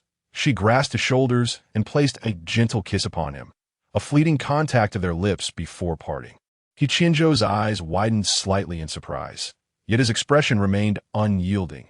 Ning Tong wished to explain herself, but found her words faltering, unsure of where to begin. Should she address the slap or the matter concerning Fong Sun first? He Qianzhou's gaze bore into her, his head feeling as if it would explode. He watched her lips move, yet no words escaped. Her eyes, filled with a pitiable innocence, melted his resolve. Unable to resist, he pulled her to a nearby stone bench. This secluded spot behind the classroom building had long emptied of students, the quiet enveloping them. He Qianzhou took her hand that had struck him and opened the medicine box, carefully applying ointment along her palm with gentle strokes. His icy demeanor and intimidating expression contrasted sharply with the tenderness of his actions. "Does it hurt?" he inquired. Ning Tong felt no pain. Although her palm was swollen, she attributed her lack of discomfort to little Aya's intervention. Yet she responded, "It hurts," in a pitiful, delicate tone that could soften the hardest of hearts. He Qianzhou instinctively wanted to say something but fell silent, recalling the reason for her slap. He could not bear the thought of her suffering. Yet she had struck him to protect another. Ning Tong's small hand was soon treated, and she took the medicine, gently cupping He Qianzhou's face, urging him closer as she softly said, "Let me apply the ointment." He Qianzhou's dark eyes remained unresponsive as she dipped her fingers in the medicine, preparing to apply it to his face. Before she could touch him, he seized her wrist with a cold tone. "What are you doing? Are you giving me a slap followed by a sweet reward? Am I a dog to be trained?" Ning Tong's eyes widened in shock, shaking her head vigorously. "What nonsense!" He Qianzhou frowned, his tone deepening. "Then explain yourself. You slapped me. Why must you apply medicine? Or is this merely to appease me, fearing I might do something to that boy? I don't need it." Though his words remained harsh, Ning Tong sensed his underlying sadness. Even if he himself was unaware of it, I wished to explain, but I just couldn't figure out where to start. Then think it over, and when you're ready, tell me. I'll give you the time. Ning Tong moved her hand, still restrained. Let me apply the ointment while we talk.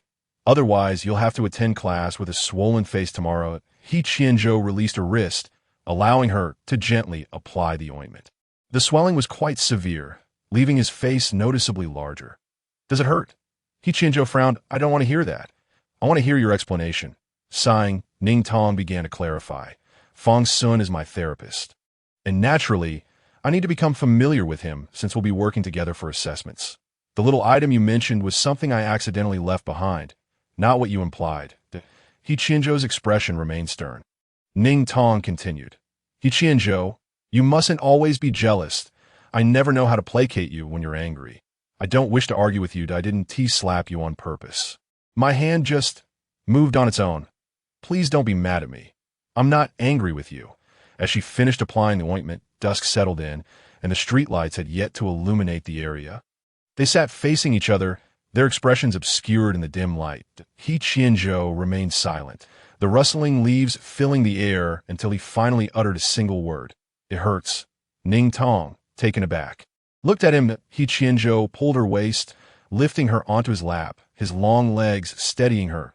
He held her tightly, resting his chin on her shoulder, whispering near her ear. I said, hurts.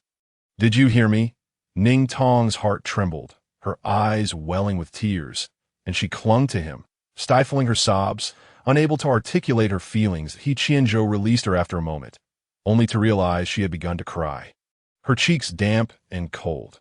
Frowning, he brushed away her tears with a hand that still bore ointment, retrieving a tissue from his pocket to dab at her tear-streaked face. Crying again. What's this for? Ning Tong shook her head. You want to say anything? You'll just make me guess?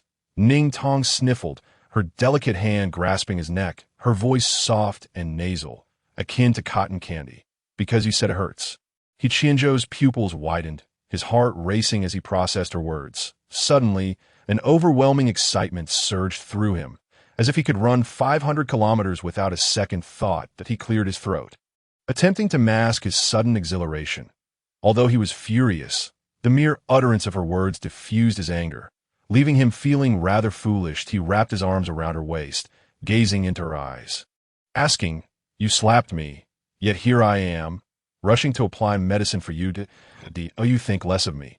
Just then, the streetlights flickered to life, illuminating the depths of his dark, glimmering eyes, making him seem more vibrant than before, a side of He Qianzhou she had yet to know.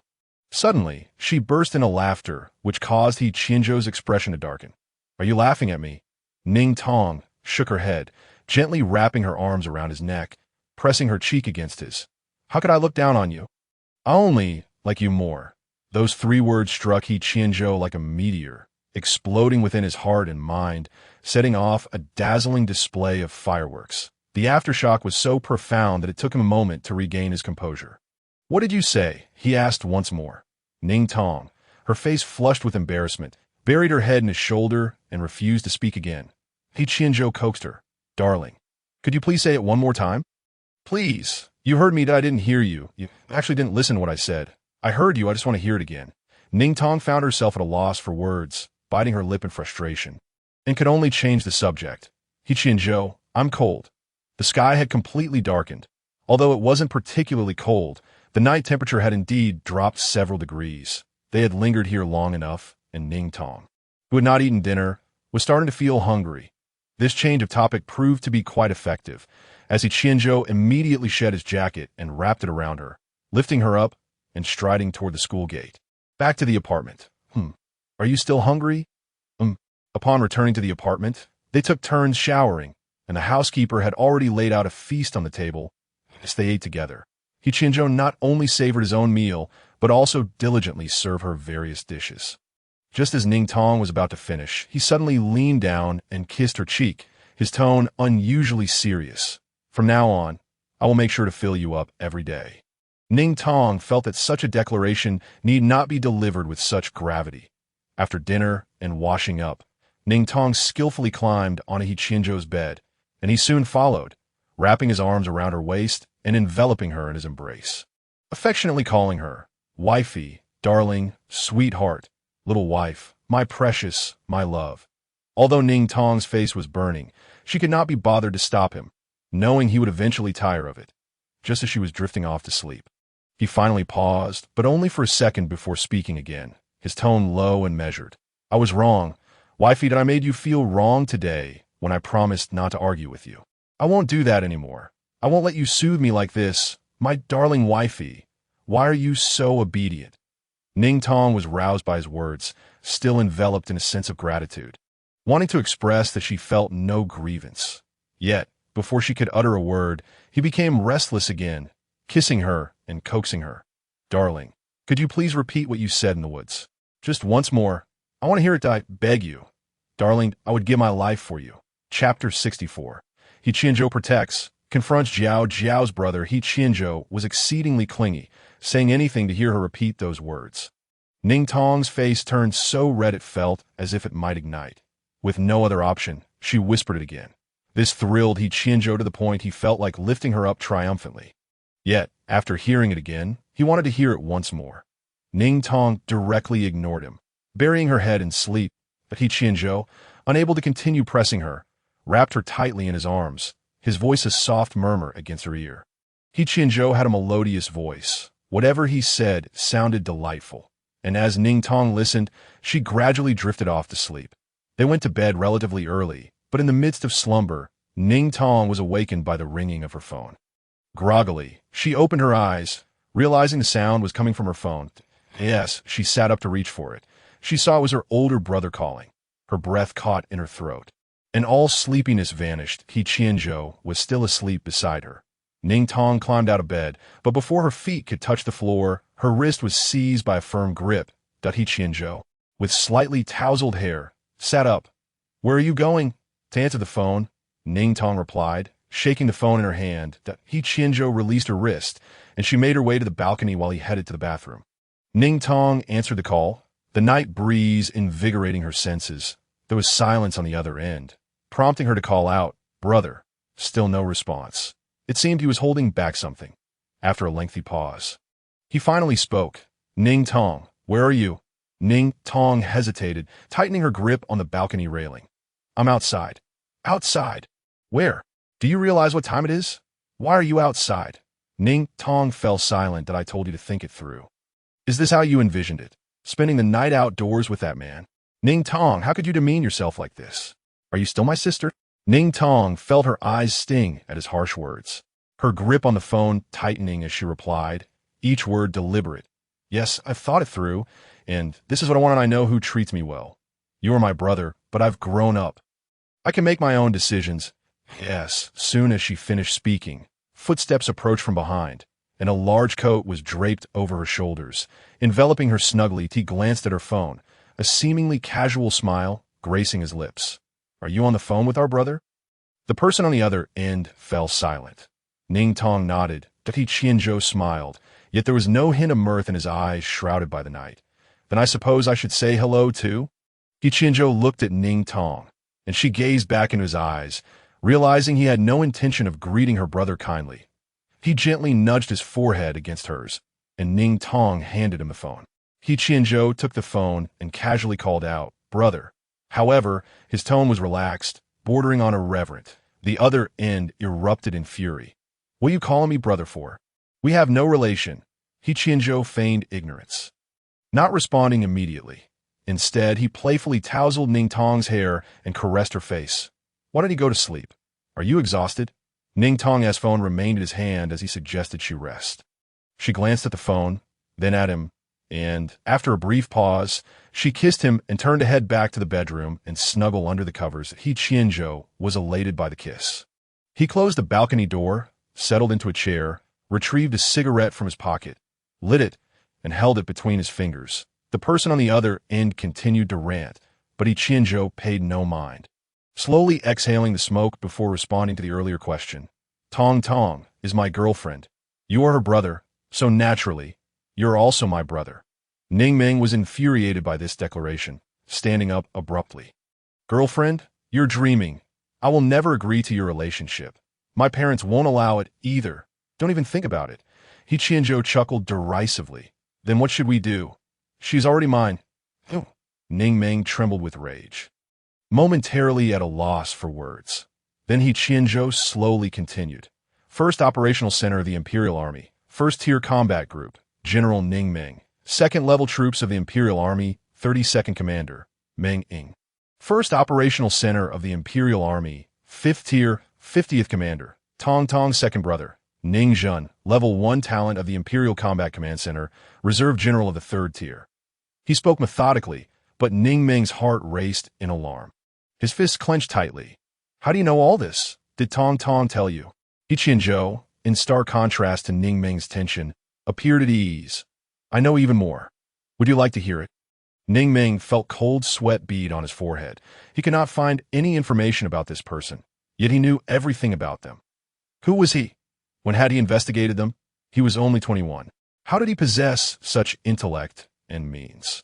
He only heard He Qianzhou say, "You should go back and tell Ning Mother that Tong Tong's slap was not because I couldn't repay it, but rather I'm contemplating how to pay it back. I'm afraid if I hit too hard, Tong Tong will be angry with me. You had better pray that Tong Tong still has some feelings left for you. If one day she no longer cares about you." He spoke the last part like a ruthless villain. Don't even mention retired commanders. I could easily have you stripped of your status. His tone was unassuming, yet Ning Meng felt as if he had received a crushing blow, as if he were being forcefully pinned to the ground, his body drenched in cold sweat, unable to fathom such arrogance. Do you even know what you're saying? This is not something you can just do. He Qianzhou laughed lightly. Then what should we do? This is indeed something I could do. How about we start with you? Ning Meng's mind raced. Unable to respond, he couldn't determine whether this person was serious. Unable to comprehend the revelations he had received that night, He Qianzhou crushed the cigarette, stood up, his hair tousled by the night wind, revealing a sharply defined jawline. His expression was devoid of any emotion, his tone bearing an oppressive weight. The reason I address you as brother is out of respect for Tong Tong. In reality, you and your ilk are no different from the dead in my eyes. However, since Tong Tong wants you alive, I have no choice but to comply, so you should thank your sister. Otherwise, that day, you would have already been lying downstairs. That is all I have to say. Tong Tong is still waiting for me to sleep, so think carefully and let Ning Father and Ning Mother ponder as well. Do they wish to live with dignity, or would they rather experience a taste of what they have never tasted in their lives? Good night, brother. He Qianzhou hung up the phone, opened the balcony door, stepped inside, closed it, and leaped onto the bed, shedding his bathrobe and pulling Ning Tong into his arms. She had not yet fallen asleep. Her previously sour mood was lightened by He Qianzhou's playful antics as he nuzzled her neck. Her eyes glistened with tears of laughter. Stop it. What did you say to my brother? Chapter 65. He dogged.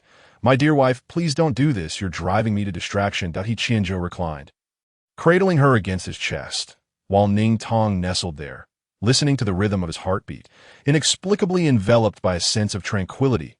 He Qianzhou spoke earnestly. I told him, if he disturbs our sleep again, he shall face dire consequences. Ning Tong chuckled. How is that possible? You could never utter such childish words. He Qianzhou. Then what should I say? Ning Tong blinked, her head tilting slightly as she replied. That does indeed sound like something you would say. He Qianzhou furrowed his brow. Are you implying that I am childish? Ning Tong laughed again. Yes, indeed. Seeing her smile so beautifully, He Qianzhou found it impossible to maintain his FAD in one swift motion. He turned over, enveloping her completely with his broad, muscular back. Leaning down, he drew close to her, his gaze captivated by her sparkling eyes, long lashes, and angelic charm that bewitched his heart. His voice became hoarse, as if seeking confirmation. My darling, when shall we? Give it a try. Ning Tong paused in her breath, her eyes reflecting the affection in his gaze. His warm breath enveloped her. Her cheeks flushed crimson, as if they might bleed, and an intense warmth surged through her body. What are you saying? She turned her head, her hair cascading over the bed, her eyes misting over. She understood, yet pretended not to. It was utterly terrifying. She nearly curled up like a little turtle, revealing only her bashfully reddened neck, her entire form pale and delicate. He Qianzhou gazed at her, feeling as though his veins might burst from the intensity of his emotions. However, his wife would not allow him to touch her. Leaving him helpless, He Qianzhou leaned down, nuzzling her, planting soft kisses upon her, his tone almost pleading. "My dear wife, it's quite delightful. You shall know once you try." "One to you, my dear." Ning Tong's heart fluttered at his words, her spirit whisked away. Covering her ears, she shook her head. "No, that cannot be." "Why not?" Ning Tong offered no reply, burrowing deeper into the blanket. He Qianzhou, resigned, lay back down. "Very well, my dear wife, let's sleep that oh how I long for.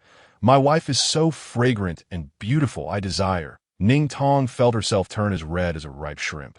Overwhelmed with embarrassment to the point of tears, she covered her ears, yet her heart's whispers were impervious to her attempts to block them out. He Qianzhou's words were utterly nonsensical, so frightening, indecent. Enraged, she turned to strike him. Yet He Qianzhou suddenly sat up. Noticing her turn, he leaned down to plant a quick kiss on her. "Sleep now." With that, he rose and headed to the bathroom. Moments later, the sound of rushing water filled the air. He had gone to take another shower. Ning Tong stared at the bathroom for a moment before turning away to close her eyes and sleep. In truth, she understood that such intimacy was normal between couples. Others' boyfriends and girlfriends behaved similarly. However, the thought alone was overwhelming, and she felt as if she might perish from the embarrassment. Uncertain of how much time had passed, He Qianzhou climbed onto the bed. Ning Tong sensed a chill, her eyes barely able to open as she sleepily inquired, "Did you take a cold shower?" "MHM," He Qianzhou replied. Ning Tong offered no further response. He Qianzhou leaned down to kiss her. "My dear wife, sleep now." Ning Tong was already half asleep, her body languid, and in an instinctive gesture to comfort him, she tilted her head slightly to plant a gentle kiss upon his cheek.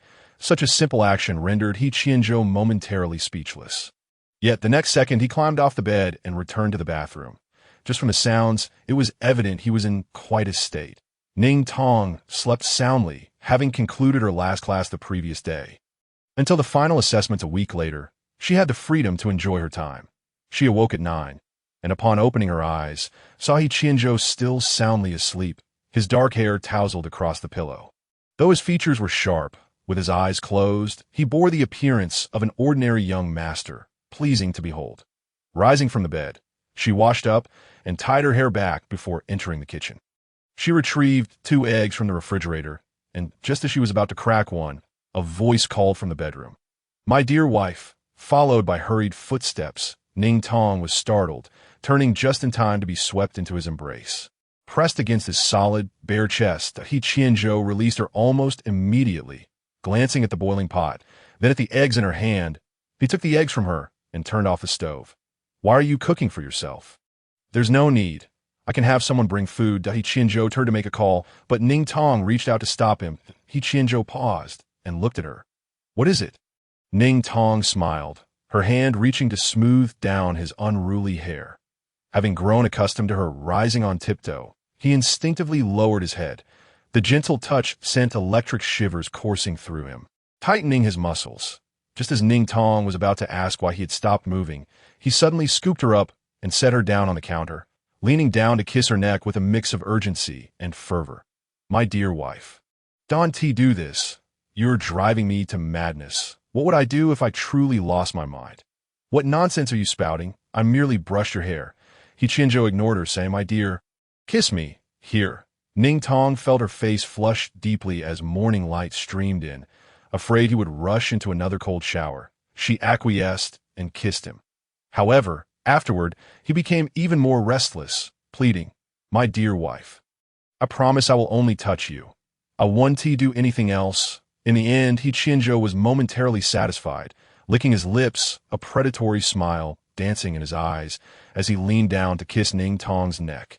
Leading her, cheeks flushed with embarrassment, from the kitchen to the bathroom for another wash. By the time they emerged from the bathroom, breakfast had arrived.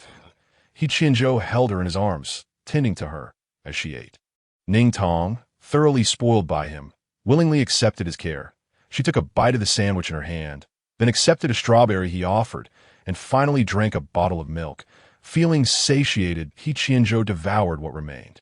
After changing into their clothes, They departed for school together. The handprint on He Qianzhou's face had completely faded, and the swelling on Ning Tong's hand had subsided.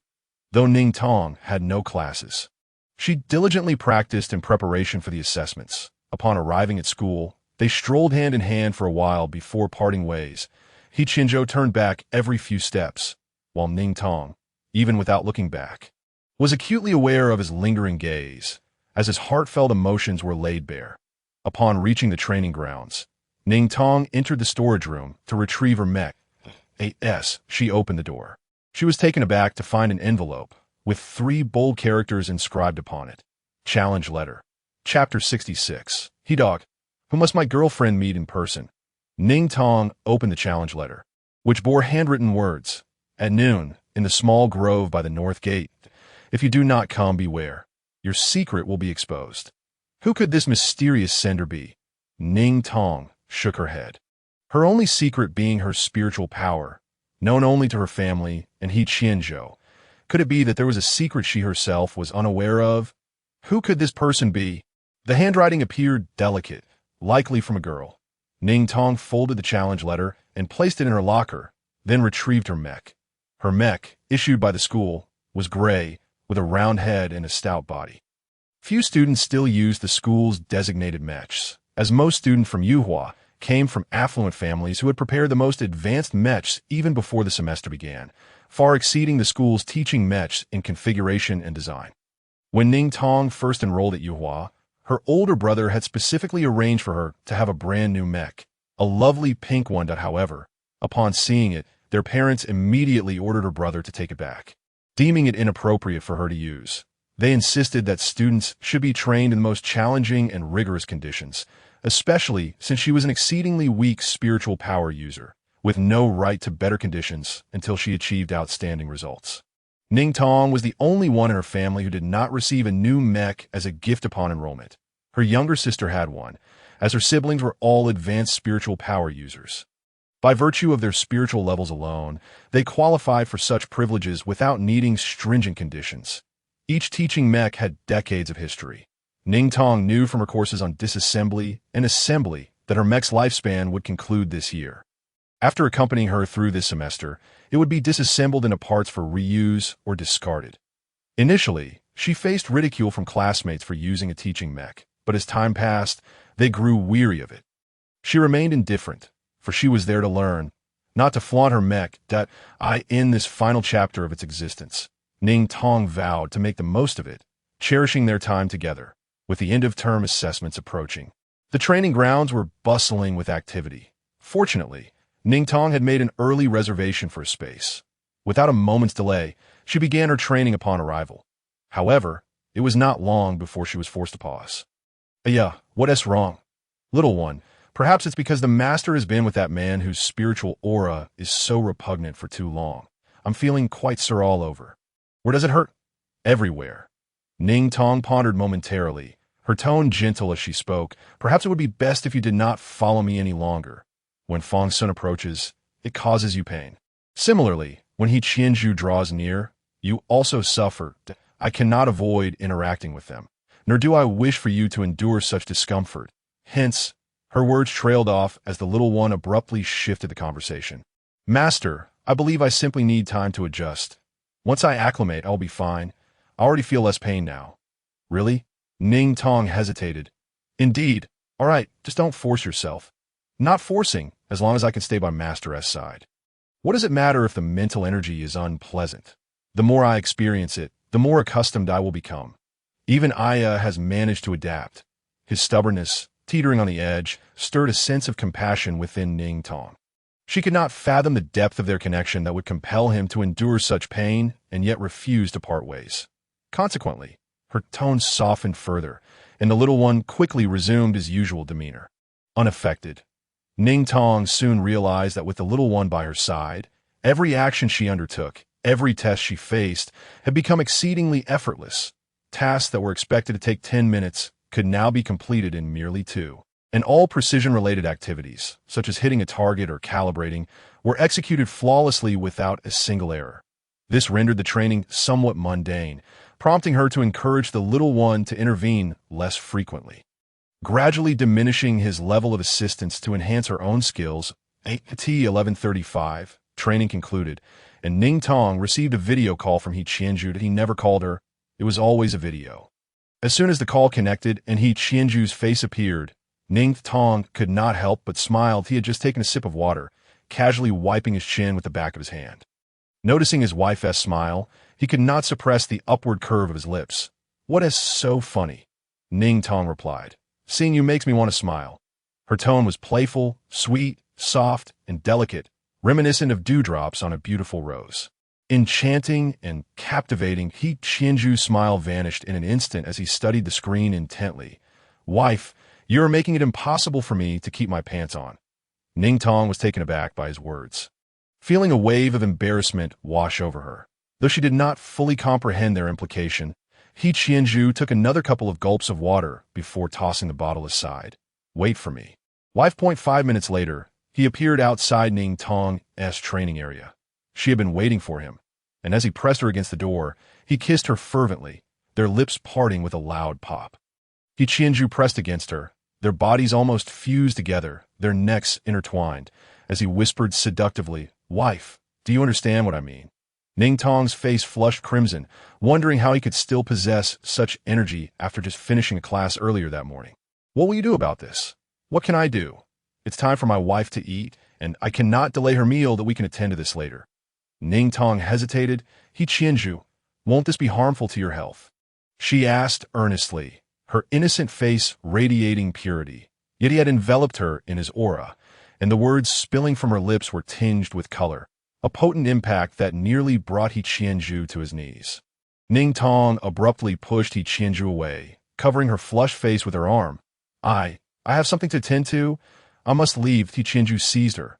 "Where are you going?" Ning Tong dared not meet his gaze. "I have an appointment." His voice turned icy. "With whom?" Ning Tong paused, looking at him.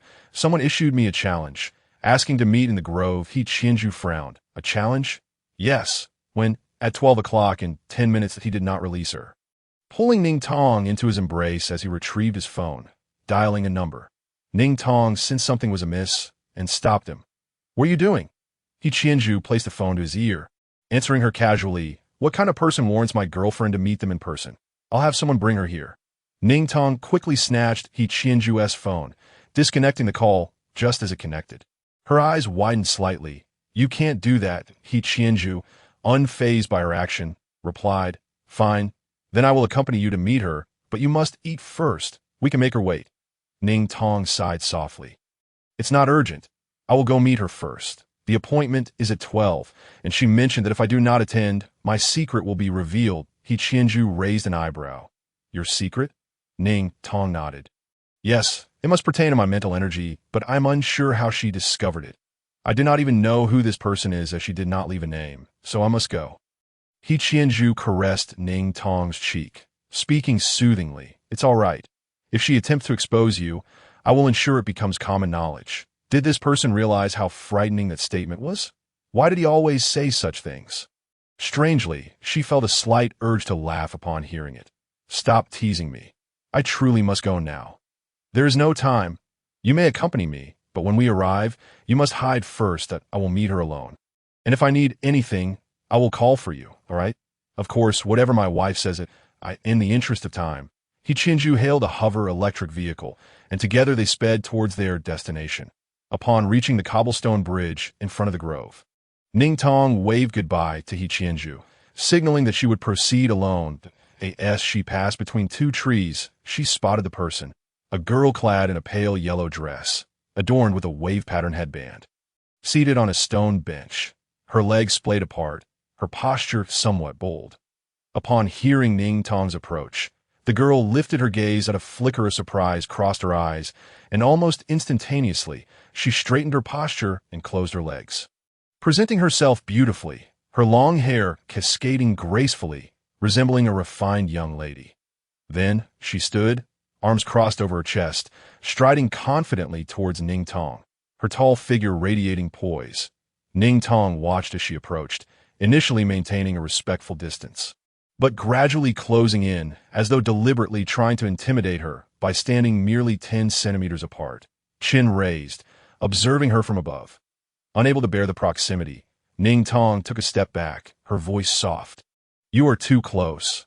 Enya scrutinized the seemingly underdeveloped girl before her, noting that both in front and behind, she was smaller than herself. "You must be Ning Tong. How could it be? How could young master he be interested in someone so unremarkable? Surely, he is merely playing with you." Using the tone typical of a drama queen seeking trouble, she continued, "I am Enya, from the nearby Sanqing Mecha Academy, the leader of young master he's fan club." Ning Tong burst into laughter. Enya raised an eyebrow. "What are you laughing at?" "Nothing." Ning Tong retreated another step. "You're simply too close." Enya frowned, irritated, and stepped back slightly, re-establishing her stance. "I watched this competition and browsed your forum. I know about you and young master he. However, I refuse to believe it. I came to inquire about the truth behind your relationship, that it is real." "Really?" "Indeed." Enya was infuriated by her calm response, her nostrils flaring with indignation. Yet she maintained her composure. "All right, very well. Since it is genuine, I challenge you. If you lose, you must leave young master he." "Absolutely not." Enya was taken aback by her immediate refusal. "How dare you be so bold? You're a combat type. Are you really lacking the courage to accept a challenge? If you cannot even muster the courage, how can you claim to be worthy of being with young master he?" Ning Tong paused, contemplating. "I accept the challenge, but the stakes cannot involve that." "Why not?" Ning Tong blinked in confusion. "He and I are together because we like each other.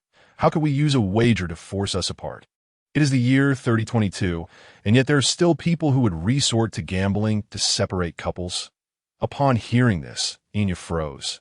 Ning Tong added, "Moreover, he only has eyes for me. Even if we were to part, you would still not be together." This statement seemed to strike a nerve with Enya, who nearly leaped in fury. "How do you know he only likes you?" "It's simply because he is yet to meet me." "Then why are you so confident?" "Because I have my own merits." She straightened her posture, proud. "Then how about I have him come out to meet you?" Enya's eyes widened. "What do you mean?" "Come out? Is young master he nearby?" Ning Tong nodded. "You? How could you let young master he come here?" "This simply won't do. The color of my dress today is far too dull. The my eyelashes must have drooped. And this red, I told you it doesn't suit me. You absolutely must not let young master he come out." Ning Tong watched her flail her arms, as though she were about to burst into flames, and suddenly exclaimed, "It's really unnecessary. If you don't like it, then don't. What you truly like is always the most beautiful." Upon hearing this, Enya's face instantly flushed crimson. "What are you saying? This is how I usually am." Oh, a sudden silence enveloped the two of them. Enya seemed to deflate, asking her, "Does this yellow dress not look good on me?" "My roommate said it looks nice." Ning Tong nodded. "It does look nice. But it doesn't seem comfortable for you." In that moment, Enya felt as though someone had stabbed her in the heart, a warm, bittersweet sensation that was quite peculiar. The child before her, who was smaller than her in stature, suddenly appeared to have a face. This face was rather pretty, innocent, yet how could someone so obedient be together with young master? Enya lacked the strength to inquire further. Merely holding in her stomach had already drained her of all energy for the day, more exhausting than calibrating a mecha. Thus, she took out her phone, opened her QR code, and presented it to Ning Tong. "Here, I'll seriously consider what you said today. Since I've issued the challenge, I will definitely seek you out for it. As for the stakes, I'll think it over carefully when I get back, and will approach you once I've made up my mind." Ning Tong was taken aback, unsure of how things had escalated to this point, and pulled out her phone at her. Just then, a slow, imposing voice interrupted. "What are you doing?" Chapter 68. The instructor calls for Jiaojiao to participate in the holiday special camp. Ning Tong turned to see He Qianzhou approaching. Suddenly, the person who had been standing there, ready to add her on Starlink, collapsed to the ground in a dramatic fashion, resembling a mermaid, covering her mouth and sobbing. "Young master she pushed me." Enya feigned a delicate and pitiful cry for a while, only to discover that the two individuals in front of her remained unmoved. Stealing a glance, she saw her young master looking at her with an expressionless gaze, as though he were staring at a corpse. And Ning Tong appeared utterly bewildered. After 2 seconds of silence, she stood up, bowing to each of them. I'm sorry, I've embarrassed myself." With that, she straightened her back and stubbornly turned to leave as if nothing had happened. Ning Tong watched a retreating figure and couldn't help but chuckle. He Qianzhou's expression darkened as he approached her and pinched her cheek. "What are you laughing at?" Ning Tong covered her mouth and giggled. "Don't you find her amusing?" "Amusing?" He Qianzhou's face was stern. It would be sickening otherwise. Ning Tong couldn't restrain her laughter and playfully poked his cheek. "Stop always looking so soured." He Qianzhou's lips twitched. And he kissed her hand. "All right, I'm so hungry. Let's go eat." "Sure, I can't believe I kept my wife from eating. When we get back, I'll have a good talk with her, and I won't let her off easily." Ning Tong bumped her head against his, meeting his puzzled gaze. She couldn't directly ask him what was on his mind. So after a moment of thought, she said, "You mustn't act recklessly. She hasn't done anything wrong. And besides, she likely doesn't know any of my secrets." That statement was probably just to get me to go over it. If she were aware of her own secret, she would have used it to threaten her into submission. And it seems she isn't even certain that I am Ning Tong. He Qianzhou pressed his lips together, his tone casual. "What can I do? I'm not the sort to stir up trouble. Bothering my wife is trouble. It must be dealt with." Ning Tong halted her steps, and He Qianzhou followed suit. "What's wrong?" Ning Tong tiptoed and kissed him. "You promised not to cause her any trouble." He fell silent. "All right, I won't cause trouble." He Qianzhou relented. Ning Tong smiled and kissed him again. "He Qianzhou, you are my favorite." In an instant, He Qianzhou's entire face flushed, and he stopped walking, taking her hand in his and solemnly declaring, "Wife, you are my favorite as well." After saying this, he lowered his head and pressed his lips to hers. Ning Tong felt her face heat up, her heart racing, overwhelmed with emotion, feeling as innocent and bashful as an ordinary first love girl. Yet, she heard He Qianzhou, in a tender tone reminiscent of a confession, add, "Wife, we will always be together. If there are any obstacles, I will ensure they are dealt with." Well, it seems being an ordinary first love girl is a bit difficult. The two of them held hands and went to have a meal together. In the afternoon, Ning Tong returned to the training ground for practice. After completing a session, she received a communication from instructor Jiaojiao. 10 minutes later, Ning Tong arrived at the instructor's office. As she walked over, she felt a light sheen of cold sweat dampening her back, and her body trembled slightly. She couldn't help but recall that day on Planet Y, when that instructor had scolded her harshly. Wondering if she had done something wrong, why was the instructor calling her over? "Master, what's wrong?" "I'm quite worried." "It's nothing." Little comforted her. "Don't be afraid. Master, if he bullies you, I will teach him a harsh lesson." Haha. Upon reaching the office, Jiaojiao was seated, carving a small trinket that was still unrecognizable. Instructor, upon seeing Ning Tong, he paused his actions. Coming out, he maintained his serious demeanor. Ning Tong found herself sweating profusely. Her beautiful eyes even slightly reddened. Jiaojiao noticed this and was taken aback, pondering what could have caused it. He softened his tone and hesitantly asked, "Did you encounter some difficulty during training?" Ning Tong wrung her hands, shaking her head. "It's nothing, instructor." "Did you call me over for something?" Jiaojiao couldn't help but admit that this young lady spoke exactly to his liking. The more he thought about it, the more he felt his decision was correct. He stood up and handed her a poster. "You are about to have a holiday, and you know that every holiday, the school organizes a special extraterrestrial camp. The camp selects unique planets as venues, and this time it's Planet Canada. You will not only receive training, but also learn a great deal about culture, of course, since you students love to have fun. There will be plenty of enjoyable activities. Each instructor can recommend one student, and I intend to have you go. What do you think?" Ning Tong hesitated in her expression, prompting Jiaojiao to add, "I heard that your senior, He Qianzhou, will also be attending. That he won the championship in this competition, and the president of Planet Canada personally extended an invitation to him. What are your thoughts?" He mused. Considering that young ladies enjoy fun and handsome boys, with both present, she would surely be thrilled. However, upon looking, the young lady's expression was grave.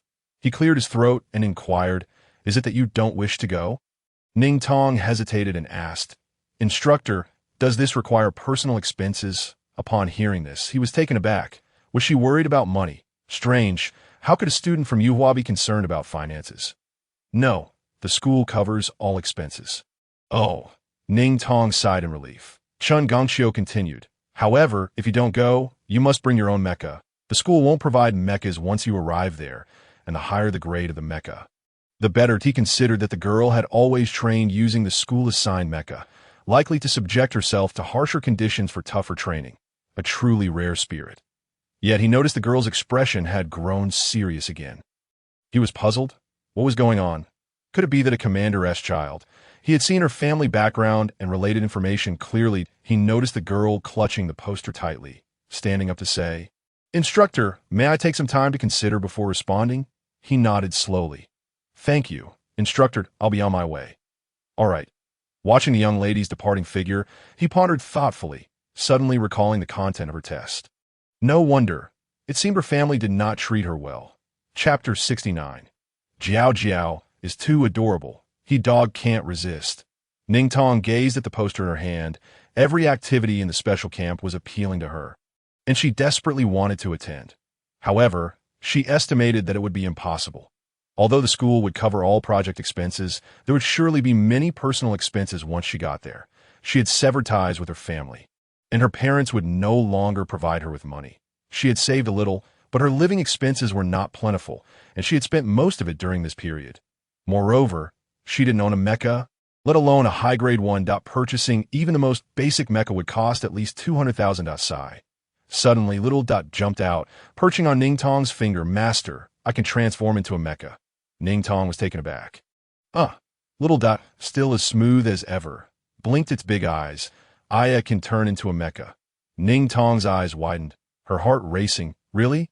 "Yes." 10 minutes later, Ning Tong gazed at the towering and handsome silver mech before her, her heart racing with excitement, practically bouncing with joy, clutching the mech as if it were a cherished treasure, tears streaming down her cheeks. When Aya transformed back, she immediately embraced Aya, exclaiming with heartfelt emotion, "Woo-woo! I adore you!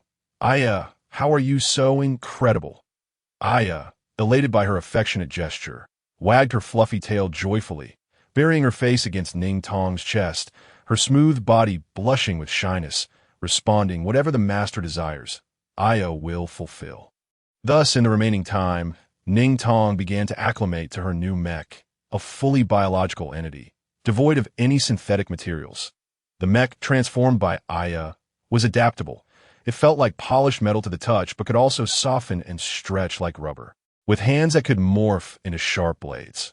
This remarkable design was due to its entirely biological nature, a feat that interstellar mech scientists have been striving to activate for ages, yet none had succeeded. Only managing to create semi-biological mechs. Perhaps only a being like Aya could embody such a mech. It seemed her lack of extensive reading was not the issue, but rather the fact that the interstellar community had yet to discover Aya's species, which explained the absence of such creations. Although Ning Tong felt fortunate to have Aya, the risk was substantial. If discovered, Aya would surely be captured for research. Consequently, Ning Tong earnestly conveyed the gravity of the situation to Aya, cautioning her against transforming or softening. Aya listened attentively, obediently agreeing. Ning Tong, utterly enchanted by Aya's adorable demeanor, couldn't he help but snuggle and kiss her as the time approached for He Qianzhou's class to end. Ning Tong concluded her training and hurried to wait outside the training ground where he was. When He Qianzhou emerged from class, he spotted the girl standing there, looking enchanting and smiling at him. He quickly closed the distance, enveloping her in his arms and planting a kiss on her cheek, asking, "Waiting for me?" Ning Tong's face flushed from the kiss, playfully pushing him away. "Your friends are right behind us." "Not important," he retorted. Finally, Ning Tong managed to push him away, her face ablaze, as Su Wei Feng and others caught up, grinning. "Was that really necessary? Couldn't you wait to kiss her after leaving?" He Qianzhou replied.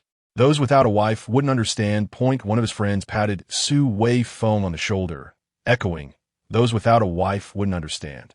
Ning Tong chuckled at their banter. He Qianzhou, displeased with their laughter attracting attention, promptly pulled her away. Once they were out of earshot, his friends dared to speak. "Wow, He Qianzhou really has a girlfriend. She's so young. Can she truly keep him in check? He's not even going out for drinks anymore. Our old he finally found someone. Are we still going out for drinks tonight? Forget it, if the main character isn't going, what's the point?" The two strolled back to the apartment together for the first time, holding hands like an ordinary couple, sharing laughter and playful teasing. Occasionally, Ning Tong would steal a kiss, and He Qianzhou would lean in to receive it. After walking for a considerable distance, Ning Tong grew tired and playfully asked He Qianzhou to carry her. He, thrilled, immediately crouched down, and she leapt onto his back. He supported her legs securely, and as she nestled against him, wrapping her arms around his neck, she whispered softly, "He Qianzhou, I've never acted so spoiled with anyone else. Will you dislike me for this?" He Qianzhou replied, "What are you thinking? I would give my life for you." With a playful tone, he added, "Wife, you're just too adorable. You've completely captivated me. I can hardly resist." Ning Tong laughed, squeezing him tighter, and upon noticing his ears turn red, she sneakily planted a kiss on them, causing his body to stiffen momentarily, his ears flushing even more. She stifled a giggle, inhaling his delightful scent, softly murmuring, "He Qianzhou, ever since I met you, all my affairs have turned fortunate." Upon returning to the apartment, He Qianzhou effortlessly pressed her onto the sofa, kissing her passionately while removing his own clothes. His strong back curving gracefully, muscles taut and powerful, radiating raw energy and desire. The intensity of his kisses engulfed Ning Tong, as if she were being devoured. She sank deeply into the sofa, feeling the firmness of his arms and the warmth radiating from his chest. She resolved that if He Qianzhou desired her, she would yield, though apprehensive, understanding it was inevitable.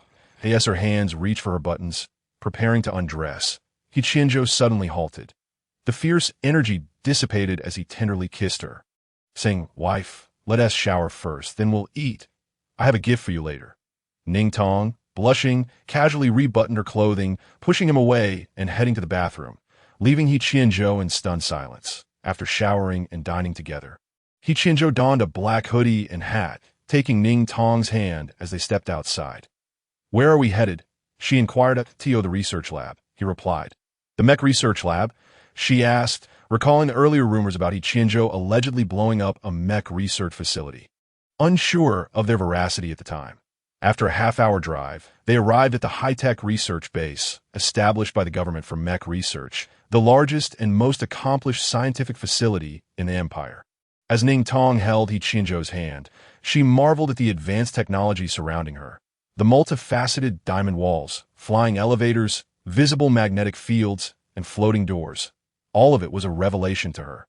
Numerous scientists and engineers in white lab coats filled the space.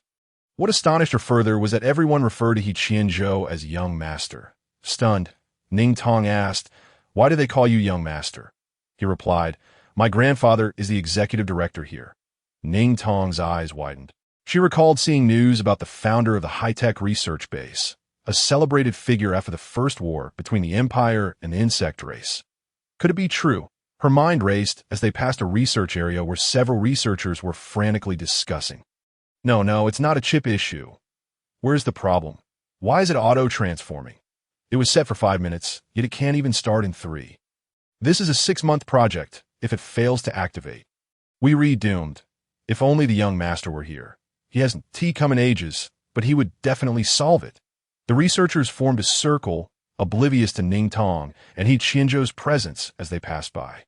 Hearing their distress, Ning Tong pulled on He Qianzhou's arm. "Should we help them?" He Qianzhou grimaced. "No need. They're a bunch of useless fools." His dismissive comments seemed to resonate, as the researchers abruptly turned, their eyes lighting up upon spotting He Qianzhou, rushing towards him with tears. "Young Master, you're here. You didn't even notify us. The Mech 1T start. We can't identify the issue. The program is fine. We set it for 5 minutes, but it hasn't even started in 3.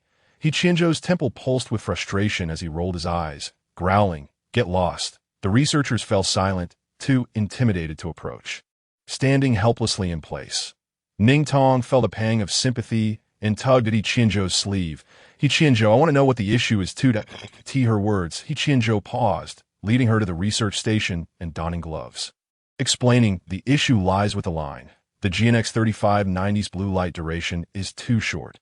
Connecting to the QPC requires the fastest speed to achieve full flux in an instant." The previously lifeless mech illuminated with energy. The process was so swift and unexpected that the researchers stood in awe. Ning Tong felt a swell of admiration for He Qianzhou. Having taken a basic mech manufacturing course, she was enthralled by his adeptness and the intricate components before her. Her heart racing with excitement, eager to familiarize herself with the myriad parts, but hesitant to distract him from his work. Noticing her fascination, He Qianzhou inquired, "Do you like it?" Ning Tong's eyes sparkled brightly as she nodded enthusiastically. He Qianzhou, unable to contain himself, removed his gloves and kissed her, declaring, "If you like it, I'll bring it all home." "Huh," she responded in surprise. "You can come anytime. There's so much more to explore." "Wow."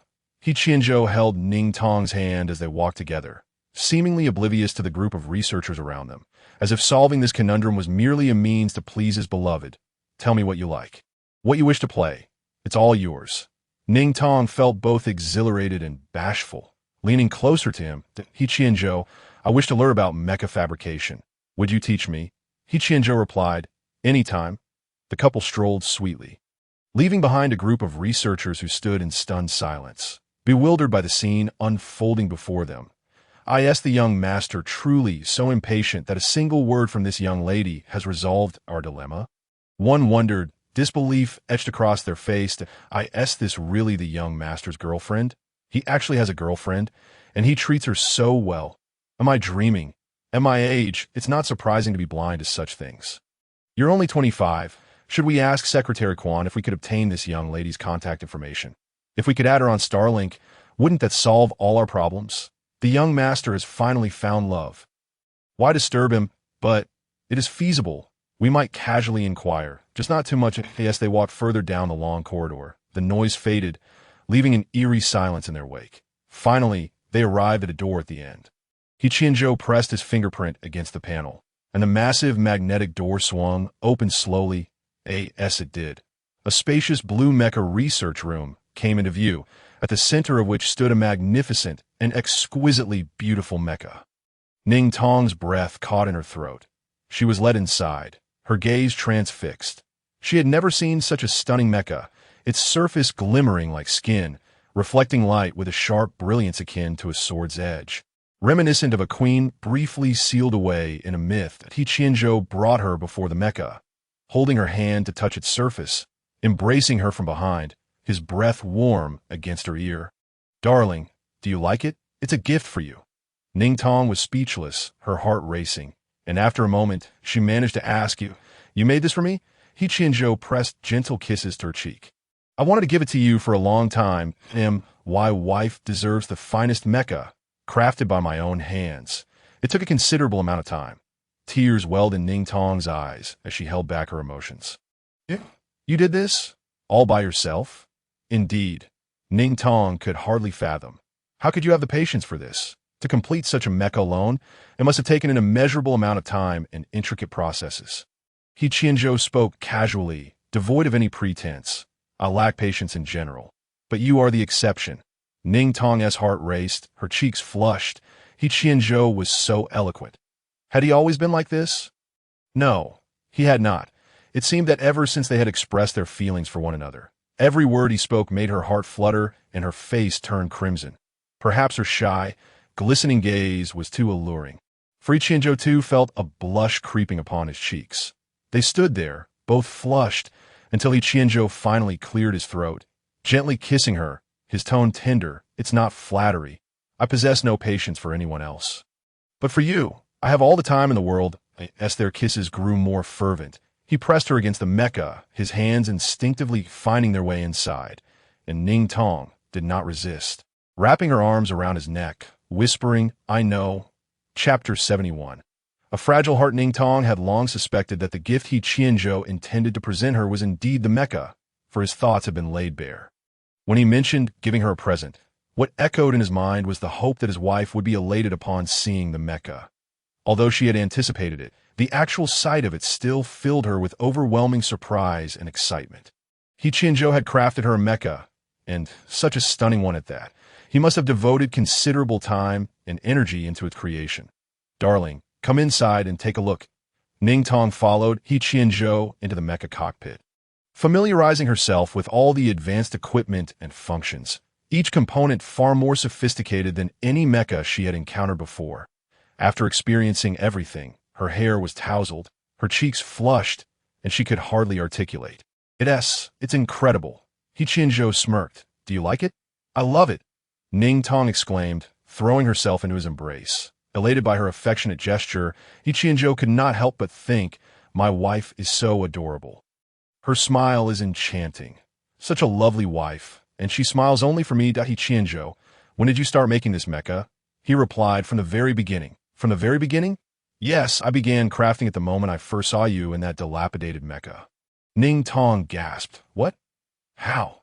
Suddenly, she recalled a question she had never asked, and as the thought crossed her mind, she felt her cheeks heat up with shyness. He Qianzhou, why do you like me? She genuinely could not comprehend why he had suddenly become so attached to her. They had never interacted before, and he was so talented while she had always been at the bottom of the class. He Qianzhou paused, raising an eyebrow, and teasingly replied, it was love at first sight? The romantic and bashful atmosphere dissipated instantly, leaving Ning Tong incredulous, her voice rising. How could you say it was love at first sight? He Qianzhou, seeing her distressed expression, pulled her into his embrace, softly asking, what's wrong? Ning Tong pushed him away, feeling upset. He Qianzhou's casual remark felt too superficial. Yet upon reflection, aside from what he claimed, she truly had no other merits that could have endeared her to him. She was lacking in every regard. What qualities could a student at the bottom of the class possess that would warrant affection? Tears brimmed in Ning Tong's eyes as a wave of deep sorrow and insecurity washed over her. He Qianzhou, noticing her distress, furrowed his brows and held her face gently. What's the matter? Ning Tong remained silent, pursing her lips stubbornly. He Qianzhou could not bear to see her cry or suffer any form of distress. He refrained from scolding her, directing his frustration inward, and coaxed her gently, speak to me. Ning Tong sniffled, wiping away her tears, her eyes glistening with innocence and vulnerability as she looked up at him. There are so many who are more beautiful than I. Why don't you like them? He Qianzhou brushed away the tears at the corners of her eyes. There's no one else. I can only see you. Everyone else is just a nuisance. Ning Tong believed him. Perhaps it had been this way until now, but the future was uncertain. One day, there might come someone who captivated He Qianzhou even more. Someone both beautiful and talented. At that moment, he might very well cast her aside. Ning Tong suddenly felt utterly drained, leaning despondently against He Qianzhou. She dared not imagine what would happen if one day he no longer cared for her. She had already grown so fond of him that He Qianzhou held her close. Darling, stop overthinking. There'll be no one else but you, only you. Did I say something wrong? What should I say instead? He lamented. Causing Ning Tong to chuckle despite her lingering sadness, she embraced him tightly, once more solemnly vowing, He Qianzhou, I will work hard. She resolved to become stronger, to excel, believing that only those who excel would be cherished for a long time. Once she became capable, He Qianzhou would not merely admire her for her appearance, but for her inner qualities as well, ensuring he would never be drawn to another. He Qianzhou replied slowly, there's no need for that. Pursue whatever you desire, for I am here with you. Ning Tong smiled. They played with the mecha for a while longer, and when the time came, He Qianzhou reduced the mecha's size, transforming it into a bracelet charm that he placed on Ning Tong's wrist. I have been invited to a special training camp this holiday. Would you like to accompany me? I don't want to be apart from you. He nuzzled her head, causing Ning Tong to giggle as she playfully pushed him away. My instructor allocated this spot to me. I was worried I wouldn't get to go because I didn't have a mecha, but you've given me such a wonderful surprise.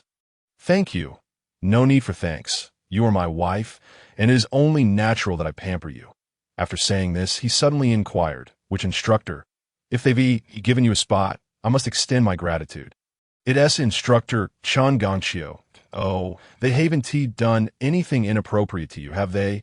Ning Tong pinched him hard. What are you thinking? He my instructor. He Qianzhou pouted, stating matter-of-factly, with a wife as beautiful as you. Who knows what others might think? I must remain vigilant. Ning Tong blushed at his words. Just my instructor. Don't overthink it. He Qianzhou retorted, even if I don't overthink, I need to inquire to be certain. Upon their return to the apartment, Ning Tong, utterly fatigued, fell directly into slumber, while He Qianzhou, brimming with vitality, roused himself from slumber midway to perform 500 push-ups. After breaking a sweat and taking a refreshing shower, he climbed back into bed, enveloping Ning Tong in his embrace as he drifted off to sleep. The following day, Ning Tong proactively sought out the instructor to inform him of her intention to participate in the special training camp. Consequently, the instructor submitted her name for consideration, and thus, her participation in the camp was secured. In the days that followed, Ning Tong devoted herself wholeheartedly to preparing for the final assessments, training diligently each day, and spending her free time alongside He Qianzhou. However, the day before the assessments, He Qianzhou unexpectedly received a mission. Having been away from duty for an extended period, he was reluctant to depart, but he clung to Ning Tong, rolling around with her, as if he wished to merge their souls. Yet, duty called, and he had to leave. Ning Tong, equally reluctant, leaned in to kiss him, which finally prompted him to release her. He turned back every few steps as he walked away. On the very next day, coinciding with Ning Tong's final assessment, she received an urgent announcement over the intercom, instructing her to proceed to the principal's office, with only an hour remaining before the assessments commenced.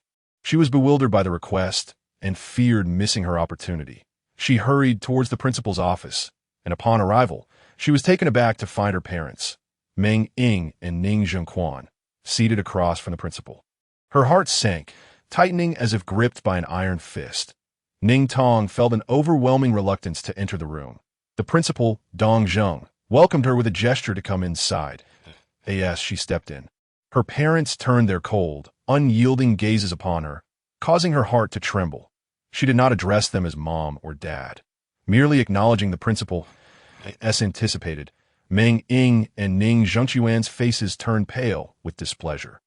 Ning Zhengquan slammed his hand on the table, glaring at her with fury. Ning Tong, what kind of behavior is this? You can't even call your parents by name anymore. Have you lost your voice? Instinctively trembling from years of harsh reprimands, Ning Tong stood her ground, refusing to cower. You said it yourself, that you would have nothing to do with me from now on, she replied. Ning Zhengquan's eyes widened in rage, his hands shaking with indignation as he rose from his seat, advancing on her menacingly. Fearing he might strike her, Ning Tong raised her arms to shield her face and retreated. That moment, the principal interjected, his voice steady yet authoritative. Enough, Mr. Ning, please calm yourself. Your daughter is quite endearing. How could you bear to strike her? Ning Zhengquan begrudgingly retreated to his seat, snorting in contempt. Endearing. In this empire, cuteness alone will not suffice for survival. Dong Zheng's gaze fell upon the visibly shaken girl, her head bowed, evoking a sense of pity. Meanwhile, Meng Ying remained seated, her expression cold and haughty, seemingly indifferent to the unfolding drama. She spoke slowly, her voice unwavering and icy. Mr. Dong, as you can see, my daughter does not meet the moral standards expected of a Yuhua student. Thus, she is unworthy of continuing her studies here and should rightfully be expelled. The words expelled struck Ning Tong like a thunderbolt, sending her heart racing as she stared wide-eyed at Meng Ying, then at the principal, her ears ringing. Dong Zheng, holding a pen, his expression inscrutable behind his glasses, replied in a measured tone, as you have heard. Your parents are here to facilitate your expulsion. The Mecha Academy is unlike other institutions. The safety and well-being of each student are not the school's responsibility, but that of their parents. Now that your parents no longer wish to assume that responsibility, Yuhua cannot retain you. Upon hearing this, Ning Tong felt as if all her strength had been siphoned away, leaving her paralyzed. Tears welled up in her eyes, and she fought to keep them from spilling over. She turned to the principal, pleading, Principal, please, I don't want to be expelled. That MY grades are excellent. I've ranked first in my recent assessments. Dong Zheng shook his head. Glancing at Meng Ying, the implication clear. Her parents held the power to decide. Perhaps you should have a serious discussion with them. With tears in her eyes, Ning Tong gazed at her biological parents. Feeling an unfamiliar distance between them, it dawned on her that they had always been this way, and she had never contemplated that they might force her expulsion. What did they truly want? Why were they pressuring her like this? Was it merely because she had disobeyed them? She understood that her only option was to implore them to reconsider, yet she was unwilling to bow her head. Deep down, she knew that if she yielded, Her life would revert to its previous state, devoid of freedom and rife with humiliation. She would rather face expulsion than return to being their daughter. She pondered the consequences of her expulsion. She had finally received Aya's assistance, securing a chance to attend the special training camp. She had spent every year of her life devoid of leisure. Yet now she faced the prospect of being expelled. All her efforts would be in vain. Just yesterday, she had vowed to strive harder to catch up with He Qianzhou, but now, she was on the brink of expulsion, destined to become someone without even a basic class diploma. She would drift further away from He Qianzhou, unable to bridge the gap. The office fell into a heavy silence, the tension palpable, until Meng Ying finally spoke, her demeanor unyielding. My daughter was never cut out for studying mecha. She has strayed from her path and is unfit to stand here. Principal, all you need to do is sign, and I will ensure she is properly disciplined upon our return home. But He Qianzhou is not. Ning Tong began, but Meng Ying interrupted, her brow furrowing. What did you say? Ning Tong met her gaze, her eyes shimmering with determination, fists clenched. He Qianzhou is not a madman. You are. Her crystalline voice resonated throughout the office, striking a chord in the hearts of those present. Meng Ying was momentarily taken aback, her composed facade beginning to fracture, her expression twisting in disbelief as she pointed at Ning Tong. Ning Zhengquan, equally incensed, snapped, "You've been left unchecked for far too long.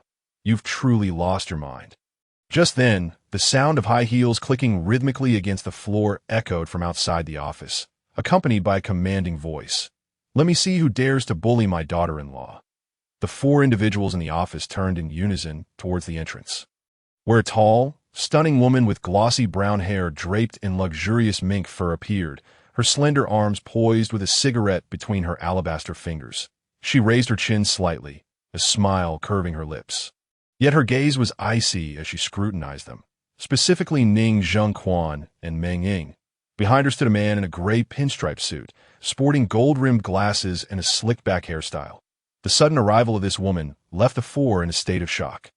She stepped forward, making her way to Ning Tong's side, offering her a warm smile. Ning Tong regarded her, a sense of familiarity washing over her, as memories of a face she had seen before flickered in her mind. Her eyes widened in recognition, but before she could voice it, Meng Ying exclaimed, Wen Xian, a legendary figure of the Empire, was the only female commander since the establishment of the Empire's Strangleworm Army. 12 years ago, during an interstellar invasion operation, she was the sole commander to lead her troops to safety, earning her acclaim across the galaxy and the title of Mecha Queen.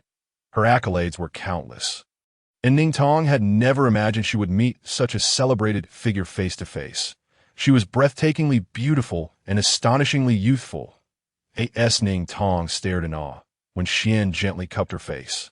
Her smile tender, such a lovely face, like a little bun. "Why are you crying? Let me see who dare to make you upset." With that, she affectionately ruffled Ning Tong's hair before turning her attention to the now standing Meng Ying and Ning Zhengquan. The once cold and fierce expressions on their faces were replaced by one of fervent admiration for Wen Xian. Ning Tong understood them well. They were the sort to revere status, treating those of lower standing with disdain while showering those of higher rank with unbounded respect. When Xian approached Ning Zhengquan, who, despite being slightly shorter, found himself compelled to lower his head before her, she turned to Principal Dong Zheng, her smile radiant. "Principal Dong, I need to handle a matter in your office. I hope it won't be too inappropriate." Dong Zheng, ever the gentleman, smiled and gestured for her to proceed. In an instant, when Xian's smile vanished, she discarded her cigarette, swiftly grasped Ning Zhengquan's wrist, and with a flick of her wrist, a resounding crack echoed through the office as his bone fractured. Ning Zhengquan's eyes widened in terror, cold sweat pouring down his face as he collapsed onto the sofa, his expression contorted in silent agony. When Xian, satisfied, remarked, "Good thing you didn't cry. Otherwise, I'd have to cut out your tongue. Bloodshed is never a good thing. Is it, Principal Dong?" She tilted her head, gazing at Principal Dong, her smile seemingly cheerful, yet sending an icy shiver down one's spine. After speaking, she turned her attention to Ning Zhengquan, slightly bending forward, her long hair cascading gently from her shoulders. With a voice that was both melodious and gentle, she inquired, "Do you understand why I broke your hand?" It is because it appeared you intended to strike my daughter-in-law, though that did not come to pass. It is only prudent to eliminate such possibilities directly. Would you not agree? Meng Ying, standing nearby, trembled uncontrollably. Her usual haughty demeanor vanished when Qian cast a cold glance at her, seemingly indifferent, and straightened up, her gaze frigid. In entangling yourselves with this situation, you have truly caused my daughter-in-law much suffering. Consider this a warning, and the final one at that. Should there be another instance where my daughter-in-law is wronged, I will ensure you regret it for the rest of your lives. Do you understand? You may leave now, I would not mind if someone were to carry you out. Meng Ying, her legs trembling as if they could scarcely support her, struggled to rise from the sofa, assisting the sweating Ning Tong, whose hand was covered in perspiration, as they made their exit. Ning Tong remained silent throughout, watching their retreating figures, her heart a tumult of emotions, pain overwhelming her, and her eyes reddening. If only she had not been born into this family. Perhaps none of this would have occurred. After resolving the unpleasantness, when Qian felt a slight lift in her spirits, she approached Ning Tong, took her hand, and began to caress her face, her expression filled with concern. You have truly endured much, having such neurotic parents and being entangled with my son, who is as mad as a hatter. Have you been frightened by him? Tell me, which 21-year-old boy behaves as he does, resorting to violence at the slightest provocation? I wonder who taught him such ways. It is truly a trial for you. She held Ning Tong's hand. She led her towards the exit, passing by the gentleman in a suit. He offered a slight bow before entering the principal's office. Once in the corridor, when Qian gently patted Ning Tong's hand, "It is all right now. You will not be expelled. Focus on your studies. You are far more capable than my son. If Yu Hua does not appreciate someone of your caliber, he might as well close his doors for good." Ning Tong's heart gradually settled, her sense of reality returning. The formidable Wen Qian was indeed He Qianzhou's mother. It truly felt like it. "Annie," she called softly. That sweet utterance melted Wen Qian's heart. She immediately embraced Ning Tong. "Such a good girl. Would you like Annie to help you find a boyfriend? I have always wished for a daughter, yet I ended up with that little rascal He Qianzhou, who hardly returns home and causes trouble everywhere. How did he manage to win over a sweet child like you?" Ning Tong blushed, unable to resist defending He Qianzhou. He Qianzhou is a really good person. At this, when Qian was taken aback. "Good? This is the first time I've heard someone praise him. Do you know Su Weifeng?" Ning Tong nodded. Su Weifeng had grown up alongside He Qianzhou and had cried to her about his friend's lack of compassion.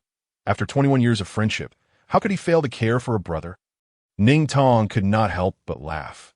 "Well, as long as he knows how to treat his wife well, if he dares to mistreat you, I will flay him alive."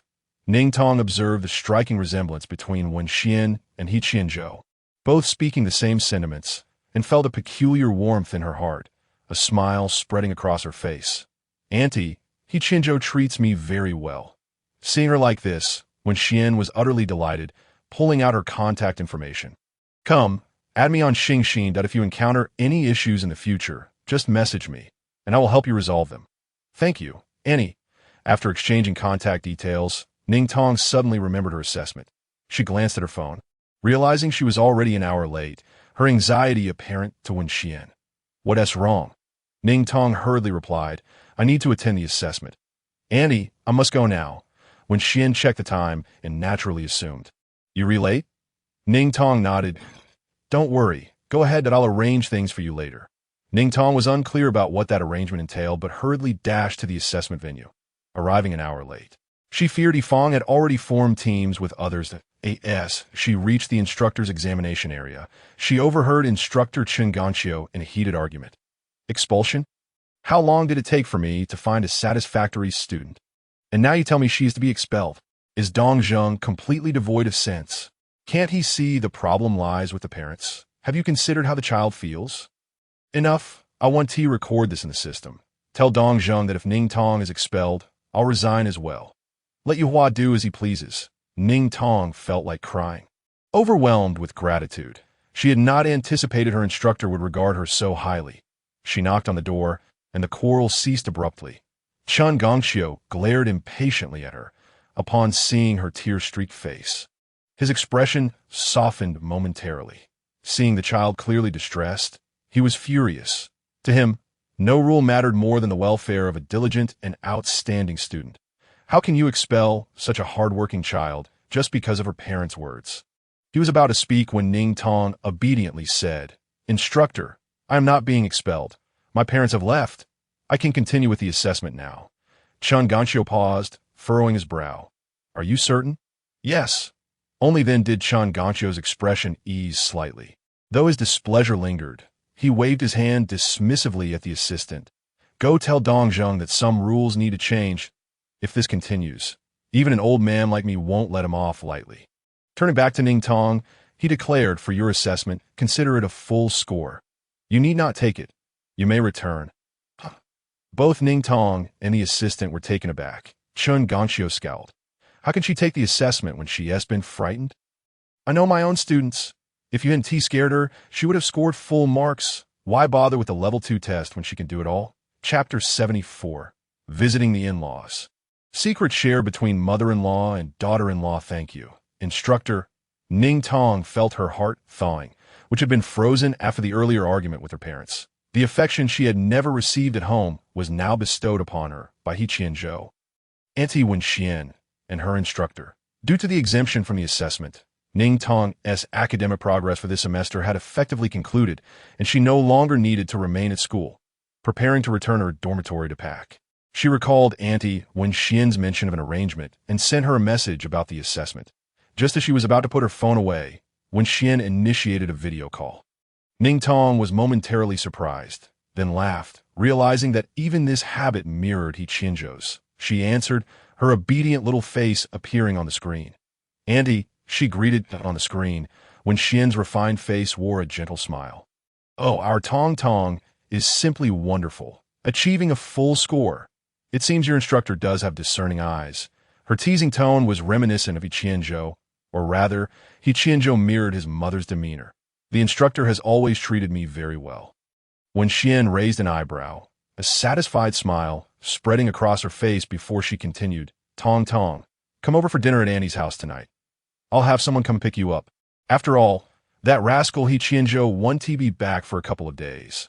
Upon hearing this, Ning Tong felt a surge of nervousness, her mouth slightly agape, her heart racing. She had never eaten at someone else's home, let alone at her boyfriend's family. Noticing her anxiety, when Xian reassured her, "It's all right. It will just be me at home.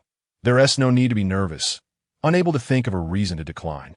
Ning Tong acquiesced. "Okay, thank you, Annie. Such a good girl. I'll hang up for now. I have some matters to attend to." "All right, goodbye, Annie." "Goodbye, Mwamua." After tidying her belongings in the dormitory, Ning Tong returned to the apartment. She had very few belongings. Her scant clothing had already made its way to He Qianzhou's apartment, leaving her with a backpack that barely filled with a few heavy books. Upon returning to her dormitory, the small creature that had remained silent finally leaped out. Ning Tong was startled to see its eyes swollen from crying. Tears streamed down its round, watery eyes. Ning Tong cradled it in her hands, speaking softly, "What's wrong?" The little creature cried, large tears rolling down as it wiped its eyes. "Master, you were bullied, and I couldn't stand up for you." Its sorrowful weeping made Ning Tong feel an urge to cry as well, that "You've already helped me a lot, and besides, I'm fine. So don't cry." Yet the little creature continued to sob, flopping onto Ning Tong's hand with its bottom in the air. "Woo-woo, they're all bad guys. Bullying master. You were bullied in front of me." Ning Tong found herself laughing through her tears. All right, it's okay." Ning Tong was taken aback to discover how deeply the little one cared for her. Weeping heartily, she offered words of comfort, yet they seemed to have little effect. As the little one remained lost in their own sorrow, lamenting, "My master has been wronged. I cannot allow my master to suffer. Why do such vile individuals appear before my master? I must protect my master." As Ning Tong handed over a tissue to wipe away the tears, she found herself unable to hold back her own emotions and began to cry. Upon seeing her tears, the little one hesitated, then jumped down to fetch a tissue for her. "I am not sad. Even though I no longer have my parents and cannot return home, I have He Qianzhou and you. That is enough," sobbed the little one. The two embraced, weeping together. "Master, do not pay heed to that wicked man. Having me is sufficient." Ning Tong, however, did not absorb these words. Later that evening, when Qian's ride arrived punctually to collect her, Ning Tong stepped into the vehicle and arrived at their destination promptly at 6:30. The villa, a semi-transparent structure nestled halfway up the mountain, left Ning Tong in awe. Positioned before a waterfall, it resembled a dwelling crafted from water at the heart of a chilly mountain pool. With its glass facade captivating her heart, in the very center of the empire, such a place existed. No, it was more accurate to say that such places undoubtedly existed. It was just that now. Only the exceedingly wealthy could lay claim to the unspoiled landscape. The courtyard gate stood ajar, and a butler clad in a tailcoat awaited her arrival, with a few strands of silver in his hair. He was tall and handsome, exuding an air of refinement. He opened the car door for Ning Tong, bowing slightly as he extended a hand to assist her. With a respectful smile, he said, "Miss, this way." "Please." Ning Tong was genuinely taken aback. She had never experienced such treatment before, and the formality of it made her even more anxious. Night had fully fallen, and the courtyard and villa were illuminated, twinkling like stars in a dream. Upon entering, she spotted Wen Qian descending the spiral staircase, adorned in a gown of white silk threaded with gold. Upon seeing Ning Tong, her eyes sparkled with joy, and she hurried over, exclaiming, "You're here. You must be starving.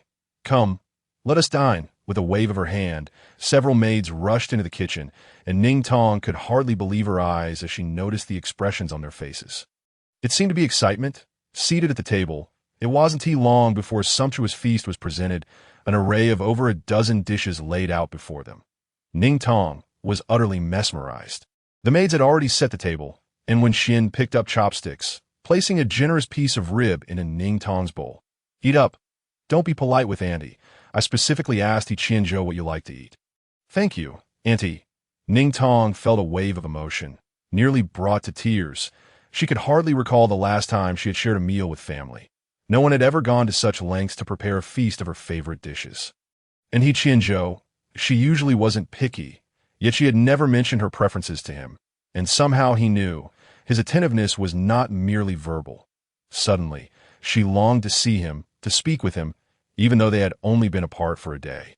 "How adorable," remarked Wen Qian, admiring Ning Tong's fair complexion, likening her to a delicate rose, beautiful beyond measure, and increasingly feeling that her son was not worthy of her. Tell Annie how you and He Qianzhou met. Every time I ask him, he merely brushes it off, claiming he likes you without revealing anything more. This. Ning Tong nearly choked on her food, coughing as a result. Wen Qian exclaimed in concern, handing her water and gently patting her back. "Are you all right?" Ning Tong took a large gulp of water, managing to swallow and calm herself, replying, "I'm fine." Wen Qian, filled with concern, reassured her, "Do not be nervous. Annie is simply curious. He Qianzhou has never been one to associate with girls, let alone show such interest in anyone else. Oh, when he first told me he had a crush, I thought I was dreaming." Chapter 75, Jiaojiao. "I miss you." Ning Tong wiped her mouth, her cheeks flushed as her lashes fluttered slightly. He just suddenly came close. "He is remarkable. Everyone comes to watch him during competitions. He was our assistant teacher, and that's how we met." Ning Tong was uncertain when He Qianzhou first noticed her. Perhaps it was a chance encounter that led to the attraction he spoke of. Such matters were not easy to discuss in front of parents. When Qian observed Ning Tong's hesitance and felt a twinge of concern regarding her son's feelings as a mother, she felt it was her duty to support him. When He Qianzhou was 5, we consulted a master who read his fortune. You know what the master said. Ning Tong shook her head, curiosity piquing her interest as her eyes widened like a little rabbit's. When Qian smiled, her sharp features softening at this moment, the master said he is a person of the utmost coldness. You understand what that means. Ning Tong shook her head. It means his heart is made of ice. Indifferent and unyielding. Incapable of forming attachments to people or things. When Qian continued, however, the master also said that a person of such coldness can also possess the purest and warmest heart. He is destined to either live a solitary life or to encounter only one person he is willing to cherish. Once he finds that person, he will be the most genuine and passionate lover, willing to give everything for them. He Qianzhou often spoke of giving everything to her, but Ning Tong merely thought he was being romantic and did not take it seriously. After hearing Wen Xian's words, her heart began to race. He Qianzhou's affections. They were profound indeed. She suddenly recalled how he had offered his mental energy to her without having even interacted with her before. Mental energy was akin to life itself for students at the Mecha Academy. Wen Xian noticed as Ning Tong seemed to have a revelation, realizing that her feelings for her son were anything but simple. Suddenly, she suggested, "Would you like to see his childhood photos? Although his personality leaves much to be desired, he has always been handsome." Ning Tong's eyes lit up, and she nodded eagerly.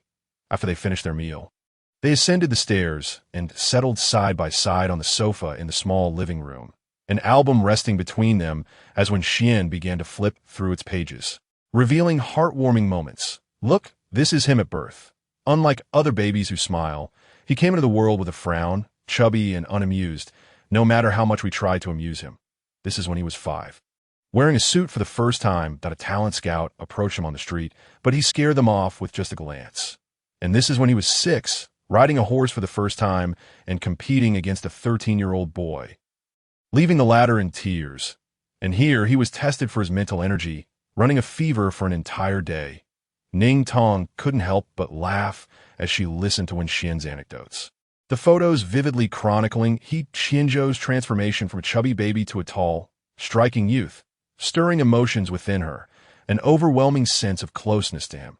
The album soon turned to family portraits. "Is this his uncle?" she inquired. "Yes." Ning Tong gazed at He Qianzhou's father, who bore a completely different aura, always smiling in the photographs, exuding warmth, yet his tall and imposing figure held an air of authority. Suddenly, she felt a sense of familiarity, as if he resembled someone she knew. Wen Xian remarked, "Do you know He Qianzhou?" Ning Tong paused, her eyes widening in recognition as she nodded. "He is the president." "How could I not know him?" "He Qianzhou is his younger brother." Ning Tong was left speechless, her mouth agape in shock. Wen Xian chuckled at her astonishment, gently ruffling her hair. "He Qianzhou's father is named He Qianzhou. He was just as mischievous as He Qianzhou in his youth. However, after having He Qianzhou, he transformed completely. Overall, he is a good father and a wonderful husband. But why does the president have the surname Pei while his father is He?" Ning Tong asked, puzzled. Wen Xian replied with a smile, "Because He Qianzhou shares a surname with my father-in-law, while He Qianzhou shares his surname with my mother-in-law. Oh, he is not home at the moment, but he will return in a few days. He is eager to meet you. Do not be nervous. He is quite amiable." The two engaged in conversation for an extended period, and as the hour grew late, Ning Tong decided to stay the night. The bedroom was exquisitely adorned in delicate shades of lavender and pink, a thoughtful arrangement made by Wen Xian specifically for her. Ning Tong felt a wave of gratitude wash over her. After taking a shower, she began to peruse the photo album. In truth, beyond her admiration, she felt a twinge of envy.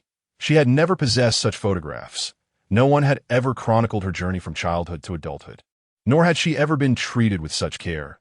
He Qianzhou was blessed with a wonderfully happy family. How fortunate! As Ning Tong gazed at the pictures, she found herself unable to tire of them, oblivious to the passage of time. The image of the sulky-faced He Qianzhou seemed to come alive, and she could easily imagine his expression during those moments. After an indeterminate span, her phone suddenly chimed. Startled, she fumbled to retrieve it, only to discover it was a call from He Qianzhou. She answered, "He Qianzhou." Silence ensued on the other end, until a few moments later, a cold snort broke the stillness, followed by a tone that was both frosty and somewhat aggrieved. "What are you doing? Don't you miss me? You haven't even sent me a message." Ning Tong couldn't help but chuckle at his tone, which He Qianzhou naturally heard, prompting him to inquire about her laughter.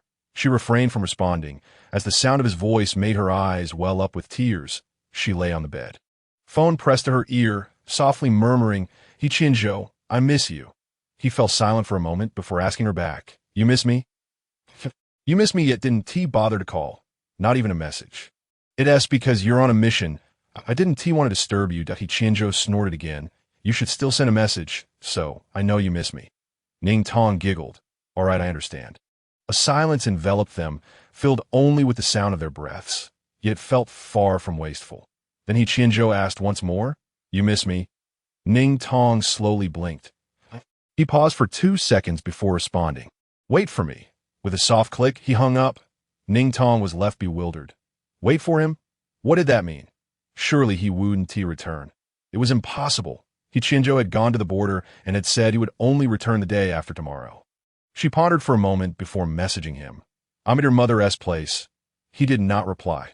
Glancing at the time, she was astonished to find it was already 11 o'clock. She had lost track of time while looking at the photographs. After waiting a while, she drifted off to sleep. Chapter 76.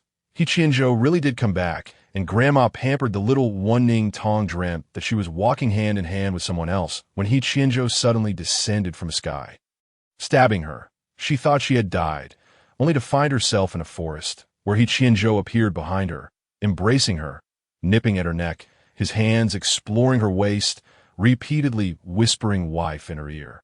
Suddenly, a colossal tree in front of them began to topple, crashing towards them, startling Ning Tong awake. Upon opening her eyes, the sight before her caused her scream in fright. She saw He Qianzhou, clad in combat gear, perched on the windowsill. In the next moment, he leapt into the room, his long legs landing gracefully as he strode towards her. Ning Tong was utterly stunned. He Qianzhou knelt on one leg on the bed and leaned down to kiss her. "Were you scared? I miss you so much." Ning Tong stared at him, raising a hand to pinch her own face, feeling the pain. This was no dream. But if it were not a dream, why was He Qianzhou here? Wasn't he at the border? Observing her drowsy state, He Qianzhou could hardly contain himself. With one hand, he unzipped his jacket, shedding it, and enveloped her in the blanket. He Qianzhou enveloped her from behind, kissing her neck, biting playfully, then teasingly licking her soft earlobe. "Wife, I missed you." His voice resonated in her ears, and it was then that Ning Tong regained a sense of reality. He Qianzhou had truly returned, and he had made the journey back from the border, a feat that could not possibly be accomplished in a single night. She turned to speak to him, but he pressed her gently against him, patting her back to lull her to sleep. "Wife, sleep." His voice was low and slightly husky, reminiscent of a soothing balm, rich with his unique scent that was crisp and refreshing. Ning Tong's heart raced. Yet the drowsiness began to envelop her once more. She wrapped her arms around him, resting her head against his firm chest, nuzzling closer and softly calling out, "He Qianzhou." So sweetly he responded, "I'm here." A smile crept onto Ning Tong's lips as she gradually drifted into slumber, accompanied by He Qianzhou's heartfelt murmurs, "I can't leave a single step without wanting to take my wife along with me. She is mine." When Ning Tong awoke, she found herself alone. The sound of knocking at the door echoed from outside. "Miss Ning, are you awake?" "I am." "Good. Breakfast is ready. You may come down to the first floor at your convenience." "All right." Ning Tong rose and glanced at the window, now shut, then looked around the room for any sign of He Qianzhou, but there were none. After changing her clothes, she knew that He Qianzhou had indeed returned last night. Descending the stairs, she saw Wen Xian entertaining a small cat, its fluffy white fur and round sapphire blue eyes adorned with a pink outfit and a bow atop its head, exuding cuteness. "Aunt Wen Xian." Ning Tong called out, but the cat reacted even more swiftly, its squinted eyes suddenly widening as if it had spotted something delightful, tail wagging vigorously as it dashed towards Ning Tong, knocking her over with surprising speed. The little feline began to lick her face with its barbed tongue, all the while mewing incessantly. Ning Tong tried to push it away, but to no avail. Suddenly, the cat halted, jumping off Ning Tong and baring its teeth at her. First standing on end. "Oh dear, what happened?" When Xian helped Ning Tong to her feet and seized the cat, tugging at its whiskers. "Do you know who this is? How dare you get all ruffled up against her? You were just so fond of her a moment ago. What changed?" Calling for a maid, when Xian had the little cat taken away, yet it continued to hiss at Ning Tong until it was out of sight. Ning Tong was left bewildered, feeling reluctant. She too wanted to pet the little creature. They sat down at the dining table to begin their meal. Her name is Litan. She is quite well behaved, except when it comes to that rascal He Qianzhou. Every time he returns, she goes absolutely wild, as if she has seen a fearsome beast. Perhaps it's because you've been too close to He Qianzhou, and you carry his scent, which sets her off. Ning Tong considered this a distinct possibility. After all, she had indeed spent the night with He Qianzhou. Remembering last night's events, she asked when Xian, "Aunt, do you know that He Qianzhou came back last night?" Seeing that when Xian hadn't mentioned He Qianzhou's return, Ning Tong wondered if she was unaware. Upon hearing this, when Xian's beautiful eyes widened in surprise, "Huh, He Qianzhou returned last night?" Ning Tong felt a surge of hesitation seeing her reaction, swallowing hard. "I'm certain I wasn't dreaming. I clearly remember him coming back last night. He jumped in through the window, but when I woke up this morning, he was nowhere to be found." When Xian's chest heaved, her expression shifting to one of anger as she abruptly stood from the table, spinning around and retrieving a feathered duster from somewhere.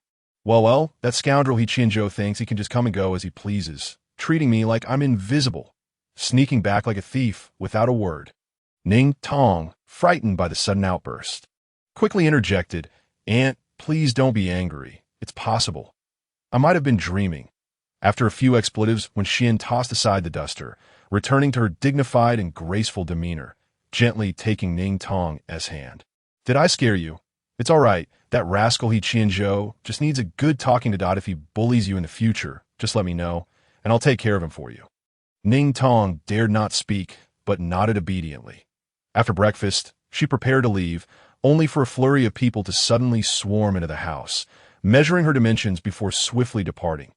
Ning Tong was left dumbfounded. While when Xian explained, "That scoundrel He Qianzhou doesn't know how to treat others kindly, that I'll take care of you. Someone will deliver the finished garments to your apartment tomorrow as a gift from me, since it's the first time I'm meeting you." Upon hearing this, Ning Tong's cheeks flushed crimson. "No, Aunt, I haven't given you anything." Embarrassed, she hadn't anticipated this gesture, when Xian quickly pinched her cheek affectionately. "What can you give? You're still in school. It's only right that I spoil you. Consider it a gift from your boyfriend. That boy has money but doesn't know how to spend it." Ning Tong's face turned even redder from the affectionate teasing. After bidding farewell to Wen Xian, she climbed into the car and returned to her apartment. She felt touched by the gesture. Yet the weight of it all felt overwhelming. It seemed as if He Qianzhou was the only person in her world, and she was returning to his apartment with clothes gifted by his mother. How could she ever repay such kindness? Chapter 77. Explosive revelations. Early the next morning, a procession arrived to deliver the garments, knocking on the door. Ning Tong watched in astonishment as the clothes were brought in. Filling half of the grand living room, a lady in a cheongsam greeted her with a warm and polite smile. "Would you like assistance in placing these in your wardrobe?" Ning Tong hurriedly waved her hands. "No, thank you. Certainly, let us delve into the narrative with a more refined touch." "Very well. Do take a look at these garments, and see if any fail to meet your expectations." Ning Tong waved her hand dismissively. No, they're all exquisite. It's just that there are too many. I don't need this many." The lady chuckled. "These are merely the basics. A few more outfits will be delivered tomorrow." Ning Tong was rendered speechless. After bidding farewell to the lady and her entourage, she messaged Wen Xian, "Auntie, there are far too many clothes. I don't require this abundance." Wen Xian promptly initiated a video call. Tong, have you received them? Do you like them?" Ning Tong replied, "I do like them, but it's just too much. Annie enjoys buying for you. She considers you like her own daughter. What is wrong with getting a few extra sets for my daughter? Would you refuse Annie's kindness?" The expression on Wen Xian's face turned slightly somber, prompting Ning Tong to quickly reassure her, "No, I adore Annie. You are my favorite." Satisfied, Wen Xian's heart swelled with joy upon hearing those words. "Good, then accept them. Auntie cares for you. Should anything arise, feel free to confide in me. Your parents may not be around, but you have Annie to spoil you." "Thank you, Noamua." Ning Tong was not accustomed to adorning herself. Her wardrobe consisted of practical attire, with beautiful dresses being a rare indulgence. Her parents had always discouraged her from focusing on appearances, resulting in a rather monotonous collection of clothing. However, her beauty had garnered a fair share of love letters throughout her youth. Yet prior to her encounter with He Qianzhou, she had never contemplated the idea of romance. As she organized the clothes, having only managed to tidy half of them, the doorbell rang, signaling He Qianzhou's return. His eyes fell upon the array of brand-new outfits, leaving him momentarily bewildered. Ning Tong explained, These are gifts from anyone. It's a bit excessive, and I've only just started sorting through them. He Qianzhou, captivated by his beautiful wife amidst the splendid garments, felt a surge of emotion. He stepped forward and embraced her, declaring, "Take them back. I shall buy you more." "What?" He Qianzhou insisted. "You must wear matching outfits with me." "What do you mean, matching outfits?" Ning Tong blushed shyly, realizing the implication. That He Qianzhou paused, as if hearing that term for the first time, before his gaze ignited with passion. "Yes, matching outfits. As husband and wife, we should wear them. Once clad, everyone will know you are mine. It's high time. You are simply too beautiful. Everything looks stunning on you that we must have matching sleepwear as well. Let us go together later.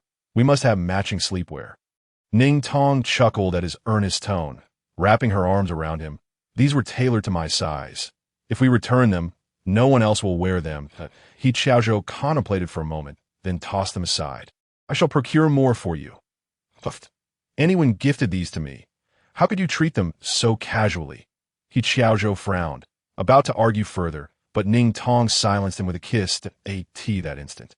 The distraction of the clothing faded, and the atmosphere in the living room became charged with intensity. He discarded the items in his hands, swiftly lifting her into his arms. Ning Tong wrapped her arms around his neck, her legs around his waist, swaying gently as she was kissed, her eyes misting over. Their gazes locked, and desire ignited like a blazing fire. He Qianzhou took several strides into the bedroom, pressing her onto the bed for a deep kiss. "Wife." Neither had ventured outside. All communications were handled by He Qianzhou, who casually tossed aside any deliveries. Meals were fed to Ning Tong by him, as well that a week later, upon awakening, Ning Tong stated to He Qianzhou, "From now on, such occasions should occur once every 3 months." That He Qianzhou felt as if the sky had fallen. Ning Tong understood the dynamics of intimacy between lovers, but was uncertain if this time frame was reasonable. If it was, it would severely impede their daily lives. That very evening, she searched online for information regarding intimacy between partners. Upon researching, she discovered that He Qianzhou's perspective was entirely unreasonable. At that moment, they lay together in bed, He Qianzhou embracing her from behind, encasing her in warmth as she focused intently on her search results. Ning Tong shared her findings. "Look," others conclude in a single night. "Your expectations are unrealistic." He Qianzhou grasped her hand, holding the device, deleting the search results, and entering a new query. "You're searching incorrectly. It should be phrased differently. Individuals with exceptionally high stamina can sustain longer durations." Right? Chapter 78. He Qianzhou, I love you. Research indicates that individuals with heightened stamina tend to last longer and exhibit more vigor. Indeed, my boyfriend has exceptional stamina, achieving 7 times in one night. My boyfriend, who is highly rated, requires 2 days. It's unbearable that in truth, the duration of intimacy and stamina are intertwined. Enhanced stamina is indicative of good health, but ultimately, it also depends on physical fitness. That my boyfriend has an 8-pack. My boyfriend can support me during push-ups. My boyfriend. No need to elaborate. I'm in love. After reading these entries, Ning Tong's cheeks flushed crimson, feeling the warmth of He Qianzhou's solid chest behind her. Reflecting on the outrageous days they had shared, He Qianzhou, with his exceptional stamina and physical prowess, as well as his towering stature, it was no wonder. He turned off his phone, kissing her tenderly. "Wife, none can compare to me." His boastful demeanor prompted Ning Tong to playfully punch him. "I can't withstand this arrogance." Her eyes sparkled with mischief, her voice soft and tender, cheeks slightly puffed, her lips a rosy hue, resembling a child seeking affection.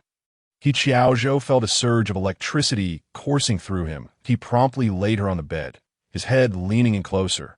"It's all your fault. You've been tempting me. I have not." "Just like that. You speak nonsense." Wife, 3 months is too long. Let it be 2 months. Wife. All right then, let us settle on 1 month. Get away." The following day, once Ning Tong was able to rise from bed, they ventured out to purchase matching outfits. That He Qianzhou was in high spirits, holding Ning Tong's hand throughout, resembling a large, affectionate dog, until she presented him with a pink sweatshirt. "What's wrong? Do you not like it?" Ning Tong held up the garment, her innocent eyes blinking at him. A nearby saleswoman, recognizing him as a significant patron, professionally smiled and remarked, "This is our latest couple S-style for this year. This handsome gentleman will look exceptionally dashing in this piece." He Qianzhou, glancing at the color, felt a surge of resistance, stubbornly stating, "Wife, I have never worn this color." Ning Tong tugged at his sleeve, encouraging him. "Just try it on." Without further ado, He Qianzhou took the garment and vanished into the fitting room. However, he took an unusually long time to emerge. Ning Tong knocked on the fitting room door. "He Qianzhou, are you done?" Finally, he opened the door, appearing somewhat awkward, tugging at the neckline. His cheeks flushed. "Can you see?" Ning Tong gazed at him for a moment before bursting into laughter, causing He Qianzhou's face to turn an ashen hue as he attempted to remove the shirt. Ning Tong leapt into his arms, encircling his waist, her face tilted upwards, her lips curving into a smile. "You look stunning." He Qianzhou raised an eyebrow, skeptical. "Really?" "Indeed, I adore you in this." Though He Qianzhou was not particularly suited to this color, his features exuded an aggressive charm, with dark pupils that conveyed a chilling demeanor, making him more fitting for cooler tones that accentuated his essence. Seeing him in such a soft pink created a striking contrast, akin to a lion adorned with a pink bow. Yet, inexplicably, Ning Tong found herself captivated by his appearance in this outfit. Upon hearing her admiration, He Qianzhou's face flushed. "Very well, let us purchase it."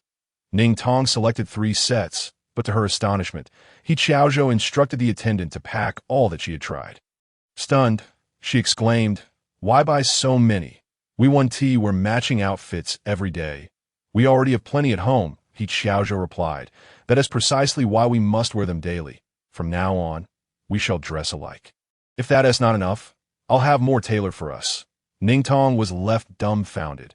"Who wears matching outfits every single day?" He Qianzhou asserted with conviction, "Since we share a strong bond, we must wear them daily." Ning Tong's cheeks flushed crimson. "Even with a strong bond, it's not necessary to dress alike every day. It's quite embarrassing." "Embarrassing? Is it shameful to wear matching outfits with me?" "Not that." Ning Tong pondered on how to explain. "It's just that we can acknowledge our bond without the need for daily public displays. We know our feelings. Why draw attention?" He Qianzhou retorted. "It must be done." Ning Tong fell silent, pouting in frustration. Observing her displeasure, He Qianzhou softened his approach, leaning down to nuzzle her. "I simply wish to match with you, my dear wife." Ning Tong felt her face heat up. They were in a store with staff present. She nudged him. "You want to wear pink every day?" "Absolutely. 1 week at most, 2 times. If you're unwilling, then I shan't wear it." He Qianzhou relented, and, as they exited the store, he leaned in close, whispering, "I love you." Ning Tong paused momentarily, her face flushing with heat. You cannot do this. At most 3 times, absolutely no more than 4 times. "My dear wife, I love you. Oh, not say any more." "At most 5 times. My dear wife, I love you. Oh dear. Regardless, it's impossible to wear this all week." "No more talking. Sweetheart, a kiss?" "Oh dear." In the ensuing time, the two were busy preparing for the special training camp. Each time Ning Tong headed to the training ground, He Qianzhou accompanied her, teaching her various skills and knowledge. Ning Tong informed He Qianzhou about her increasing mental strength, requesting him to refrain from secretly transmitting his energy to her, which he agreed to do. He Qianzhou set off for the special training camp 2 days earlier, effectively acting as a guide and senior for this expedition, needing to arrive early to familiarize himself.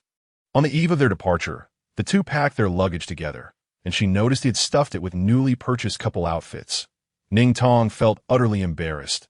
There would be many people around, including instructors and classmates, and how could he dare to wear such things? It wasn't a special occasion. They were going to train, not to vacation as a couple. Ultimately, under her insistence, He Qianzhou refrained from bringing them, only allowed to take a pair of black jackets. The young couple spent this time together. Although they would be apart for only 2 days, they found a hard apart, culminating in a long kiss that left Ning Tong's lips swollen before she sent He Qianzhou off to the vehicle. The day before Ning Tong's departure, she received a package from Coach Jiaojiao. The coach's message accompanied the parcel. "As a student of Yuhua, how could you lag behind others in terms of hardware? Since there happens to be an extra mech at home that is of no use, I shall gift it to you. Don't let Yuhua lose face." Upon opening it, she found a light pink mech, which in its miniature form resembled a cute little round mound. Upon picking it up, she discovered a note.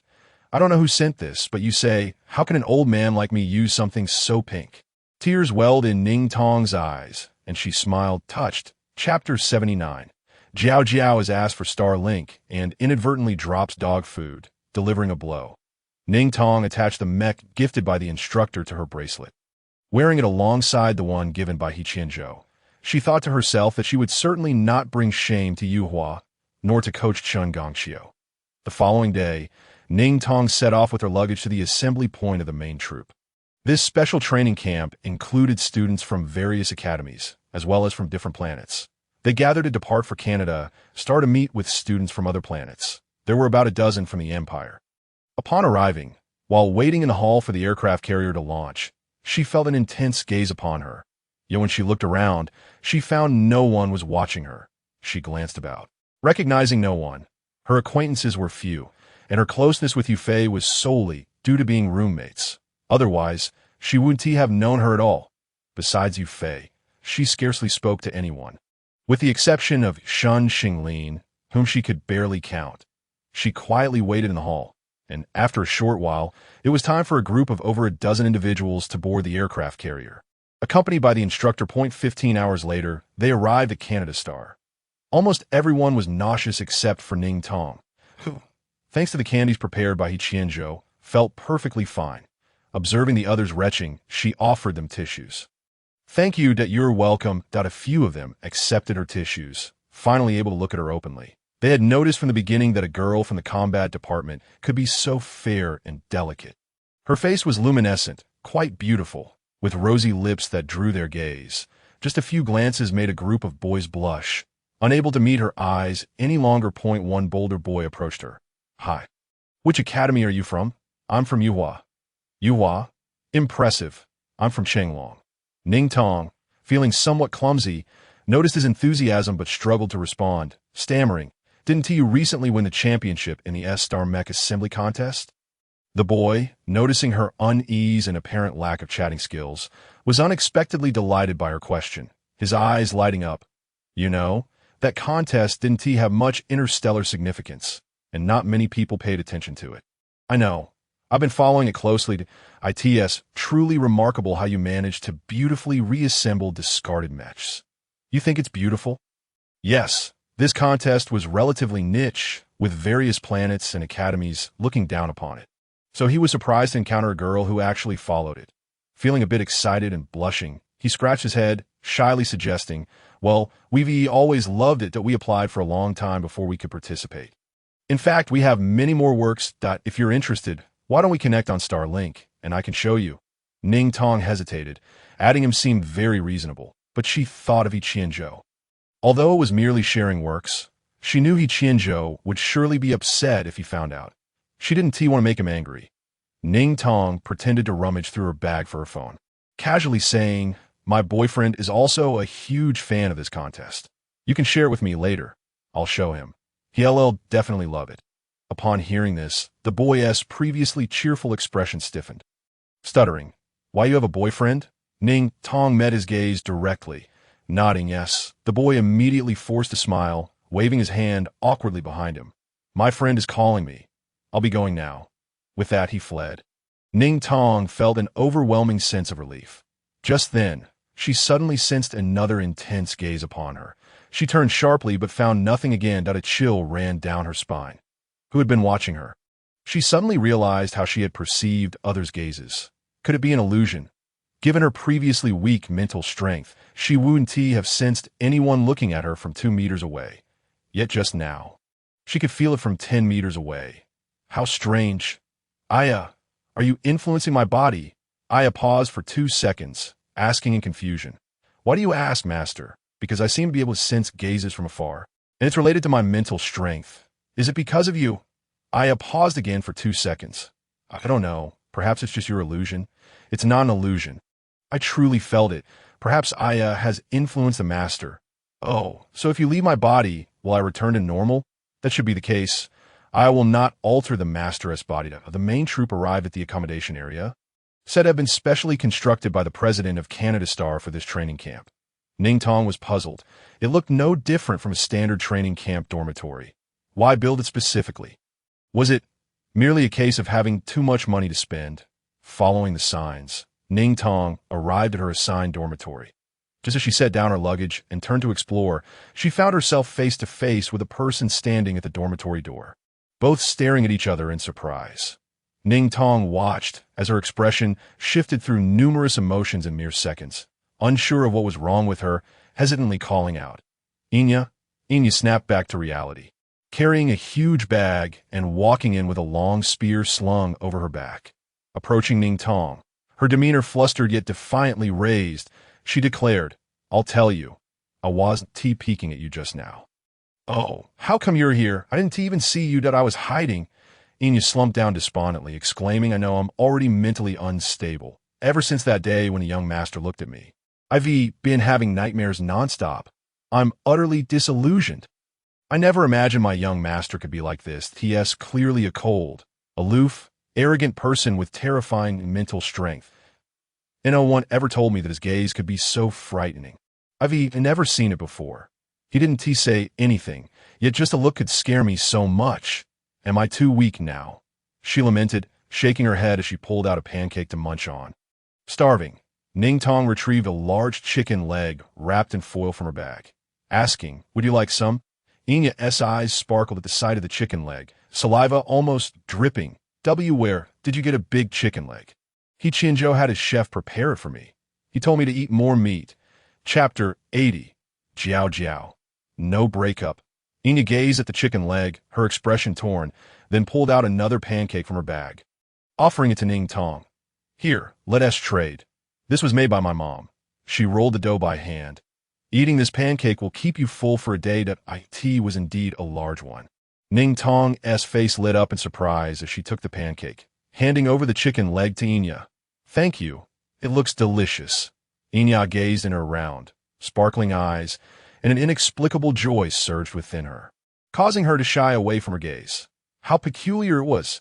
She also found her to be rather foolish. You don't even have a strategy. Who comes to Canada just to bring chicken legs? They say the food here is hardly edible for most people. Those who come usually bring noodles, enough to fill their stomachs, lest they starve. Alas, there are even weight restrictions. Otherwise, I would have brought chicken legs too. Ning Tong bashfully sat beside her, sharing her meal, and softly murmured, "If you want to eat, I have some left. My bag is full of food. He Qianzhou had already brought my luggage over, so what I carried here was freshly prepared." That young master treats you exceptionally well. That a pang of jealousy struck Enya as she observed her petite frame, and she sighed deeply. "Well, who wouldn't treat you this way if they were your boyfriend? You're so small. What could you possibly carry? I can manage because He Qianzhou cares for me. Oh, come on." The two sat together, and after Enya finished a pancake and devoured a large chicken leg, Ning Tong had only nibbled half of hers, saving the other half for later. "Shall we go out for a look? Today we can roam freely, but starting tomorrow, we must join the group." All right, the two exited the dormitory and entered the bustling hall, filled with students from various planets engaging in lively discussions. The most common topic of conversation was competition, which had become a customary tradition across the galaxies. Students from a mecha academy relished contests. Everything was up for comparison: hair length, physique, eating speed, shoe size, and undoubtedly, the most compared aspect was their proficiency in piloting mechas, reflecting their admiration for strength. Just as they arrived in the hall, an announcement echoed throughout. "Ning Tong from Yuhua. Do you hear me? Ning Tong from Yuhua. Do you hear me? Your boyfriend, Mr. He Qianzhou, has left some luggage for you. If you hear this, please come to the third-floor broadcasting room to collect it." The moment the announcement began, the previously noisy hall fell into a profound silence, an eerie hush enveloping the space. The announcement repeated 5 times before it ceased, and the crowd remained quiet for several minutes, only to erupt into astonished murmurs. "Wait, what? He Qianzhou? How can he share the same name as that He Qianzhou? That scared me. I almost thought it was the He Qianzhou. How could that He Qianzhou possibly be in a relationship? Did you not see The Last Hunting Ground? He was indeed in a relationship, all lovey-dovey with an NPC during the competition, as if we were deaf to it. I saw it too. I miss you so much. I miss you too." Can you imagine He Qianzhou saying such things? With that voice of his, I would have had 3 nights of spring dreams. Damn, seriously, Don't be so forward. He already has a girlfriend. Keep your voice down, but I heard they broke up later. It seems they had some conflict. And then everything went silent. That NPC started avoiding He Qianzhou. With his temper, how could he possibly coax someone? He would just cut ties. I asked that true. Where did you hear that? Just some gossip. People talk. And with so many NPCs around, someone must know something. Fortuitously, the person speaking happened to be right beside Ning Tong and Enya, and they naturally overheard. Just as Enya was about to speak, Ning Tong chimed in with a gentle voice.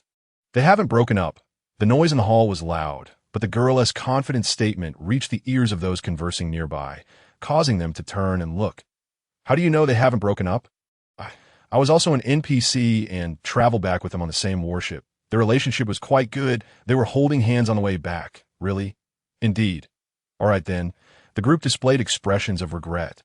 And the girl who had mentioned spring dreams leaned closer to Ning Tong. Is his girlfriend pretty? I didn't see her at all during the competition. She's. All right, I suppose that is she prettier than you? Ning Tong paused for a moment. But the girl, unreserved, pinched her cheek and exclaimed, How are you so beautiful? How do you have such long eyelashes, such flawless skin? What is your secret? Oh, add me on Starlink and send me the links to your skincare products. Oh, I haven't used any of those. Why not a girl beside this audacious one could no longer bear it, and pulled her away, exclaiming, What on earth? Don't embarrass yourself. It's too awkward to watch. Enya also found it unbearable and pulled Ning Tong away, saying, How did you end up in such a conversation with her? Oh no. All right, we have things to attend to. We're leaving, sure, goodbye. The four dispersed, and only then did Enya ask Ning Tong, Why didn't you tell her you're He Qianzhou's girlfriend? How could I say that? I can't just rush up and declare that I'm He Qianzhou's girlfriend. That would be too strange. That does seem a bit odd. Following the announcement, Ning Tong decided to retrieve her luggage first. And Enya inquired, Shall I accompany you?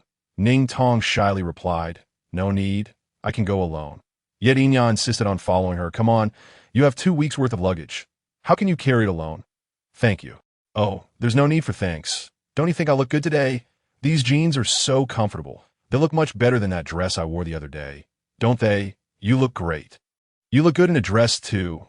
You're beautiful, and your figure is lovely. Wow. Why are you so sweet-tongued? Upon reaching the broadcasting room, Ning Tong politely knocked on the door and addressed the broadcaster. Hello, I am Ning Tong. I've come to collect my luggage. He Qianzhou is my boyfriend. The broadcaster paused for a moment, then stood up and explained, Well, your boyfriend was just here, but he had to step out suddenly. Would you like to wait here? You won't be able to carry such heavy luggage by yourself. That's all right. We can manage it ourselves. Ning Tong hadn't expected that He Qianzhou was actually waiting for her in the broadcasting room. He had sent her a message saying he was training at another base. They prepared to leave with the luggage. A sudden commotion erupted outside the broadcasting room window, accompanied by gasps. As if a fight had broken out, Ning Tong and Enya froze in shock and rushed to the window, where they beheld a row of trees. He Qianzhou had someone by the throat against a tree, surrounded by a crowd of onlookers who dared not approach. Ning Tong's heart raced, and she swiftly turned to dash downstairs. Upon reaching the hall, she found a throng of people gathered, unable to squeeze through. Surrounded by voices of discussion. My goodness, how terrifying. Isn't that the instructor leading us this time? I hope no one gets hurt. At that moment, other instructors arrived, pushing the crowd back. Ning Tong recognized the items they held, electric batons designed to subdue those with strong mental abilities. Her pupils dilated in horror, as she could not fathom such devices being used on He Qianzhou. Summoning her strength, she finally managed to push through the crowd. As an instructor approached her, intending to shoo her away, she ignored him and darted towards He Qianzhou. Hey, what are you doing? It's dangerous. Attention, a little girl has run inside. Ning Tong felt no fear. She charged straight to He Qianzhou, grasping his arm, calling out, He Qianzhou. The crimson rage in He Qianzhou's eyes seemed to fade as he turned at her call, loosening his grip slightly. Wife, it's me. Ning Tong spoke hurriedly yet softly. He Qianzhou, you need to let go. The wildness that threatened to consume He Qianzhou appeared to subside suddenly, his eyes darkening to their usual color. He leaned closer to the person he was restraining and whispered, My wife is here. I don't want to scare her. This is your last warning. I have a bad temper, and if you dare do anything foolish again, I will break your neck. Understand? After he spoke, he released his grip, and the tall instructor collapsed to the ground, gasping for air. Ning Tong tried not to look at him, instead asking He Qianzhou, "Are you hurt?" He Qianzhou's cold eyes warmed as they fell on Ning Tong. "My wife cares for me," he mused, a look of delight gracing his features. "That I'm fine," he replied. He Qianzhou took Ning Tong's hand, intending to leave, but suddenly noticed the crowd surrounding them, his expression hardening. "What are you staring at?" The piercing gaze and icy tone sent the circle of onlookers, which even the instructor could not disperse, fleeing in terror. Only a few notable figures remained. At a tall man, adorned with a golden insignia on his chest, strode confidently towards the two, his expression one of astonishment. When he looked at He Qianzhou, his eyes were cold and unyielding, while his gaze towards Ning Tong was filled with confusion and surprise. After a moment of contemplation, he spoke. "Young lady, might you be inclined to have a conversation with me?" Although Ning Tong did not recognize this individual, she was able to identify the emblem on his chest as that of a high-ranking commander. Before she could respond, He Qianzhou interjected, "Commander, if you have something to say, please do so directly to this." Yuan Jintian's brow furrowed violently. Unable to contain his frustration, he seized the instructor's baton and swung it towards He Qianzhou's leg, exclaiming, "You've grown increasingly audacious." However, to his surprise, the petite Ning Tong, startled, instinctively stepped in front of He Qianzhou to shield him. Yuan Jintian, unable to halt his motion, felt He Qianzhou's fury ignite as he swiftly grasped the baton. Pushing Ning Tong behind him in a chilling tone, he declared, "You may strike me, but do not lay a finger on her." His gaze bore into Yuan Jintian, who, despite his seasoned experience in battle, found it difficult to withstand the intensity. He exhaled sharply, discarding the baton. "You rascal! To have found yourself a girlfriend of such caliber is indeed your fortune."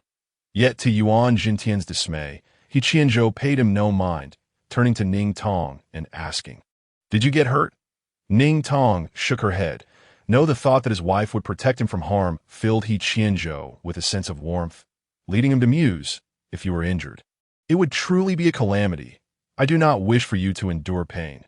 Yuan Jintian, exasperated, remarked, "Your impertinence is infuriating." His temper flared. He turned to Ning Tong. "What is your name?" "Young lady." Ning Tong looked at the commander, her demeanor sweet and demure. "I am Ning Tong," as in the tree. Hearing her gentle voice, Yuan Jintian's ire began to dissipate. The more he observed, the more he felt that He Qianzhou was unworthy of her. "How on earth did you fall for this scoundrel?" He Qianzhou, displeased, retorted, "What do you mean by that?" Yuan Jintian frowned. "What do I mean? With that perpetual scowl of yours, it is a miracle she hasn't fled in terror. And yet she stands to protect you." The mention of her shielding him filled He Qianzhou with a twisted sense of satisfaction, and he raised an eyebrow. "I have said it before, my wife cares for me." Ning Tong tugged at He Qianzhou, wishing to avert a quarrel. Yet He Qianzhou, attuned to her cue, leaned close, took her hand, and placed a gentle kiss upon it. "I shall obey, and of course my wife will care for me." Yuan Jintian could no longer bear to witness their exchange. Re-establishing his stern demeanor as the commander, he addressed Ning Tong with gravity. "You too, follow me. You should be able to surmise the matter at hand." At this, He Qianzhou's expression soured, his demeanor becoming icy. "I shall accompany you. You may return home, my wife." Yuan Jintian raised an eyebrow. "So now you are aware of your situation?" He Qianzhou's gaze was nonchalant yet distant. "I have gathered a hint. You were entirely oblivious before. With my wife present, things are inherently different." His focus remained fixed on his wife. "That is merely the truth." Yuan Jintian found himself at a loss. However, this was no ordinary matter that could be dismissed. She is your girlfriend, and this is your first moment of clarity. Do you wish to keep her in the dark? Or perhaps you prefer to face the repercussions of your actions? Upon hearing this, He Qianzhou's eyes turned cold. Yuan Jintian recognized He Qianzhou's displeasure, yet he deliberately directed his words at Ning Tong. As this matter could not be overlooked, Ning Tong processed the implications. Her heart raced, recalling fleeting images of He Qianzhou bearing wounds he had claimed to have forgotten. He had genuinely forgotten, for he had not shared his innermost thoughts. Suddenly, the once unclear events crystallized. This was not the first instance of He Qianzhou's silence. Yet she had never before witnessed him in such a state. How embarrassing! No matter the degree of humiliation, it was unacceptable to appear foolish in front of his wife. Chapter 82. I am your wife. He Qianzhou felt a burning shame. It was his pride that prevented him from confiding in her. Ning Tong, however, was unperturbed by such trivialities. All she was aware of was the multitude of electric shocks and injuries He Qianzhou had endured unbeknownst to her. Grasping his hand, she stood on tiptoe, tears welling in her eyes. He Qianzhou, how could you hide this from me? I am your wife. I have the right to know. Upon uttering those words, He Qianzhou felt as though he had been struck by lightning. How could she utter those words with such a gentle and tender tone? He gritted his teeth. Unable to contain himself any longer, he grasped her waist and addressed Yuan Jintian. I will see you in 3 hours. Yuan Jintian, exasperated, waved his hand dismissively. How shameful! You are about to enter the highest military ranks, yet you lose your composure at the sight of your wife. In the blink of an eye, He Qianzhou had vanished, leaving Yuan Jintian gasping in frustration. He Qianzhou, where are you taking me? This matter remains unresolved. He Qianzhou led her to his dormitory, and as soon as the door closed, he pressed his lips to her neck, beginning to shed his garments. What are you doing? Ning Tong blushed fiercely, her delicate shoulders exposed to the air, soft and pale like cotton candy, leaving an impression upon contact. Overwhelmed with embarrassment, she pushed against his shoulder. He Qianzhou, we are in a special training camp, not at home. We cannot act this way. Upon seeing her tears, He Qianzhou froze, as though struck by lightning. Filled with regret, he wrapped her in his embrace, gently caressing her back, kissing away her tears, whispering softly, I am sorry, my wife. Do not cry. If it shames you, we shall not continue. Having made his wife cry was a grave error. Ning Tong sniffled, caught in his embrace. Gripping his collar, her voice soft and tender. He Qianzhou, such matters cannot happen in public. Unless no one is around, that is still not permissible, sob. All right, if my wife says it's not allowed, then it shall not be allowed. Ning Tong calmed slightly, but upon witnessing his demeanor, her face flushed anew. Her eyelashes fluttered as she averted her gaze, stammering, then, what shall you do? I shall simply wait. It is all due to my wife's adorable words. I said nothing that my wife need not speak. Merely being here drives me to madness. Why? Because you are my wife, F? My wife. I love you. You are killing me. Please, do not utter another word. Ning Tong felt utterly mortified. But with He Qianzhou holding her hand beside him, she found solace in his towering, sturdy presence. As if nothing else mattered, He Qianzhou composed himself, smoothing his appearance before leading her outside. Yes, they walked. Ning Tong inquired. He Qianzhou, I believe I heard the instructor mention the highest military ranks. Are you planning to join them? The highest military ranks were the nation's elite forces, and He Qianzhou, even as a student, had been specially designated as a second-tier combatant. Given his prowess, joining the first-tier forces upon graduation was expected.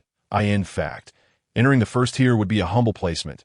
Yet currently, the most formidable military unit in the empire was indeed the first-tier forces, housing the strongest armed forces of the entire nation. Upon broaching this subject, He Qianzhou's eyes gleamed with a flicker of determination. He leaned in and kissed her hand. My wife, I shall discuss this matter with you tonight. All right. Ning Tong nodded.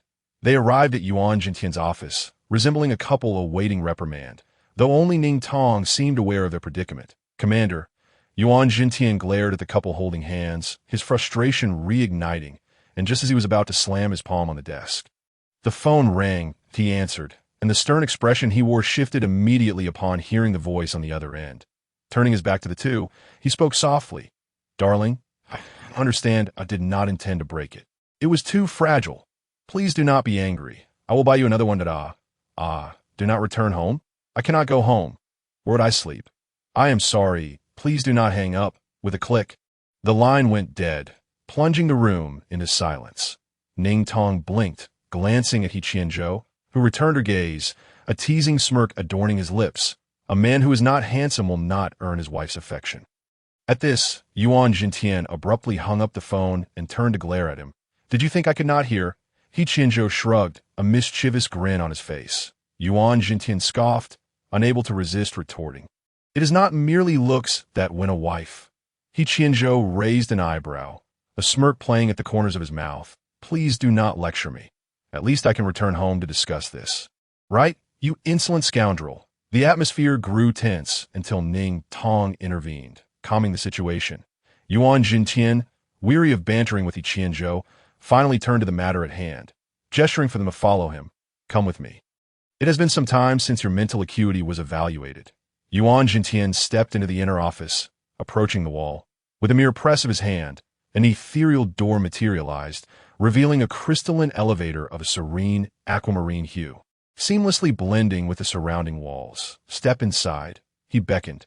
The three of them entered, and the elevator descended, covering the distance of approximately 3 floors before the doors opened once more.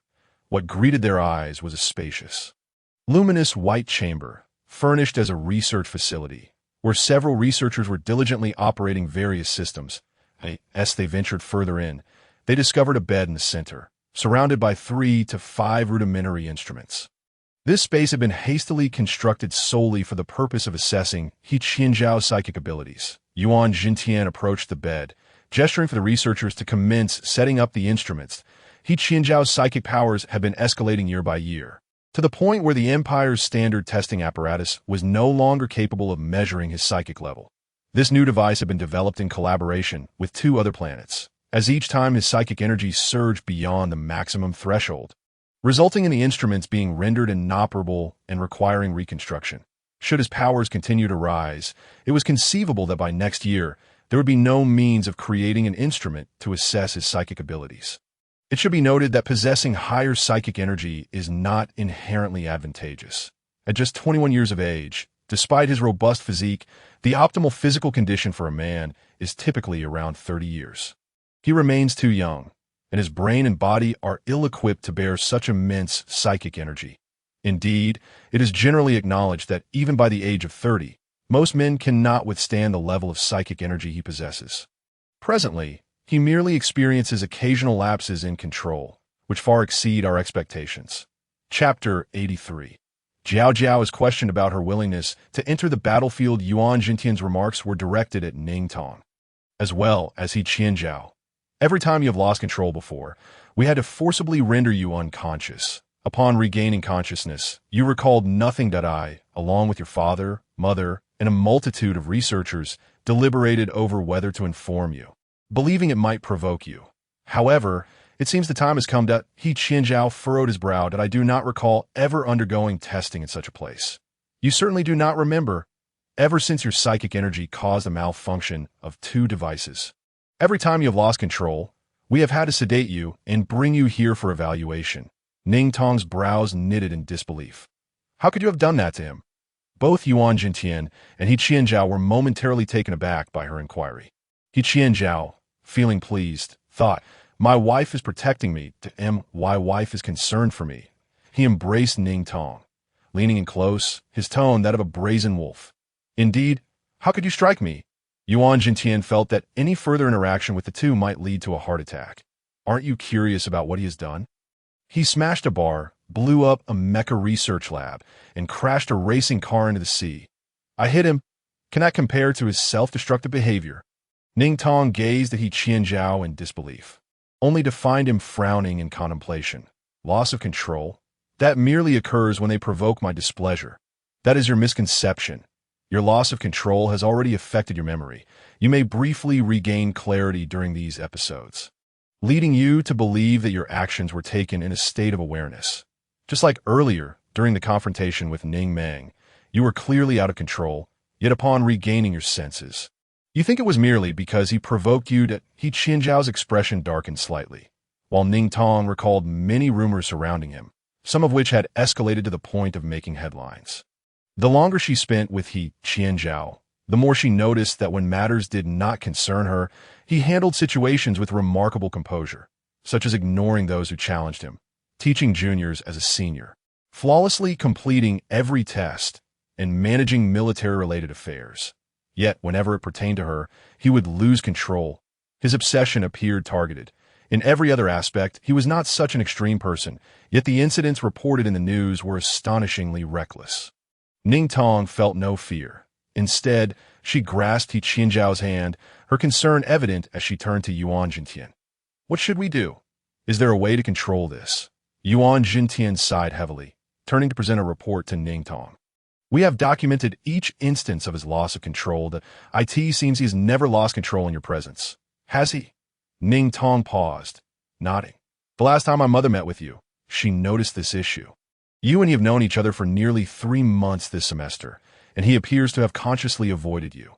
Every time you were together, nothing amiss occurred, but once a task was assigned, he would lose control.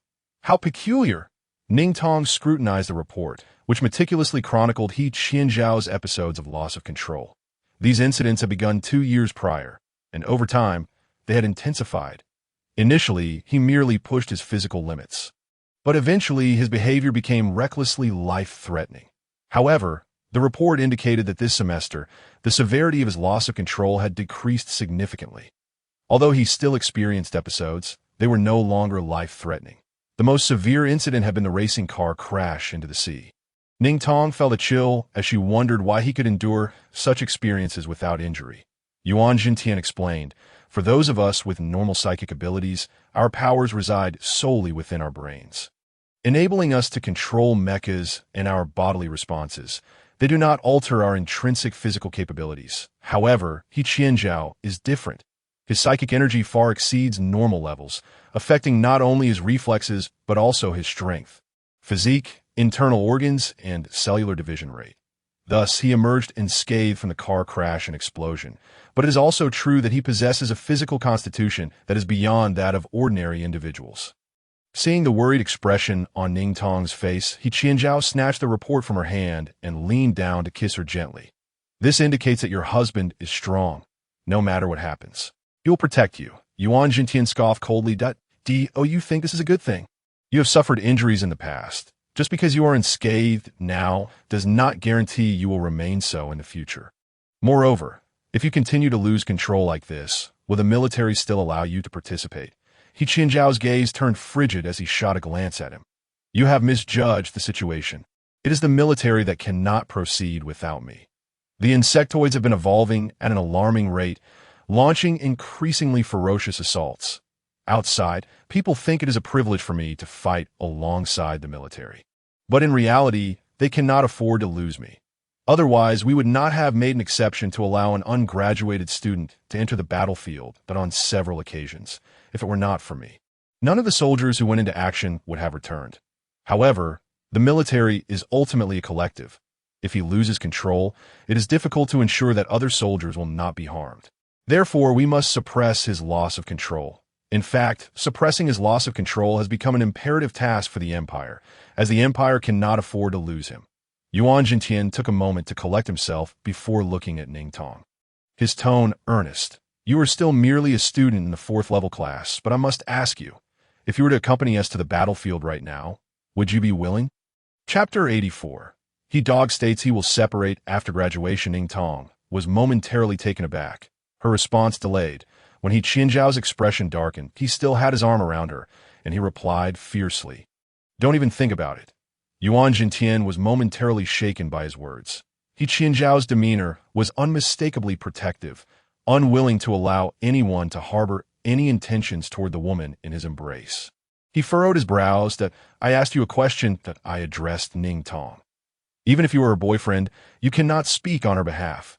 He Qianzhou's eyes turned icy, and Ning Tong quickly interjected, asking Yuan Jintian, "Do you believe that my presence on the battlefield would help control He Qianzhou's loss of control?" Yuan Jintian, suppressing his frustration, looked at Ning Tong. This is currently the only possibility for containing He Qianzhou's loss of control. Only with you present will he refrain from losing control. That, of course, we cannot rule out the possibility that the tasks themselves are the cause, but we must explore every potential factor. He Qianzhou could no longer contain himself, his dark eyes locking onto Yuan Jintian. Given that you have stated it so plainly, you should understand what I am capable of if anything happens to her. Let me reiterate, do not entertain any thoughts regarding her. At merely 21 years of age, he exuded a commanding aura that could easily overshadow the 40-year-old supreme commander. Yuan Jintian should have felt anger, yet when confronted by those piercing eyes, words eluded him. All he could manage was a heavy sigh.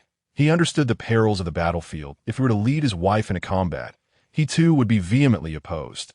However, Ning Tong was a student of the Mecha Academy, an institution specifically designed to prepare its students for the rigors of war. Moreover, He Qianzhou was of utmost importance to the empire, which prompted his inquiry. He never anticipated such a vehement reaction from He Qianzhou. Ning Tong found herself ensconced in He Qianzhou's embrace. Sensing the tension in his muscles as he stifled his emotions, clearly displeased, she tugged at him gently, and He Qianzhou diverted his gaze from Yuan Jintian to focus on her.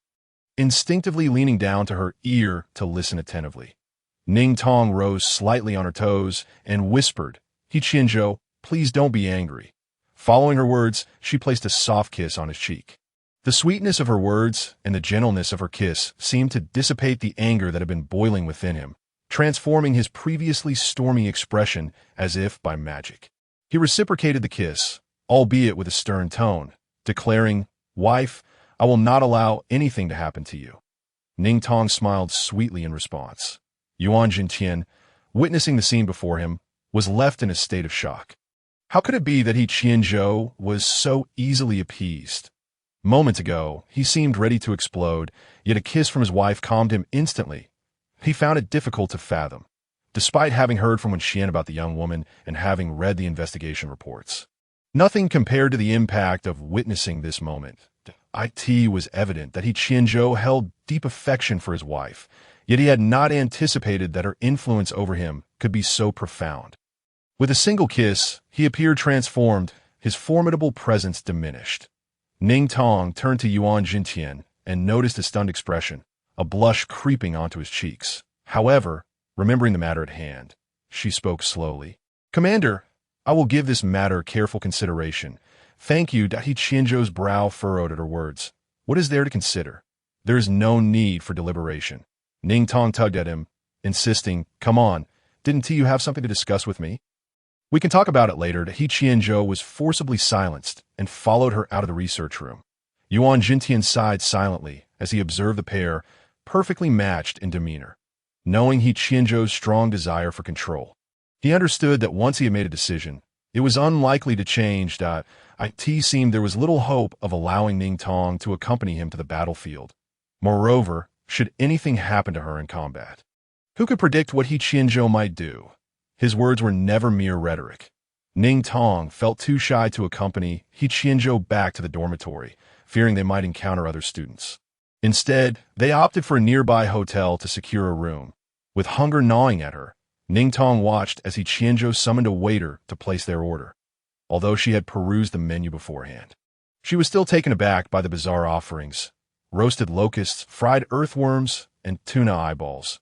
The latter, nearly the size of a tennis ball, made her grimace. It was enough to quell her appetite entirely. He Qianzhou frowned, snatched the menu away, and sent the waiter off. He then made a phone call, asking Ning Tong to list her desired dishes, after which he hung up, assuring her that they would be delivered shortly. As Ning Tong pondered the peculiar menu, filled with exotic items that were foreign to their empire, she noted the absence of familiar staples such as pork, beef, lamb, or vegetables. The only vegetable she recognized was one typically used as an herbal remedy back home, never gracing their dining table. "Have you been here before?" she inquired of He Qianzhou. He nodded. "I visited as a child back when the food was not so outlandish." She laughed, wrapping her arms around his neck. "This is simply a reflection of each country's unique culinary customs. They would likely find our cuisine just as peculiar." He Qianzhou couldn't resist her smile. He playfully traced her cheek with his tongue, teasing her dimple before planting soft kisses upon her. Before long, their meal arrived. After dining and showering, they settled into bed, the screen flickering with mundane television shows. Finally, Ning Tong broke the silence. "He Qianzhou, weren't you going to discuss your entry into the highest military ranks with me?" They nestled closely together, He Qianzhou enveloping her from behind, resting his head on her shoulder, their fingers intertwined, and their feet touching. His voice was gentle, as if he feared alarming her. "Wife, once I graduate and join the elite military. There will be a lengthy period when we cannot see each other." Her eyes widened slightly as she looked up into his dark irises. He gently lifted her chin, brushing his lips against hers as he elaborated. "The insect race has become increasingly formidable in recent years. The Empire's armed forces appear increasingly feeble in their presence." His tone shifted from irritation to a low murmur. "Wife, I do not wish to be apart from you." Previously, I lacked this conviction. I didn't feel compelled to undertake these responsibilities. With so many within the Empire, it was not solely my burden to bear. But now, whenever I think of you, I understand the necessity of my actions. I am not merely protecting the Empire, I am safeguarding you. These troublesome foes must be dealt with to prevent any threat to your safety. His words were akin to a declaration of love. His deep, resonant voice, unusually tender, causing Ning Tong's heart to race. "The Empire's military is riddled with flaws. I will rectify the situation all at once, and then I can be by your side." Ning Tong felt a rush of emotions as he kissed her, her heart racing to the point of distraction, her eyelashes fluttering. "But how long will we be apart? The insect race is too challenging. It cannot be resolved swiftly to 18 most, 2 years. He Qianzhou replied slowly, "I will reorganize the military and select capable individuals. The Empire's highest military remains too weak. I will unite with the interstellar forces to forge the strongest armed forces. Ensuring the insect race dares not approach us again to just 21. Few newly graduated soldiers would dare to speak of military reform, but He Qianzhou possessed both the qualification and the capability. It seemed he was destined for this role. Such a long time. He, too, felt reluctant. "I will not cease to contact you, my wife. Whenever I have time, I will video call you, so you know what I am doing." Yet as he spoke, it seemed he envisioned their separation, his expression darkening, veins pulsating at his temples. He tightened his embrace, pulling her closer, as if he sought to eliminate any distance between them. His voice grew hoarse, as though he were suppressing his emotions. "Wife, I cannot bear to be apart from you." Ning Tong leaned back gently, resting her head on his shoulder. "Then let me accompany you to the military." At her words, He Qianzhou paused, meeting her gaze. "Wife, this is not something to entertain. It is impossible." Ning Tong discerned the deep reluctance in his eyes and averted her gaze, her own eyes lowering as she murmured, "But I do not wish to be separated from you, either." He tightened his grip once more. "At most, 2 years. No, 1 year, and I will return. He Qianzhou, my unwillingness to part with you extends beyond mere sentiment. I do not wish for you to be harmed, that I will not be harmed. The commander stated that your previous luck does not guarantee future safety, that I still recall when you injured your arm. You couldn't even remember how it happened. While I can endure injuries, you must remain unscathed, absolutely." Ning Tong felt a surge of conflicting emotions. She turned to face He Qianzhou. "He Qianzhou, I'm also a student of the Mecha Academy. I train diligently every day and have achieved the top score. I possess considerable knowledge. I am not as weak as you assume. While I may not yet be on the front lines, I can at least join the battlefield and accompany you." He Qianzhou hesitated. "Once on the battlefield, there are risks. The military cannot ensure safety every time. Ambushes and various tactics abound. Countless times, if it weren't for me, the entire army would have perished. But if I am not there, you may lose control. The commander warned that if you lose control again, you won't even be permitted on the battlefield. And how can you reform the military then?" Ning Tong felt a flare of frustration. He Qianzhou's tone was resolute, as if he were absolutely unwilling to allow her to fight, but he noticed the glistening tears in her eyes, furrowing his brow. He gently wrapped his arms around her neck, wiping away the moisture from her eyes, speaking soothingly. "I will maintain control. Previously, I was unaware of my potential for losing control, but now I understand, and I will manage it. And if you cannot maintain control, then that is my own matter. You need not accompany me to the battlefield." Ning Tong's heart trembled at his words, a wave of self-deprecation washing over her. It felt as if she were once again being treated as a mere pawn, previously used by instructors to restrain He Qianzhou in the hunting grounds, and now being utilized by the nation to suppress him. It was truly perplexing. Everyone feared He Qianzhou. Everyone looked down upon her. Yet only she, whom everyone dismissed, had the power to restrain someone so formidable. That He Qianzhou, "Do you look down upon me?" she softly inquired. As soon as the question escaped her lips, He Qianzhou furrowed his brows, his expression darkening abruptly, as if he had heard something utterly unfathomable. What could it possibly be? Ning Tong gently leaned in and placed a kiss on his cheek, whispering, "Because I am not formidable, you can only perpetually worry about me. You are my boyfriend, and I adore you. I fear for your safety, which is why I wish to fight alongside you on the battlefield. Although I may not be of much assistance, I simply want to watch over you. Yet because I lack strength, you deem me incapable, and thus do not allow me to go." These words felt like daggers piercing He Qianzhou's heart. How could he endure the sight of his beloved wife expressing such sorrow with such a pained countenance? He immediately pulled her into a tight embrace, asserting, "What nonsense! My wife is the most remarkable of all. I watch you every day. How could I ever think you are not capable? No one in the entire galaxy is more impressive than you. My wife is simply the best, and no one would ever look down upon you or think you incapable. They can only envy you for your beauty and strength, which they cannot attain." Ning Tong was rendered bashful by his flattery. He Qianzhou certainly knew how to soothe her. He continued, "Wife, I simply do not wish for you to be harmed." Ning Tong replied softly, "But you just said I'm the most formidable person in the galaxy. That if I am so formidable, even more so than you, how could I possibly be injured? Wife, were you just deceiving me?" she said, her tone tinged with a touch of vulnerability. He Qianzhou immediately erupted, pressing a kiss upon her. "Wife, do not toy with my emotions. I cannot compete with you. My wife is the most exceptional. I am not lying, but I am afraid. Just the thought of the Zerd appearing before you drives me to madness. If anything were to happen to you, I cannot guarantee what I might do."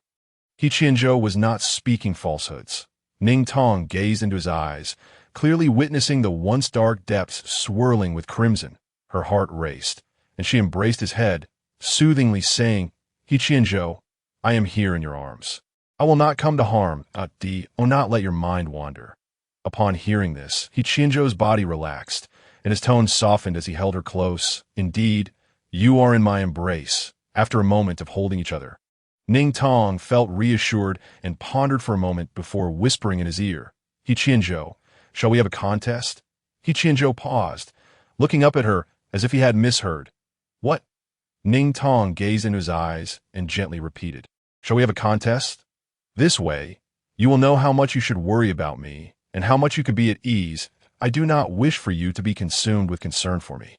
He Qianzhou, although I long to be on the battlefield, just as you love me, nothing is more important to me than you. If my presence on the battlefield becomes a burden to you, I would willingly refrain from going. I do not want to cause you worry, which is why I desire to become strong. Even though my height does not reach your shoulder and you could lift me with one hand, I possess great energy within me, and I hope you will see that I wish to stand by your side, not merely hide behind you. I love you as you love me. Is that all right?" Chapter 86. He Dog. I just want to die in your hands. Upon uttering these words, He Qianzhou's breath caught in his throat, and the next moment, he plunged into Ning Tong's embrace, wrapping his arms tightly around her, holding her firmly as if to trap her in his embrace. "Wife, just end me." He Qianzhou's tone was fraught with urgency, deep and stifled, and Ning Tong could feel his fervent heartbeat through the embrace. Taken aback, she asked, "What are you saying?" He Qianzhou's voice was hoarse. "Wife, I just want to perish in your hands. When you speak like this, I would willingly offer my heart to you." Ning Tong's heart raced. Such obsessive and fervent words could only come from He Qianzhou. She felt a surge of anxiety, but tightened her hold on him, burying her face in his shoulder. "He Qianzhou, do not frighten me. Do not say such things." He Qianzhou tilted his head, nuzzling her hair, then kissing and nibbling her ear, trailing kisses down her neck as he murmured, "Wife, I love you. In this world, I love only you. My heart beats solely for you. Not just my heart, but from head to toe, I belong to you. I love you, wife. I would do anything for you, even if it means giving my life." He Qianzhou's fervent, obsessive confession flowed into her like a warm current, crashing against her heart.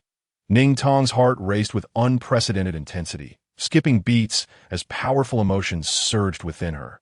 She felt on the verge of tears, yet also had an impulse to vent her feelings. Unsure of how to proceed, she clung tightly to him and playfully nibbled at his neck. "He Qianzhou, are you foolish? How can you love only me? You must also love yourself. And Aunt Wen, do not keep speaking of dying for me. That if something were to happen to me one day. Before she could finish, He Qianzhou interrupted, if that day were to come, I would make the entire empire perish. He Qianzhou was once again speaking recklessly, but Ning Tong did not wish to argue with him. She cupped his face, gazing into his deep, dark eyes. He Qianzhou, we must both be well, all right? He Qianzhou lowered his head, pressing his forehead against hers. All right, as long as my wife is well, I shall be well. Are you threatening me? How dare you? You dare. I lack the courage.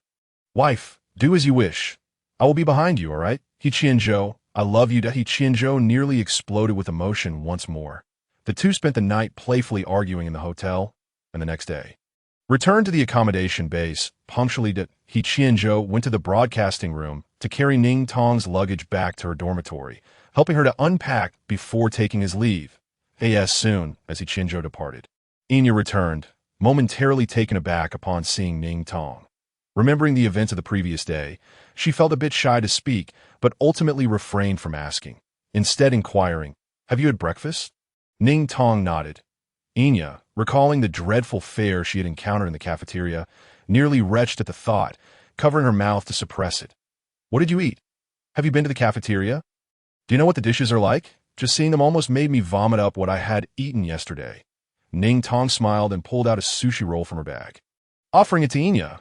Would you like this? I already had breakfast at the hotel. Hotel? Yes. Enya waved her hand, claiming she was full from the pancakes, but curiosity got the better of her as she asked, where did you go yesterday?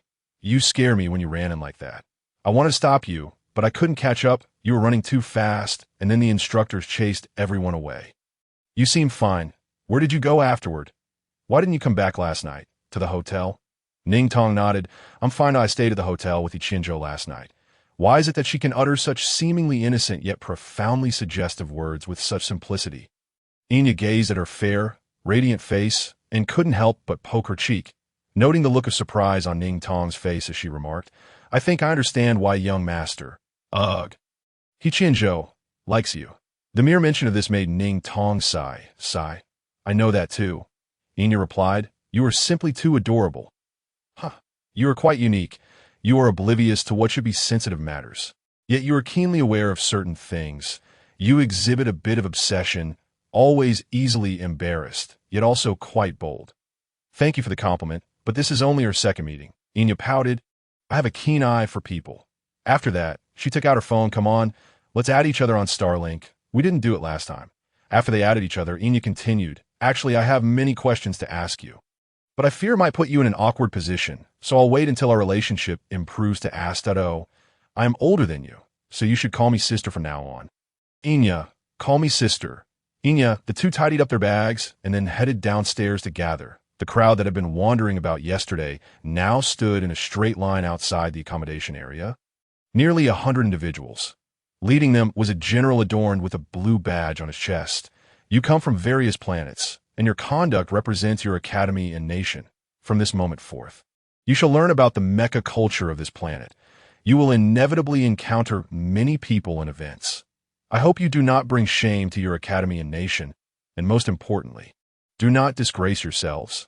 Though the special training camp was ostensibly for leisure, it would not impact academic scores. However, the performance of the trainees throughout the journey would be closely observed by the commanding general and the high-ranking officials behind him. It was not unheard of for a commanding general to take notice of a trainee and extend an invitation to join the military even before they graduated. Thus, all the trainees understood that the special training camp was not merely for learning, but also an opportunity. And none dared to act recklessly. There are 90 of you in total. We will now divide into teams on the first day. There are 3 locations to choose from. Please stand behind the instructors at the location you wish to go to. Each location only permits 30 individuals. You will choose and allocate yourselves to. As soon as this was announced, everyone began discussing among themselves. Enya promptly asked Ning Tong, where do you plan to go? Ning Tong replied, the museum. He Qianzhou is waiting for her at the museum. If she doesn't go, He Qianzhou will undoubtedly explode, and one can't help but wonder what thoughts will cross his mind. Coincidentally, I too wish to visit the museum. Shall we go together? The two confirmed their plans and set off towards the museum queue. However, merely a couple of steps away, a throng of people surged towards the line, filling it in an instant. Ning Tong had already made her way forward, but was abruptly knocked aside by someone rushing in. Fortunately, Enya was quick to catch her. Otherwise, she would have fallen. Enya was furious, grabbing the collar of the person who had collided with Ning Tong and scolding, "Are you blind? Can't you see there are people here?" Chapter 87. Jiaojiao. We will always be together. Enya possessed the quintessential physique of a special agent. Tall, with a delicate face that, on ordinary days, exuded an aura of refined beauty. Yet, when she glared, her sharp eyes conveyed a formidable pressure. But those from the Mecha Academy, regardless of their technical skills, were known for their audacity. They had never feared anyone. Just as she was about to retort, her peripheral vision caught sight of the instructor, and her expression suddenly shifted to one of grievance as she exclaimed, "I was clearly here first. Why should I give up my spot?" Her voice was loud enough to draw the instructor's attention. With a stern expression, the instructor loomed larger in front of the girls, his sharp gaze piercing. What happened? At his inquiry, several individuals felt a twinge of fear. The girl who had caused the collision stood before the instructor, feigning innocence as she said, "Instructor, I was here first, and she accused me of not seeing her and even grabbed my collar." Enya was infuriated. She had never encountered such shamelessness. She turned to the instructor and stated, "We were here first." She rushed in and almost knocked her down. She pointed at Ning Tong. The instructor turned to Ning Tong, his tone inexplicably softening. "Did she bump into you?" Ning Tong nodded. After inquiring, the instructor directed his gaze back to the girl who was still pretending to be aggrieved. "All right, your special training camp ends here. I remember you are from M-Star, so you can pack your things and leave now." The girl's eyes widened in disbelief. "Why?" The instructor looked at her coldly, his voice as frigid as ice. "Stop pretending to be clever. Don't play these tricks in front of me. Such petty schemes are beneath my notice." Ultimately, the girl's tears did nothing to alter the instructor's decision, and she was promptly sent away. Following this minor incident, the general reiterated before the crowd, "You represent not only yourselves, but also your academy and your planet. You are here to learn, so refrain from any petty scheming that would bring disgrace upon yourselves and your institution. If you wish to enter the military, you must first learn to be a person." Once the lines were organized, Ning Tong and Enya followed the group towards the museum. Along the way, Ning Tong nudged Enya and smiled brightly at her, saying, "Thank you." Enya was momentarily taken aback, her face flushing as she replied, "For what?" "It was nothing." Ning Tong shook her head and explained, "Actually, I've often faced such situations before, but no one ever stood by my side to help me.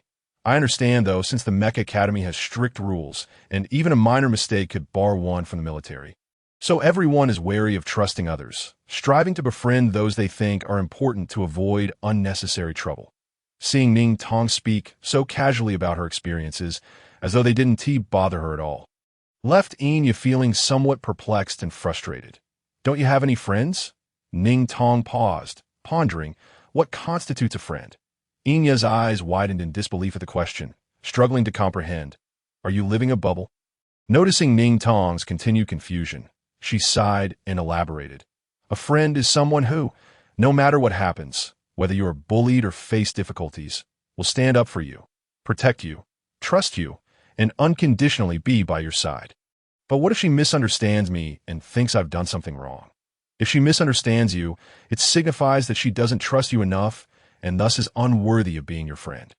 Ning Tong recalled the time when everyone stood against her, their eyes filled with suspicion and shock, as if she were a villain. She didn't mind the gazes of those who didn't know her, but among them was one whom she considered a close friend, someone she had lived with for a year.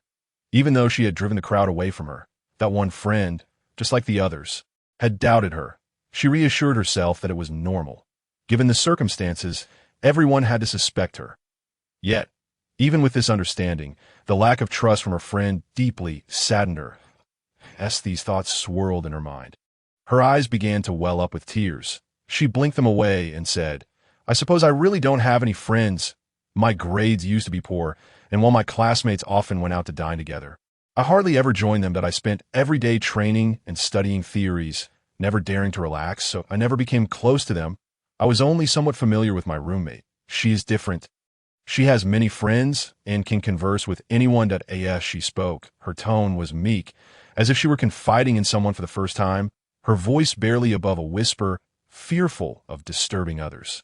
Enya felt a pang of sympathy and pulled her into an embrace, pretending not to notice her reddened eyes. Her tone softened. From now on, be happier.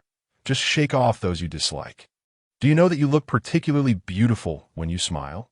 If I were He Qianzhou, seeing you smile even once would leave me utterly enchanted.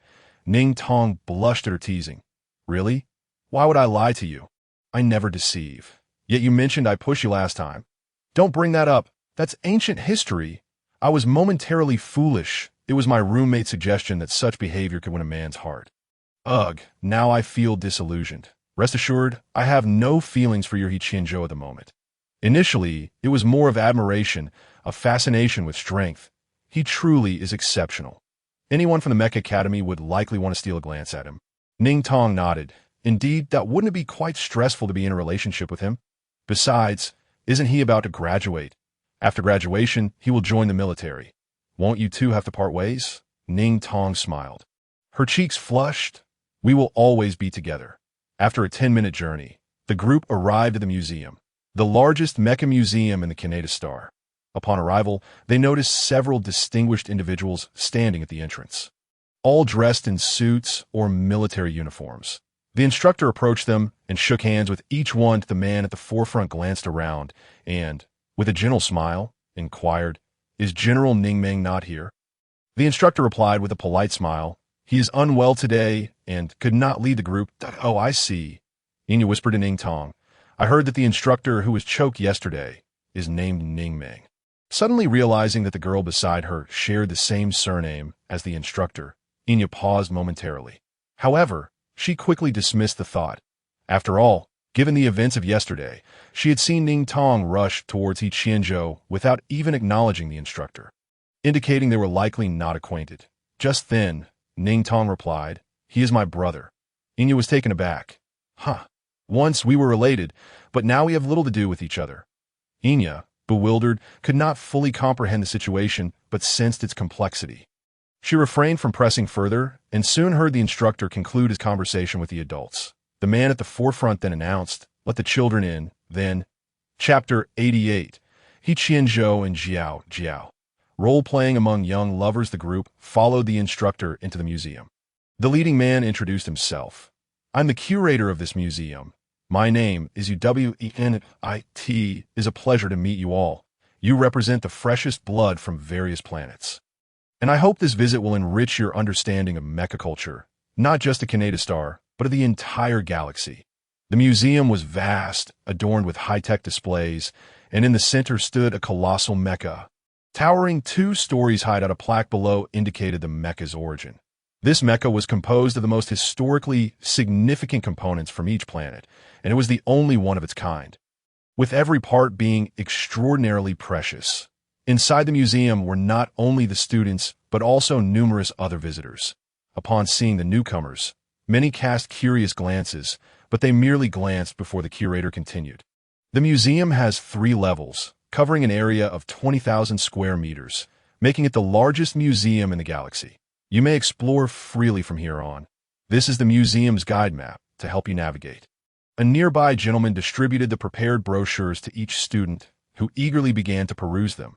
Additionally, we have specially invited 2 knowledgeable seniors to guide you during this museum visit. This is Senior Gao and from the Water Nation of Mercury. And the other is, just as the curator began to introduce the second senior, he paused. Where did he go? Ning Tong wondered. Where had He Qianzhou disappeared to? The director had scarcely finished his words when a bespectacled gentleman swiftly emerged from the side of the museum, leaning in to whisper something to the director. Upon hearing it, the director burst into hearty laughter and addressed the crowd. "There is one more individual present, your esteemed senior, He Qianzhou. His reputation precedes him. He has become somewhat besieged by visitors and is currently unable to extricate himself. Having secured victory twice in a row, I believe it unnecessary for me to elaborate further. The remaining time is yours to enjoy. You may accompany your senior or explore independently. Should you have any inquiries, do not hesitate to seek guidance from your senior." to the mention of He Qianzhou. The crowd stirred with excitement, and soon a couple of individuals approached the director to inquire about his whereabouts. Behind them, a few voices could be heard murmuring. Did you witness what transpired yesterday? He Qianzhou nearly killed an instructor. I used to admire him and wish to meet him, but just thinking about his demeanor from yesterday fills me with trepidation. I dare not approach. You must not have seen enough. I frequent the forums of Yuhua, and many have sought to provoke He Qianzhou if he were not such a formidable individual. Would he have won twice? Would he have joined the military at such a young age? If someone provokes him, he is justified in retaliating. That is indeed true. I suppose it is different seeing it on screen versus witnessing it firsthand. He Qianzhou is truly impressive. Stay alert. Once on the battlefield, such occurrences will be commonplace. Ning Tong cast a glance at the girl who was defending He Qianzhou, finding her remarkably astute. Inya, who had overheard, nodded in agreement and then asked Ning Tong, "Are you also planning to seek out He Qianzhou?" Ning Tong nodded. "What about you? Would you like to join me?" Inya cleared her throat lightly. "I think I'll follow another senior. It seems many will be seeking He Qianzhou, and it would be rather awkward for the other senior to be left alone." "Very well, then," as the two prepare to part ways. Ning Tong pulled Inya closer and whispered, "He is quite handsome, you know." Inya's face flushed instantly, and she replied softly, "I know." Ning Tong located He Qianzhou 5 minutes later, finding him surrounded by a throng of admirers before a wall-mounted specimen. All gazed at him with eager eyes, yet they maintained a respectful distance. That He Qianzhou's expression was grim, yet he continued his explanation, albeit with an evident impatience, as though reciting a memorized script devoid of any emotion. Ning Tong felt a sense of helplessness. If the instructor and director were to see him in such a state, they would surely reprimand him. The moment she appeared in the corridor, He Qianzhou's cold gaze fell upon her, and his demeanor brightened instinctively as he began to approach her. Ning Tong hurriedly gestured for him to stop, causing him to halt abruptly. They had agreed the previous night at the hotel that should she seek him out, they would maintain a certain distance and avoid drawing attention to themselves. Given He Qianzhou's notoriety, any overt display of closeness would undoubtedly attract significant notice. As He Qianzhou continued his monotonous recitation, his gaze remained fixed on Ning Tong, which made her feel rather unsettled. She stepped forward to join the crowd, listening to him speak. With her delicate face tilted upward, her innocent eyes regarded him with unblemished clarity. Absorbing his words, He Qianzhou faltered mid-sentence, utterly captivated by her presence. His tone shifted dramatically from the previously flat and impassive cadence to one that was lower, more languid, and imbued with a gentle warmth. As he inquired, having shared so much information, "Let me test if you were indeed paying attention." The eager expressions of several young women before him suddenly froze, and upon realizing what he had said, they quickly averted their gazes, whispering amongst themselves as if they had not been listening at all. His eyes then landed on one individual, a subtle smile glimmering in their depths, and with a raised eyebrow and a gentle tilt of his chin. He addressed her, "You there, my fellow student?" Ning Tong, realizing he was speaking to her, pointed to herself and asked softly, "Me? Who else but you?" He Qianzhou's ambiguous remark left the audience feeling perplexed, yet intrigued. As he singled her out, the crowd parted to allow her passage. Approaching him, He Qianzhou instinctively reached for her hand, but upon sensing her startled reaction, he withdrew, his expression darkening once more, suppressing his frustration. He asked, "What is your name?" Ning Tong hesitated, an odd sensation washing over her before she replied, "I am Ning Tong." The girl before him, with her sparkling eyes, softened He Qianzhou's demeanor, and the previous air of arrogance diminished. Lowering his head slightly, his eyes filled with affection, he asked, "Then let me inquire, how many known nests of the insect race have been discovered?" 120, Ning Tong answered promptly, having known this information for quite some time. Noted. May I pose another question? Certainly. Where is the most lethal part of the insect race? The foreclaws and teeth. The foreclaws are as sharp as blades, and the teeth are venomous. Impressive, He Qianzhou praised her, causing her cheeks to flush. "Senior, your questions are rather simple. I have known these since I was 13. A girl interjected with a hint of sarcasm. "Fellow student, we can only enroll in the Mecha Academy as adults." "Are you saying you knew this at 13? As her voice grew fainter under He Qianzhou's piercing glare, the girl retreated into silence. You dare compare yourselves to the top of Yuhua? He Qianzhou's words dripped with scorn. And Ning Tong discreetly shot him a look, urging him to temper his remarks that he smirked but fell silent. Another girl, feeling a mix of indignation and curiosity, asked, Senior, how do you know she's the top of Yuhua if you have just met her? With a straightened posture, He Qianzhou responded matter-of-factly, She is my girlfriend. Before he could finish, Ning Tong coughed heavily, prompting He Qianzhou to awkwardly amend, She is someone who told me. His expression soured once more. Clearly reluctant to concede. Ning Tong, the top of Yuhua. Who doesn't know that? At this moment, a girl suddenly exclaimed, Oh, I remember now. That name sounds so familiar. I've heard it somewhere. Ning Tong jolted, recalling the announcement that had echoed through the hall. Fearing speculation, she looked up at He Qianzhou, asking, Senior, may we continue our tour? He replied, Certainly. Where would you like to go? Senior, you should ask everyone where they wish to go. Where would you like to go? Ning Tong retrieved her guidebook, pointing to a location. Senior, I would like to see this first. Very well. He Qianzhou took her hand and began to walk away, leaving a crowd of stunned onlookers behind. One girl gasped loudly, drawing attention from those nearby, while another swiftly covered her mouth, apologizing to the group. Yet another girl murmured, I wanted to mention earlier that when we entered the dormitory area yesterday, wasn't there an announcement? Ning Tong, your boyfriend He Qianzhou, did I imagine that? Another girl added, I've been holding this in for ages. I just saw that girl Ning Tong slap He Qianzhou's backside. A.S. Ning Tong was led away by He Qianzhou. She felt somewhat bewildered and glanced back to find no one following them. This fell off. She tugged at He Qianzhou. He Qianzhou, what about the other students? The other students? The other students? All they talk about are the other students. Paying me no mind that I am her boyfriend. Why should I care about their opinions? He Qianzhou grumbled silently in his heart, not daring to voice his thoughts. Ning Tong was led away, uncertain of their destination. After a brief detour, He Qianzhou returned her to the group of students still lingering behind. With a cool gaze, he addressed them. What are you all standing around for? Keep up. At a group of individuals lingered for a moment before promptly following suit. During the ensuing hours, He Qianzhou conducted the group through each exhibit like a typical senior, his demeanor somewhat aloof yet detailed in his descriptions. Despite his slightly cold expression, he adeptly addressed every inquiry posed by the attendees. Moreover, his striking good looks, perfectly proportioned physique, broad shoulders, and long legs, coupled with a particularly melodious voice, rendered him utterly captivating. The way his Adam's apple rolled as he spoke was irresistibly alluring, compelling attention from all around. As the morning progressed, the throng surrounding He Qianzhou swelled, drawing not just fellow students, but also curious visitors eager to join the tour. When it was time for a lunch break, several bold boys and girls approached He Qianzhou, daring to ask for his contact information. In response, He Qianzhou casually tossed his phone to Ning Tong.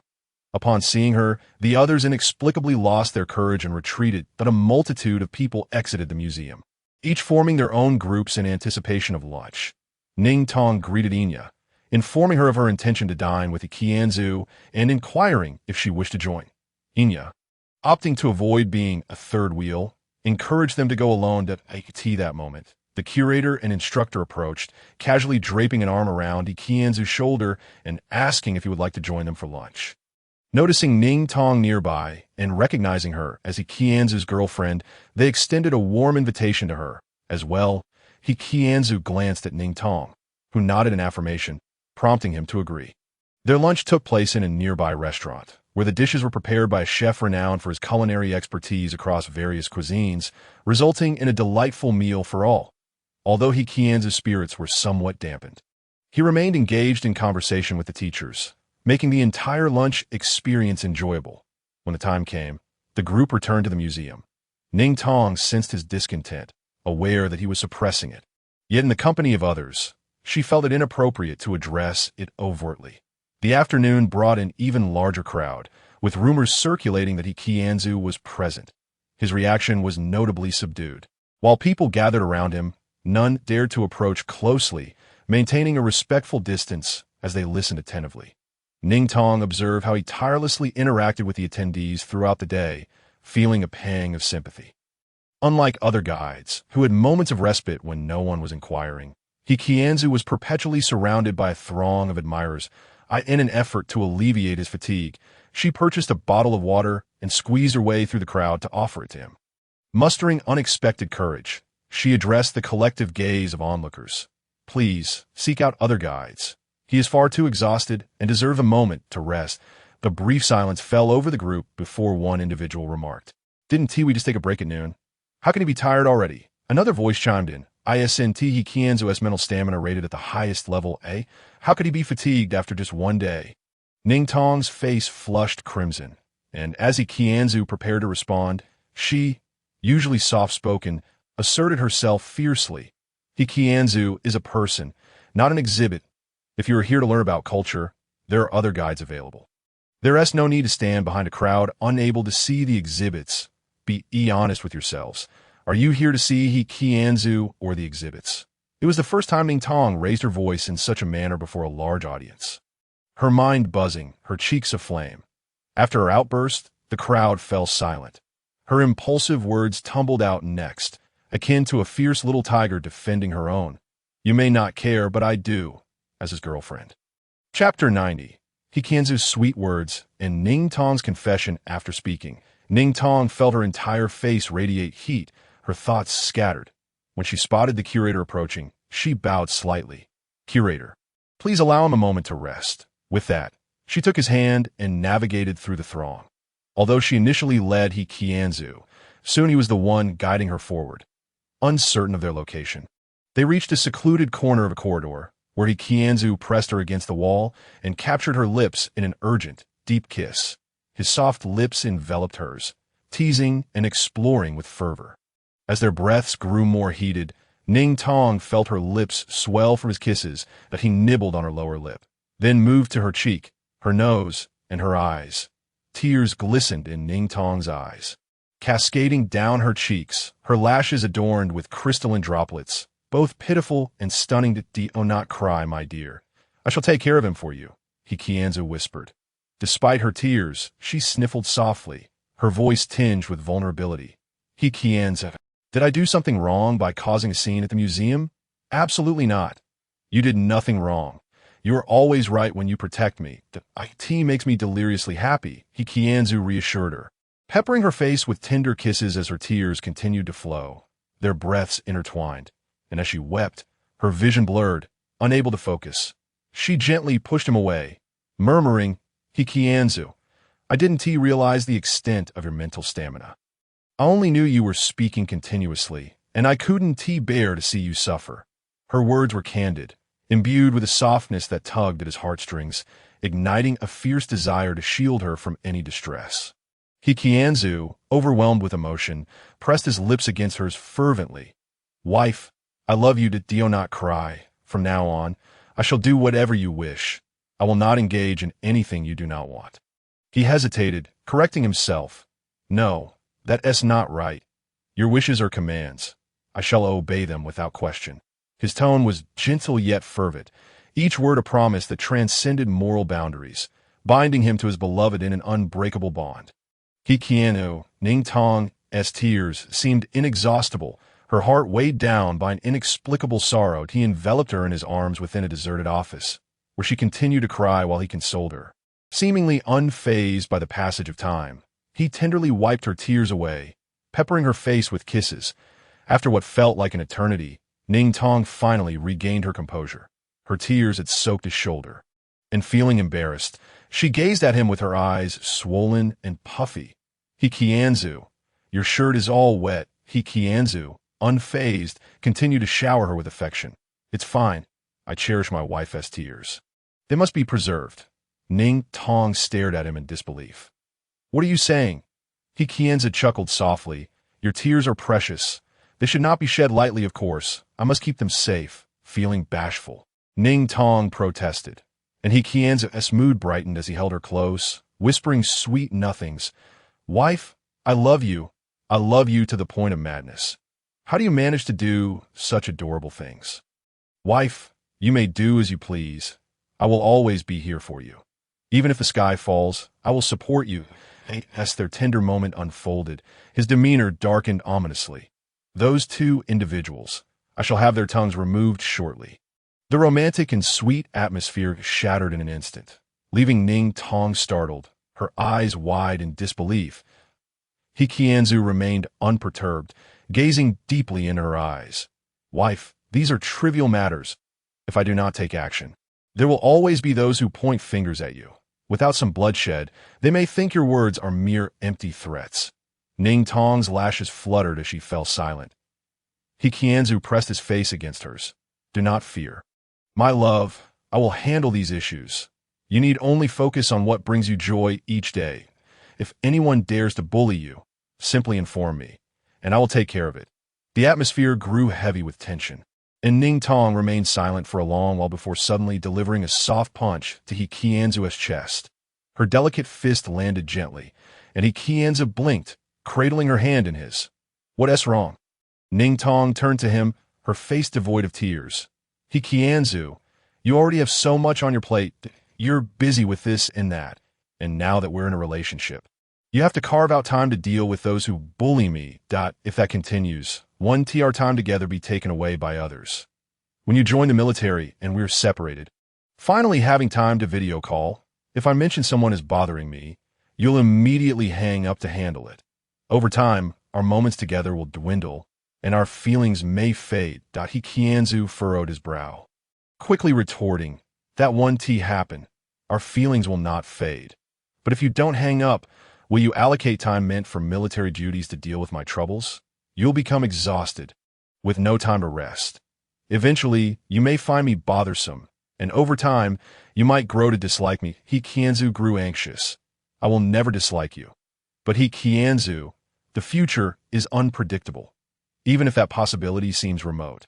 I am your girlfriend, that I don't want you to be constantly distracted by my issues. I fear I might be a burden, and I wish for you to understand it will never be a burden. I only wish to pamper you, he insisted. Yet guilt gnawed at her heart. You are already so burdened, worrying about me and dealing with my issues every day. I want you to spend more time with me instead. But they made you cry. Ning Tong smiled gently and planted a kiss on He Qianzhou's cheek. She began, that I used to be too timid to speak in front of so many people, let alone engage in an argument. Yet today, I found the courage to voice my thoughts without a hint of fear.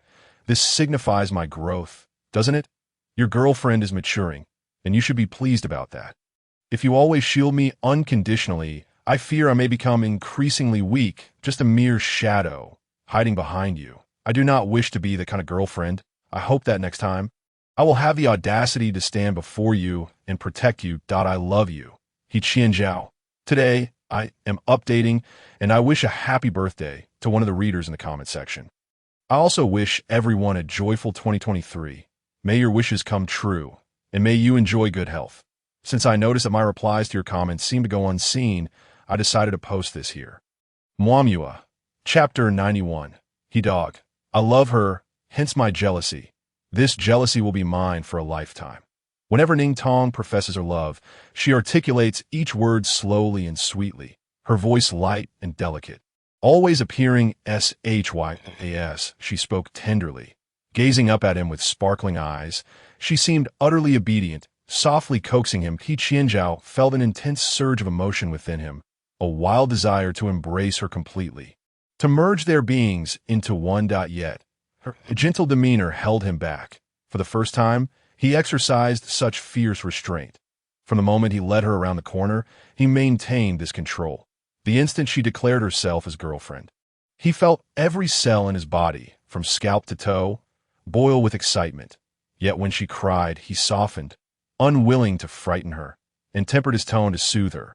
For the first time, he concealed his fervor within, refraining from expressing it vehemently. Wife, I love you too. Wife, I want to move next month as plans forward. Ning Tong's eyes widened, and her cheeks flushed as she quickly jumped off him, exclaiming, No, He Qianzhou, we are still in the museum. What are you thinking? Moreover, there's no such thing as moving it forward. He Qianzhou stood up, kissed her, and innocently replied, Why not move it to the hotel? What's wrong with that? If we move it forward, then I want to pester you next month. Ning Tong, embarrassed and indignant, retorted, You're deceiving me. I would never lie to you, my dear wife. He continued, When next month arrives, I'll just move the following month up. Ning Tong playfully smacked him. He Qianzhou, you rascal. He Qianzhou, puzzled, asked, "What is wrong with that?" Ning Tong, looking at him seriously, blushing, shyly confessed, "I know exactly what you're thinking." He raised an eyebrow and wrapped his arm around her waist. "Oh, really? Then tell me, what am I thinking?" Ning Tong blushed and shot him a glare. "If it were possible to move it forward, then when next month comes, you would definitely want to move the following month up too." He Qianzhou's expression stiffened, dropping the pretense, leaning down to nuzzle against her. "Wife, 2 months is too long. I'm going crazy. You smell so good and say such adorable things. I just want to be with you. Like really be with you." Ning Tong's face turned as red as a monkey's backside, while He Qianzhou continued to nuzzle her. "Wife, don't you want me? Don't you like my V-line?" Ning Tong, flustered, stamped her foot and covered his mouth, her eyes misty with shyness. He Qianzhou, stop saying that. Her voice trembled with vulnerability, her lips slightly pouting, and He Qianzhou's temper flared once more. After about an hour, they returned to the museum, and upon their arrival, a wave of whispers ensued. The curator approached them, and Ning Tong stepped forward, ready to apologize, but Yuan interjected with a smile, tinged with a hint of teasing. "I apologize for upsetting you, Ms. Ning. We failed to consider your feelings and those of Mr. He." Ning Tong, taken aback, quickly waved her hands. "You need not apologize. It was my fault for arguing in the museum." Yuan chuckled. "You are truly delightful." He Qianzhou frowned, instinctively covering Ning Tong's face with his hand, his voice cold. "Curator, who are you staring at?" Ning Tong's expression darkened as she realized and felt her face flush. Pushing his hand away and glaring at him, Yuan, momentarily taken aback, then burst into laughter, playfully slapping He Qianzhou's shoulder. "You little rascal, I'm 35, and you're still jealous of me." Ning Tong's ears turned red, and she shyly glanced at the curator. "I'm sorry, curator." He asked just like that. He Qianzhou, displeased, leaned closer to her. "Wife, please stop apologizing." Yuan observed the affectionate couple with amusement. "I've known this little brat-ass character for a long time. I didn't expect him to behave like this in front of you. It's quite refreshing." He then turned to He Qianzhou. "With someone as beautiful and charming as Tong Tong, there will surely be many admirers. Don't let jealousy consume you. It's bad for your health." He Qianzhou scowled. "Why do you care?" Ning Tong felt that He Qianzhou's tone was a bit harsh and slightly impolite. So she tugged at him, giving him a meaningful glance. He Qianzhou's brow twitched, but he restrained himself, straightening up, his dark eyes icy as he lifted his chin. "Curator, my love for her is the reason for my jealousy. I suspect I will be jealous for a lifetime, so don't worry about my health. You should be more concerned about your museum. If you think revising the rules is a hassle, I can assist you." Although he offered help, his tone was unmistakably threatening, leaving no room for others. Ning Tong, holding his hand, watched him closely, noticing that He Qianzhou never seemed to bow his head before others, always maintaining an air of superiority, his words carrying weight. When in a good mood, he spoke lightly, but when irritated, he could be quite intimidating. Only in her presence did he adopt a different demeanor, always lowering his head to listen to her. Upon hearing this, the curator chuckled softly. "It's true that I didn't consider the implications. It has indeed affected the atmosphere of the museum. I have just informed all visitors that such incidents will not occur again. With that in mind, if you were to work in my museum, the other guides might find themselves out of a job." Haha. Afterward, He Qianzhou returned to his post, and the number of people following him had diminished by 3/4, leaving the other guides with plenty to do. As it neared closing time, a commotion erupted from a certain corner of the museum.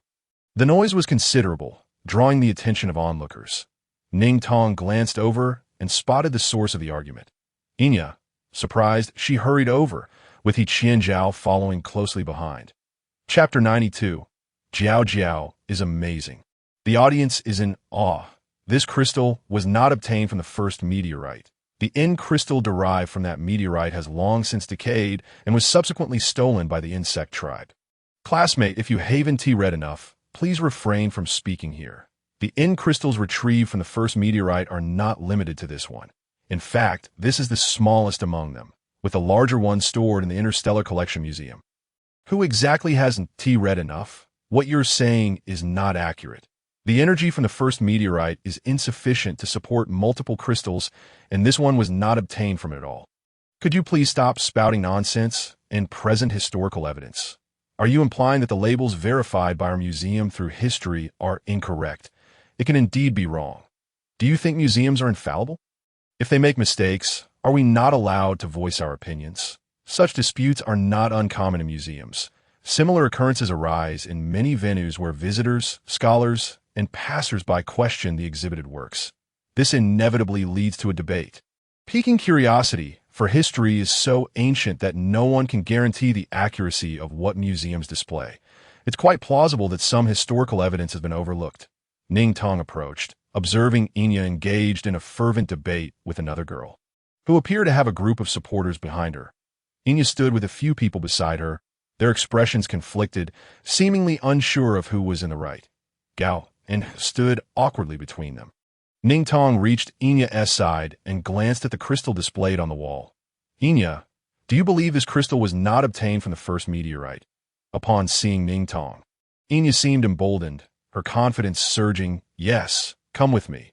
She led Ning Tong to the displayed crystal. Look, this crystal shows no signs of decay. It could not possibly have come from the first meteorite, as the friction from it would have generated too much energy, rendering any crystal stored within it unable to remain intact. Ning Tong blinked, cast a fleeting glance at her, and the corners of her mouth curled slightly before quickly settling into a neutral expression. She then turned her attention to the girl standing opposite her and spoke slowly. What she stated is indeed correct. This meteorite was not derived from the first meteorite. Alongside the descent of the first meteorite, countless others fell as well. Experts categorized the crystals within these meteorites, designating the crystal from the first meteorite as crystal N. Subsequently, during the invasion of the insect race, the meticulously labeled crystals were thrown into disarray, and crystal N was stolen. The experts responsible for crystal N and the other crystals that fell at that time all perished, leading to a misidentification of other crystals as crystal N. Therefore, what is present here is not a crystal born from the first meteorite. Upon hearing this revelation, everyone was taken aback. It was a historical event they had never encountered before. Even those who had delved deeper into their studies knew little more than how the experts procured crystal N, entirely unaware of the convoluted events that lay behind its existence. The girl, momentarily stunned, quickly inquired, "What is your evidence?" Without references or any substantiation, I cannot take your words to heart. Who knows if you are merely fabricating this? Who is fabricating? Yenya exclaimed, her neck stretching in indignation. Before she could finish her retort, Ning Tong tugged at her, wishing to avert any quarrel, and addressed the girl again. There is indeed evidence. The expert in charge of crystal N was named Pei Qing. Due to time constraints during his research, Mr. Pei hastily recorded the characteristics of crystal N, and these notes were later incorporated into the National Registry. However, this registry was not specifically intended for documenting crystals and was not in written form, but rather directly printed in a volume. I have read that book and deciphered Mr. Pei's handwriting with great care. As she concluded her statement, the room fell into stunned silence, leaving no one daring to utter a word.